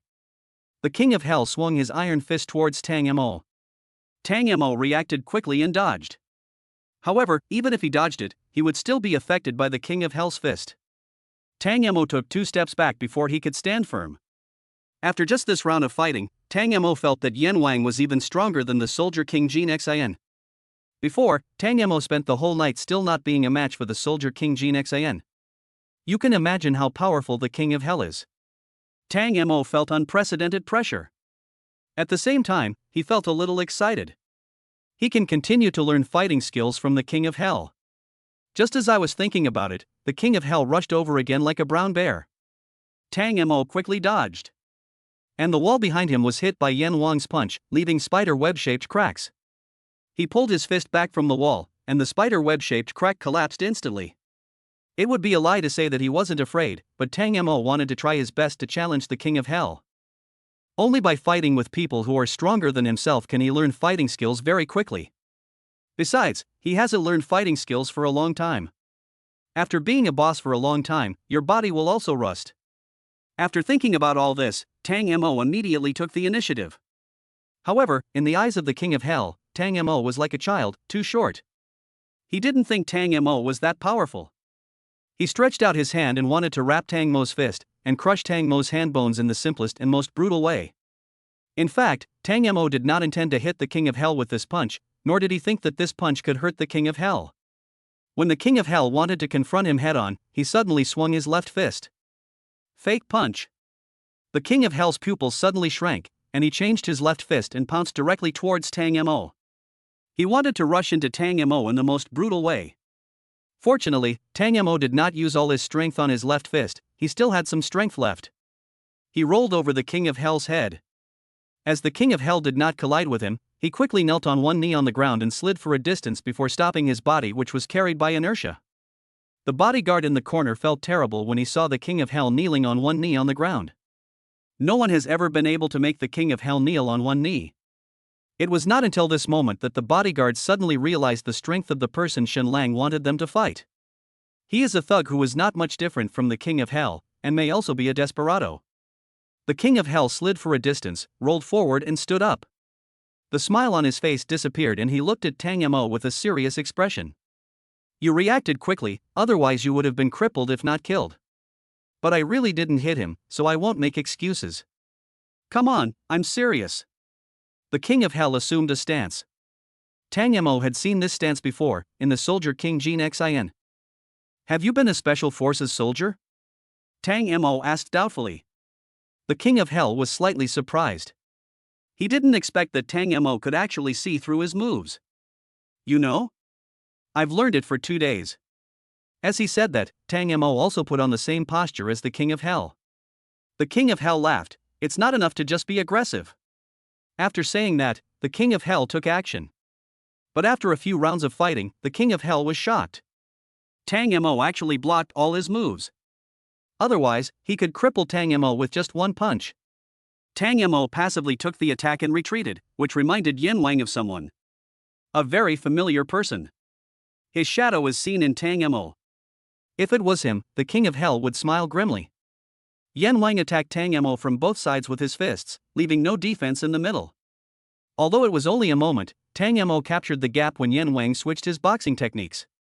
If it happens one more time, he can take the opportunity to beat the king of hell. Soon, Tang Mo found an opportunity.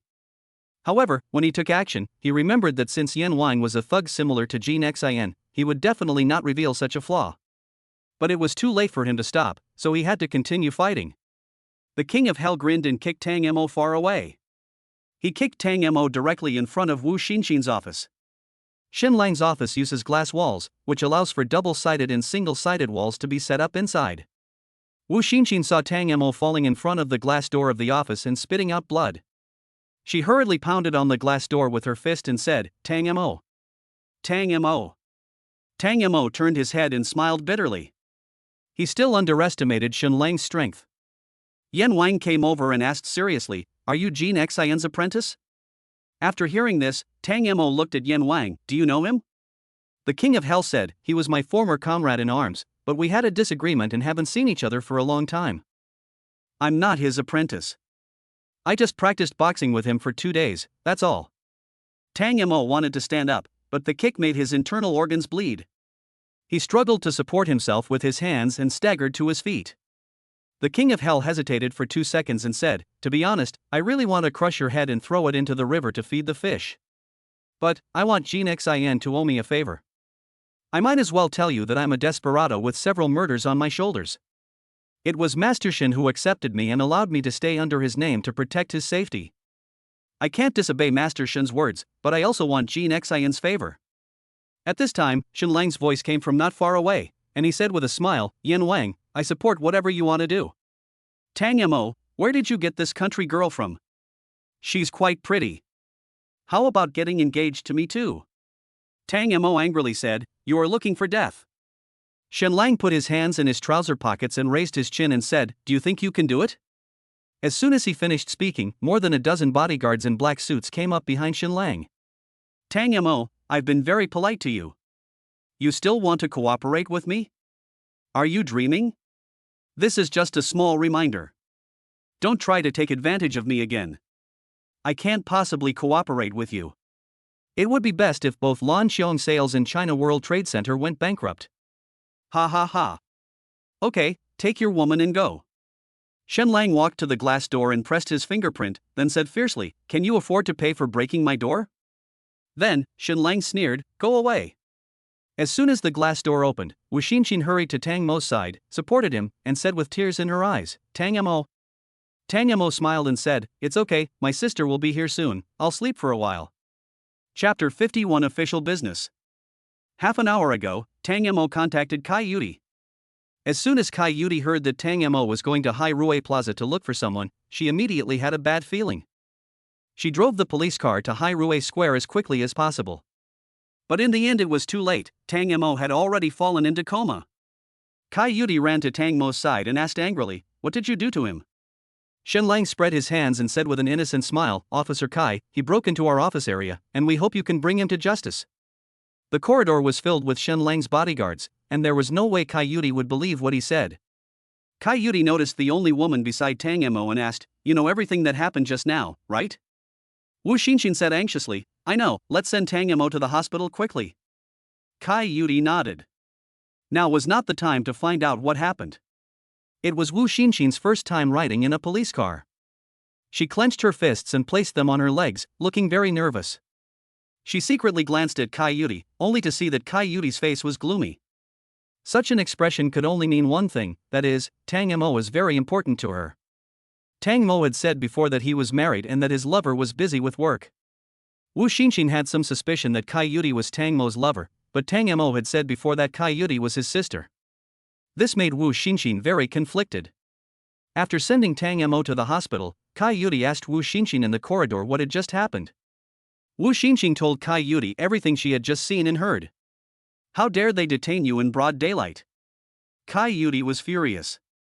Xinlang was simply too bold. "You can't say they detained me, they just locked me in the office, as if they deliberately lured Tang Mo here." Kai nodded and said, "Let's talk about it after Tang Mo wakes up. This matter is mainly aimed at Tang Mo, so we have to ask Tang Mo what his plans are." After Tang Mo was knocked unconscious, he had a dream. In this dream, there are many golden little men, shining brightly with golden light. Tang Mo was surrounded by golden little men. Immediately afterwards, the golden men began to move one after another. Tang Mo didn't know what it meant at first, but when he saw a golden little man's moves that looked a bit like the spinning kick in Brazilian Jiu-Jitsu, he immediately understood. Each of these little guys is demonstrating a fighting technique. Not only that, Tang Mo also saw that the punches they were throwing looked like tiger-shaped fists. Tang Mo didn't quite understand these, he just felt that they were a bit similar. However, Tang Mo read them all carefully and remembered most of them. Tang Mo started to move. He did not practice any single martial art alone. Instead, switched to another martial art while practicing. He has his own ideas. He practiced for a long time and felt that his heart was a little breathless.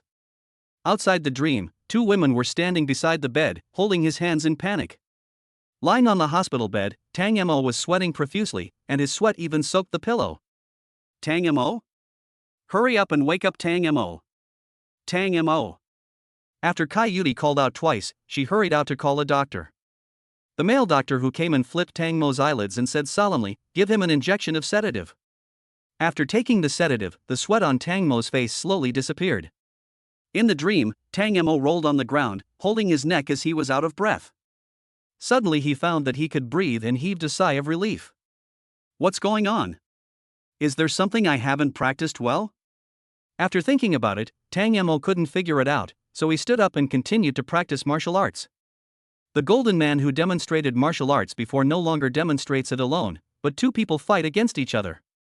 Tang Mo was so excited watching it, it seemed that all kinds of moves were concentrated in it. "I saw two golden little men kicking in exactly the same motion, with the height of their kicks going from bottom to top.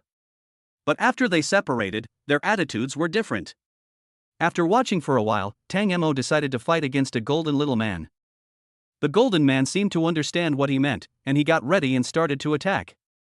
Tang Mo half crouched down to avoid the attack of the golden man, then went around behind the golden man, hugged the golden man's body with both hands and threw him backwards.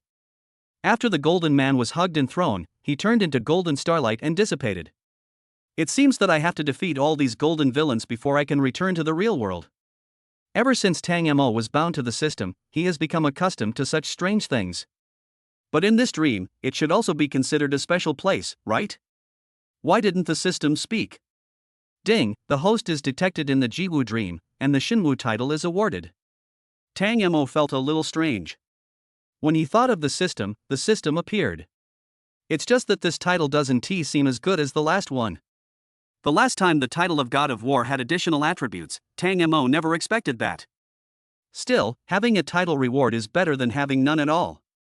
Moreover, Tang Mo suddenly felt that the title of Xinwu seemed to be of some use, and his thoughts became clearer.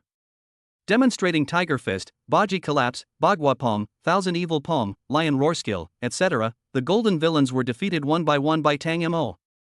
After defeating the golden man practicing Tiger Shape Fist, Tang Mo felt that the golden man practicing Tiger Shape Fist was himself. The same is true for defeating other golden men, and after defeating them, I feel that I have become more proficient in the skills demonstrated by them. Tang Mo's speed in defeating the Golden Man became faster and faster, until later on, he could tell the Golden Man's flaws with just one glance, and he could defeat him with just one or two moves. When all the golden villains in the Jiwu Shenjing were eliminated by Tang Mo, Tang Mo's eyes turned dark. When he opened his eyes, he felt that the light in the room was a little dim. He turned his head and looked at the window. It was already night. Tang Mo, are you awake? Wu Xinxin rubbed her sleepy eyes and asked. Tang Mo was surprised. The lights were off, but Wu Xinxin was still sitting next to the bed. You haven't slept yet? How can I dare to sleep?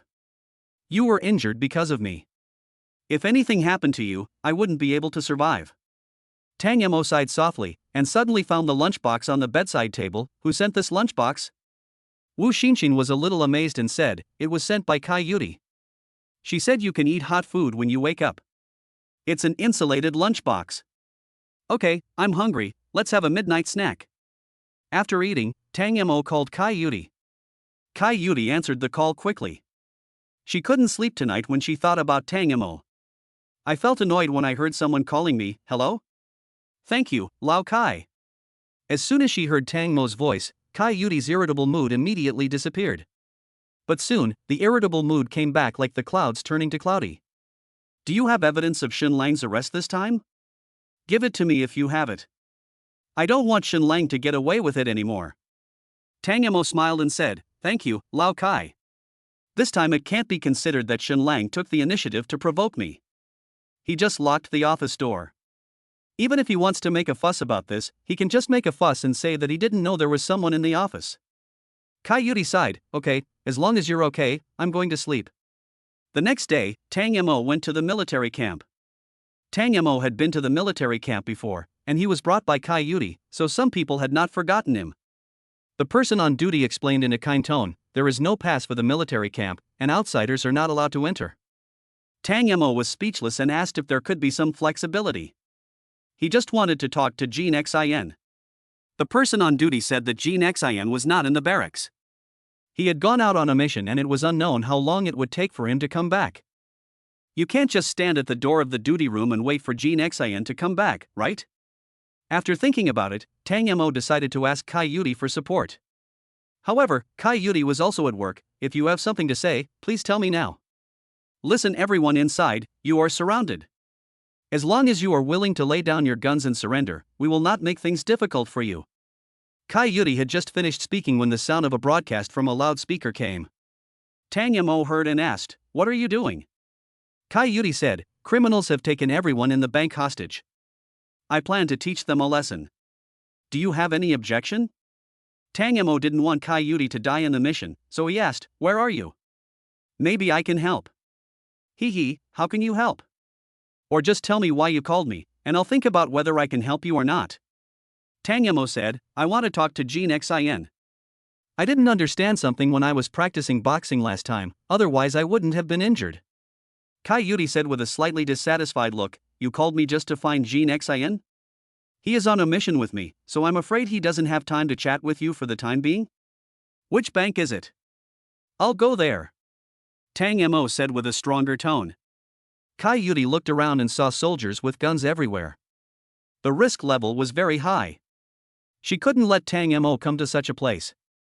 If there's nothing else, I'm hanging up. After saying that, Kai Yudi hung up the phone. Tang Mo was so angry that he looked at the guard on duty and said with a smile, brother, that tigress won't tell me where she is performing her duties, can you tell me? The guard on duty was silent, as if he was struggling whether to tell Tang Mo. At this time, Taiju, who was holding 2 apples, passed by the gate and saw Tang Mo. He walked over and asked, Tang Mo, why are you here? Are you here to practice boxing again? As soon as Tang Mo saw an acquaintance coming, he immediately said, Brother Zhuzi, I originally wanted to practice boxing, but Kai Yudi said that Jean Xin went on a mission with him. She said that a bank was controlled by criminals. I want to help, but she won't tell me which bank it is. Can you tell me? Taiju thought it was something serious and said with a smile, so it's this. I can't tell you. If something happens to you, you'll blame me. Just tell me, Brother Zhuzi. You know the relationship between Kai Yudi and I. Also, if I don't go and something happens to her, I will really regret it. Taiju walked to the small door next to the main gate, hesitated for a moment, and threw an apple to Tang Mo. Please have an apple. Tang Mo stood at the 2 o'clock direction, and Taiju threw the apple at the 12 o'clock direction. Tang Mo took the apple, looked behind him, and immediately understood. Brother Zhuzi, wait for me to come back and fight with you. Tieju's mouth twitched. He didn't want to practice boxing with Tang Mo. Tang Mo was a man who could fight with the King of Soldiers. The King of Soldiers still has control over his strength, but the newcomer Tang Mo may not know how to control his strength. It would be fine if I could beat Tang Mo, but if I can't beat Tang Mo, I will become the laughingstock of the military camp. Tang Mo drove to Dalong Bank and saw a crowd of onlookers standing on the bridge, watching and talking. I heard that the criminal had a gun he made himself. He is a talented person. Yes, if such a person had someone to lead him, his future would be bright. But it's too late now. He has already embarked on a path of no return. If he's caught, there should be a chance he can be released, unless he has committed a murder. Hey, why are you all talking about the criminals? You should be talking about whether the police can successfully rescue the hostages. I heard that we have the help of the Yanlong Special Forces this time, so there will definitely be no problem. Is this true? If the Yanlong Special Forces really came, the criminals would be shot immediately if they don't surrender. Hey, why is there a luxury car driving by? Even the people who were confronting the criminals were shocked by Tang Mo's actions. They are negotiating here, and you drive in a luxury car to disrupt the situation? Tang Mo drove the car in front of Kai Yudi, got out and said with a smile, Sister Kai, I came as I said, I'm not kidding you. There was a middle-aged man next to Kai Yudi, who said solemnly, Xiao Kai, who is this? Kai Yudi gritted her teeth and explained, he is one of my younger brothers. He was the one who called me to look for Jin Xin just now. The middle-aged man was the person in charge of this operation. Chenbin was surprised and asked, looking for Jin Xin? Jin Xin knows him? Jin Xin also noticed the luxury car coming over, walked over, and said with a smile, Captain Chen, he is the talent I told you about. The higher-ups have decided to recruit him. So it's you. I heard that you have a photographic memory? As long as your opponent makes a move, you can remember it? Chenbin asked a little doubtfully. No, just a little fight. As he was speaking, a soldier holding a gun ran over and said, Captain, the sniper is in place, requesting instructions. Chenbin nodded, let's try again and see if we can get the people inside to lay down their weapons and surrender. After all, they are all Chinese people. The soldier asked, what if they still don't want to come out? Chenbin stopped talking and looked serious. After thinking for a moment, Chenbin said, shoot him on the spot. Yes. The soldier ran over and shouted, listen up, everyone inside. Our captain has said it. As long as you are willing to lay down your weapons and surrender, and ensure the safety of the hostages, we will treat you with the greatest possible tolerance. The suspect's voice came from inside the bank, you'd better prepare an armored vehicle for us now, otherwise, we will kill all the hostages. Then, the sniper's voice came from the intercom, report to the captain, they have drawn the curtains, and sniper number 2 can't see the sniper target. Captain, sniper number 1 can't see the target either. If the sniper's target is invisible, he is just a decoration. The order to execute on the spot could not be carried out. However, they could not meet the suspect's demands. Not to mention an armored vehicle, even a jeep cannot be delivered. Chenbin walked forward and said, give me the microphone, I'll do it. Chapter 52 Comrades. Team Leader. Team Leader. The soldiers standing next to Chenbin said in unison. Chenbin said seriously, get out of the way. Chenbin was so powerful that no soldier dared to stand in his way. Jin Xin walked in front of Chenbin and said with a smile, Sir, why don't we let Kai Yudi take care of the shouting? Women speak in a gentle and kind voice, which is more effective. Kai Yudi's eyes widened and she asked, Mr. Jin, what do you mean? Jin Xin ignored Kai Yudi and continued, it's like this, sir. I plan to let Kai Yudi cooperate with me, and I will sneak in through the back door alone to rescue the hostages. Chenbin pondered, there are probably 7 suspects inside. How can you be their opponent alone? Jin Xin had a faint smile on his face from beginning to end, don't worry, sir, as long as we can get in, we're halfway to success. Chenbin hesitated for a moment and said solemnly, okay, then go ahead and let Xiao Kai cover for you. Kai Yudi resisted, I won't. Uncle Chen, I don't want to shout, I also want to go in and rescue the hostages. Nonsense. If you get hurt, how am I going to explain to your dad? Even if you don't go in to rescue the hostages, you still deserve credit for helping the king of soldiers to successfully rescue the hostages. Jean Xin smiled and said, "The commander is right. Obey the commander's orders. This is the first rule of joining the Yanlong Special Forces." Have you forgotten? Kai Yuti's face was filled with sadness. After all, she was a Yanlong Special Forces soldier, but to be used only to shout messages, wasn't that a waste of her talent? Shenbin continued, "Okay, just do as Jean Xin said. Attracting the enemy's attention requires a certain level of language skills, which is not an easy task. If your shouting doesn't work, I have the right to deal with you." Kai Yuti sighed and could only obey. Kai Yuti was standing in front of the large group of people. There were no obstacles in front of her, so the suspect could see her clearly. Tang Mo was terrified. He didn't want anything to happen to Kai Yuti. When Kai Yuti walked out of the main group, he also took a few steps forward. Standing next to her, he looked at everything he could see in the bank. One of the suspects was hiding next to the glass door at the front, holding a shotgun in his hand and occasionally sticking half of his head out. "Listen, everyone inside, I am a Yanlong Special Forces soldier. Our purpose here is to rescue the hostages, not to fight with you. I believe you don't want to fight with us. The ending will be very painful. I understand that you want money, but you shouldn't get ill-gotten gains in this way." Kai Yuti said a lot of things. One of the suspects inside was so overwhelmed by what he heard that he shouted angrily, "Shoot her to shut up." The suspect hiding behind the glass door fired randomly outside. When the gunshot was heard, the crowd watching not far away were also startled. "He's dead. They really shot me. I'm leaving now. I won't watch anymore. I won't watch it either. If I get affected, I'll die innocently. Go, go." The soldiers at the bank door all squatted down and hid behind the cover, ready to shoot at any time. At this time, Jean Xin had already sneaked into the bank from the back. He quickly took care of the suspect who was guarding the back door. Soon, he sneaked into the hall. The hostages tied up in the hall saw him and their eyes widened. Jean Xin smiled and made a shushing gesture to the girl. After firing the gun, the leading suspect said dissatisfiedly, "Damn it, that guy Bell didn't follow the rules and screwed us." The suspect approached the leader and said, "Next time I see that foreign mercenary bastard Bell, I will beat him to a pulp." Another suspect asked, "Brother, what should we do now?" The eldest brother said, "We had planned an escape route, and Bell was going to pick us up. Now our escape route is completely null and void."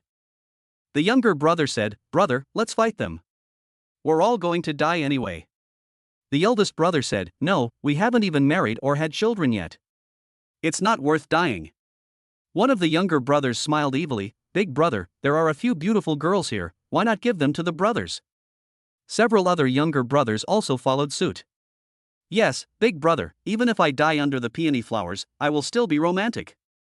The eldest brother pondered for a moment, nodded and said, "Okay, but you have to come one by one, and the others follow me to be on guard."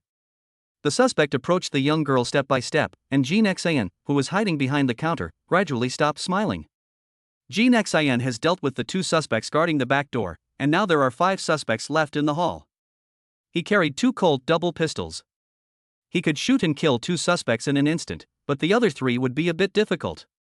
If I'm lucky, I can pull the trigger twice and shoot down 4. But there's still one suspect we don't have time to deal with. The suspect happened to be eyeing the girl who saw Kim Shin, and the fear on that girl's face was calmer than on the others. Maybe because she saw Kim Shin, she believed that Kim Shin would save her. Seeing the suspect approaching step by step, the girl turned her head slightly to look at Jean Xin. Jean Xin made a gesture, signaling the girl not to be impulsive. But soon, the suspect started to attack the girl from head to toe. The girl struggled hard, tears streaming down her face unnaturally. "Cry, cry. The harder you cry, the more I like it, ha ha ha." The suspect tore off the girl's clothes, revealing her underwear. "No. No." The girl struggled desperately. Finally, when the suspect's gun fell to the ground, Jean Xin loaded the gun. Immediately afterwards, Jean Xin stood up from behind the counter and shot the suspects one by one. By the time the other 2 suspects reacted, the gun was already aimed at them. Bang! The suspect on the girl quickly picked up the gun on the ground and pointed it at Jean Xin. Jean Xin quickly squatted down and hid behind the counter. Upon seeing this, the suspect fired 2 shots at the hostage next to him without saying a word. "Damn it! Come out! If you don't come out, I will kill them all. Jin Xin hid behind the counter and spotted the suspect through the gap. After calculating the suspect's position, Jin Xin rolled over the counter, knelt on one knee and shot the suspect. At the same time, Kai Yuri rushed in with his soldiers, advancing fully armed. However, there were only a few bodies in the bank lobby. Jin Xin squatted beside the girl, helped her put on her coat, and smiled, "It's okay." The girl's eyes were full of gratitude. "Thank you." Kai Yuri saw the two injured people next to her and immediately said, "Hurry up and call the doctor in." Half an hour later, Tang Mo and Jin Xin went to a restaurant. While eating, Tang Mo told Jin Xin about the King of Hell. He also told Jin Xin that the King of Hell had released him.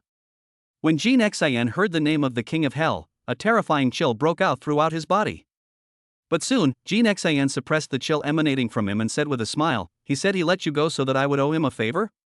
This kid is just joking. He knows I won't let him go." Tang Mo said, "Jin Xin, there is something I don't know whether I should say or not." Jin Xin said, "You say." Tang Mo said seriously, "When I was fighting with Yan Wang, I found that he was stronger than you. I think his fighting power is higher than yours." Jin Xin laughed. He couldn't believe that after nearly 10 years of training he was still no match for the King of Hell. "Thank you for reminding me. I will definitely do what I have to do. I can't say I won't catch him just because he is stronger than me." After dinner, Jin Xin left in a hurry. Tang Mo had a hunch that Jin Xin did not return to the barracks, but went to Rue Square to find the King of Hell.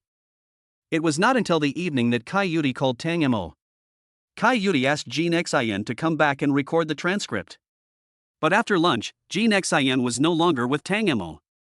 "I don't know where he went. I told him about the King of Hell. Maybe he went to see the King of Hell?"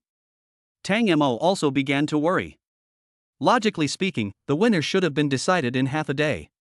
But by now, it was already evening. Jin Xin had not returned to the barracks, and he could not be contacted.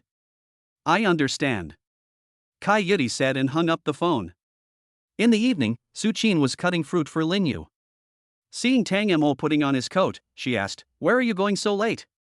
Tang Mo said perfunctorily, "He must have gone out for something." Su Qin curled her lips and didn't ask any more questions. Rue Plaza was closed at this time, only the cinema was still open. This is the only way to enter Rue Plaza. When he walked into the cinema, Tang Mo saw Kai Yuri, who was questioning the staff. Kai Yuri also saw him, frowned and asked, "Why are you here?" Tang Mo said, "I am also worried that something happened to Jin Xin, so I came to take a look." The staff member continued, "Our place is separate from Rue Plaza, and we don't have the person you mentioned." Tang Mo suddenly asked, "Why don't we just call Shen Lang and ask?" Kai Yuri sighed, "I tried to call him just now, but his phone was turned off." Tang Mo said again, "Let's go directly to the Shen family." The two hit it off and drove to Shen's house. However, the maid who opened the door said in embarrassment, "I am so sorry, our master said that it is very late today and we will not receive any guests. You can come back another day." Kai Yuri was very worried that if someone was killed, the nature of the case would be different. Go tell Shen Wanxiang now that his son may be involved in a murder case.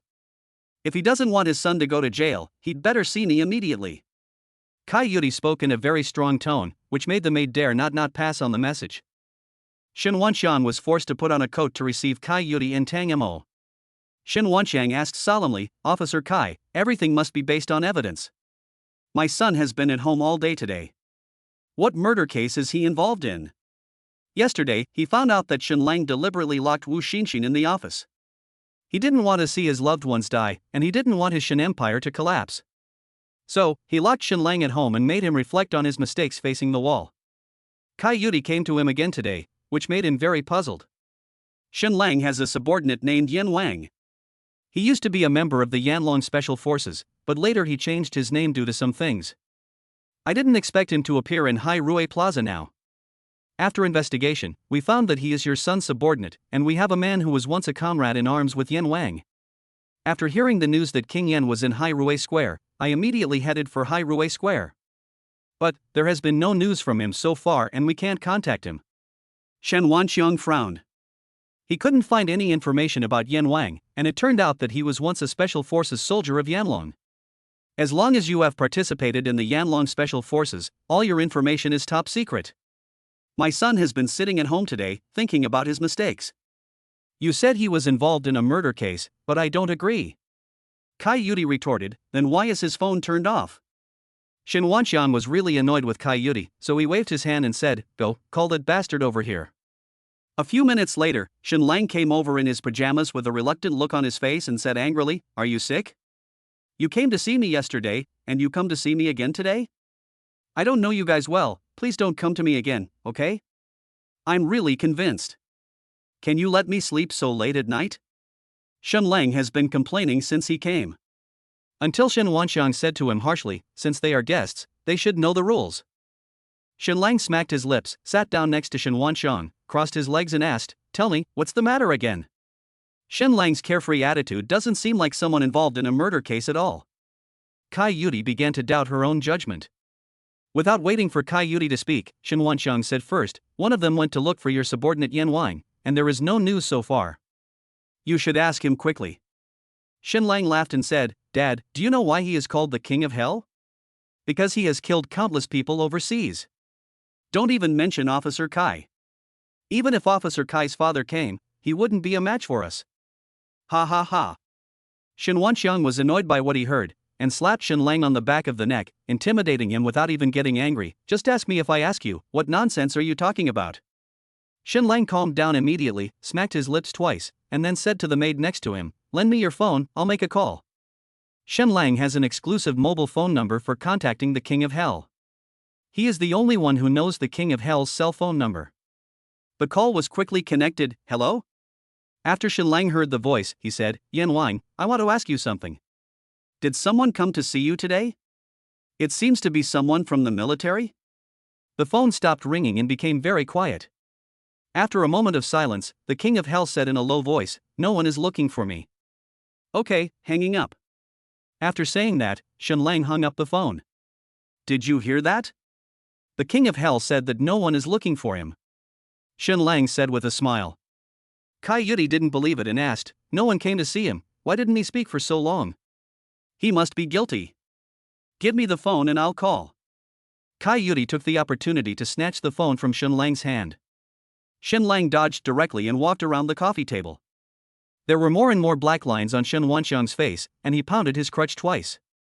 "Officer Kai, I respect your status, but I'm afraid it's inappropriate for you to do this in my home. My son Shin Lang never lies. Besides, you just heard that the King of Hell said that no one was looking for him. If you continue to make trouble, it will be your fault. You can come and arrest my son, but you must have evidence first. Do you think I'm right?" It was as if a burning lotus was spinning in Kai Yudi's eyes. She looked at Shin Wanxiang without showing any weakness. Shin Wanxiang looked at Tang Emo with disdain and said, "Do you want me to ask you to leave?" Chapter 53. Brother Jiang has a bad temper. After coming out of the Shin family's ancient house, Kai Yudi was worried. She was still thinking about Jin Xin. Tang Emo comforted him. "Jin Xin is a very capable person, I believe he will be fine." Kai Yudi nodded and said, "It's late today, you should go back and rest early." "I'll go back too." Tang Emo really wanted to follow her, she was in a very low mood. However, Kai Yudi's whole body exudes an aura that tells people not to get close to her. Tang Emo sighed and drove away. When I got home, I saw Lin Yu sitting on the sofa in her fluffy pajamas, with a look of sadness on her face. Tang Emo saw her expression and asked in confusion, "What happened?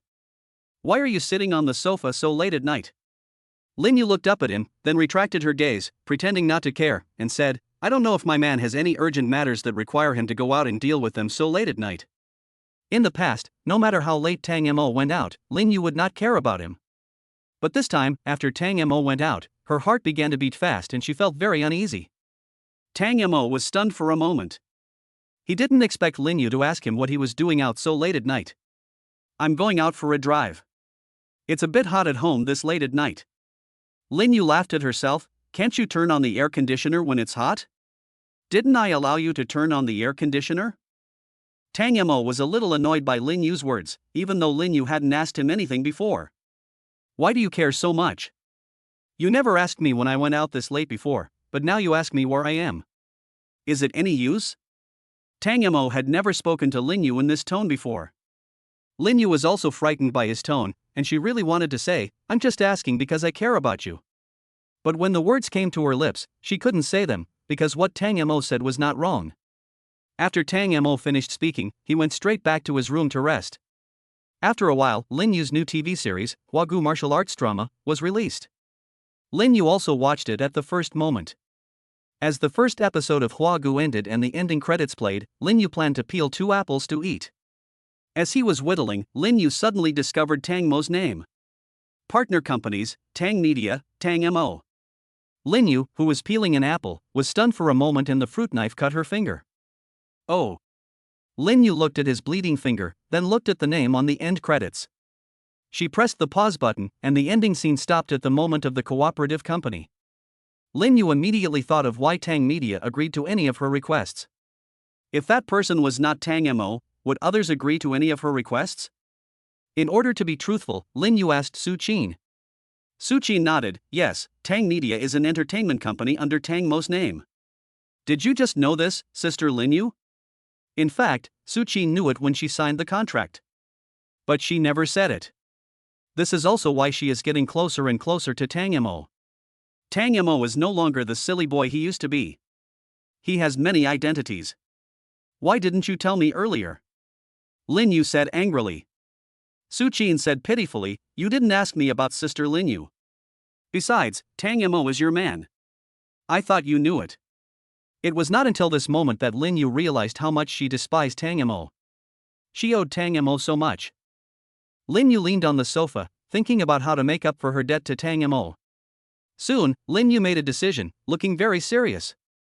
In the evening, Tang Mo got off work. Ever since the last incident, he has not wanted to care about Lin Yu. Lin Yu ignored him, and the two of them were in a cold war. Su Qin called out to Tang Mo in the kitchen, Tang Mo, come and have dinner together. Tang Mo sat down at the dining table with a sullen face, filled himself with a bowl of rice and started eating, lowering his head and eating without saying a word.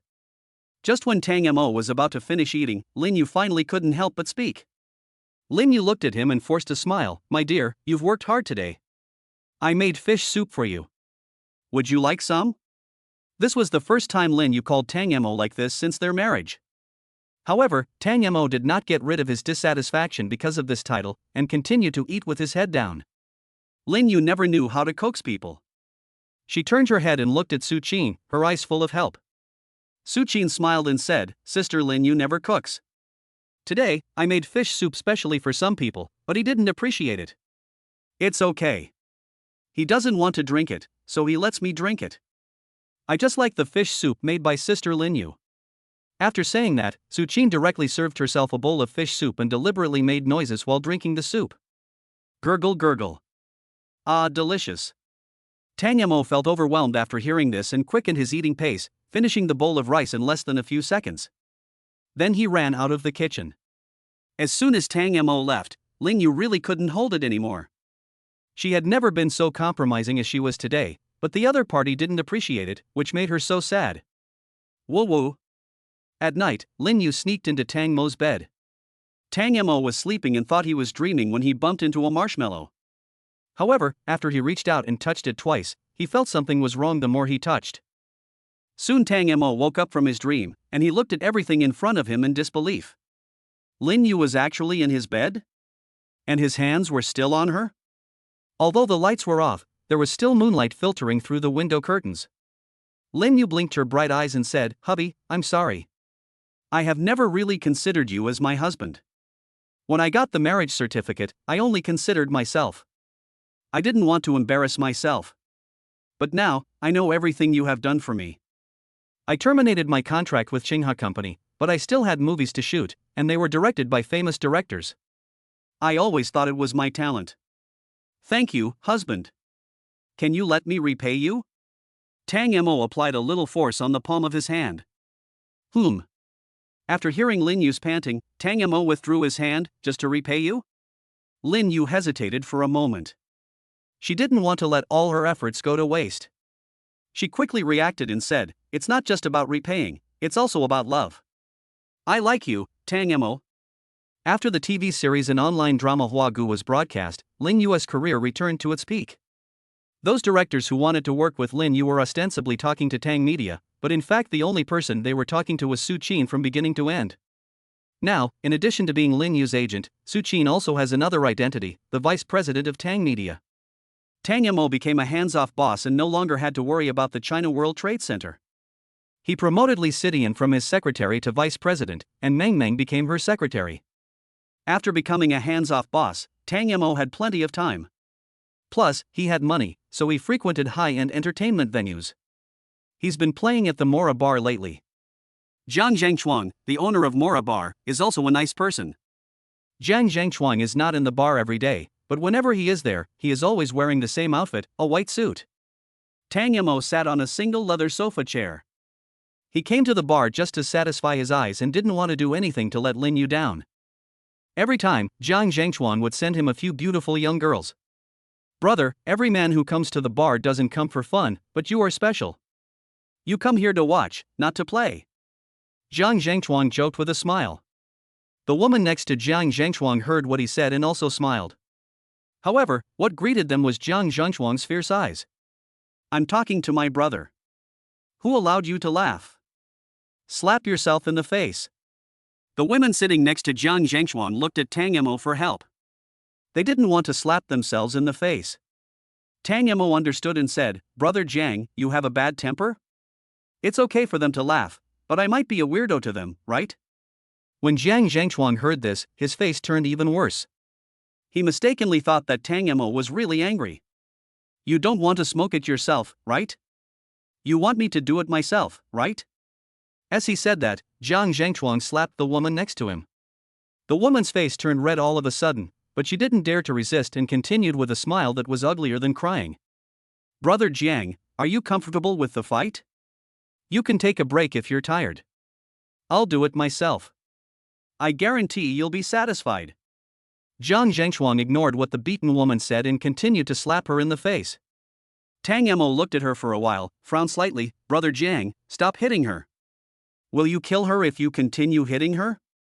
Upon hearing Tang Mo's dissuasion, Zhang Zhangchuan immediately stopped, turned around and smiled at Tang Mo. These bitches deserve to be punished. After saying that, Zhang Zhangchuan took out a few wads of money from his bag and threw them in the woman's face. Take the money and get out. As soon as the woman saw the stacks of money, she immediately smiled and said as she picked up the money, Thank you, Mr. Zhang, for giving me the beating. Thank you, thank you. When the woman next to him saw the stack of money, she wished she was the one being beaten. Tang Mo was speechless. He was just worried about that woman. Zhang Zhangchuan said with a smile, Tang Mo, you have seen too little, there are many things you don't know. You can even pay them to kneel down and bark like dogs. Tang Mo was slightly surprised. He knew that money makes the world go round, but wasn't this too abnormal? Zhang Zhangchuan thought he didn't believe it, so he took out a few stacks of RMB from his bag and threw them on the ground. Bark like a dog for my brother to hear. Immediately afterwards, a scene that Tang Mo couldn't believe appeared. Several women rushed forward to grab the RMB on the ground. Zhang Zhangchuan laughed loudly, Brother, you see, I can get several months' salary from them just by learning to bark like a dog. None of them can refuse. There are many bosses coming to Mora. If a boss takes a fancy to you and takes you home, you will have no worries about food and clothing for the rest of your life. Of course, if you meet a good boss, it's hell on earth. Ha ha ha. Zhang Zhangchuan smiled in a morbid way, and Tang Mo was a little uncomfortable with it. Tang Mo laughed twice and said, Brother Jiang, it's getting late. I have to go back, otherwise the one at home will be angry. Zhang Zhangchuan didn't think much about it inside, he's a henpecked husband. After leaving Mora, Tang Mo wanted to buy a bottle of water.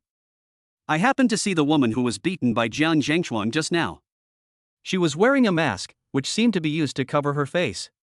She was standing in front of the counter of the milk tea shop, playing with her phone while waiting for the waiter to make her milk tea. If you don't know people and look from a distance, you would really think she is a goddess.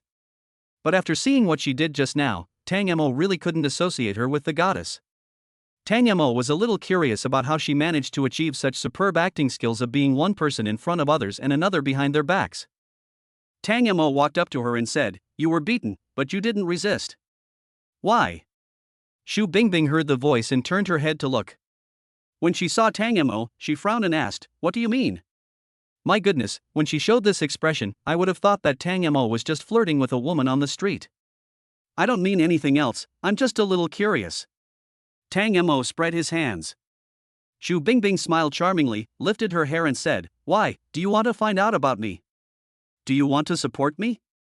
I didn't realize that you were pretending to be polite and courteous in front of Jiang Zhengchuan, like a scholar, but you wanted to sleep with me behind my back?" Xu Bingbing spoke in a voice that was neither too loud nor too soft, and the waitress making milk tea also heard it. She glanced at Tang Mo and her with a bit of disgust. "Your strawberry pudding milk tea." The waiter originally wanted to hand it to Xu Bingbing, but then he changed his mind and put it on the counter. Xu Bingbing smiled and said, "Thank you." After saying that, Xu Bingbing walked directly past Tang Mo. Xu Bingbing understands the art of playing hard to get. She originally thought that Tang Mo would grab her wrist and then talk about love and romance. But she was wrong, Tang Mo did not catch her. "I'll have a glass of iced lemon." Hearing Tang Mo's voice, Xu Bingbing looked back. She didn't want to miss the opportunity to hook up with a rich man, so she waited for a while at the door of the milk tea shop. When Tang Mo came out after buying milk tea, she said, "It's very simple if you want to support me.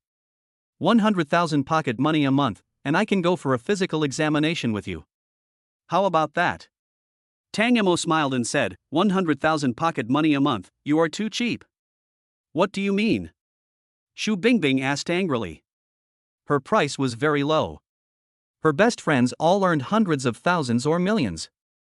Which one do you think is better, a job that pays 100,000 renminbi a month or a mistress that pays 100,000 renminbi a month as pocket money? Xu Bingbing didn't expect Tang Mo to ask her this question.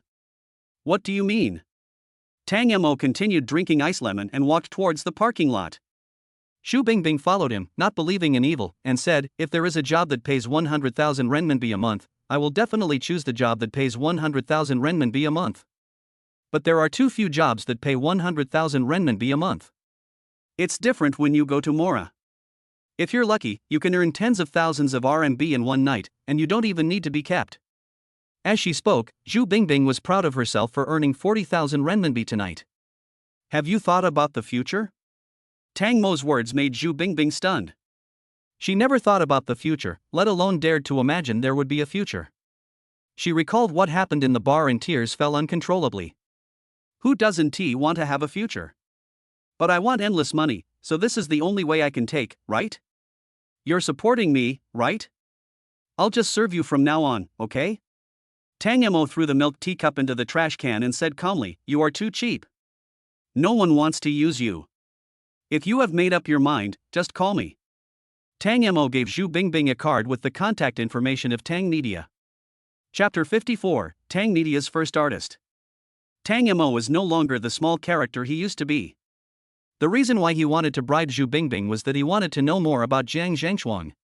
From beginning to end, Jiang Zhengchuan always showed a friendly attitude towards him. As the saying goes, there is no free lunch in the world. Jiang Zhengchuan's friendly attitude towards him can no longer be described as friendly. It's more like a slightly morbid sacrificial devotion. Tang Mo had to be alert, after all, he had seen big shots fall into trouble. Before, it was because Zhao Jinhu looked down on him that he had an opportunity to make a breakthrough, which led to Zhao Jinhu's immigration abroad. However, he treated Zhao Jinhu well and gave him some RMB every month to ensure that he had enough food and clothing, even if he occasionally had to wear fine clothes and eat vegetarian food. Xu Bingbing held the business card in her hand and thought a lot. She didn't want to be a princess in a bar in the future. She might marry a man and have a child in the future.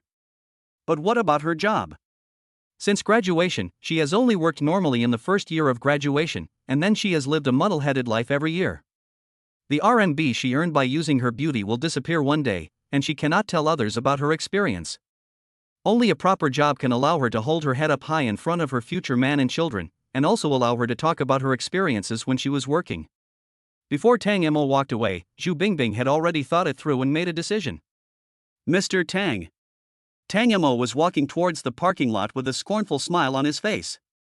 As long as he has Xu Bingbing, he can find out the true face of Jiang Zhengchuan. What exactly motivated Jiang Zhengchuan to help him so much? Xu Bingbing followed Tang Mo to a Bugatti. This is a global limited edition Bugatti worth 50 million, and there are only 3 in the world. Xu Bingbing didn't expect that one of the cars would stop right in front of her. Tang Mo smiled slightly, "Get in the car, I'll take you somewhere." Xu Bingbing was shocked. She couldn't believe that one day she would be sitting in a limited edition luxury car?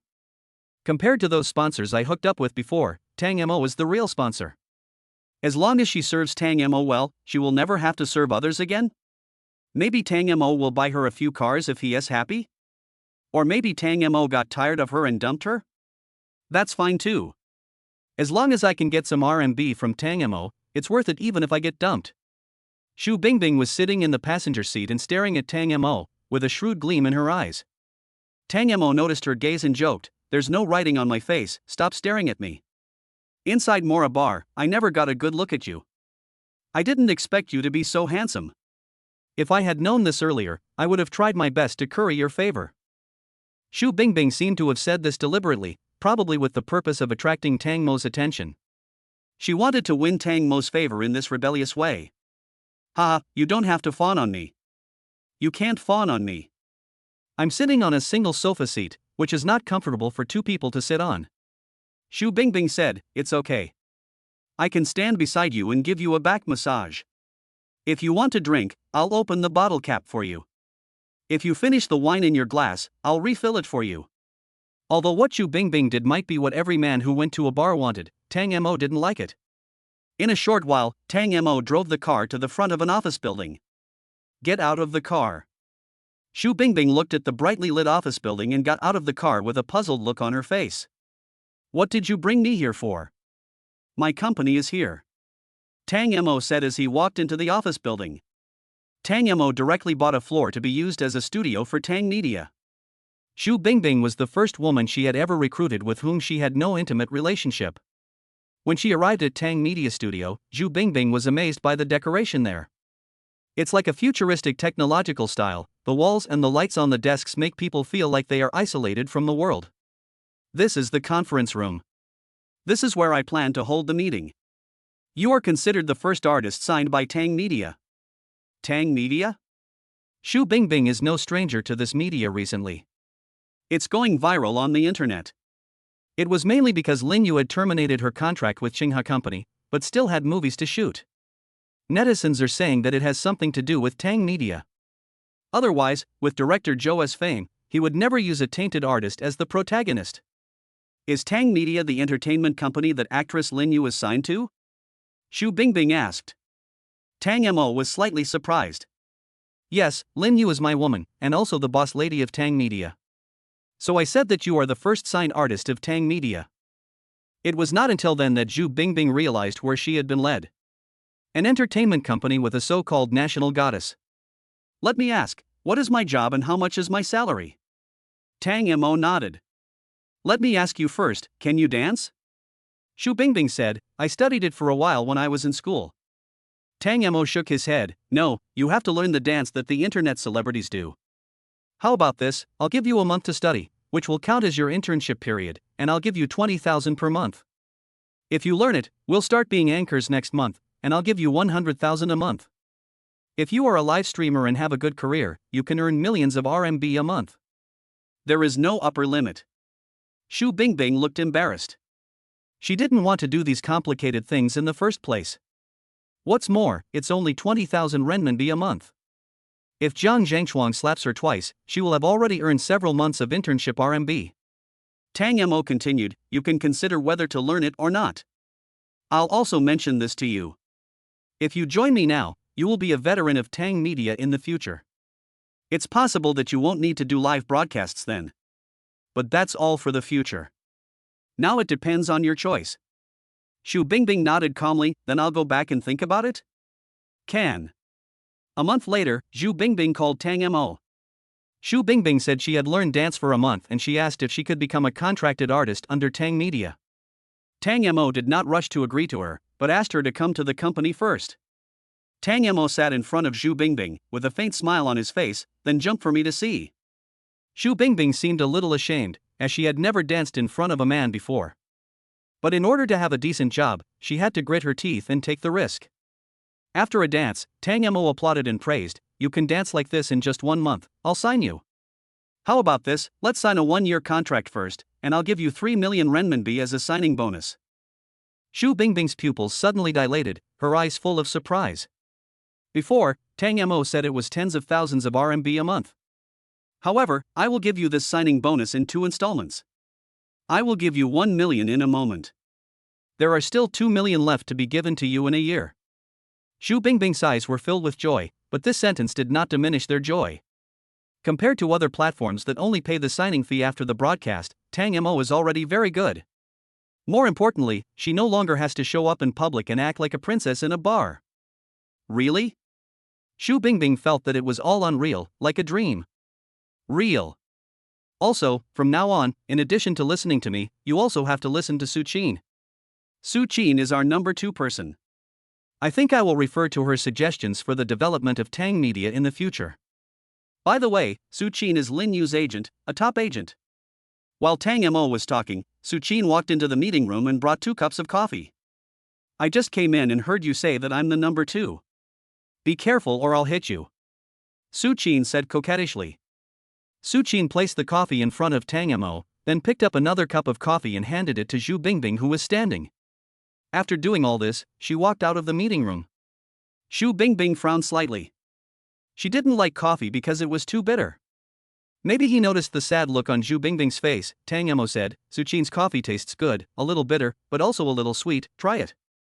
After hearing what Tang Mo said, and thinking that this was the first time Su Qin made coffee for her, she could only bite the straw and take a sip. With just one bite, Xu Bingbing tasted its deliciousness. It's a little sweet at first, but afterwards, the taste buds will feel a little bitter, but also mixed with sweetness. Delicious. Delicious, right? Let Su Qin teach you how to make it next time. Xu Bingbing smiled and followed up with, shall I make some for you to drink? Tang Mo chuckled and said, maybe there's a chance. After saying that, Tang Mo took out a stack of documents from the drawer and said, sign it. After signing, Tang Mo said, Xu Bingbing, let me ask you something. What do you think of Jiang Zhengchuan's decision? You don't have to worry about what I will do to you. I'm just a little curious. Xu Bingbing was stunned for a moment. Until just now, she thought that Tang Mo signed the contract with her because of her appearance. Sure enough, Tang Mo wanted to know something else from her. Xu Bingbing thought for a moment and said, Jiang Zhengchuan is a man with unpredictable moods. He won't do anything without a profit. No gain, no early rise? That day, Tang Mo took Xu Bingbing to meet the person in charge of a live broadcast platform. The person in charge of Huya Live, Yang Jia. From the name Yang Jia seems to be a man, but actually he is a woman. Tang Mo also thought it was a man at first. After meeting, Tang Mo was slightly surprised. Yang Jia is very beautiful, and it is most appropriate to describe her temperament as noble and cold. Are you Tang Mo, the boss of Tang Media? Yang Jia's voice was very nice, a lazy and royal sister's voice that made people feel itchy. Yes, to me. So this is the artist you want to work with me? Yang Jia looked Xu Bingbing up and down. Xu Bingbing is neither fat nor thin, and judging from her appearance alone, Yang Jia can't find any highlight in her. Not big, not warped, no bright spots. Just be a vase. It's okay to turn on the beauty filter and let the audience enjoy the sight. Xu Bingbing has always considered herself to be of average appearance. But when she got to Yang Jia, she was shocked. Yang Jia wanted to refute, but he couldn't find any point to refute? You can't say that your bear is not small, it's quite big, right? Mr. Yang, I'm here to cooperate with you. Tang Mo said with an unhappy look on his face. At least in his eyes, Xu Bingbing's appearance was acceptable.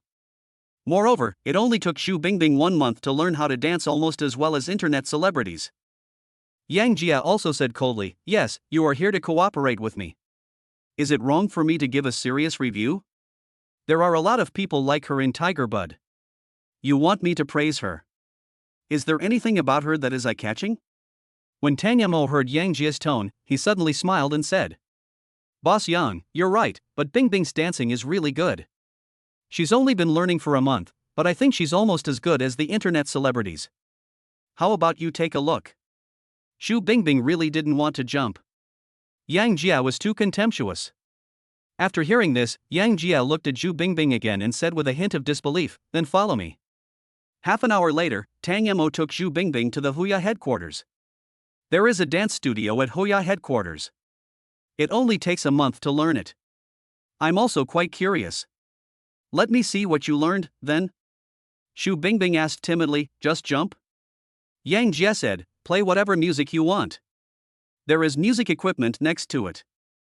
Xu Bingbing selected the music and started dancing to it. It's just that during the dance, she jumped to the wrong place, and then just fooled around with 2 moves to get through it. After the dance, Yang Jie sighed. She thought she had met a new anchor with potential. You copied this dance routine from someone else, didn't you? You made a mistake in one part just now, but you were smart enough to just twist your body a few times to get away with it. But I have to tell you, an expert can see it at a glance, you can only fool an outsider. Tang Mo sat in the audience, looking embarrassed. He really didn't notice it, he watched it from beginning to end. Xu Bingbing lowered her head guiltily. Yang Jie sighed again. I'll give your boss a favor, we can give it a try first, but you have to listen to my arrangements. Then, Yang Jie turned to Tang Mo and said, Mr. Tang, do you think it's okay? Try it for a month first, and I'll arrange a hot promotion for her. If she doesn't succeed, don't let me promote her anymore, okay? Tang Mo nodded repeatedly, okay. In short, as long as Xu Bingbing can cooperate with Huya, even if she doesn't become famous, she will be able to gain some experience. That's it, Xu Bingbing will stay at Huya headquarters. We have a single apartment here. Tang Mo said, ask her about this. After hearing this, Yang Jia looked at Xu Bingbing and said, Xu Bingbing, you can learn more by staying at the Huya headquarters. Xu Bingbing really didn't want to stay alone in the Huya headquarters, she wanted to go with Tang Mo. But what Yang Jia said gave her some interest. Having learned more dance knowledge, she can be successful even without relying on Tang Mo. However, without Tang Mo's help, there would be no way she could stay at the Huya headquarters. She wanted to be grateful to Tang Mo, but Tang Mo didn't seem to be interested in women. He was not moved at all by her temptation? But when she was dancing just now, she noticed Tang Mo's eyes, and he was clearly staring at her. Could it be that Tang Mo has that reason? Can't it? The more Xu Bingbing thought about it, the more fanciful her thoughts became. She even began to doubt Tang Mo's gender. Could he be a woman disguised as a man? If it's a woman dressed as a man, then adding her would be fine, right? Lin Yu shouldn't mind, right? At this time, Tang Mo said, Boss Yang is asking you a question, do you want to stay or go with me? Xu Bingbing came back to her senses and blurted out, Boss Tang, I want to go with you, but I want to learn more and then dance for you. After these words were spoken, the atmosphere at the scene became a little strange. Especially Yang Jie's eyes, she looked at Xu Bingbing, then at Tang Mo. She heard that Tang Mo was going to marry Lin Yu. Keeping a lover, right? No. She hated this kind of man the most in her life. I have to find an opportunity to tell Lin Yu to stay away from scumbags. Chapter 55 starts. As soon as Tang Mo returned home, he bumped into Lin Yu, who was sitting on the sofa with her legs crossed and eating fruit. It was already 1 a.m. Tang Mo asked with concern, why don't you go to bed? Aren't you afraid that your skin will get worse? Lin Yu snorted lightly, with a look of dissatisfaction on his face. Today, Yang Jia met with her. It was her first time to meet the boss of a live streaming platform. Yang Jia told her about Tang Mo and asked her to be careful of the scumbag Tang Mo. Lin Yu found it very interesting when she heard it. Tang Mo was her man and she knew him very well. However, her man has been worrying about a woman recently, and she is really a little unhappy. Tang Mo didn't know how he had offended her again. He quietly sat down beside her and asked softly, what's wrong? Who bullied you? Tell me I can't kill him. Lin Yu forked a piece and passed it to Tang Mo's mouth. It's hard to handle mangoes when cut into pieces. Try this. My friend brought it back for me from abroad.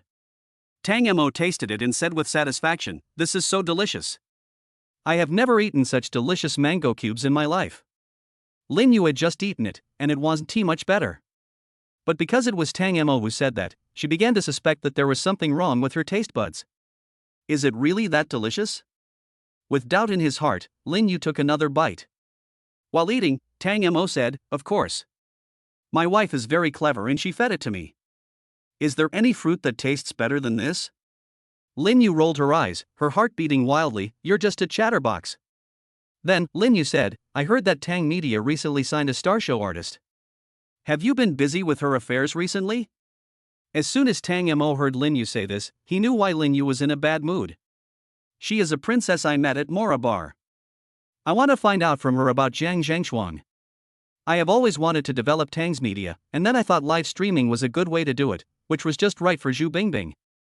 Lin Yu recalled what Tang Mo had said before and asked in confusion, "You told me before that Jiang Zhangchuang saved your life?" Tang Mo said seriously, "He is too good to me, I can't help but be on guard, I don't want to be stabbed from the back." So that's how it is. Then you should pay more attention and call me if anything happens. Tang Mo smiled and hugged Lin Yu into his arms. Xu Bingbing's live broadcast was quickly prepared. On this day, Xu Bingbing's live broadcast room began to warm up, and the live broadcast time was 7:30 in the evening. Even when there was no live broadcast, barrages of comments started to appear in Xu Bingbing's live broadcast room. Is this anchor a new anchor? I haven't seen him on other live streaming platforms? The new anchor is promoting himself like this, he is definitely a ruthless person. I am ready to open a true fan. The show starts in 2 hours. There is a short video in the anchor's dynamics, you can take a look first to quench your thirst. As soon as this barrage came out, many viewers waiting in the live broadcast room went to see the host's dynamics. In the video, Xu Bingbing wore a white one-shoulder mini skirt with a leather texture. Xu Bingbing has a sweet smile, just like a student who just graduated. Tang Mo also watched the video and the corners of his mouth twitched slightly. Fortunately, he knew that Xu Bingbing was a princess in a bar before, otherwise he would have really fallen for her. Is she the artist you picked? She has a nice figure.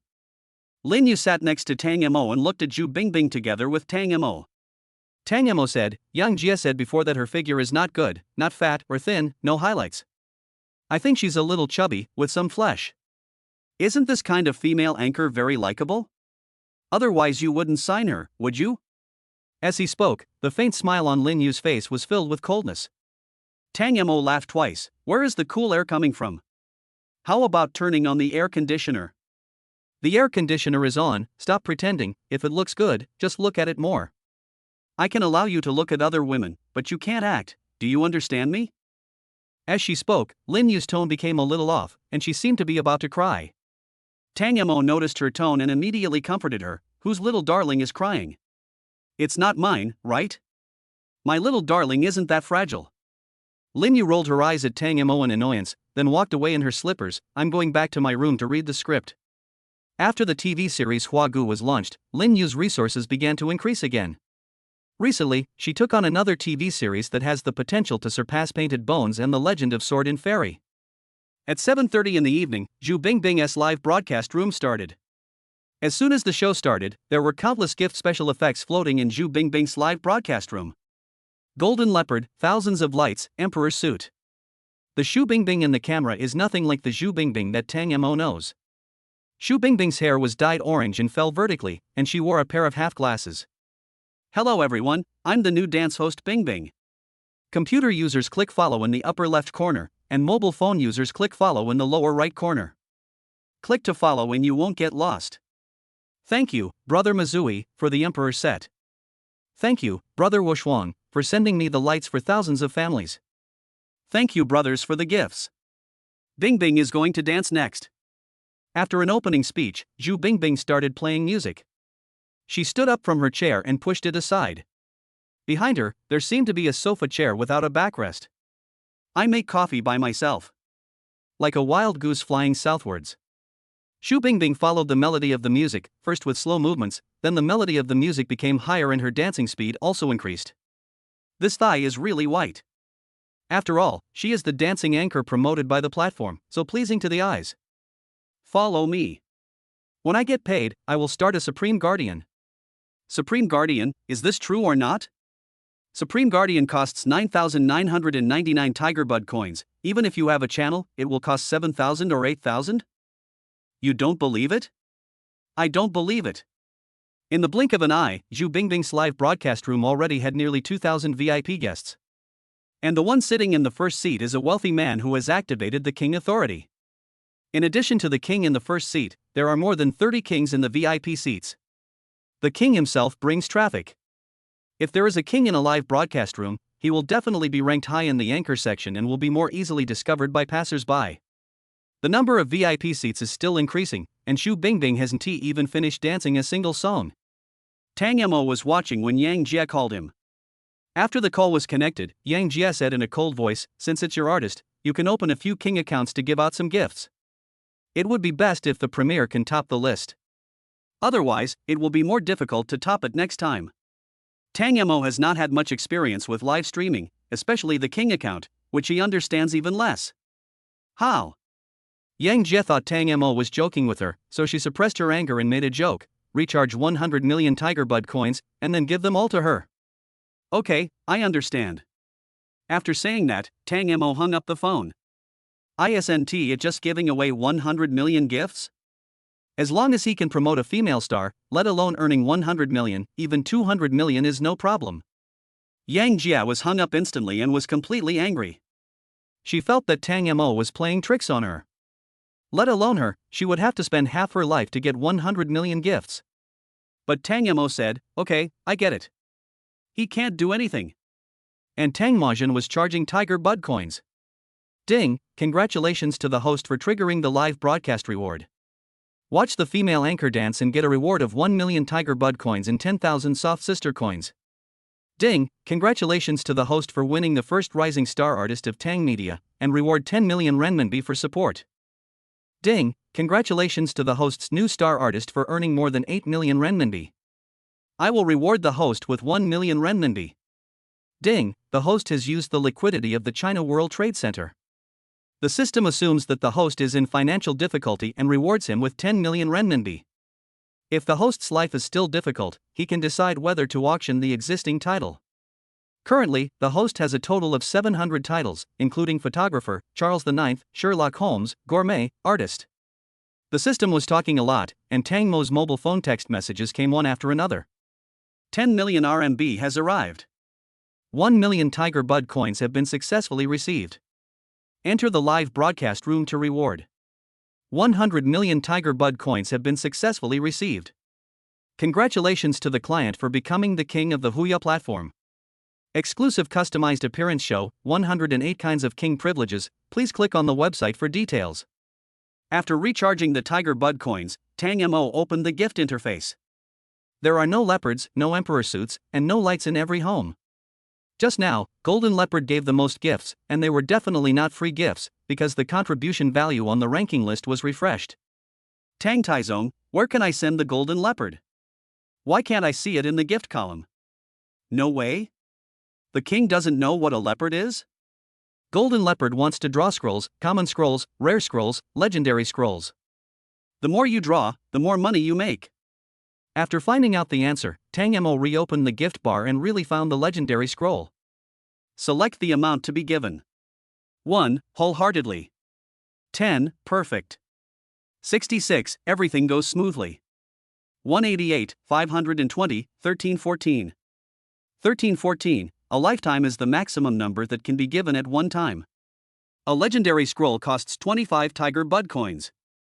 A set of 1,314 legendary scrolls is nearly 30,000 Tiger Bud coins. Tang Mo tried a set of 1314.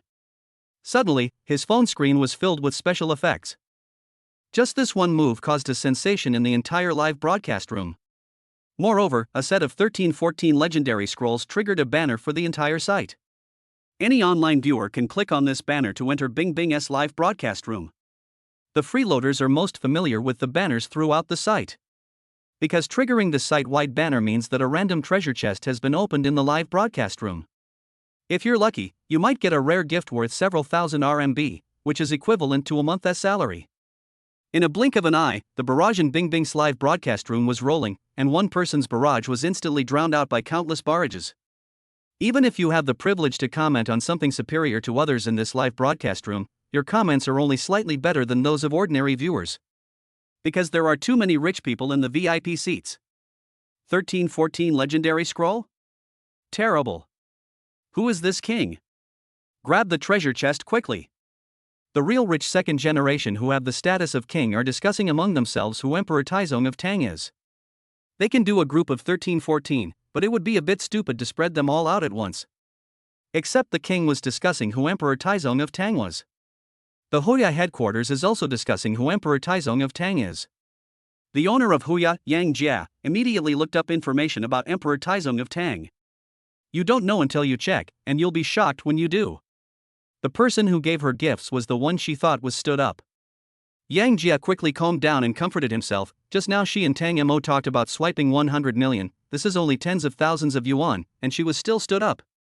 Immediately afterwards, another set of 13-14 legendary scrolls were sent out. Now, no one can remain calm anymore. He sent 50,000 renminbi in 10 minutes. Who is this person? Check it out. And in the Mora bar, there was a man with a gloomy face and a strange smile on his lips. He disappeared for more than a month. It turns out that he hooked up with Tang Mo and became a dance anchor on the Huya platform. Why didn't I notice this talent of yours before? Tang Mo's identity hasn't been fully figured out yet, but he has already spent 100,000 renminbi. 100,000 is not a lot for these kings. The cruel thing is that Emperor Taizong of Tang revealed all of it within half an hour. Then, after Tang Mo brushed dozens of groups of 13-14, he looked at his package. Inside the package was the gift he had drawn by brushing the scroll. There were several gifts with AR letters in front, and Tang Mo tried to click on the mecha suit. I saw that the dancing Bing Bing was covered by mecha special effects. Mecha head and mecha wings. The overall color is blue, but there are other colors in Tang Mo's backpack. Mecha War God, worth 2,000 renminbi, and I got it already? It turns out that the more you draw, the more you earn. The Mech War God is so beautiful, I want to see it again. The barrage was talking about Mecha God of War, and Tang Mo sent 7 or 8 Mecha God of War gifts. The 7 or 8 Mecha Gods of War are all different colors, triggering the contract special effects. The Mecha War God has become colorful and brilliant. Awesome, all the colorful mechas are gathered together. This is the first time I see it. Me too, I've heard of it before and searched for pictures online, but I've never actually seen it. The Blue Crystal Mecha War God is hard to come by, and now I am short of the Blue Crystal Mecha. Me too, I just need a Blue Crystal Mecha. With the gifts sent by Emperor Taizong of Tang, the kings had a common topic for the first time. In addition to the colorful Mecha God of War, Tang Mo also drew other gifts. He now has hundreds of golden leopards, hundreds of thousands of lights, and dozens of emperor sets. Tang Mo scattered all the leopards and all the lights of thousands of houses, because he had just seen the special effects and was tired of them. However, few people pulled out the Emperor set, and Tang Mo gave away thousands of legendary scrolls but only got dozens of them. On second thought, someone had just given him the Emperor set, so these dozens of Emperor sets were not rare. Tang Mo gave away dozens of Emperor suits. One Emperor set cost 10,000 renminbi, and he gave away 17 of them at once. No life, a total of 17 Emperor sets. I suddenly feel like I'm not the king anymore. I'm just a substitute? If we don't brush up a bit, we won't even be able to make it onto the contribution leaderboard. At this time, when the kings looked at the contribution list, they found that dukes and earls had squeezed to the front. And their names all have advertising content in them, which is purely the same as advertising by giving away gifts. The kings never take those who post advertisements seriously. Chapter 56 Support Group. The wealthy man with the status of king has started to take action. High-value gifts such as 999 Tiger Bud coins, 2222 Tiger Bud coins, 5222 Tiger Bud coins, and 6,666 Tiger Bud coins are constantly being given away. You know, it's better to use these real gifts for lottery scrolls, Zhenghu orders, etc. A legendary scroll costs 25 Tiger Bud coins, and a gift worth thousands of yuan will pop up, which is a sure profit. Zhu Bingbing finished a dance without stopping, and the order in which the music would be played was also set. The melody of the next song is slower and the tempo is not fast, so there can be a short break. Brothers, stop hiding it, okay? If you like it, just take action. Doesn't that Mengpa like this one? Why is she so depressed? She doesn't give me gifts anymore? Meng Pei, don't talk about me. I never said such a thing. This kid pretends to be nice and still says he doesn't like it. It's okay. If you don't like it, don't do it later. I want it. Several kings posted comments, treating Zhu Bingbing as a commodity. It seems that in their eyes, Zhu Bingbing is a woman who is within their reach. Little did people know that Zhu Bingbing is now an artist under Tang Mo. Tang Mo will never allow his artists to engage in power for sex transactions with their wealthy fans. Besides, Tang Mo still has more than 90 million Tiger Bud coins in his account. Scatter them all, these kings are no match for Tang Mo unless they unite. Tang Mo used a name change card and changed his name. Tang Taizong, I want this woman, all of you get out of the way, don't fight over it, there's a price to pay. Tang Mo's tone was a bit too arrogant, which made the face-conscious king feel a bit embarrassed. A newcomer with no reputation in the king world spoke in this tone, which directly angered many rich people. Yishin, bid, who are you? The woman I like has never escaped from my grasp. Yo, Yishin really likes Bing Bing, is he serious about it? Fight, fight. It's been a while since I've seen Yishin exchange gifts with others. This Tang Taizong is quite arrogant. Yishin wants to help him speak up. Tang Mo did not continue posting comments, but let his strength speak for itself. Every time a gift is sent, Tang Mo's name will be displayed to remind certain kings in the live broadcast room not to mess around. However, Yishin immediately got 1314 legendary scrolls. Yishin, 1,314 sets of scrolls, who can't afford to give one? I packed them up for you? Yishin, if you have the ability, go ahead and do it. I'll follow you if you do one, okay? Tang Mo continued to give gifts, but this time he didn't give a legendary scroll, but a rare scroll. A rare scroll costs 10 Tiger Bud coins, and there is a chance to draw a precious gift. Tang Mo gave away a set of 1314 rare scrolls, totaling 13,140 Tiger Bud coins. Even if you find a channel to buy it, it will cost 10,000 renminbi. For an ordinary person, it might be life-threatening, but for the rich king, 10,000 renminbi a day's pocket money is almost enough. Yishin, huh? You can't afford legendary scrolls? How about rare scrolls? As he said that, Yishin directly obtained 1314 sets of legendary scrolls. Legendary scrolls are twice as expensive as rare scrolls. Yishin is really cruel. Others brushed 10,000, but he brushed 20,000. Isn't this beating people to death?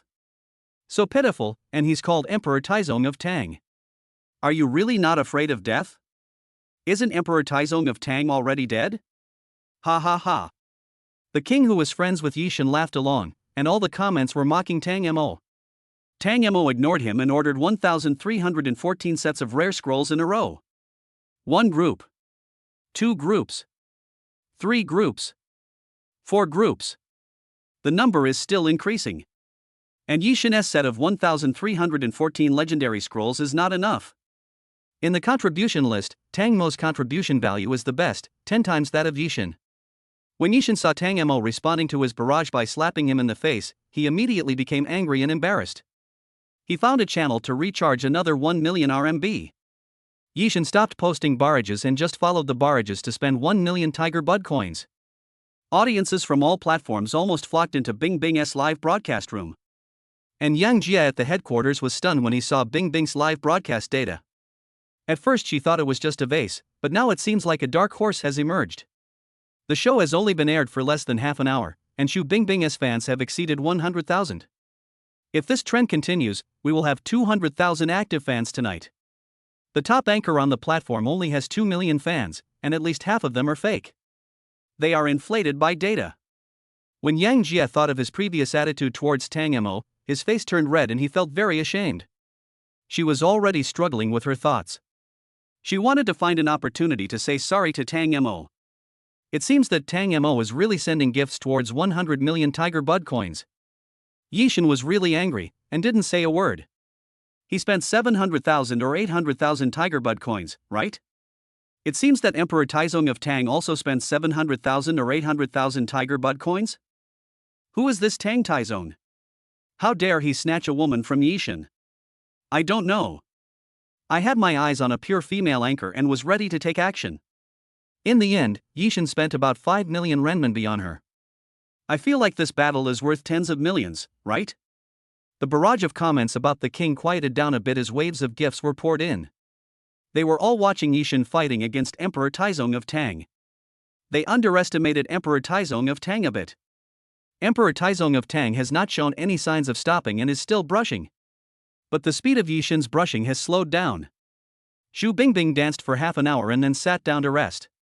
She looked at the special effects gifts that filled the screen, the most prominent of which was the VIP seat that was privileged to be the first king. Emperor Taizong of Tang? Xu Bingbing seemed to be lost in thought after seeing this.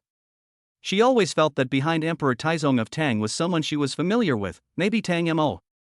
But in the uncertain situation, Xu Bingbing couldn't yell, and could only say politely, "Thank you Tang Taizong for the gift, thank you for your support. Also, thank you for the gift from Yagami." In half an hour, Tang Mo's contribution value reached an astonishing 10 million. And Yishan only spent 3 million Tiger Bud coins. Although Yishan was still brushing, everyone had already tipped the balance of victory towards Emperor Taizong of Tang. Does Yishan need help? We are all friends. Do you really like this woman? Yishan, just ask us, we can help you brush some, okay? Everyone knows your taste, I'll go first, okay? As he said this, he changed his Tiger Bud nickname to Yishan support group, Blue Porcelain. Soon after, several kings also changed their names to the prefix Yishan support group. As soon as the Yashin support group entered the arena, they immediately occupied all the top 10 positions. The ranking order is as follows. Tang Taizong, I want this woman, get out of the way. Night God. Yashin support group, Lon Ci. Yishan support group, Mr. Shen. Yashin support group.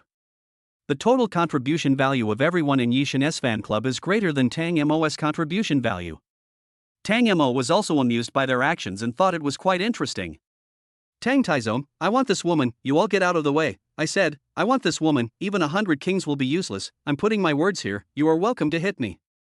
As Tang Mo posted the barrage of comments, his mouth was split open with laughter.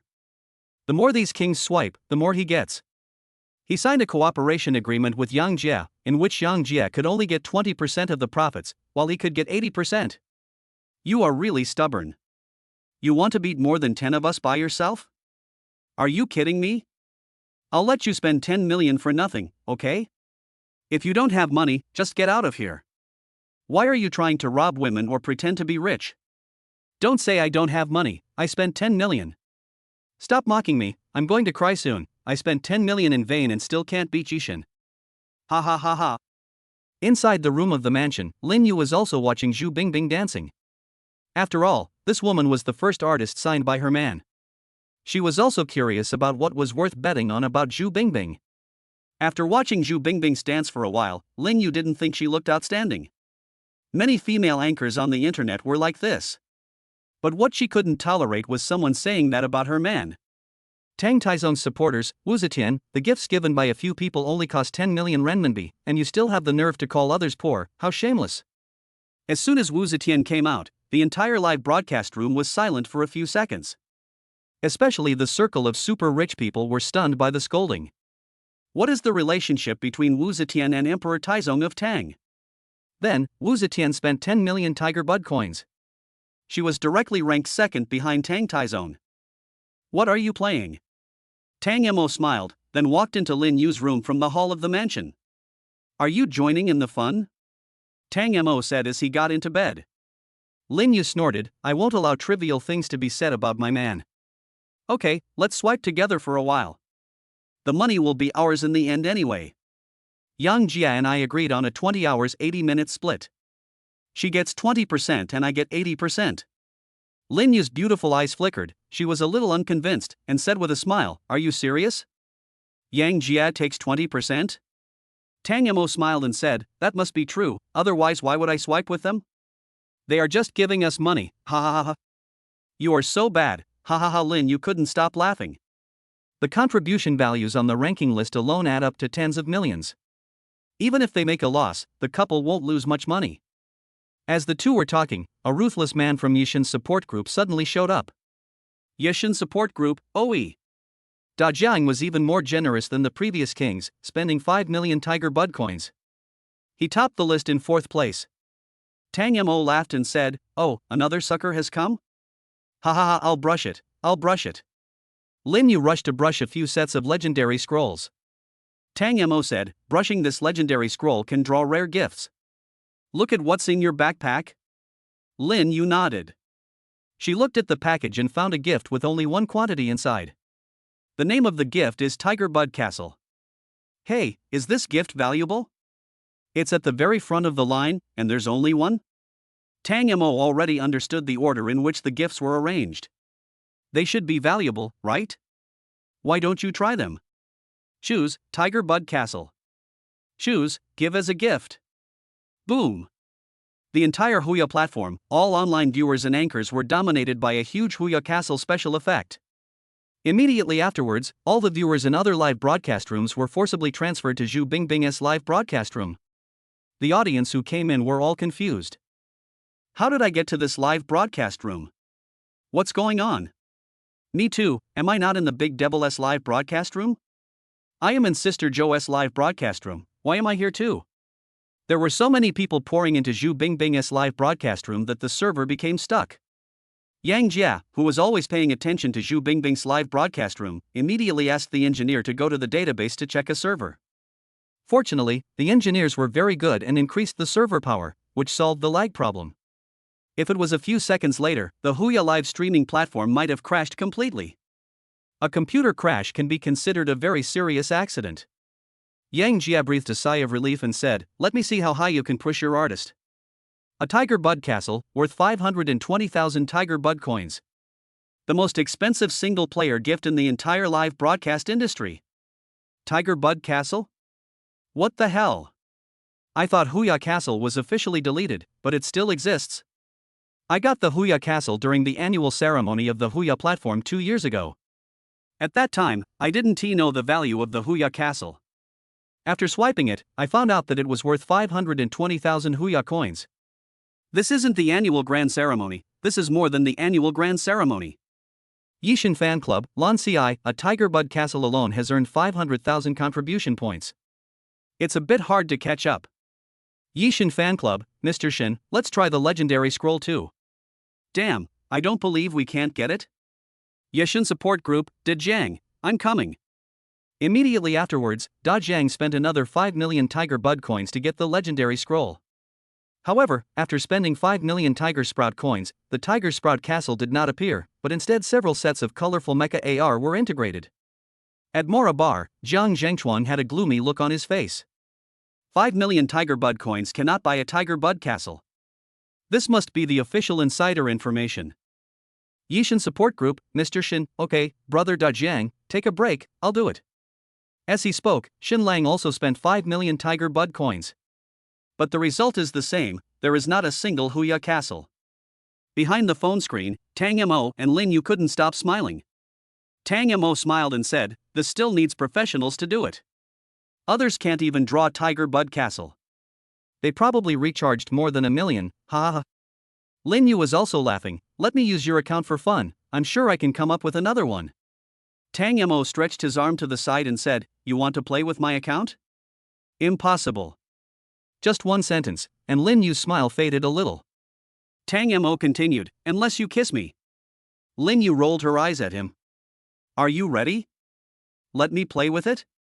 Lin Yu stretched out his hand and said in an almost irresistible tone. You play. I'll go cut some fruit for you." At this time, Suchin came in with a fruit plate. "I've cut some fruit for you. Also, keep your voice down, I can hear it from next door." Tang Mo was a little surprised. Could it be that Su Qin was leaning against the door and eavesdropping? Lin Yu blushed and said, "If you heard it, then so be it. I didn't stop you from hearing it, right?" With just one sentence, all 2 pairs of eyes present turned to her. "Why are you looking at me?" "Stop looking." Tang Mo pretended to cough twice. "Okay, I'll try to keep my voice down. If that doesn't work, why don't you put on some headphones and listen to some music?" Su Qin nodded. "Okay, you guys play." Chapter 57 Offline Dining. An hour later. Yagami's support group lacks stamina. No rich man is willing to help Yixin snatch people away. Emperor Taizong of Tang is unfathomable and bottomless, just like there is an endless supply of RMB. If she continues to swipe the card, Bingbing will earn 50 million renminbi in one night. She is just a female anchor, and she can be obtained by giving tips of hundreds of thousands or millions of RMB, but she has spent millions or tens of millions of RMB so far. At Mora Bar, Jiang Zhengchuan was so angry that he kicked over the coffee table. He originally wanted to use the tips from the fan club to invite Xu Bingbing to meet him offline. But now it's all gone, and I've lost more than 10 million renminbi. You rubbish. You still call yourself the night god? You still want to give me the privileges of a king? A bunch of paper tigers, good-looking but useless idiots. Forget it, since I can't use rewards to date Xu Bingbing, hee. In the live broadcast room, Emperor Taizong of Tang was still giving gifts, and the rhythm of giving gifts was not disrupted at all by the appearance of the king.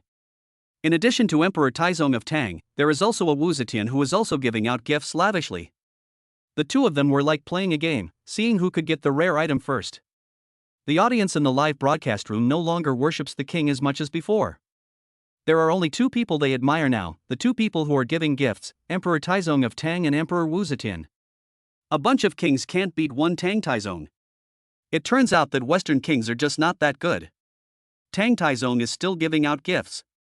Has he given out more than 70 million gifts tonight? I estimate that Tang Taizong will spend 100 million renminbi. Emperor Taizong of Tang is so rich. The king didn't even come out to speak.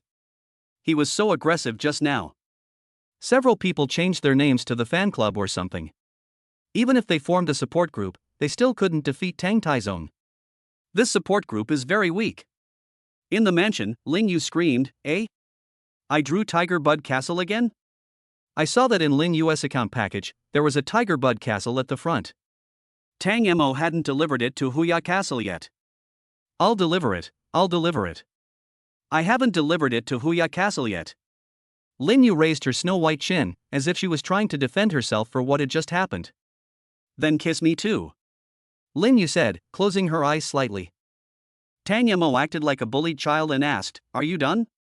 Lin Yu smiled with satisfaction. "Well, I only have one Tiger Bud Castle, so you better spend it sparingly." Choose, Tiger Bud Castle. Choose, give. Boom. A large number of visitors once again flocked to Bing Bing's live broadcast room. But this time it wasn't as uncomfortable as the first time. There was no lag at all and it was very smooth. And if you don't like the gift effects, you can block them directly and just watch Bing Bing dance. Tiger Bud Castle, an ultra-legendary and ultra-rare gift, appeared only a handful of times last year. But today, Wu Zetian was drawn twice in one day. Yang Jia couldn't help but wonder whether Wu Zetian had tampered with the winning rate. So, Yang Jia sent someone to investigate the drop rate of gifts drawn from the scroll. As a result, the staff said that the gift drop rate was normal and the algorithm was also normal. Boss Yang, there is no problem with the drop rate. Take a look at Bing Bing's live broadcast room contribution list. It's almost 200 million. Yang Jia has been distracted for a while.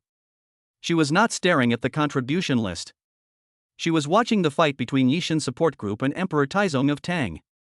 After all, the more they swipe, the more money she makes from the Huya platform. Yang Jia put the mouse on the contribution list and took a look. It was exactly as the staff said. Emperor Taizong of Tang alone spent 80 million renminbi, and his woman Empress Wu Zetian was not far behind, having spent more than 30 million renminbi. After looking at the contribution list, Yang Jia took a quick look at the VIP seats in Bing Bing's live broadcast room. At first, the number of VIP seats in Bing Bing's live broadcast room was only more than 2,000 people, not as many as the number one anchor.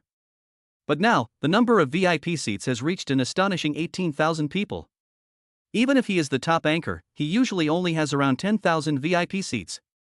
Only when the platform holds an event, the VIP seats for the top anchor may have around 18,000 to 20,000 people. However, the better Zhu Bingbing's live broadcast data was, the more embarrassed she felt. After thinking for a while, Yang Jia just felt very annoyed and sent a text message directly to Tang Mo. Tang Mo, who was browsing gifts, saw a text message on his phone and clicked it to take a look. Yang Jia, I apologize to you. I shouldn't have spoken to you in that attitude before. Lin Yu also came over to take a look and said, she is the CEO of Huya platform? Was she rude to you before? Tang Mo deleted the message and said with a smile, it's nothing. She used to think that Zhu Bingbing couldn't make it and could only be an 18th tier anchor.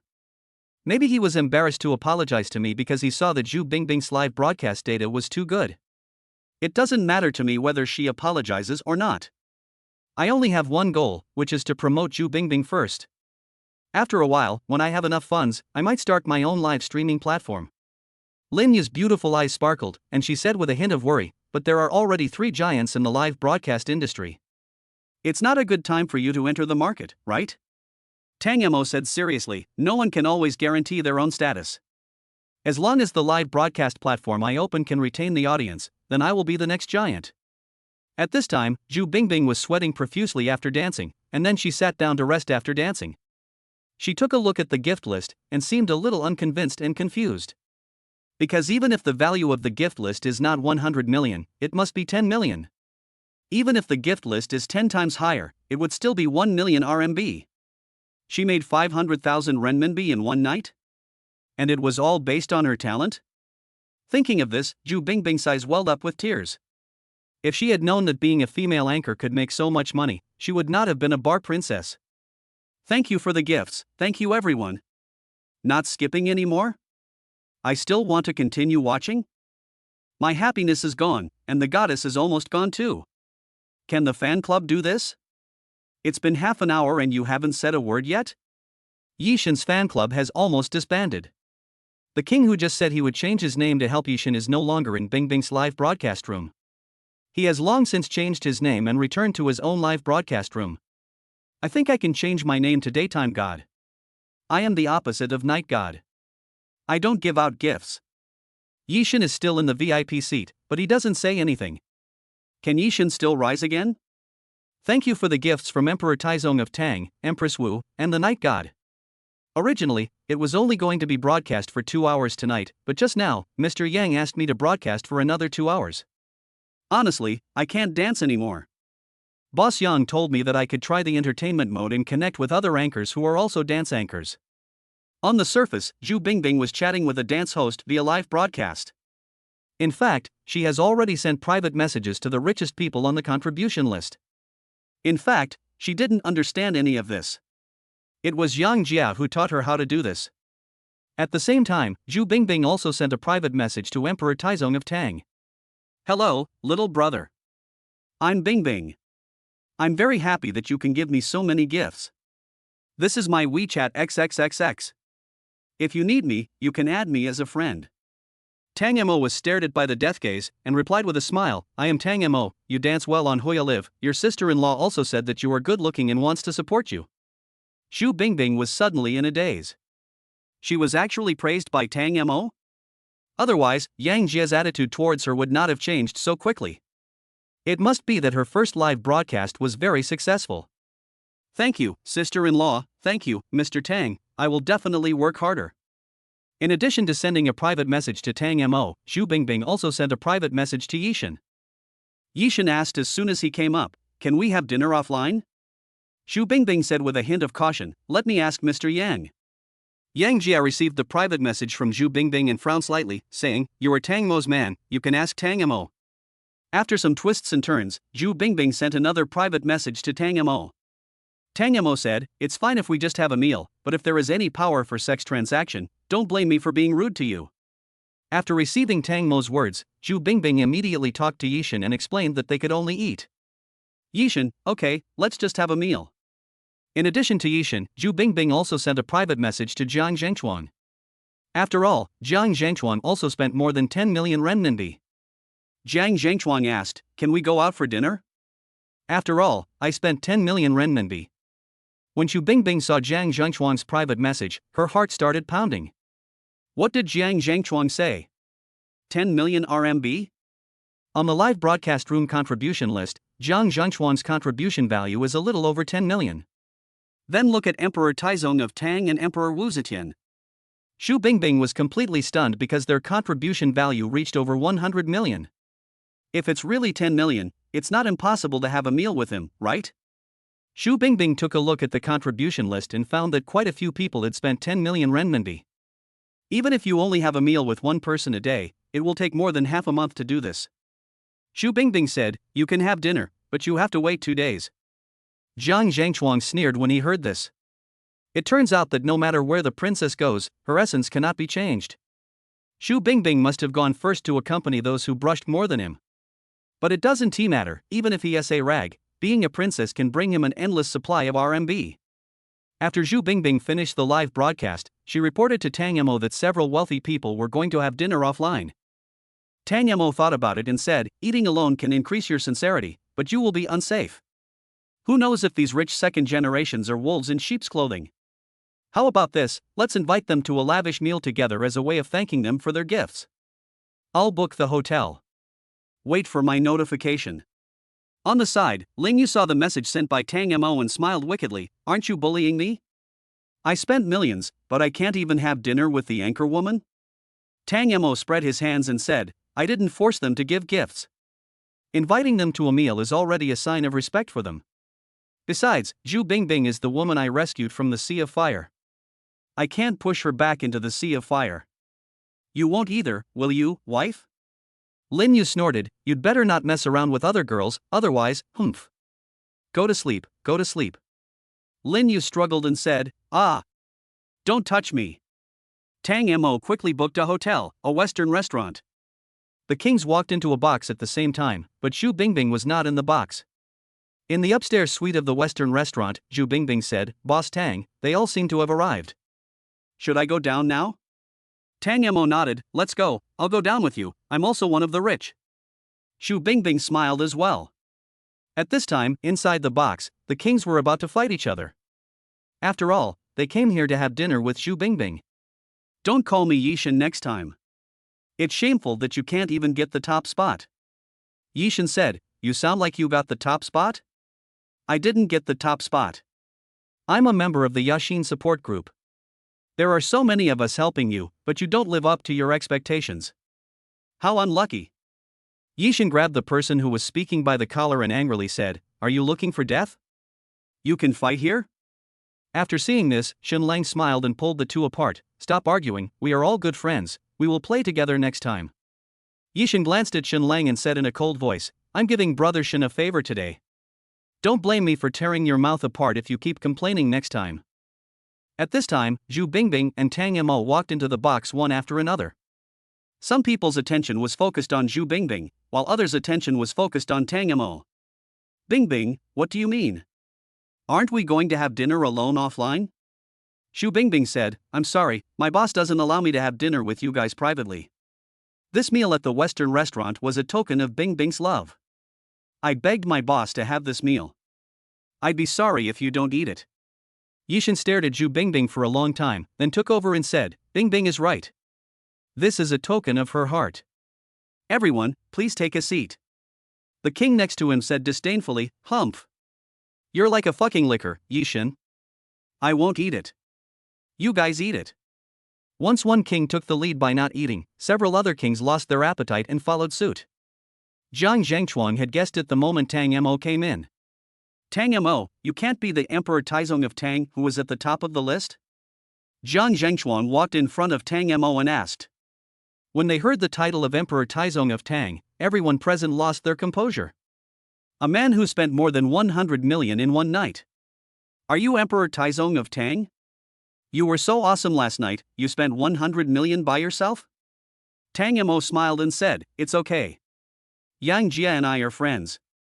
I can give you a 5% discount on Tiger Bud coins. A 95% discount is not cheap. This is at least 90 million in real money, right? Tang Mo agreed with the words of the rich second generation in front of him. Tang Mo, why are you everywhere? Are you haunting me? Shenlang said unhappily. Tang Mo raised his hand and said, Boss Shen, did you do well last night? Fuck you, several people can't beat you alone, are you making fun of me? Next to Tang Mo, Zhu Bingbing was frightened by the person who suddenly appeared in front of her. It was Jiang Zhangchuang? What was he doing here? Jiang Zhangchuang noticed the way Zhu Bingbing looked at him and said with a smile, Bingbing is indeed more beautiful than during the live broadcast. Tang Mo took over the conversation and said, Brother Jiang has met her before, and I know her too. Jiang Zhangchuang smiled. There were so many people at the scene. He couldn't kidnap Zhu Bingbing in front of so many people, right? That's not realistic. She seems familiar, but I haven't seen her recently. Chapter 58, Superiors and Subordinates. When the meal was almost over, some people discussed going to Jiang Zhangchuang's bar to play. There are a lot of student girls in Jiang's bar. If you haven't been there, take this opportunity to go check it out. Of course I did. Last time I saw a student girl in Jiang's bar, I only spent 600,000 renminbi to get her. Is it true or false? Hundreds of thousands of RMB are a small sum for them. If hundreds of thousands of RMB can buy happiness, they will be very happy. Jiang Zhangchuang smiled bitterly and said, Don't treat women as commodities, they are very cute. As soon as Jiang Zhangchuang started speaking, the atmosphere at the scene became lively. Brother Jiang is so modest. We must go to his bar to show our support later. Okay, I'll go too. I'll go take a look too. But let me tell you, I'm not going to see the schoolgirls. You're not watching, you're playing. Ha ha ha. At this time, Shenlang sneered and said, Mora bar is just so-so, why not go to my wave bar? Our flowers are more tender and delicious than those in the Mora bar. The lively atmosphere at the scene suddenly became quiet because of Shenlang's words.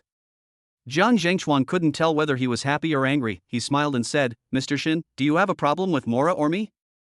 Shenlang smiled and said, "That depends on how you understand it. In that case, I won't stay here to bother you." After saying that, Jiang Zhengchuan stood up and walked out of the box. Seeing this, the second-generation rich man who had called Jiang Zhengchuan the most excitedly just now hurriedly chased after him. Brother Jiang, don't leave. We are all talented people in Shanghai, and we will definitely have to deal with each other in the future. Sit down and continue eating. It's not too late to go back when you're full. Someone dislikes me, so it would be my fault if I stayed here. Jiang Zhengchuan glanced at Shenlang intentionally while speaking. Shenlang is not just a rich second generation in Shanghai, his identity is more valuable than all the rich second generations present here combined. Hai Rui not only solved the employment problems of tens of thousands of people, but also donated a lot of money. There will be no good ending if you go against Shenlang. Therefore, none of the rich second generation present dared to say anything bad about Shenlang.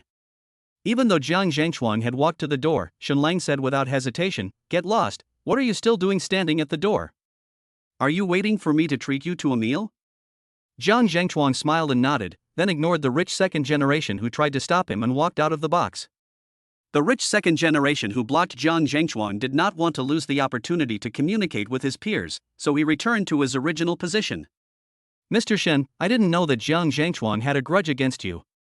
"I'm sorry, I'll drink a glass as punishment, okay?" Shenlang personally poured him a glass of wine and said with a smile, "Okay, drink it." Tang Mo hasn't said a word from the beginning till now, and he has almost forgotten. "What is the grudge between Mr. Shen and Jiang Zhengchuan?" Tang Mo asked. Shenlang did not answer Tang Mo immediately, but smiled and said, "Let's not talk about the grudge between me and Jiang Zhengchuan. You kid actually gave me a reward of 100 million. I'm really curious, how can a China World Trade Center make you so much money?" As soon as Shenlang finished speaking, everyone present reacted. Not long ago, the owner of the China World Trade Center changed to a young man named Tang Mo. It turns out that he is Tang Mo, the trusted boss of the International Trade Building. But the Guamao building that Zhao Jinhu owned previously didn't have any chain stores? Everyone began to wonder where Tang Mo got the 100 million renminbi? And it's also used for rewards? Tang Mo smiled and said, "I'm glad that Mr. Shen still remembers me. I'll also drink a glass as punishment for my previous disrespect to Mr. Shen. Is that okay?" Before, Tang Mo had always been against Shenlang. Shenlang couldn't help but ask in surprise, "You want to apologize to me?" Shenlang smiled and said, "You can apologize to me, but you should divorce Lin Yu first?" Tang Mo put down his wine glass, gradually stopped smiling and said, "Do you think it's possible?" "That's right. After all, my fiancé is Qianqian. You don't need to apologize to me. The fact that you can become the boss of the China World Trade Center shows that you are capable and have your own ideas. With you as my business rival, I think my future won't be too lonely. I have decades of life, and I don't want to be alone when I reach the top of the mountain. This glass of wine, I toast to you." Shenlang raised his glass and drank it all. "You asked me about the feud between me and Jiang Zhengchuan, but it's actually not a big deal. When Jiang Zhang first opened the Mora bar, he asked me to order some luxury wine. I said I only sell the most expensive and best luxury wines, but BYD suddenly stopped selling them and asked me to return my deposit. I'm going to quit. I didn't quit. But he found my dad and took the deposit from him. I get angry just thinking about it." The rich second generation who was still in the box, after listening to what Shenlang said, had a little understanding of Jiang Zhengchuan's character. A businessman who goes back on his word will never do big business and will eventually end up in ruin. The rich second generation who had previously invited everyone to Mora bar now felt ashamed. Businessmen like Jiang Zhengchuan have always been the most shameful people in the industry. "Mr. Shen, I offer you a toast, a glass of wine for the past." Shenlang nodded and clinked glasses with him. "Okay, don't peel the shells for me, I have my own hands." Sitting next to Zhu Bingbing was Yi Shen, because the value of the gifts he gave was second only to Tang Mo. Zhu Bingbing felt uneasy after meeting Jiang Zhengchuan and didn't eat much. After Yi Shen noticed this, he kept putting food into Zhu Bingbing's bowl. When the king crab was served, he immediately broke off 2 crab legs, peeled the crab shell and put it in Zhu Bingbing's bowl. Zhu Bingbing was very clear that her current treatment was given to her by Tang Mo. She didn't want to let Tang Mo down. She glanced at Tang Mo secretly, but Tang Mo seemed to be oblivious to it all. In fact, Tang Mo had seen through all of this a long time ago. He wouldn't mind if there was someone who could treat Zhu Bingbing sincerely.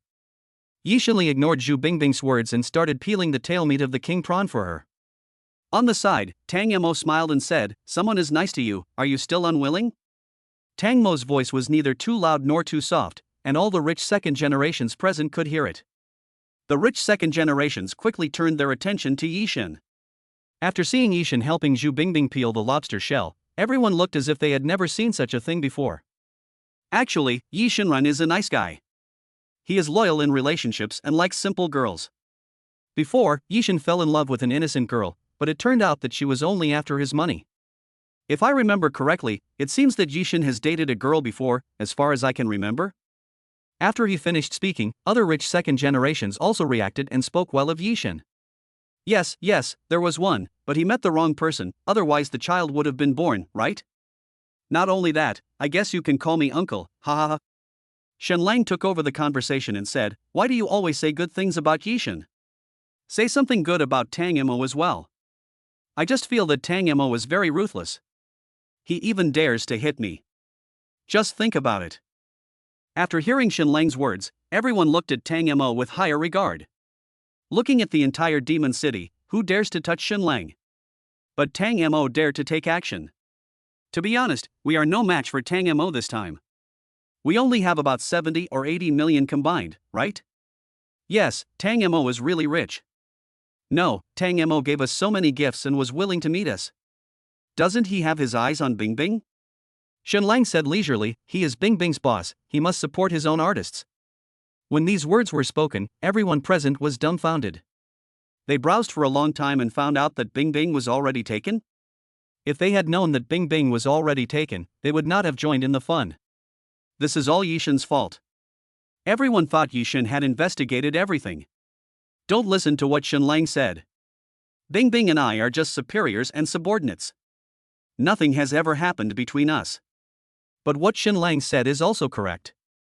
I am praising Bingbing. I think Bingbing is already well known now, and I am planning to contact entertainment industry directors to invite her to act in a movie. Shenlang acted as if he didn't hear what Tang Mo said, and continued, "Did you hear that? Tang Mo is her boss." Tang Mo smiled and said, "You wanting to pursue her has nothing to do with me. If you can win a woman by peeling a shrimp shell, I don't think it's realistic. Currently Bingbing lives in the Huya headquarters, and I don't like going to the Huya headquarters. You understand me?" As he spoke, Tang Mo smiled and glanced at Yishan, who was peeling shrimps. Zhu Bingbing's face also turned red because of Tang Mo's words.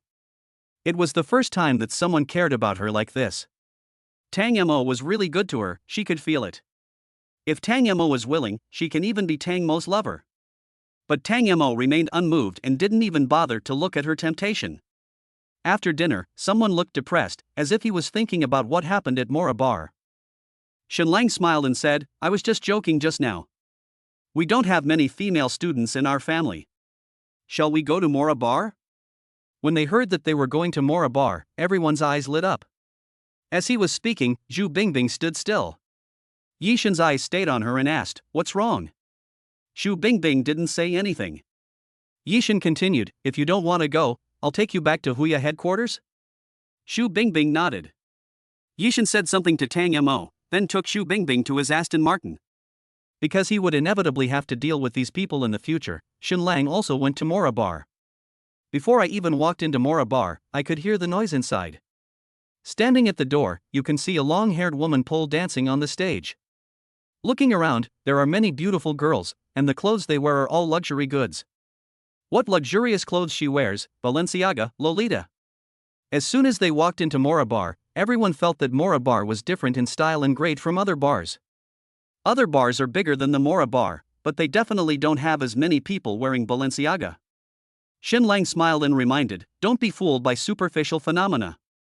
Don't worry, Mr. Shin, we know what's going on." At this time, Jiang Zhengchuang walked in front of everyone and said with a smile, "Welcome everyone to come." Jiang Zhengchuang's hair was wet, as if it had just been washed, and he was wearing a wavy headband. "Brother Jiang, this look is quite handsome, right?" "Ha ha, I was just practicing boxing." My hair is all wet from the sweat. I'll go wash it later. As he was talking, Jiang Zhangchuang saw Shenlang and said to him, Mr. Shen is here too? I'll pay for your consumption today, okay?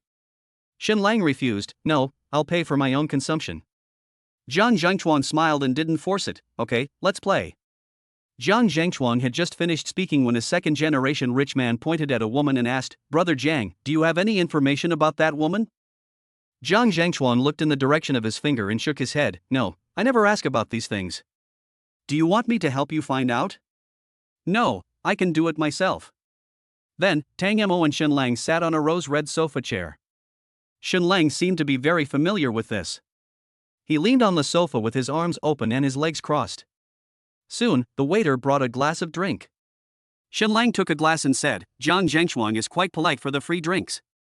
These drinks would cost hundreds of yuan in other bars. Tang Mo said, I want a glass of Qingshu mixed wine. Shenlang was slightly surprised when he heard this. Do you come here often? Tang Mo nodded, I don't come here very often, the Qingshu mixed liquor was recommended to me by the bartender, and I think it tastes pretty good. I drink this every time I come here. After hearing what Tang Mo said, Shenlang looked at the free drink in his hand and suddenly felt that it was not tasty anymore. Well, give me a glass of Qingshu mixed wine as well. Shenlang said to the waiter. The waiter nodded and turned to leave.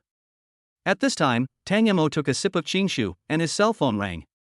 The person who called was Zhu Bingbing. Tang Mo's brows furrowed slightly. Zhu Bingbing was sent to Huya headquarters by Yishen. Why did she call? Is Yishen no longer a human being? Is he a beast? Tang Mo immediately walked out of the bar and answered the phone. Tang Mo, I was in a car accident, woo-woo. I'm so scared. Can you please come soon? Tang Mo comforted him, don't be afraid, I'll be there soon. Hurry, don't let Brother Jiang wait any longer, bring Zhu Bingbing back. What about the other person? He is a rich second generation. If we touch him, we will be in trouble. Don't worry about him. Take Zhu Bingbing away. Who are you? What? On the phone? Beep beep beep. Tang Mo was flipping through the address book. He wanted to call Kai Yudi. Although he was calm, his hands couldn't stop shaking. Quickly check the Aston Martin that drove out of the city from the Chinese restaurant, quickly check it. Tang Mo's voice was shaking as he spoke. Not long ago, he vowed to protect Zhu Bingbing. But not long after that, something happened to Zhu Bingbing? He couldn't tolerate this happening. Okay. Kai Yudi noticed that Tang Mo's tone was not right and took action immediately. After hanging up the phone, Tang Mo found Jiang Zhangchuang, grabbed his collar and asked, Did you send someone to arrest Zhu Bingbing? You are so brave. Jiang Zhangchuang looked puzzled, what are you talking about? Seeing that something was not right, the rich second generation next to him advised, Mr. Tang, don't be angry. Let's talk it over nicely. Tang Mo yelled, shut up. Tang Mo's roar was so loud that the noisy sound in the entire bar was silenced by his roar.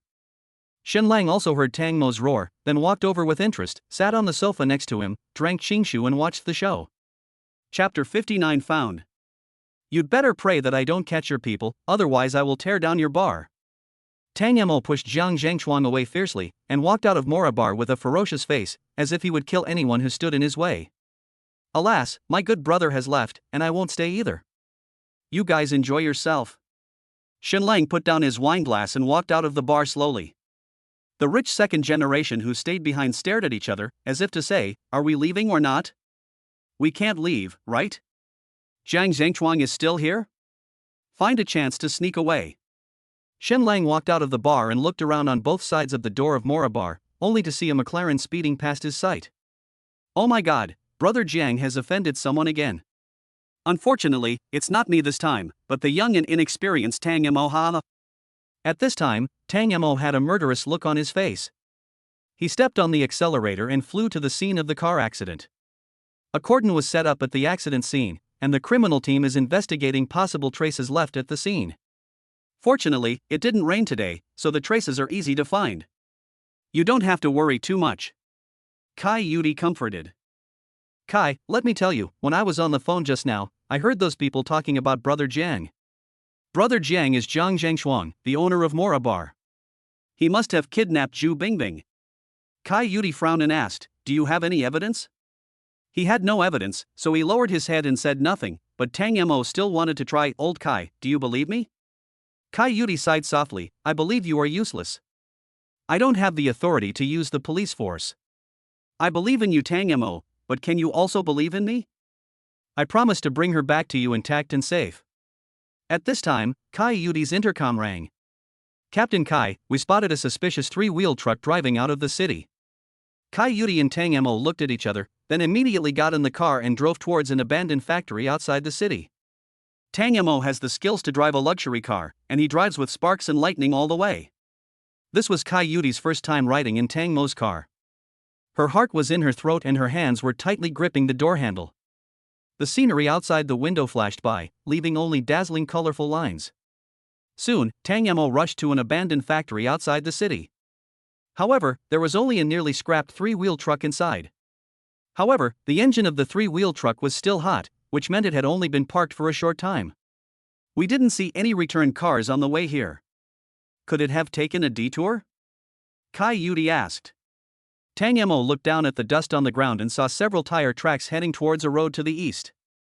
If nothing goes wrong, the road on the east side will lead you to the city. Kai Yudi and Tang Mo also discovered this clue and immediately contacted their teammates. Then Kai Yudi caught up with him in Tang Mo's car. However, we didn't see a single car until we entered the city. Just when Tang Mo was feeling discouraged and about to go crazy, Kai Yudi's intercom rang again. Captain Kai, we found a suspicious person driving a BMW and wearing cheap clothes walking into the Mora bar. After hearing this, Tang Mo started the car immediately. In a blink of an eye, Tang Mo returned to Mora bar. However, there were not as many people in the bar as before. Tang Mo grabbed a waiter and asked, "Where is Jiang Zhangchuan? Ask him to come out and see me." The waiter was frightened by Tang Mo's expression and said hurriedly, I'm going to scream, don't hit me." At this time, Jiang Zhangchuan came over and said with a smile, "What's the matter, Xiao Tang? Why did you hit my waiter in anger? Did he do something to upset you? Can I help you vent your anger?" After saying that, Jiang Zhangchuan punched the waiter in the face. The waiter had no time to react and was knocked back several steps, then fell to the ground and sobbed. "Xiao Tang, is Brother Jiang good to you? Brother Jiang will forgive you for what you did to him just now. But Xiao Tang, you have to control your temper, otherwise you won't go far." Tang Mo interrupted Jiang Zhangchuan and asked, "Where is Zhu Bingbing? If you don't tell me, don't blame me for being rude to you." Jiang Zhangchuan looked at the woman next to Tang Mo and said in surprise, "Is this the Officer Kai who is known as the female king? She is indeed very heroic. I guess there's no need to do anything. The criminals will all fall under Officer Kai's spell, right?" Kai Yudi kicked him and said with a sullen face, "Who are you laughing with? Do I know you well? You really deserve a beating. Tang Mo just asked you where Zhu Bingbing is. Can't you tell me the truth? You have to wait for me to investigate, right? If I find out about you, you will be guilty of a capital crime." Jiang Zhangchuan was kicked to the ground. He wiped the blood from the corner of his mouth and stood up with a smile. "It's not a capital crime, right? Besides, I haven't committed any crime, why are you investigating me?" Kai Yudi felt that she was being looked down upon, so she rushed to Jiang Zhangchuan again and used all 8 sections of throws. Jiang Zhangchuan's small body was not worthy of attention in Kai Yudi's eyes. Soon, Jiang Zhangchuan was beaten black and blue. After Kai Yudi beat him up, she felt much better. "Oh, it feels so good. I haven't used someone as a punching bag for a long time." Although Tang Mo is very capable, he still feels scared every time he sees Kai Yudi beating someone. Jiang Zhangchuan climbed up and laughed instead of getting angry. "Officer Kai, this is against the rules, isn't it?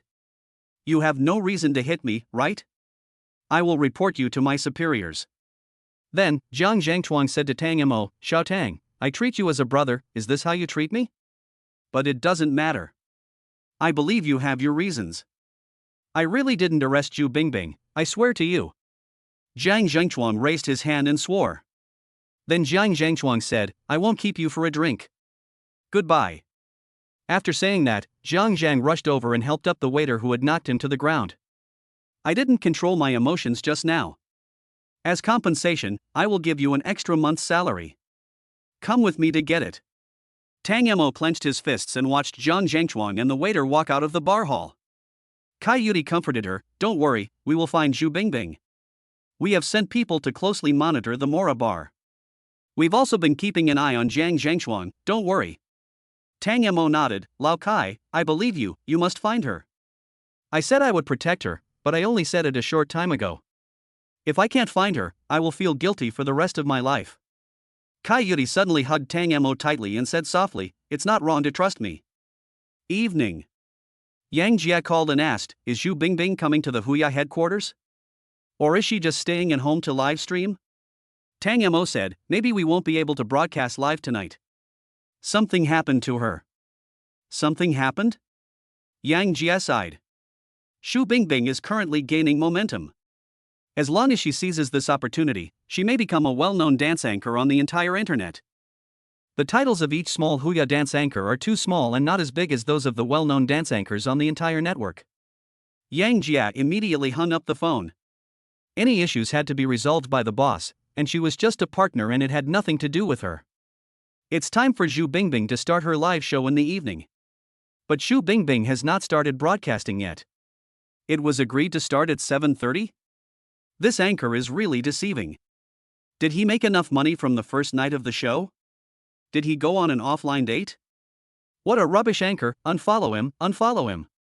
Unfollow, unfollow, unfollow.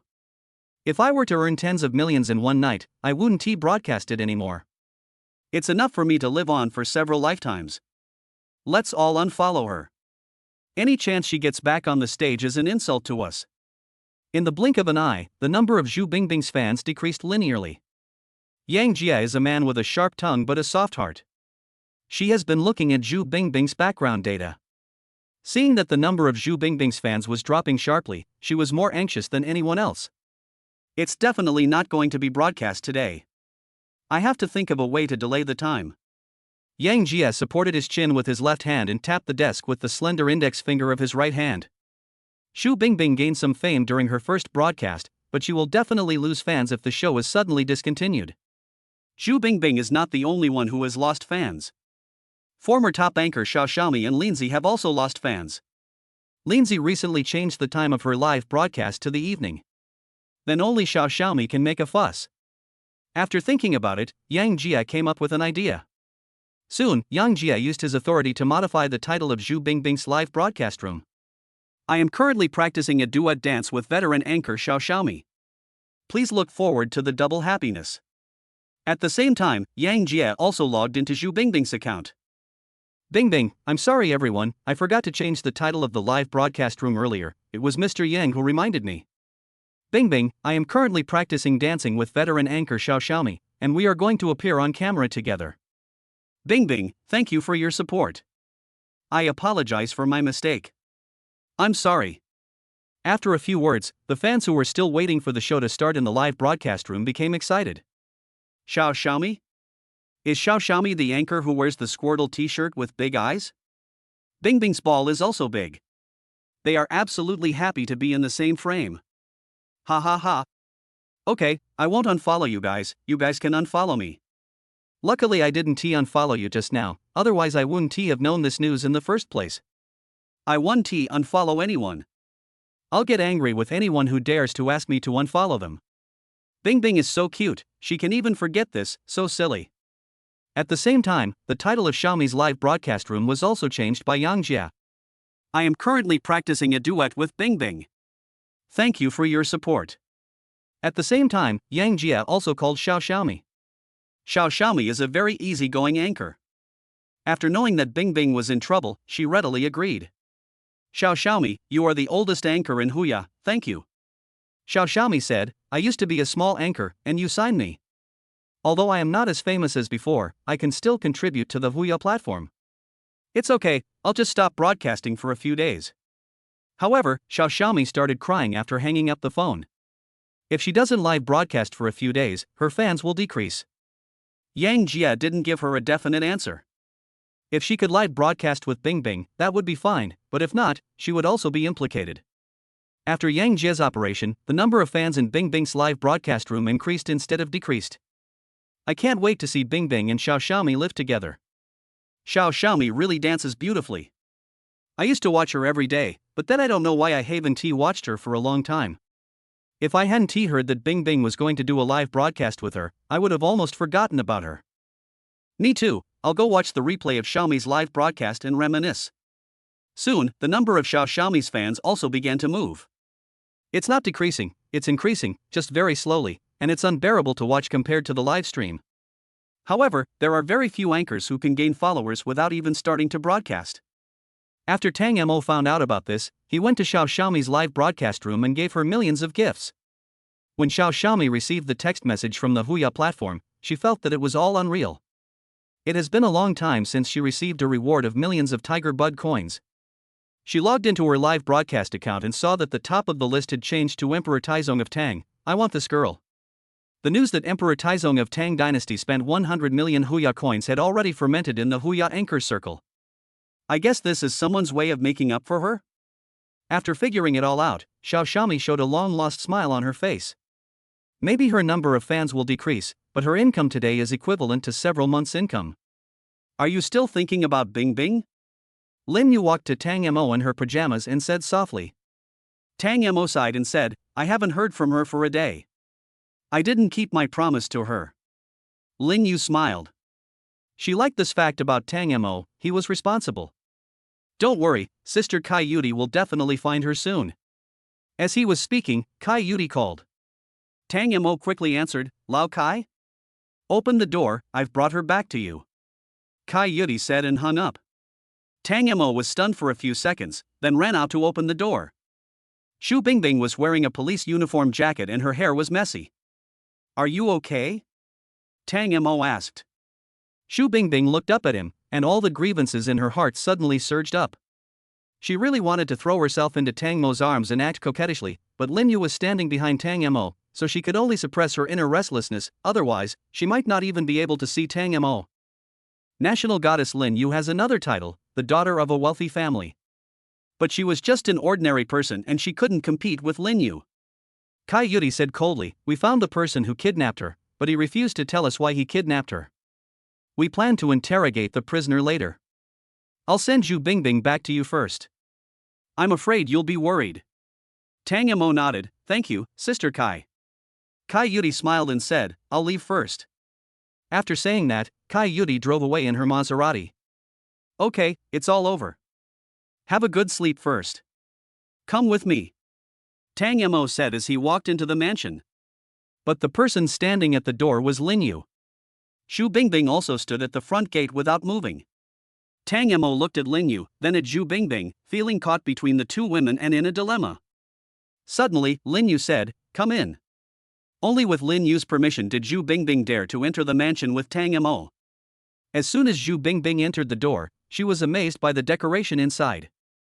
So simple, so luxurious. Tang Mo looked at Su Qin in the kitchen and asked, Su Qin, is there any vacancy? Su Qin smiled and said, yes, Xu Bingbing is here? Don't worry, I'll make the arrangements. Chapter 60, appearing in the same frame. The next morning. Ding, congratulations to the host for clocking in for a new day, and be rewarded with 100 billion renminbi. Tang Mo was slightly surprised. This was the first time he got so much RMB by checking in. With 100 trillion renminbi, he and his 3 generations of descendants will never have to worry about food, clothing, and shelter. Thinking of the endless supply of RMB, Tang Mo transferred 100 million renminbi to Zhao Jinhu. Zhao Jinhu received the text message and called Tang Mo in panic. He asked, Xiao Tang, did you sell the China World Trade Center?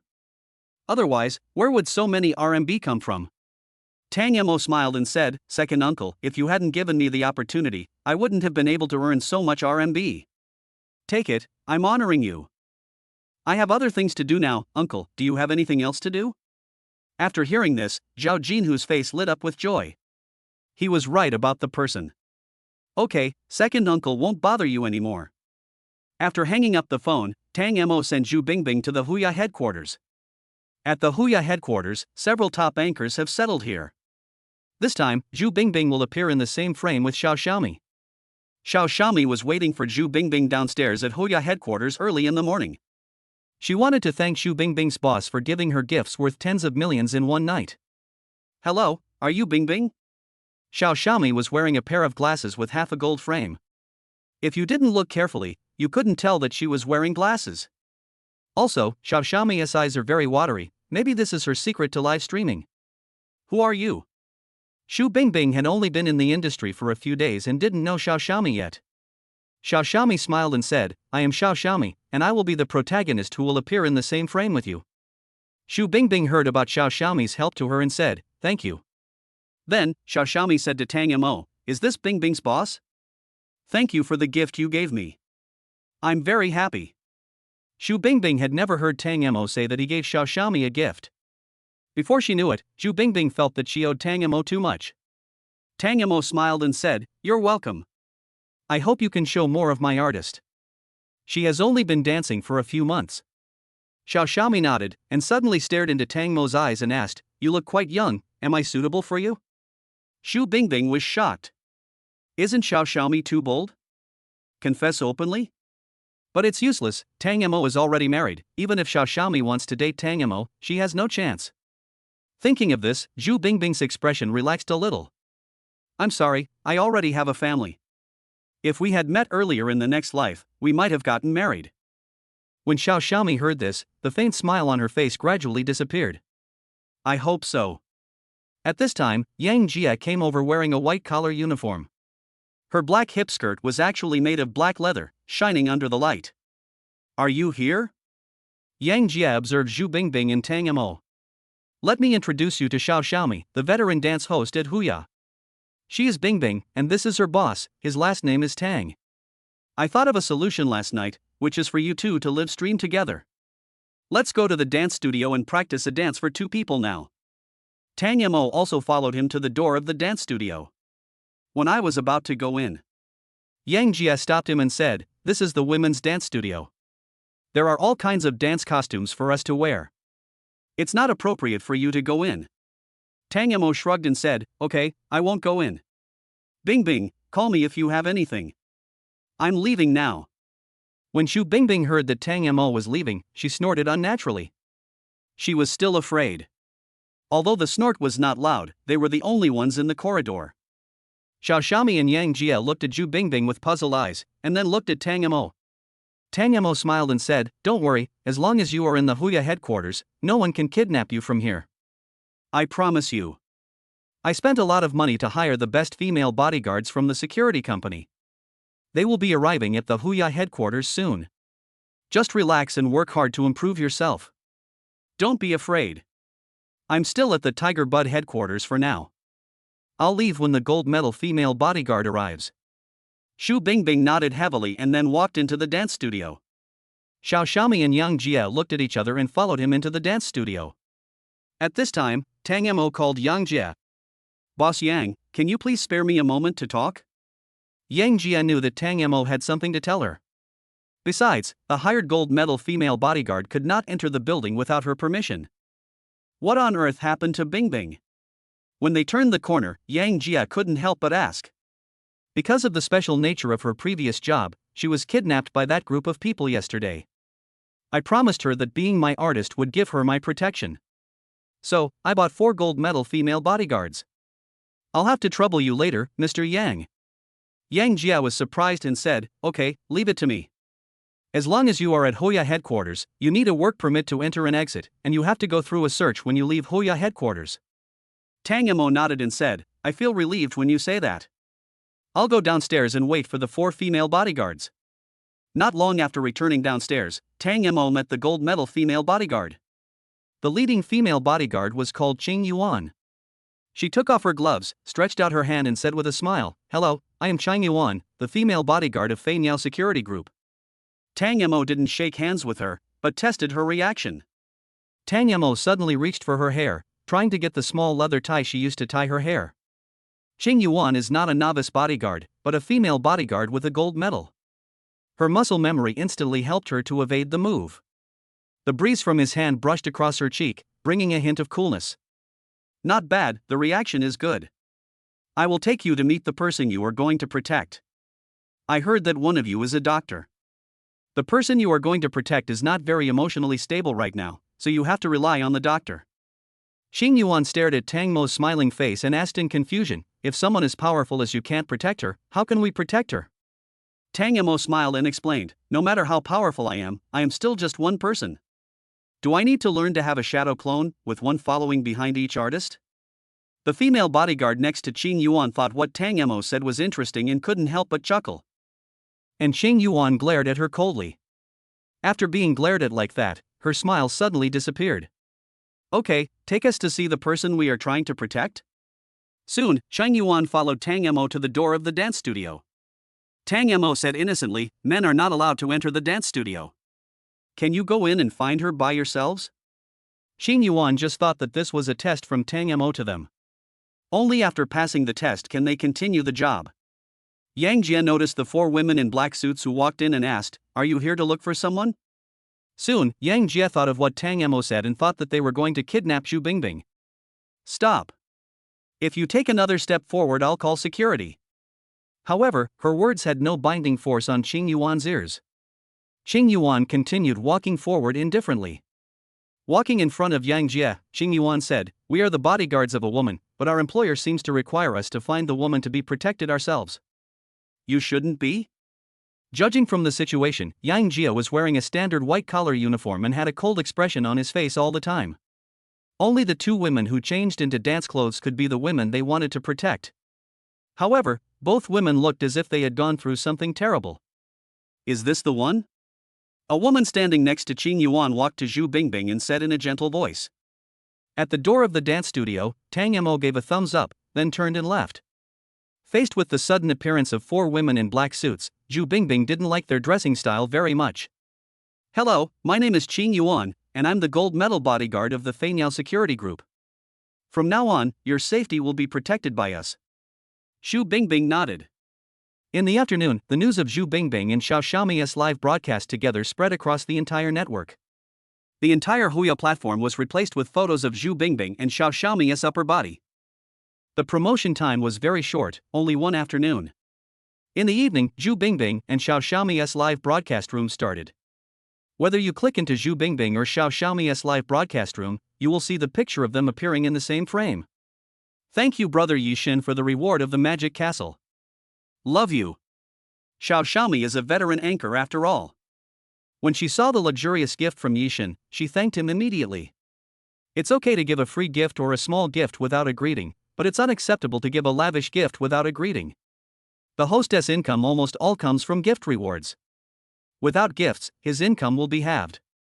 Yixin, I'm sorry, Bingbing. Yixin's comment directly brought the curiosity of the people in the live broadcast room to its peak. What?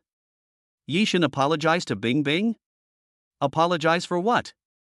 There are melons, take a seat first. Bingbing didn't broadcast live yesterday, was it because of Yixin? What did Yixin do to apologize to Bingbing? Zhu Bingbing was dancing with Xiao Xiaomi and had no time to read the comments. At this time, Emperor Taizong of Tang entered the live broadcast room. Tang Mo recharged 100 million Huya coins and first gave away hundreds of thousands of Huya coins, which triggered a banner on the entire site and attracted some people who were watching other anchors. Then, Tang Mo stuffed tens of millions of Huya coins into the Huya red envelope. Red envelope rain. Each viewer in the live broadcast room can click on a red envelope. There are several thousand Tiger Bud coins in each red envelope. Even if you sell it to a small anchor, you can make a small profit. Oh my god, I got 12,000 Tiger Bud coins. I'm rich. I got 1,200 yuan. I am so wronged.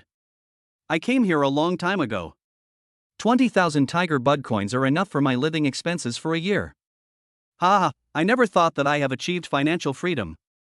I am one step closer to my dream of buying a luxury car. I love Tiger Buds. Even the staff of Huya got a chance to receive the red envelopes. I didn't survive, but I managed to snatch 16,000 Tiger Bud coins. I got 20,000. This red envelope is huge, probably worth tens of millions, right? Look at the backstage. 8,880,000 Tiger Bud coins? This is the biggest and most tiger tooth red envelope I have ever grabbed. From now on, Emperor Taizong of Tang will be my idol. Even Yang Jia, who was sitting in the president's office, was happy. She kept her mobile phone screen open to pay attention to Xiao Xiaomi and Zhu Bingbing's every move. At this time, the Huya nickname of Emperor Taizong of Tang was modified. It was changed to Tang Taizong, Tang Media is recruiting high-quality anchors, with an annual salary starting from 10 million. Tang Taizong, opportunities are rare and will never come back. With past achievements, it is easier to become an artist under Tang Media. Some small anchors in Zhu Bingbing's live broadcast room have already begun to dream of earning tens of millions of yuan a year. Annual salary starting from 10 million? This must be a lie, right? Indeed, the price Tang Mo offered was very high. Even the most famous anchor on the entire internet has an annual salary of only tens of millions. Tang Mo seems to only recruit high-quality anchors. No matter how famous they are, as long as they sign, they will get an annual salary of tens of millions. I also think it's a scam. Xiaomi's contract fee a few years ago was only a few 100,000 RMB, and at that time Xiaomi was still a top anchor. Tang Taizong spent hundreds of millions of RMB. I don't even believe you if you say he is a liar. Seeing someone speaking up for him, Tang Mo smiled and prepared to say a few words. As a result, when he was posting the barrage, he found that his account was banned? The reason for the ban was that false amounts were involved. At the same time, the nickname of his account was changed to a mess of numbers. Tang Mo frowned and called Yang Jia directly, asking, "What's going on? Why was my account banned and my nickname changed?" Yang Jia was puzzled and said, "No way, you are the king and you will not be banned from speaking." "Can I show you?" Having said that, Yang Jia turned off the phone. The ban on Tang Mo's account was also lifted, but the nickname was not allowed to be modified. I called Yang Jia again, but the call was not connected. He quickly realized that Yang Jia had deliberately changed his account nickname. After several calls in a row, Yang Jia finally answered the phone out of annoyance. "Sorry, I just went to the bathroom. Do you have anything else to say?" Yang Jia asked. "Did you use my permission so that I can't change my nickname?" "I have spent hundreds of millions of RMB on your platform, and you have earned at least tens of millions of RMB. Will you give me the permission?" Yang Jia smiled twice and said, "Maybe the new staff member is ignorant. I'll untie it for you." Although the permissions were unlocked, Tang Mo still felt uncomfortable. Tang Mo changed his nickname to Programmer. "Add me as your friend." Although this nickname is also an advertisement, it has no impact on the Huya platform, so Yang Jia did not ask about it anymore. When the programmer saw Tang Mo's nickname, he quickly added Tang Mo as a friend. If programmers weren't needed, who would change their nickname to this? For a man who can give gifts worth hundreds of millions, the software he asks programmers to make will definitely not be a small-time thing, it will definitely be a big software that will make a global sensation. The number of friends who want to add Tang Mo is 99 plus. Tang Mo raised the corner of his mouth slightly. The person who can take advantage of him has not been born yet. He already has a huge plan, and he has endless amounts of RMB. It would be unacceptable if he doesn't succeed. Chapter 61 Programmer Team. Originally, Tang Mo thought that there were not many programmers watching the live broadcast. But he still underestimated the programmer community. There are countless programmers who have joined him. Tang Mo didn't need so many programmers, so he had to turn off the friend adding function.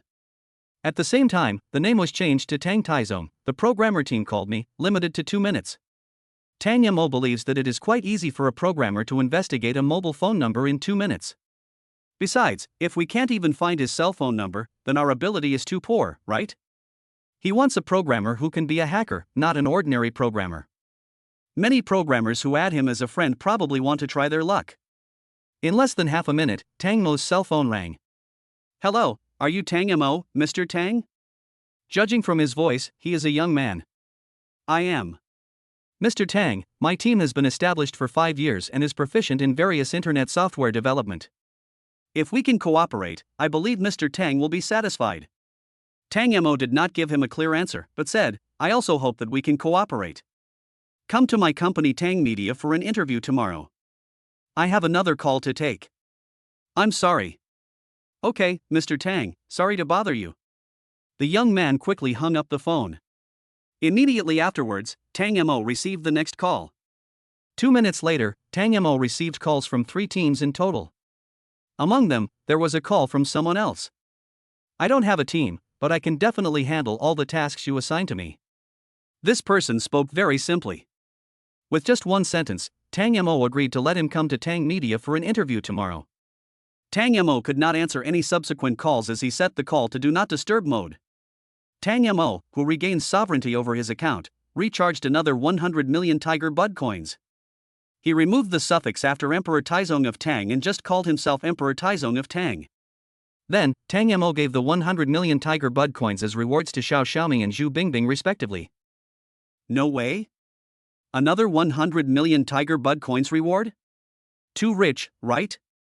Tang Taizong is actually Tang Mo, the new boss of the China World Trade Center. Is this true? Tang Mo and I are watching the same female anchor? I haven't been to China World Trade Center for a long time. Are there many people going there now? Even if he is the boss of China World Trade Center, it is impossible for him to give out hundreds of millions of RMB as a reward, right? There must be an inside story. The various gift special effects on the Huya platform have never stopped in the live broadcast rooms of Xiao Xiaomi and Zhu Bingbing. As a result, people no longer care about some super luxurious gift special effects and don't want to watch them, so they set the screen to clear mode. In clear screen mode, only the host can see the show, and there are no messy rankings or gift special effects. Tang Mo did not watch the live broadcast until the end. Instead, he spent 100 million Tiger Bud coins and went to bed with Lin Yu. 10 billion Tiger Bud coins, even if all the rewards from the richest people on the list are added together, it will not be enough to make up a fraction of it. The next morning, Tang Mo got dressed with the help of Su Qin. Yeah, handsome, Su Qin said as she adjusted Tang Mo's tie. Tang Mo also waved in the mirror and felt that it was about time, so he said, when Lin Yu wakes up, let her go out for a walk. Don't let her stay at home all day. Su Qin sighed and said, she just wants to spend more time with you. She has to go out of town to film in 2 days. Tang Mo asked in confusion, which director invited her to film this time? Who else could it be? Zhou Ping. As for him, he will show Lin Yu the script as soon as he has one. As long as Lin Yu likes the role, he will start filming immediately. There are bad rumors out there, Su Qin said casually. In a blink of an eye, Tang Mo was filled with chill, and he asked indifferently, what's the rumor? Knowing that she had said something wrong, Su Qin shrank her neck and said, there is no rumor. Explain. Under Tang Mo's strong words, Su Qin could only say, it is said that Zhou Ping is Lin Yu's godfather. Tang Mo said coldly, show me the script when I come back. Okay. Su Qin didn't dare to refute. Tang Mo's eyes looked like he wanted to kill her. Soon, Tang Mo drove a luxurious limited edition McLaren to Tang Media. There were already several people standing at the entrance of Tang Media. They basically wear black pants and hats, and also wear a peaked cap.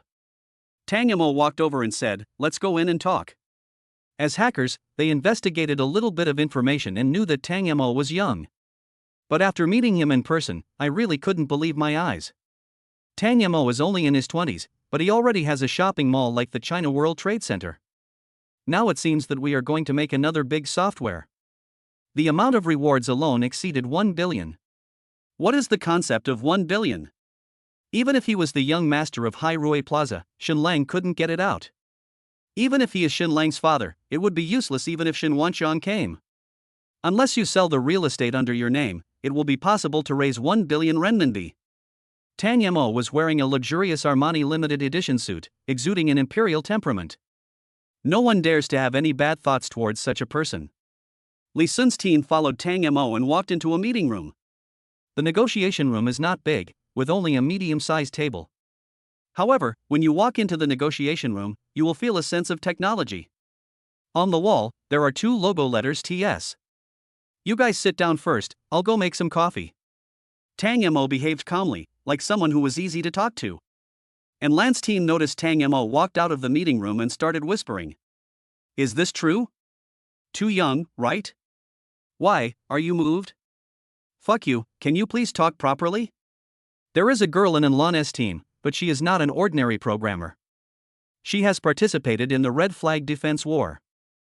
I just feel like when I was his age, I was still playing in the mud at home. As expected, a fool cannot be compared with a genius. It's so discouraging. You are an idiot, don't take us with you. We are geniuses. Seeing that they were getting louder and louder, Lan said, keep your voices down. We are here to apply for a job. No one wants to take the hot money, right? As long as the application is successful, the RMB we get will be obtained through formal channels. After a while, Tang Mo came, but he only brought a cup of coffee. When he came in, Tang Mo said, I didn't make coffee for you. Don't look at me. I only made my own coffee. You are the only team that came to me now, and I don't know which of your teams is more capable. How about you guys wait a little longer? Now that they're here, can you guys compete? And Lan said, Mr. Tang, our technology is definitely the best in the industry. We have the clever Luan, who was once a contestant in the Red Flag Defense War. Besides her, there is also the former head of Penguin's technical department. Each of us has unique skills. You will not go wrong if you choose us. Of course, we also respect Mr. Tang's thoughts and his choice. We can wait for other teams to come and compete. But I don't think they will come. Tang Mo was slightly curious. What do you mean? Because we are at the top of the mountain, no one can be our opponent. And Lan said confidently. Tang Mo was a little skeptical. After waiting for half an hour and confirming that no one came for the interview, Tang Mo had no choice but to choose Lan's team. However, a man with a shoulder bag walked in. Am I late? Can I join you? Li Sun said as he sat down on a chair nearby. Tang Mo smiled. He almost forgot about the job application. That's right. You said you were at the top of the mountain. How about a competition with this new guy? And Lan looked Li Sun up and down. Yesterday, Tang Mo said that what he wanted was a team. And there was only one Li Sun. He couldn't help but think more, could Li Sun alone be comparable to a team? He is an unbeliever. Li Sun didn't care too much and said directly, it doesn't matter to me, as long as they agree. Luan, a clever girl, thought the new guy was very interesting, so she suggested, how about you compete to see who can hack into the finance department of the China World Trade Center first? And Lan just felt that there was something wrong with what Luan said. No matter what the reason was, hacking into other people's company accounts was illegal. Let's change the challenge. Tang Mo stopped him and said, no, just this. I also want to see the financials of the China World Trade Center. I haven't seen it for a long time. Li Sun immediately took out his notebook and started typing on the keyboard. After seeing this, Luan said, I haven't even said start yet. Li Sun looked up at her and said, I didn't attack either. I was upgrading my firewall. If you guys find an opportunity to hack into my lair while I'm attacking, then I won't have a chance of winning. Luan was angry. What Li Sun said showed that he totally disrespected them. What do you mean? Do you think we will attack you together? Li Sun said seriously, everything must be prepared, is there a problem? Besides, I don't mind if you guys attack me together. Li Sun is so arrogant. Tang Mo couldn't bear to watch it any longer. He was really afraid that Lan and his gang would pin Li Sun to the ground and beat him. No matter how great Li Sun's skills are, he can't do this offline. Since Li Sun said that he can challenge you one-on-one, then you can come together. I'm also quite curious. Let's just have a friendly match. And Lan said coldly, I hope some people won't be so arrogant. Li Sun said calmly, let's start. Immediately afterwards, Li Sun started typing on the keyboard. The crackling sound of the keyboard is quite melodious. Tang Mo was a little curious and walked behind Li Sun with a cup of coffee. I saw that the laptop screen was black with messy codes on it. Li Sun's fingers moved very quickly, and he typed a line of code with dozens of letters in one go. But after watching for a while, Tang Mo lost interest.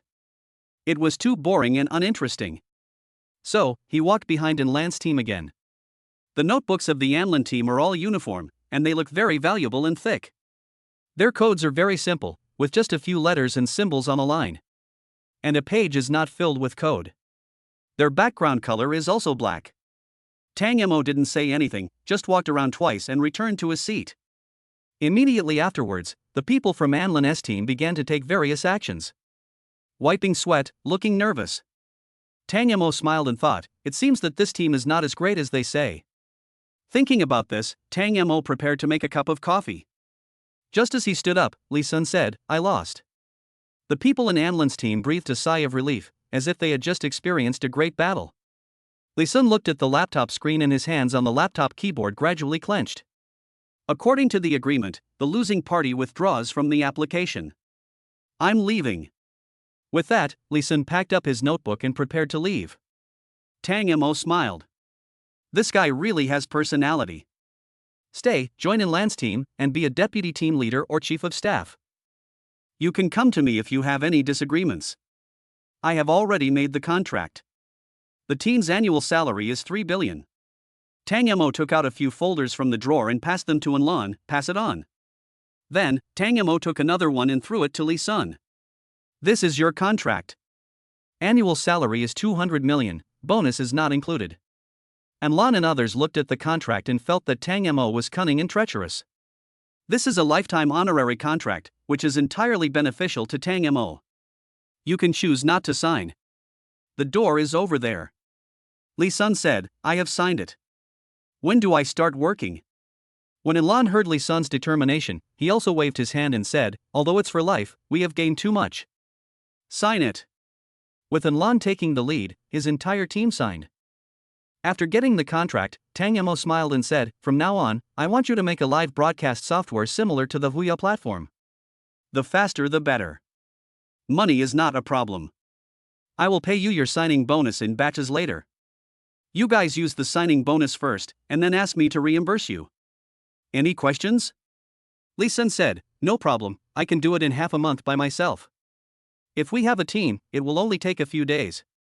Everyone in Enlan's team was stunned by what Li Sun said. How many days will it take to create a live streaming platform similar to the Huya platform? Are you kidding me? Not to mention the framework of the Huya platform, even if it is copied, it will take several days. The live streaming software Tang Mo wants is definitely not a complete copy of the others. That requires innovation, and innovation takes a lot of time. Unless Li Sun already has a good idea.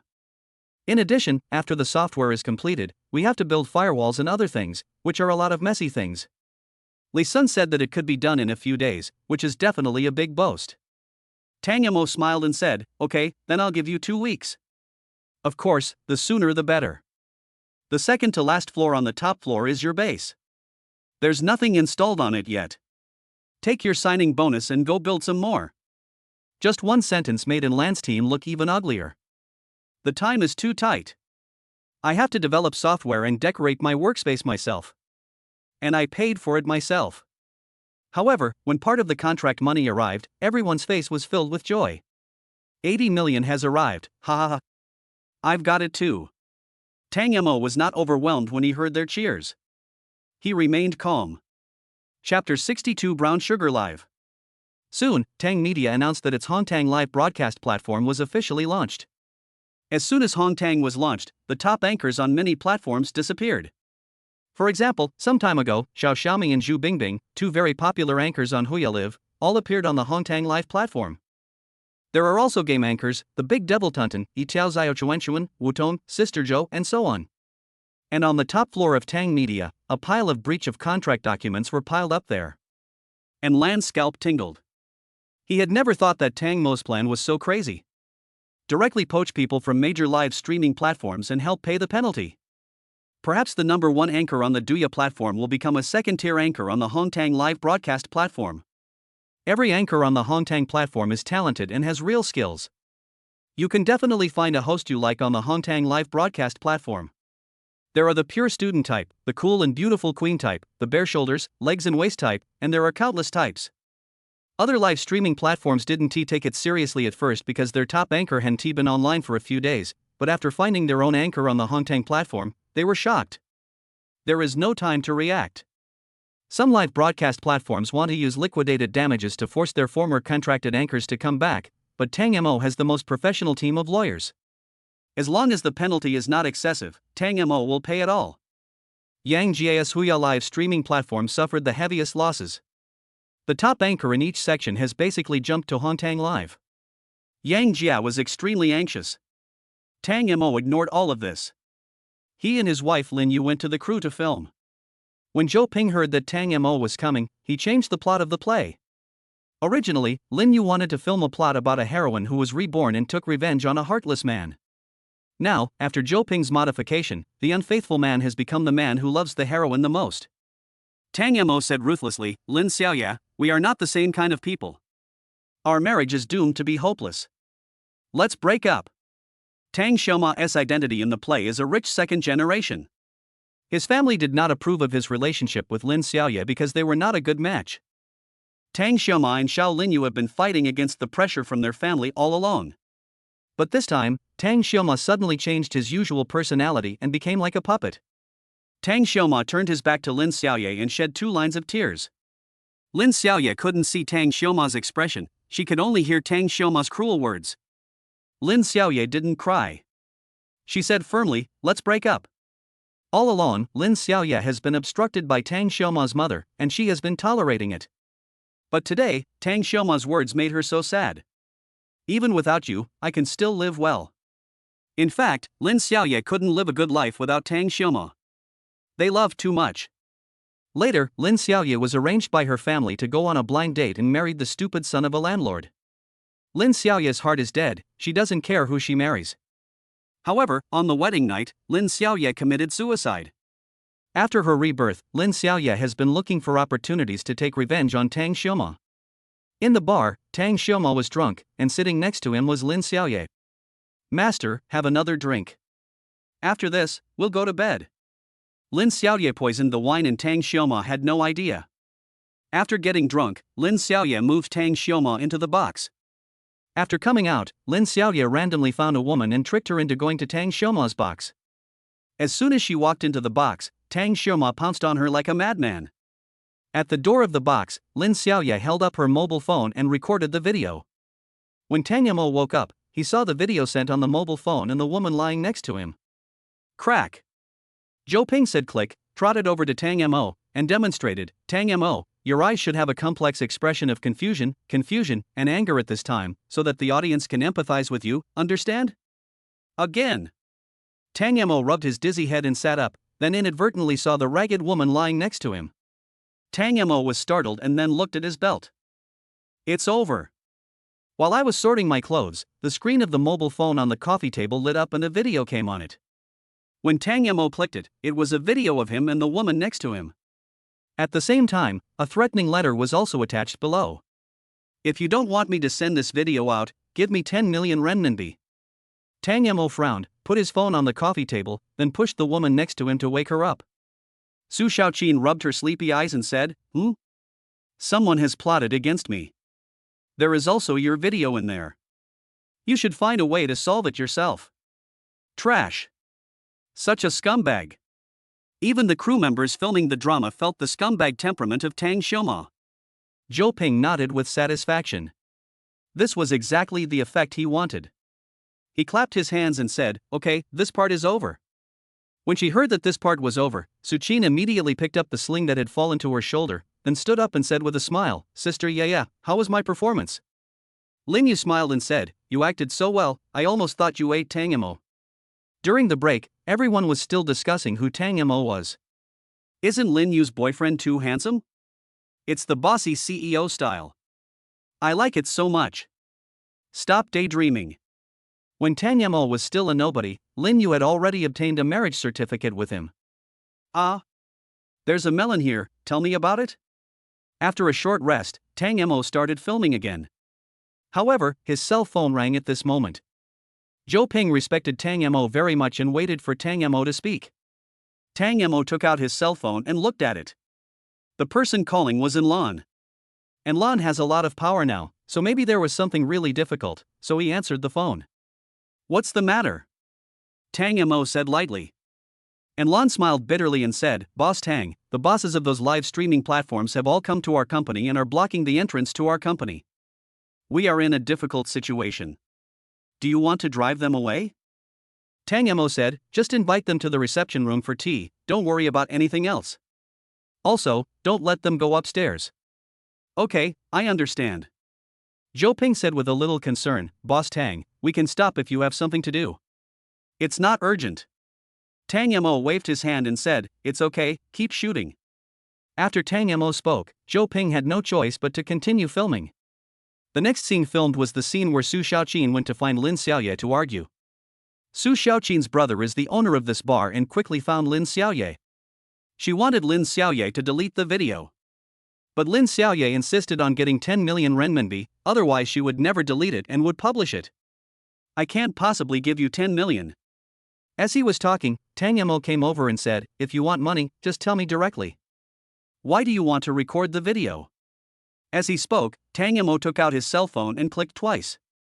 Then, Lin Xiaoye received a text message on her mobile phone, and she looked up at Tang Mo. I just feel it's very strange. In his previous life, Tang Mo told her that his pocket money was at most 2 million RMB, but where did this 10 million RMB come from? She didn't ask Tang Mo, but picked up the phone and said, I deleted the video. Be more careful next time. Lin Xiaoye, who received 10 million renminbi, bought a car and a house directly. But soon, the 10 million renminbi were squandered by Lin Xiaoye. She went to the bar that Tang Xiaoma often went to hook up with him again. Tang Xiaoma was still drunk this time, and she had another chance to drug Tang Xiaoma. Tang Xiaoma saw her and said in a trance, Lin Xiaoye. As he said that, he threw himself into Lin Yu's arms. Lin Xiaoye was touched instinctively, because she loved Tang Xiaoma too much in her previous life. But this time, she pushed Tang Mo away in resistance and said coldly, How old are you? Why do you drink so much? Tang Mo slumped on the sofa with tears in his eyes, saying, I won't live much longer. I'm so sorry to Su Xiaoqin, woo. Seeing Tang Mo filming a crying scene, even though the people filming the scene knew it was fake, they were still touched. Lin Xiaoye asked in confusion, What does it mean that you won't live long? Tang Xiaoma shook his head and continued drinking. Crack. Zhou Ping shouted click, and all the crews on the scene stopped. Zhou Ping stepped forward and said with a smile, Xiao Tang, you took a good picture. You can achieve such a high standard in your first shot. You are amazing. Tang Mo wiped away his tears, and like a magic trick, his expression turned grim. The next scene is the one where Lin Xiaoye finds out that I have cancer, right? As he spoke, Tang Mo smiled with interest. It was the first time for him to see Lin Xiaoye perform a crying scene live. Lin Yu glared at him unhappily, what a joke. Then, Su Qin helped Lin Yu touch up her makeup. Can you cry? If not, should I get 2 onions? Or eye drops? Su Qin asked. Lin Yu said seriously, no, I'm really crying. When filming the crying scene, Lin Yu thought of the scene when she first met Tang Mo and the time when Tang Mo misunderstood her. She was very sad that Tang Mo actually misunderstood her. It was clearly she who took the initiative to get the marriage certificate with him. Also, after Shenlang's engagement party, Tang Mo didn't rush out to comfort her immediately. After thinking about a lot of unhappy things, Lin Yu's expression immediately became right. Originally, Tang Mo could have cried, but after seeing Lin Yu's little expression, he sneered twice. But he looked very uncomfortable just now, and the sudden smile seemed to be a plus for him, and he looked very sad. The people outside the venue had no idea that Tang Mo was laughing and continued filming. After the filming, the crew was immersed in sadness. Zhou Ping clapped his hands and said, okay, it's done. Let's celebrate together tonight. Originally, Zhou Ping wanted to shoot a TV series about Lin Xiaoye's rebirth, but when Tang Mo came, he simply changed it. All those bland emotional lines were deleted and condensed into a movie. And everyone in charge of the TV series agreed to this change. After all, the male lead is Tang Mo. Even if he makes a crappy movie, people will watch it because he is very famous. Tang Mo, Lin Yu, and Su Qin left first. After sending Lin Yu and Su Qin home, Tang Mo took a shower and went to Tang Media.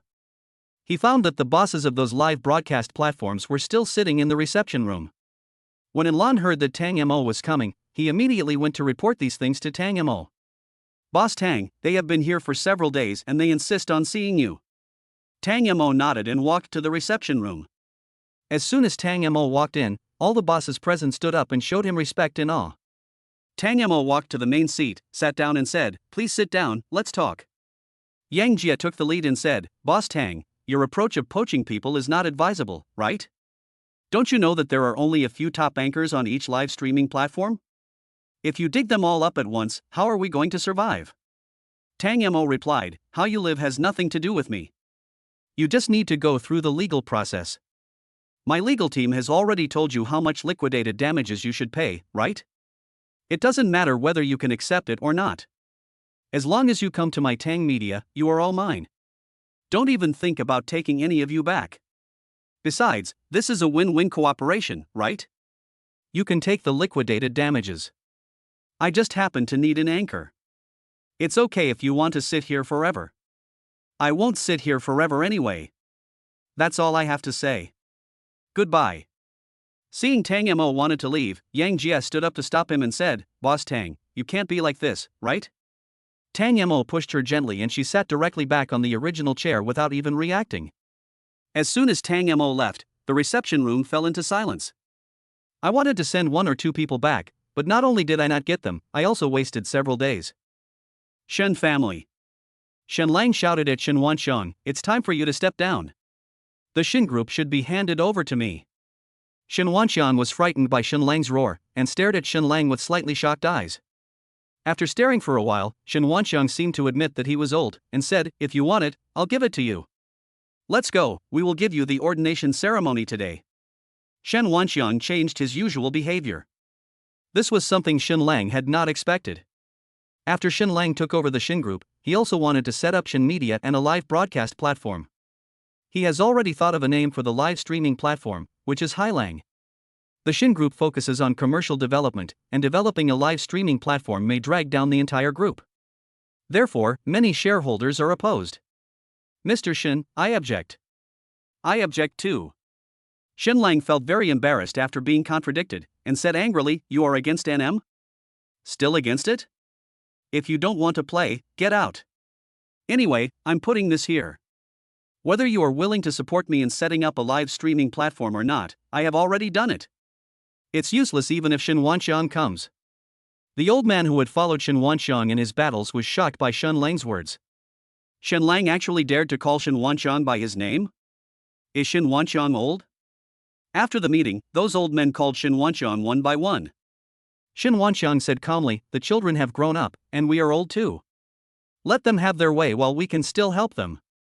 With just one sentence, all the old shareholders understood what Shen Wanxiang meant. At the same time, he let his children follow Shen Lang to set up a live broadcast platform. They don't care whether they can do it or not. Of course, it would be better if it could be done.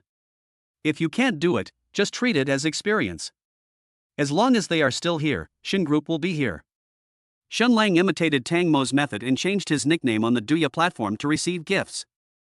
"Shen Lang, the programmer team added me as a friend, and we are targeting the Red Sugar live streaming platform." Chapter 63. The heroine of the video is not Bingbing. Shen's Media will be online soon. Jiang Zhangchuan followed closely and joined Jiang Media. However, Jiang Zhangchuan is not as wealthy as Shen's Media and Tang's Media, and his live streaming platform has been losing money. At the same time, Jiang Media could not receive any advertisements and had no source of income. Apart from the few tips from fans, there is no income at all, and they still have to pay a basic salary to the contracted anchors. Jiang Zhangchuan couldn't stand it anymore and found Tang Mo. Tang Mo knew Jiang Zhangchuan's character and rejected him. However, Jiang Zhangchuan began to speak of his feelings, and he talked about the time when Shen Lang hired someone to chop him to pieces. At that time, Tang Mo didn't have any special skills. If Shen Lang's people came to him, he would be crippled if not killed. There was no choice, Tang Mo could only agree to meet Jiang Zhangchuan. After meeting, Jiang Zhangchuan spoke for a long time and then interrupted Tang Mo to start crying poor and borrow money. Jiang Zhangchuan didn't seem to treat Tang Mo as an outsider and asked for 1 billion yuan in financing right away. Tang Mo smiled and said, "I have my own Tang Media. I think your Jiang Media is similar to mine. What's the benefit for me if I give you financing?" Tang Mo didn't want to provide Jiang Zhangchuan with financing. There have been some rumors about Jiang Zhangchuan's secretive deeds.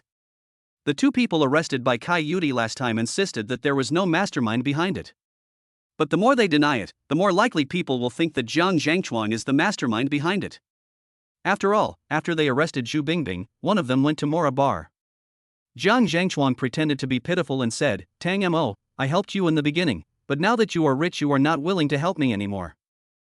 "I'm really chilled." Tang Mo shook his head. "It's impossible for me to raise funds for you. If it's something else, I can still help you, but it's impossible for me to raise funds for Jiang's Media. If you have nothing else to do, I'll leave first. I have a lot to do." Without waiting for Jiang Zhangchuan to speak, Tang Mo turned around and left. He didn't know that after he left, Jiang Zhangchuan's face became very gloomy. A seed of hatred grew in Jiang Zhangchuan's heart. Soon, a video was leaked online. The video content is a video of Zhu Bingbing acting as a princess in an internet cafe, and she is being ravaged. This video directly pushed the female anchor Bingbing and Hong Tang Live to the forefront. I saw a video today. The title of the video is The Unknown Side of Female Anchor Bingbing. Have you seen it? I saw it too, and I spent $20 on it. I think it's fake, like a synthetic video. Is that video of you, Bingbing? Xu Bingbing has been live streaming every night recently and resting during the day. So, she didn't know what happened during the day. She woke up in the evening, had a meal, and then started the show. Xu Bingbing picked up her phone and took a look. I saw that everyone in the anchor group was tagging her and attached a video. Although the group administrator asked them to withdraw the videos immediately, they were still a step too late and the videos that had been posted could not be withdrawn. Xu Bingbing looked around and saw nothing but an empty room. At this time, Lin Yu opened the door and walked in. Xu Bingbing knew Lin Yu and didn't know why she came in. "What can I do for you?" Lin Yu carried a bag of fruit and placed it on the computer desk, smiling. "Don't worry, Tang Mo has already taken care of your matter. He will be back later, let me come to see you first." As he spoke, Lin Yu sat down on the dance sofa. She didn't know that Xu Bingbing was broadcasting live, nor did she know that she had appeared on the show. "What's going on? Is this person Lin Yu? How did Lin Yu appear in Xu Bingbing's live broadcast room?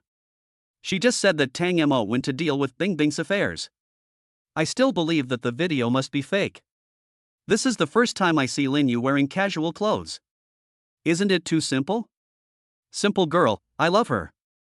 It took Xu Bingbing several seconds to remember that she was doing a live broadcast and she quickly ended it. "I was doing a live broadcast just now, and you also showed your face in the live broadcast room." This. Xu Bingbing was a little uneasy. Lin Yu can't appear on camera casually, right? Lin Yu smiled slightly. "It's okay, I just want to get to know your fans. How about you start the live broadcast?" "I will live broadcast with you tonight?" Xu Bingbing said anxiously. "Isn't this a bad idea?" "It's okay, believe me, and please believe Tang Mo. If he says he can solve it, he will definitely solve it." When Xu Bingbing heard the name Tang Mo, she immediately felt confident. "Yes, Tang Mo said he would solve it. Is there anything that Tang Mo can't solve? So I'm on air?" "Bid, why did you stop broadcasting? Can't you appear on camera? Hurry up and start broadcasting, I'm turning on the cherished one. If you don't start broadcasting, don't blame me for unfollowing you." Pay attention to the threat. At this time, Xu Bingbing hurriedly spoke, with a slightly flattering tone, and said delicately, "I'm sorry, my hand slipped just now, let's dance on a single screen?" When Lin Yu heard this, she also realized that she was sitting in the wrong position. This was the sofa chair that Xu Bingbing used for dancing. So, Lin Yu moved a gaming chair and sat next to the live broadcast room, revealing a little bit of her face. Lin Yu smiled and said, "Hello everyone, I am Lin Yu, nice to meet you." "Hello, National Goddess. It's so beautiful. If only I could sleep with the National Goddess, I would die without regrets." "It's not your turn even if it's time to sleep." Immediately afterwards, the two were kicked out of the live broadcast room by the room manager because of their vulgar remarks. "I heard that the National Goddess recently filmed a movie, in which the heroine is reborn and takes revenge." Lin Yu replied, "You know quite a lot." "Yes, I filmed a movie where the heroine was reborn to take revenge, haha." "Then do you know who the male protagonist is? It can't be Tang Mo, right?" Lin Yu was surprised. "You guessed it right, it's Tang Xiaoma, haha." "Can you guys stop chatting? I'm watching Lin Yu dance." "That's right, sit aside, you don't look good." Lin Yu opened her beautiful big eyes wide. "You actually said I'm not good looking. I'm so sad. Then I won't block you from seeing me. Just look." Lin Yu pretended to be angry, then disappeared from the live broadcast room. She sat where the camera could not reach. Then she took 2 fruits and washed them. Then, she cut the fruit into pieces and brought them to Xu Bingbing's computer desk. Xu Bingbing was still dancing at this time. "Stop dancing, take a rest and eat some fruit," Lin Yu said gently. Xu Bingbing did not stop immediately because it would be disrespectful to the audience in the live broadcast room. Xu Bingbing didn't stop until the music stopped and was about to play the next song. "Thank you for the gift from Yishin, thank you, thank you."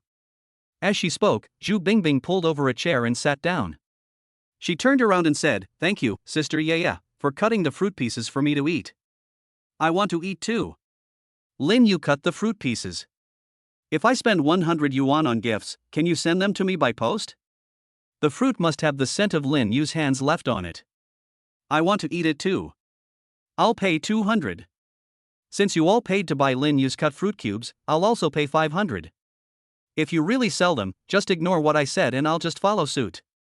Xu Bingbing laughed. Can't you cut the fruit cubes yourself if you want to eat them? If that doesn't work, you can find a girlfriend.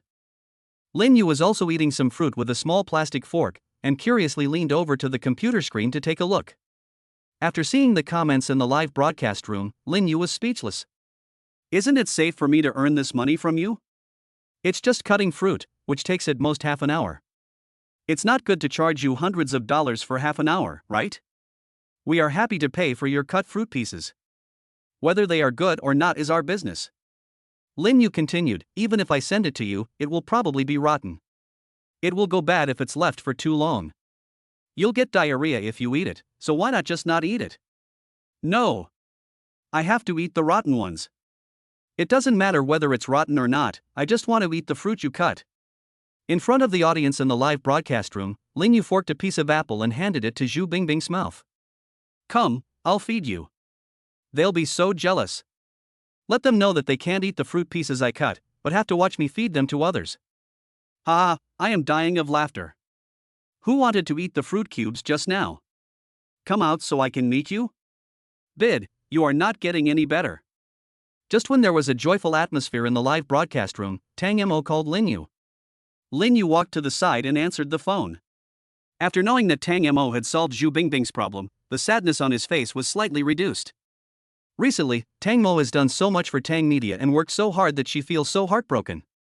Then, Lin Yu told Zhu Bingbing and the audience in the live broadcast room the good news. Bingbing, Tang Mo just called me and told me that the matter has been dealt with. We are currently investigating the IP address that spread the video and trying to catch the mastermind. I've already said that the person in the video is not Bingbing, but you didn't believe it. Do you believe it now? Fortunately, I didn't rush to unfollow him, otherwise I would have to follow him again. Is it too late for me to pay attention now? The person in the video is her, there is no doubt about it. Immediately afterwards, all the users who spread the rumor that the heroine in the video was Bingbing were kicked out of the live broadcast room by the room manager, and were banned for the maximum period of 10 years. Soon, the video of Bingbing that was circulated online also became news. Even though there are articles related to the video and the video is attached, when you open it, the video only shows a gray exclamation mark. Zhu Bingbing knew very well that the heroine in the video was herself, but she did not dare to admit it. Everything she has now will be wiped out once that video is confirmed.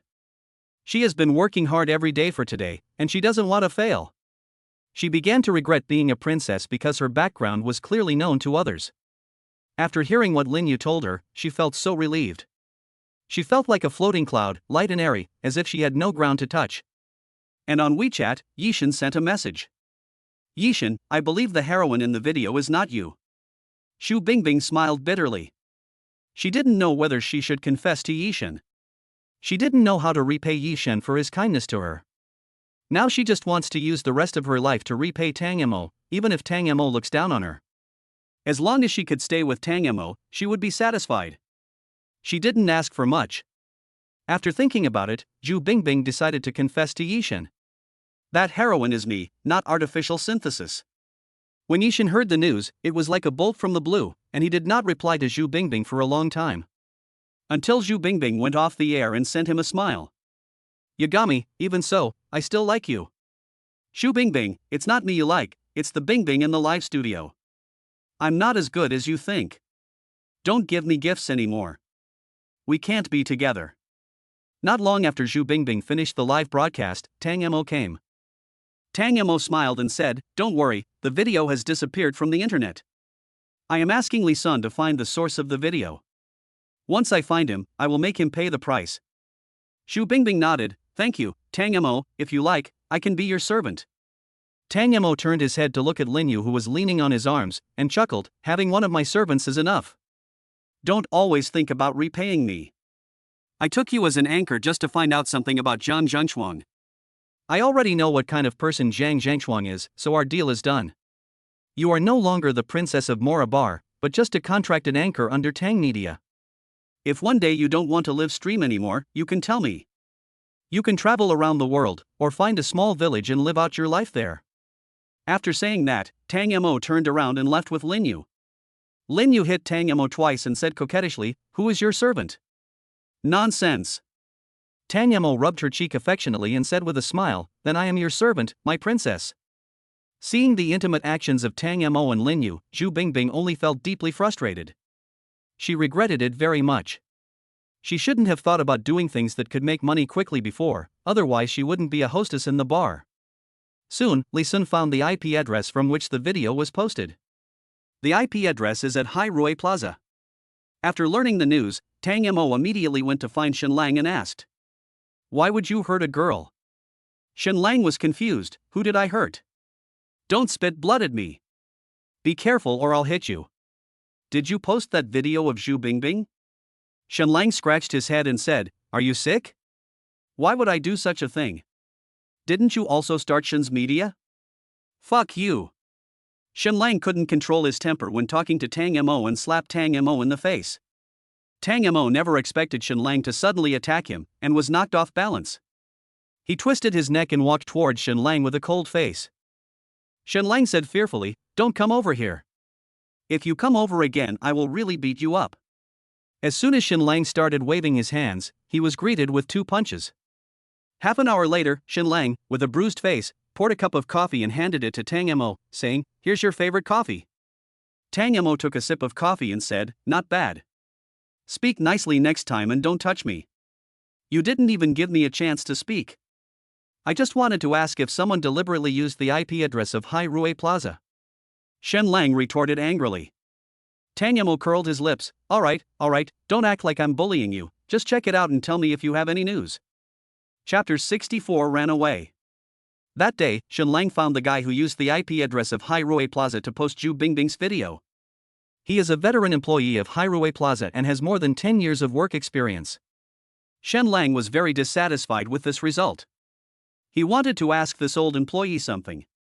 But the old employee only said that the money was sent to him via an anonymous email address, and that he could get 200,000 renminbi as long as he published the content in the video. In his eyes, 200,000 renminbi is enough to build a small house in his hometown. Shenlang was furious and deducted all his bonuses and fired him. An old employee with more than 10 years of work experience actually did something immoral for money. Fortunately, this is not a scandal of Hai Rui Plaza, otherwise Hai Rui Plaza would be in trouble. Thinking of this, Shenlang decided to tell Tang Mo the result and let Tang Mo deal with this guy. When Tang Mo heard that the message had been sent to an anonymous email address, he immediately became interested and handed the question to Li Sun. In his eyes, Li Sun is now a super hacker who can do everything. Tang Media has Li Sun and the Yanlin team as its firewall, so he doesn't have to worry about anyone attacking Tang Media. Tang Mo found the employee who had worked there for 10 years and asked for his account number. Using these things, Li Sun will be able to find people who send emails anonymously. But it will take some time. Immediately afterwards, Shenlang began to take action against the merchants that had settled in the China World Trade Center. He wanted to move all the merchants in the China World Trade Center to Hai Rui Plaza. Even though those merchants also have stores in Hai Rui Plaza, Shenlang is still not satisfied. He didn't want businesses to stay in the China World Trade Center. He offered high prices to lure the merchants away. Soon, merchants attracted by the high prices began to ask Tang Mo to terminate their contracts and withdraw their trademarks. Tang Mo was still confused until Li Sidian told him that it was all Shenlang's instigation. Shenlang is a guy who really does everything to the extreme. The price he paid is too high. Should we do something about it? Or increase the penalty for breach of contract? Li Sidian asked. Tang Mo smiled calmly. No need, those who can be tempted to leave by money can also be tempted back by me. I have too much soft sister currency, but I don't want these termites in my building, so forget it. Li Sidian was a little unconvinced. You are lying to me, right? You also embezzled the working capital of the International Trade Building not long ago. Tang Mo pretended to cough twice. I never lie, I really have endless soft sister currency. Li Sidian snorted. Then can you buy me a mansion? I want to live alone. Arrange. In a blink of an eye, Li Sidian was frightened by Tang Mo's actions. Tang Mo sent her to Rose Town, but it was not her home, but a newly renovated house. In addition to the mansion, Tang Mo also bought her several luxury cars and parked them in the garage. The car in the garage is the one I bought for you. These are all gifts for you. I just hope you can still help me manage the China World Trade Center. Li Sidian knew what Tang Mo was thinking.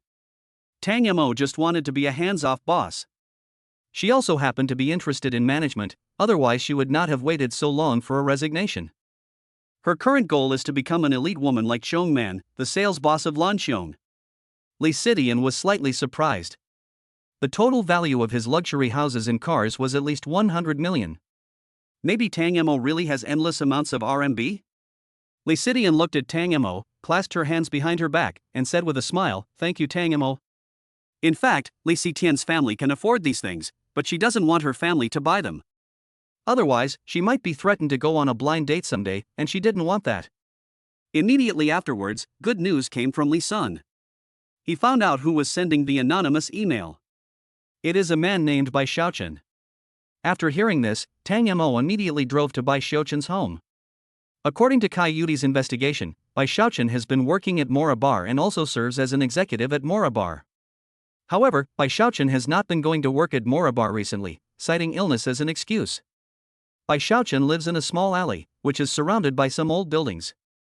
Kai Yudi immediately grabbed his sister-in-law and asked with a smile, "Auntie, I want to ask, where is the person who lives in this house?"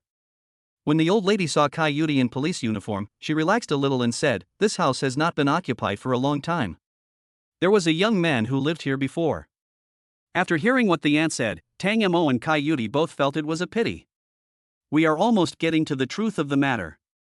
Just as Kai Yudi was about to go back, her cell phone rang. It was a call from her criminal colleague. They were just about to stop someone at the airport and happened to find a passenger named Bai Xiaochen. After checking the ID card, they found that it was Bai Xiaochen they were looking for. Kai Yudi and Tang Mo arrived at the airport quickly. Bai Xiaochen was seen with a handcuff on his head. He was sitting there with a depressed look on his face. Kai Yudi greeted her colleagues and asked, "Is he the Bai Xiaochen we are looking for?" "Yes, Sister Kai, we've handed the person over to you. There's another prisoner who's about to escape by plane." Kai Yudi nodded, then looked at Bai Xiaochen and said seriously, "If you confess, we can give you a lighter sentence. If you don't confess, once Jiang Zhengchuang's scandal is confirmed, you will be in big trouble." Bai Xiaochen smiled contemptuously, "You have no evidence, why are you arresting me?" Kai Yudi kicked him without saying anything and said angrily, "Not only did I catch you, I also beat you up. Are you going to try to be so rude to me again?"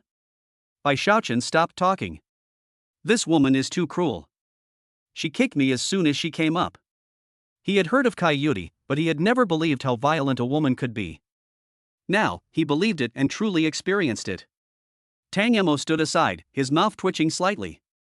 He felt a little sorry for Bai Xiaochen. Poor Bai Xiaochen, he was kicked just for saying a word. Tang Mo said, "Tell me, what benefit did Jiang Zhengchuang promise you? I can give you double it. Actually, it doesn't matter if you don't speak. Do you know why we arrested you? Because Jiang Zhengchuang's men were captured by us, they reported you to us, otherwise we wouldn't have targeted you so quickly. You are the one who sent the anonymous email. You are such a villain. You have no morals." Sister Kai just said that those who confess will be treated leniently, while those who resist will be treated severely. You can decide which one to choose. But that's not the point of consideration here. After sending Bai Xiaochen to the tea house, Tang Mo didn't stay for too long. He just said hello and left. "Don't worry, I will inform you as soon as there is news," Kai Yudi said. Now, several of Jiang Zhengchuang's men have been arrested, and it is only a matter of time before he is exposed. As soon as Tang Mo left, the two people who were arrested some time ago suddenly came to their senses and exposed Jiang Zhengchuang's series of actions. When Kai Yudi found out, her face darkened. According to what they said, in the previous suspicious cases, the suspicious person was not Shenlang. Shenlang was framed. Kai Yudi was furious. How could there be such a person who would throw dirty water on others? After knowing this, Kai Yudi immediately took people to Mora Bar to look for someone. However, apart from a few lights on, there was no one in the Mora Bar. By the sea, Jiang Zhengchuang was wearing ordinary clothes and carrying a shoulder bag. He had already arranged people near Bai Xiaochen's home. After knowing that the police were looking for Bai Xiaochen, he felt very nervous. Because the plane ticket Bai Xiaochen bought has not taken off yet. And Bai Xiaochen knew too much about him. Once Bai Xiaochen turns against us, he will definitely be caught by the police. He didn't want to stay in the tea house for the rest of his life. He had earned enough money, so he could find a small place to live out his life. The ship started moving and Jiang Zhengchuang breathed a sigh of relief. Little did he know that even if the ship was sailing, Kai Yudi would not give up the opportunity to capture him. Kai Yudi and her colleagues directly called a few speedboats to catch up. "Ship ahead, please stop. Please cooperate with our work." Several speedboats were circling back and forth in front of the ship. When the captain saw that the people coming were fully armed police, he immediately stopped the ship. On the boat, Jiang Zhengchuan was frightened and hurriedly hid his bag while blending into the crowd. "Everyone gather on deck." Jiang Zhengchuan hid behind the crowd, with the sea behind him. After gathering everyone on the deck, Kai Yudi and his colleagues began to look for Jiang Zhengchuan. After searching all the rooms in the ship, we found a few passengers who were still sleeping and called them to the deck. "Okay, now let's start the roll call. Those who have been called can leave now." Jiang Zhengchuan was not afraid of being named because he was using other people's information. What he was afraid of was Kai Yudi. He had met Kai Yudi several times.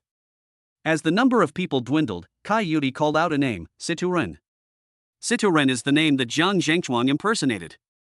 He tried to cover his face with a scarf and walked to the front of the group. He thought Kai Yudi couldn't see it. "Your name is Situren? Take off your scarf and let me see it."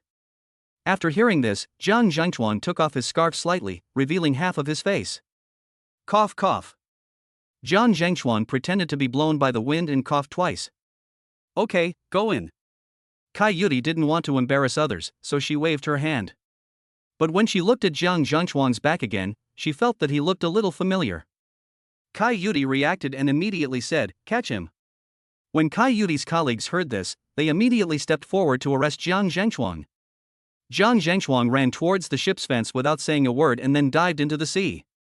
The ship is not far from the port, so if you are a good swimmer, it will be fine even if you swim back and forth twice. Kai Yudi immediately reported to her colleagues on shore using the intercom. Jiang Zhengchuan jumped off the boat and ran away. "I think he's going to swim to the harbor and be on guard." Jiang Zhengchuan swam to the harbor, but did not go ashore immediately. Instead, he went around a small corner and then sneaked up. At this time, Li Sidian was processing documents in the president's office on the top floor of the China World Trade Center. A man in black clothes rushed in. Li Sidian secretly thought that something was wrong, but it was too late to react. "If you want to blame someone, blame Tang Mo. He has offended too many people, and I am just one of them. As long as you listen to me, I won't do anything to you." Now that he had lost all the money he had no other choice but to use this despicable method to threaten Tang Mo to give him some RMB. Morabar must be under police surveillance now, he has nowhere to go. He can't go anywhere without RMB, he needs RMB. Soon, Tang Mo received a call from Li Sidian. But the voice speaking was not Li Sidian, but Jiang Zhengchuan. Tang Mo immediately sat up straight and asked nervously, "Jiang Zhengchuan? Tang Mo, if you don't let me live well, I won't let you live well either. I'll give you two choices. The first choice is to jump off the building. As long as you jump off the building and commit suicide, I will release Li Sidian. The second option is to prepare 10 million in cash and put it in Harbor Road. As long as I get the RMB, I will release her." Tang Mo immediately said, "Okay, I'll prepare 100 million in cash for you. You'd better ensure her safety, otherwise, you can't leave even if you take the money." Jiang Zhengchuan shouted, "I only want 10 million. How can I take away 100 million in cash?" Tang Mo prepared the cash and placed it on the roadside. At night, a man wearing a baseball cap walked to the side of the road, looked around, then picked up a box filled with 10 million renminbi and left. Kai Yudi, hiding in the dark, wanted to catch him. Tang Mo stopped her and said, "Don't worry, that person is not him. Look at the way that person walks." Kai Yudi took a look and found nothing unusual. Tang Mo continued, "I've seen Jiang Zhengchuan walk. He should walk more freely. This way he walks is too conservative." Kai Yudi said, "But now he is in the open, isn't it normal for him not to be free and easy? Let's go, follow them." Soon, the man in the baseball cap walked into the alley. And upstairs, Jiang Zhengchuan saw all of this. "I said I would let you go as long as I got the money. But Tang Mo still came with that policewoman. Whether you can survive depends on your luck." As he said that, Jiang Zhengchuan opened the lighter and threw it to the ground. The fire soon spread to Li Sitian's legs and feet. Tang Mo saw the fire inside through the window, and immediately used the air conditioning bracket on the wall and the water pipe to jump to the window in a few steps. He broke the glass with his fist and rushed into the room. Jiang Zhengchuan just walked to the door and saw Tang Mo coming out of the window, his eyes widened. Tang Mo placed one hand on the glass window. His arm suddenly burst into strong muscles, shattering his clothes. Then he took the glass window and threw it towards Jiang Zhengchuang. But Jiang Zhengchuang started running from the moment he came in, so the glass window did not hit him. Tang Mo ignored him, put his hands on the thick rope that tied Li Sidian, and directly broke the rope. Then Tang Mo ran downstairs carrying Li Sidian. And downstairs, Kai Yudi was no longer seen. Tang Mo stared at Li Sidian and consoled her. Can you still hold on? Can you drive yourself home? It's okay. My car can take you back to my house. You can go back in my car first. I'll go help Kai Yudi, okay? Li Sidian nodded.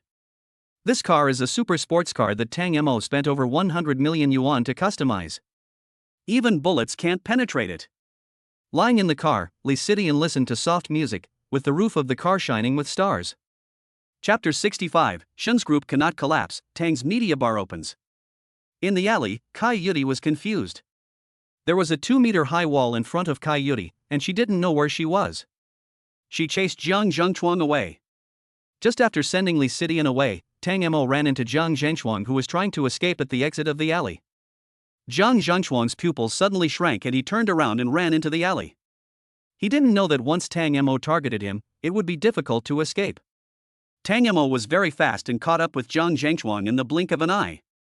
Tang Mo climbed up the wall with one foot and kicked Jiang Zhengchuang in the face. The kick was so powerful that Jiang Zhengchuang was kicked into the wall next to him. There were useless shelves on the wall, and Jiang Zhengchuang threw them all, along with the suitcase in his hand, to Tang Mo. He thought these messy things could delay Tang Mo for a while. But Tang Mo reacted very quickly and opened the suitcase with one hand. Jiang Zhengchuang threw things and said, Tang Mo, I saved you before, don't you think you should let me go? Tang Mo sneered and shuttled in front of Jiang Zhengchuang among the messy objects thrown into the air. You threatened me with someone close to me, which is a capital crime. Let me let you go? Do you think that's possible? Immediately afterwards, Tang Mo kicked Jiang Zhengchuang and broke his leg bone. Ah! Jiang Zhengchuang's cry was full of fear. He never thought that one day he would become an enemy of Tang Mo, or that one day his legs would be broken by Tang Mo. His leg is broken and he can't run. Hearing the cry that resounded through the sky, Kai Yudi quickly rushed to the scene. Tang Mo was seen looking down from above. On the contrary, Jiang Zhengchuang slumped against the wall, his face full of pain. Tang Mo also wanted to break Jiang Zhengchuang's other leg. But Kai Yudi hurried forward to stop him and advised, Tang Mo, you can't use force to hit him, otherwise you will be held accountable. Tang Mo smiled evilly, do you think I'm afraid of being held accountable? As soon as he finished speaking, Jiang Zhengchuang's other leg was also broken by the kick. Ah! Then Tang Mo said indifferently, I have thought of the reason. You can just say that he broke his legs while escaping. Jiang Zhengchuang cursed, Tang Mo, you will not have a good death. Tang Mo smiled playfully, you'd better think it over before you speak. I don't mind killing you here. You have to know that Lao Kai is my good friend. As he spoke, Tang Mo placed a hand on Kai Yudi's shoulder. Kai Yudi pushed Tang Mo away angrily and said, I'm really scared of you. I'll do as you say. Soon, Kai Yudi called her followers and moved Jiang Zhengchuang to the police car. I'm going back to the tea house. What Jiang Zhengchuang did was too bad. It may take a long time to resolve. Tang Mo smiled and said, if you miss me, just call me. Who will miss you? Go away. Then Tang Mo returned to the mansion. Li Sidian has already changed into beautiful pajamas and is in Lin Yu's room. Okay, I'll sleep with 2 beauties tonight. As he said that, Tang Mo began to take off his clothes. Lin Yu said unhappily, you sleep alone tonight, Li Sidian will sleep with me. Actually, Su Qin's room is not bad, I don't mind. As he said that, Tang Mo walked out of the room. You dare! Lin Yu chased out of the room. I saw Tang Mo sitting on the sofa with his eyes closed. Tang Mo has indeed been very tired these days. After thinking for a while, Lin Yu cut some fruit cubes and put them on the coffee table. Go to your room and sleep if you are tired. Within a few days, many cases were linked to Jiang Zhengchuang. After Shen Wanxiang knew that the reason his family was being targeted by the police was because of Jiang Zhengchuang, he wanted to find someone to go to the tea house and hack Jiang Zhengchuang to death. When Shen Lang heard the news, he complained, Dad, I told you a long time ago that I didn't do those things, but you still didn't believe me. Now you believe it, it's all that guy named Jiang Zhengchuang's fault. Shin Wanchang glared at him and said angrily, "If it weren't for you, would his Mora bar have been able to open? Isn't it your fault after all?" Shin Lang curled his lips. "How would I know this guy is so insidious? If I had known earlier, I would definitely stay away from him. If you knew, the Shin Group would have been very successful long ago. How's your Shin Media live streaming platform going?" Speaking of Shin Media, Shin Lang's face showed unprecedented confidence and smile. "I'm copying the gameplay of the Red Sugar live streaming platform. Except that the anchor is slightly inferior to Hongtang Live, everything else is comparable to Hongtang Live." Shin Wanxian's face immediately darkened. "Isn't that equivalent to plagiarism? If Tang Mo sues you one day, you will be fined." Shin Lang said stubbornly, "Don't worry, Dad, Tang Mo will never sue me. He and I are the best brothers." Shin Wanxiang sighed, "Oh, I don't care about you, you can do whatever you want, as long as you don't destroy the Shin Group. Dad, you just don't trust me enough. I'm telling you. As long as I'm here, the Shin Group will not collapse. I said so." Shin Wanxiang couldn't help laughing and said, "Okay, I found a rich girl for you, pack up and go meet her today." Shin Lang said blankly, "Dad, are you kidding me? I'm already engaged. You think I don't know you? Last time, you were caught by someone, so you wanted to get engaged to that ordinary girl named Jiang Wenxian." Shin Lang said seriously, "Dad, I won't hide it from you. I think Yang Wenxian is really good recently. That stupid Tang Mo actually broke up with a girl like this. The reason for their breakup was also ridiculous. It was because Yang Wenxian's mother was a powerful woman and wanted 1,000,000 yuan in betrothal gifts. To me, a 1,000,000 betrothal gift is equivalent to buying her out. Next time her mother dares to ask for money, I'll smash her head." Shin Wanxiang half believed and half doubted. "I don't care, I have already made an appointment with the person, you have to see him whether you want to or not, even if you refuse him." Shin Lang agreed reluctantly. Soon, Jiang Zhengchuan was sentenced to death. As for his broken legs, no one cared who did it. Kai Yudi was also commended for doing this. After all, the higher-ups have always been optimistic about the Shin Group, and if they send people to keep an eye on the Shin Group, it would be a bit embarrassing for them. Now, the truth has come to light. It turns out that it was this kid Jiang Zhengchuan who framed others. Soon after, the Mora bar was auctioned off. Tang Mo bought a bar in a good location at the auction at the lowest price. Then Jiang Media also declared bankruptcy, and all its anchors ran away. The girls who were once hurt by Jiang Zhengchuan finally waited for justice to come, and they no longer have to work at Mora bar. Tang Mo walked around Mora bar twice and actually found the secret passage of Mora bar? Such an ordinary wall, can there be a room inside? Tang Mo thought about it and felt that the location of Mora bar was not bad, but it would be difficult to change the business model. So, Tang Mo changed the name to Tang's Bar. And then it opened soon after. On the opening day, many big shots came to celebrate. Boss Tang is really brave. Who among us would dare to take over Jiang Zhengchuan's bar? It's too hot to handle. Yeah, I heard that Mr. Tang only hired a few waiters to start the business. At this time, Tang Mo was sitting on the sofa drinking. The person he was drinking was Qing Shu, the same bartender as before. Tang Mo found him and asked him to continue working as a bartender. The bartender also told everything about Jiang Zhengchuan. "Master, would you like a drink?" Suddenly, a woman in a flesh-colored skirt walked up to Tang Mo and sat down directly. Tang Mo just felt that this plot seemed a little familiar.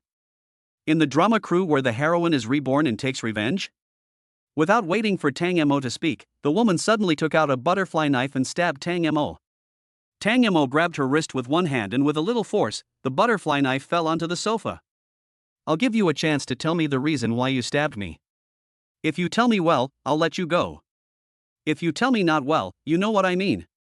Tang Mo showed an evil smile. It was the first time that Hu Yu saw Tang Mo's facial features up close, and his heart, which had not beaten for many years, suddenly started beating.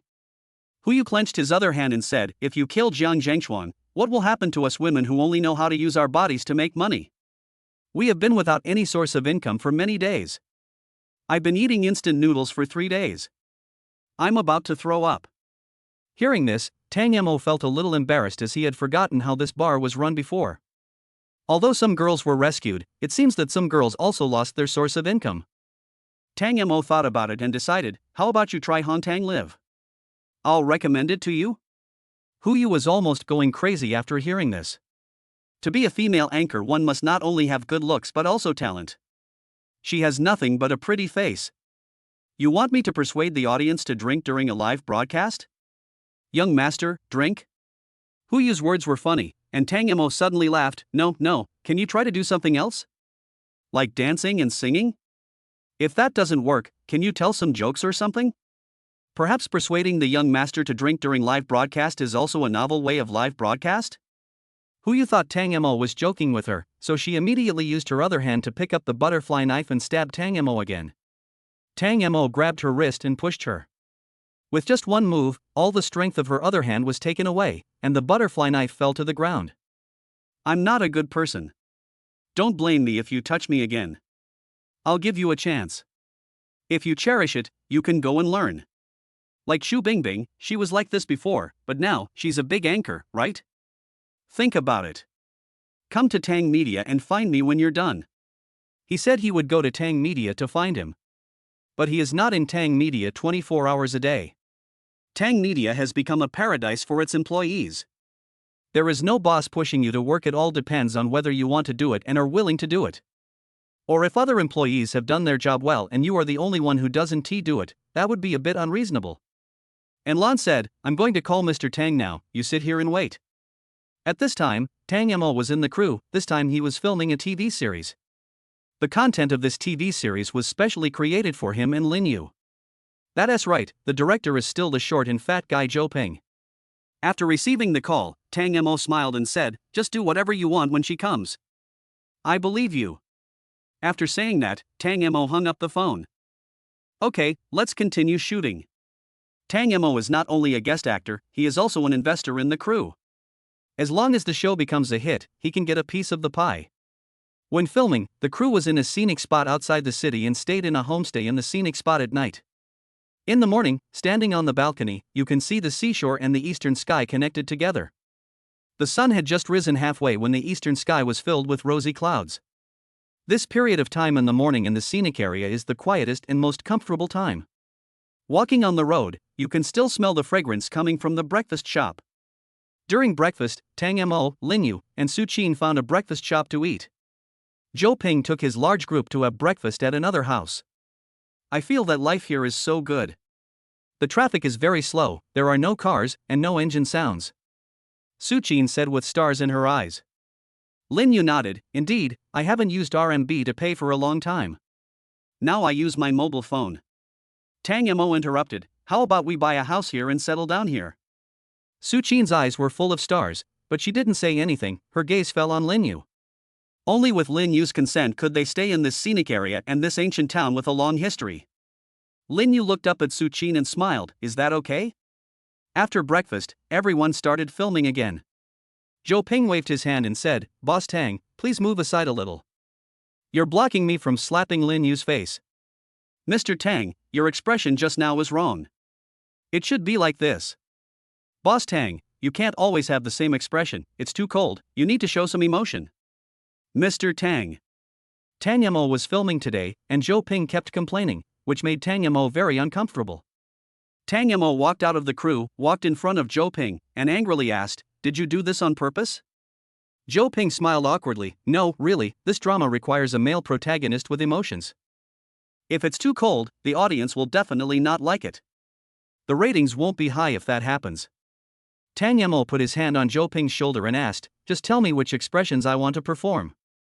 Teach me now and I'll learn. Zhou Ping immediately demonstrated it. Girl, can you? Tang Mo watched for a while and immediately interrupted Zhou Ping's performance. He got goosebumps from watching and listening to it. I think I understand. Let's do it again. After talking with Zhou Ping, Tang Mo found the feeling and couldn't stop. He was never called out by Zhou Ping again. Tang Mo said affectionately, Miss, can you get drunk with me and talk about romantic things? Lin Yu smiled jokingly, get drunk with me? Ha ha ha, are you worthy of it? Then Tang will have no choice but to offend the girl. Tang Mo's eyes, filled with coldness, suddenly rose. Seeing his eyes, Lin Yu was startled. Damn it, Tang Mo, looking at her like that. Lin Yu didn't like Tang Mo's look and responded to him with a cold look. Come on. Tang Mo was hanging on the wire, flying towards Lin Yu with a sword in hand. Lin Yu spread her arms and jumped back a distance, her bright red skirt fluttering in the wind. Chapter 66 Finale. 5 years later. Tang Media has gone global. At this time, Tang Mo was pushing a baby stroller and walking on the street, with a happy smile on his face. Lin Yu is coming back after filming today, and Tang Mo plans to buy some more delicious food to reward her. Passing by a baby products store, Tang Mo suddenly remembered that his little baby seemed to still need diapers. Son, I'm bringing you to buy diapers again. Please be restrained. I don't want to change them for you. The chubby boy in the stroller seemed to understand what Tang Mo said, and his mouth was puffed up. As if to take revenge on Tang Mo, as soon as they entered the baby products store, a foul smell came from the stroller. The atmosphere in the store was immediately filled with excitement, and the female clerk immediately stepped forward and asked, "Is this your child?" Tang Mo was slightly embarrassed because countless eyes in the store were on him. "I'll push this little thing out right now," Tang Mo said angrily. The female clerk said gently, "There's a baby room inside. You can clean it up in there." At this time, a customer nearby was upset and said, "It would be fine if you didn't kick him out, but you brought him in." "Are you crazy?" The female clerk patiently explained, "Don't worry, our store has ventilation holes, and the smell will soon go away." "No, I won't buy it unless you kick him out." This customer is a VIP user of the baby products store and has bought a lot of things in this baby products store. "Sister Ling, can you please be flexible? Besides, we can't ask others to change the child on the street, right? Can you please tell me if you can get him out?" Sister Ling said in a cold voice. The clerk sighed, looked at Tang Mo and said in embarrassment, "I really want to help you, but Sister Ling is our VIP customer, and the boss personally told us to meet all her needs." "I am just a small waiter." Tang Mo smiled faintly. "What's your boss's phone number?" "This is private, I can't tell you." "Tell me, maybe you'll change your mind later." The clerk was in a dilemma and could only give Tang Mo the contact information of their boss. Tang Mo called in Lan and said, "Please help me contact this number. She owns a baby products store and is buying it at a high price." And Lan said seriously, "Okay, Mr. Tang." In less than a minute, the clerk's cell phone rang, and her expression seemed to become more interesting because of what she said on the phone. Okay, boss." After hanging up the phone, the clerk immediately smiled and said, "Mr. Tang, please come in." When Sister Ling heard this, she was unhappy. She also knew that it was because of the phone call just now, so she asked, "What do you mean?" The clerk restrained his smile a little and said, "Sister Ling, this person is someone you can't afford to offend, so don't be unreasonable." When Sister Ling heard this, she felt that the clerk looked down on her. After all, she married a well-known rich second-generation man in Shanghai. As long as her man's name is revealed, everyone in Shanghai will give her face. And a small shop assistant actually thought she was no match for a house husband? I can't stand it. I really can't stand it. Do you know who my man is? The clerk nodded. Sister Ling's man is a well-known figure in the Magic City, of course I know him. But this gentleman is really more important than you. After saying that, the clerk led Tang Mo towards the nursery. Halfway through the journey, Sister Ling stopped the stroller and said angrily, "I told you to get out, don't you understand?" Tang Mo looked at her, frowned slightly and asked, "Who is her man? Tell me." The clerk said seriously, "The chairman of Xin Group, Xin Lang." Tang Mo smiled when he heard this. It had been a long time since he had dinner with Xin Lang. "Xin Lang, give Xin Lang a call and ask him to come over to see me. I'm Tang Mo." After saying that, Tang Mo pushed the stroller directly into the nursery. Sister Ling was a little confused when she heard what Tang Mo said, but she quickly reacted. Tang Mo, the chairman of Tang Media, she had heard Xin Lang talk about Tang Mo. Xin Lang also said that above the Xin Group, there is also Tang Media.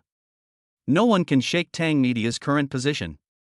Sister Ling was scared and immediately called Xin Lang. When Xin Lang heard that Sister Ling met Tang Mo and had a conflict with Tang Mo, he was immediately frightened. Tang Mo is just a young and green man. Even after 5 years, his young and green temperament has not changed. Soon, Xin Lang arrived at this baby products store. Just in time, Tang Mo had just finished changing his son's diaper. "Hey, Xin Lang." Tang Mo greeted with a smile. "Tang Mo, long time no see.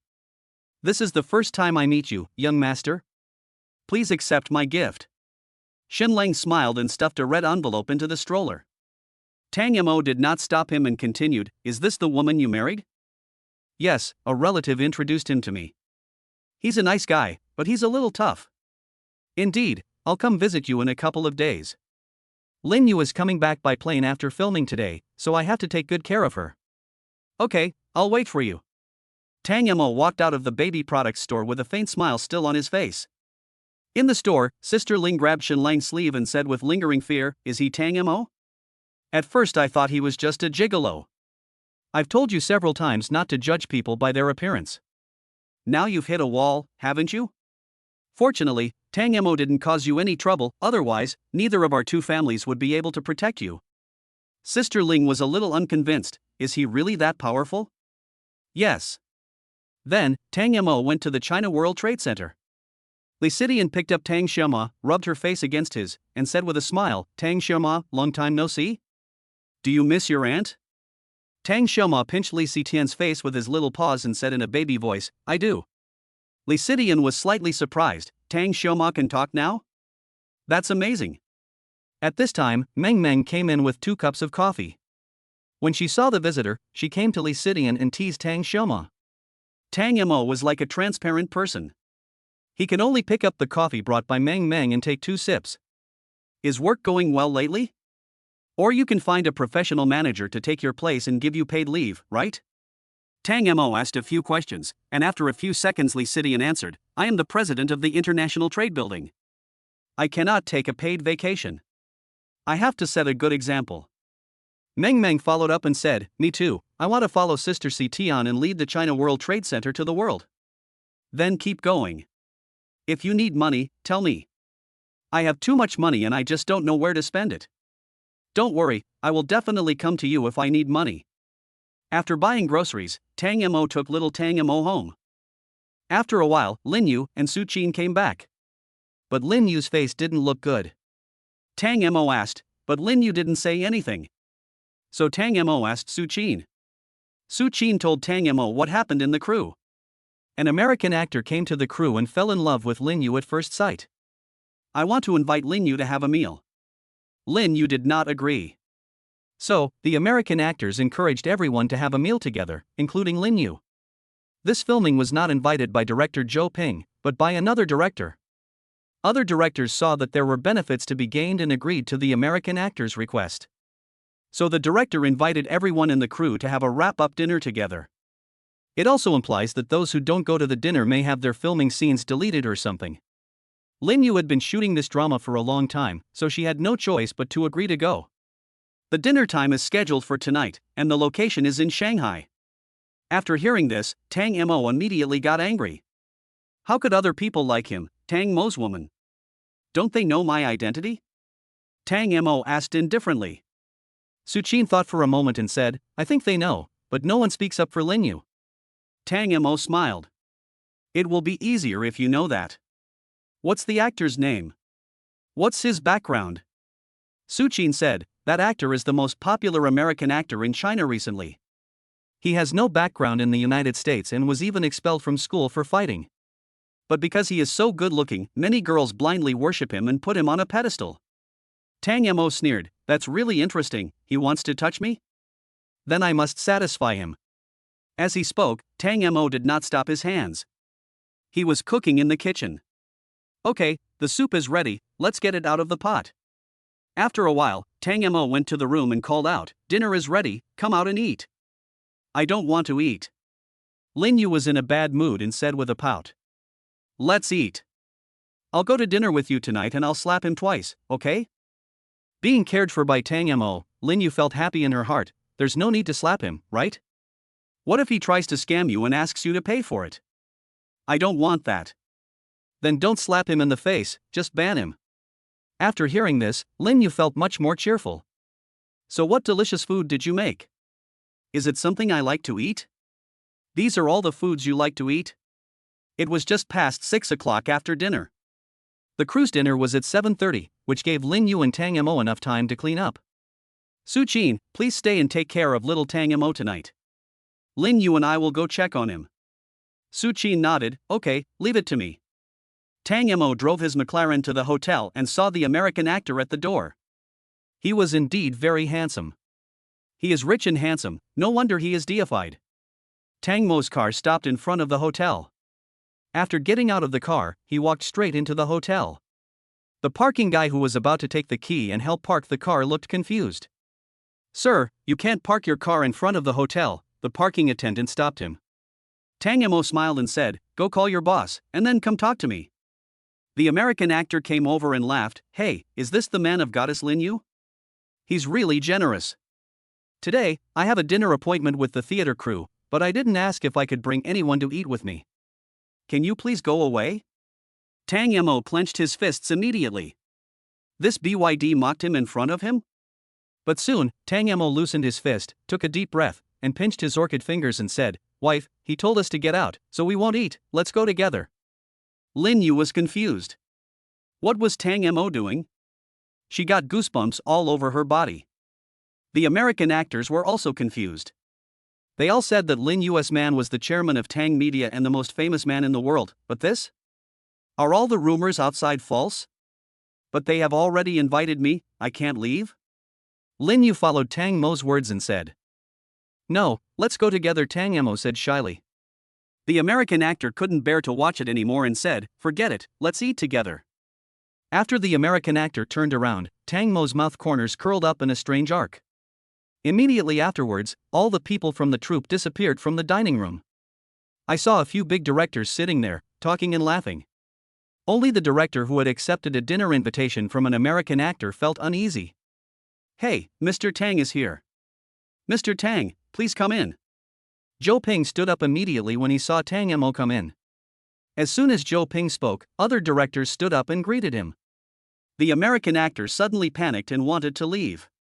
But Tang Mo pushed him from behind and then closed the door. "Let me say a few words. Next time, we should not use such bad actors." Zhou Ping immediately agreed. "I usually don't use these bad actors, especially those from the United States." This American actor looks a bit like the one who's been very popular recently. He is, I think he is the second male lead who filmed a movie with Lin Yu. Tang Mo smiled and said, "I'm here just to say a few words.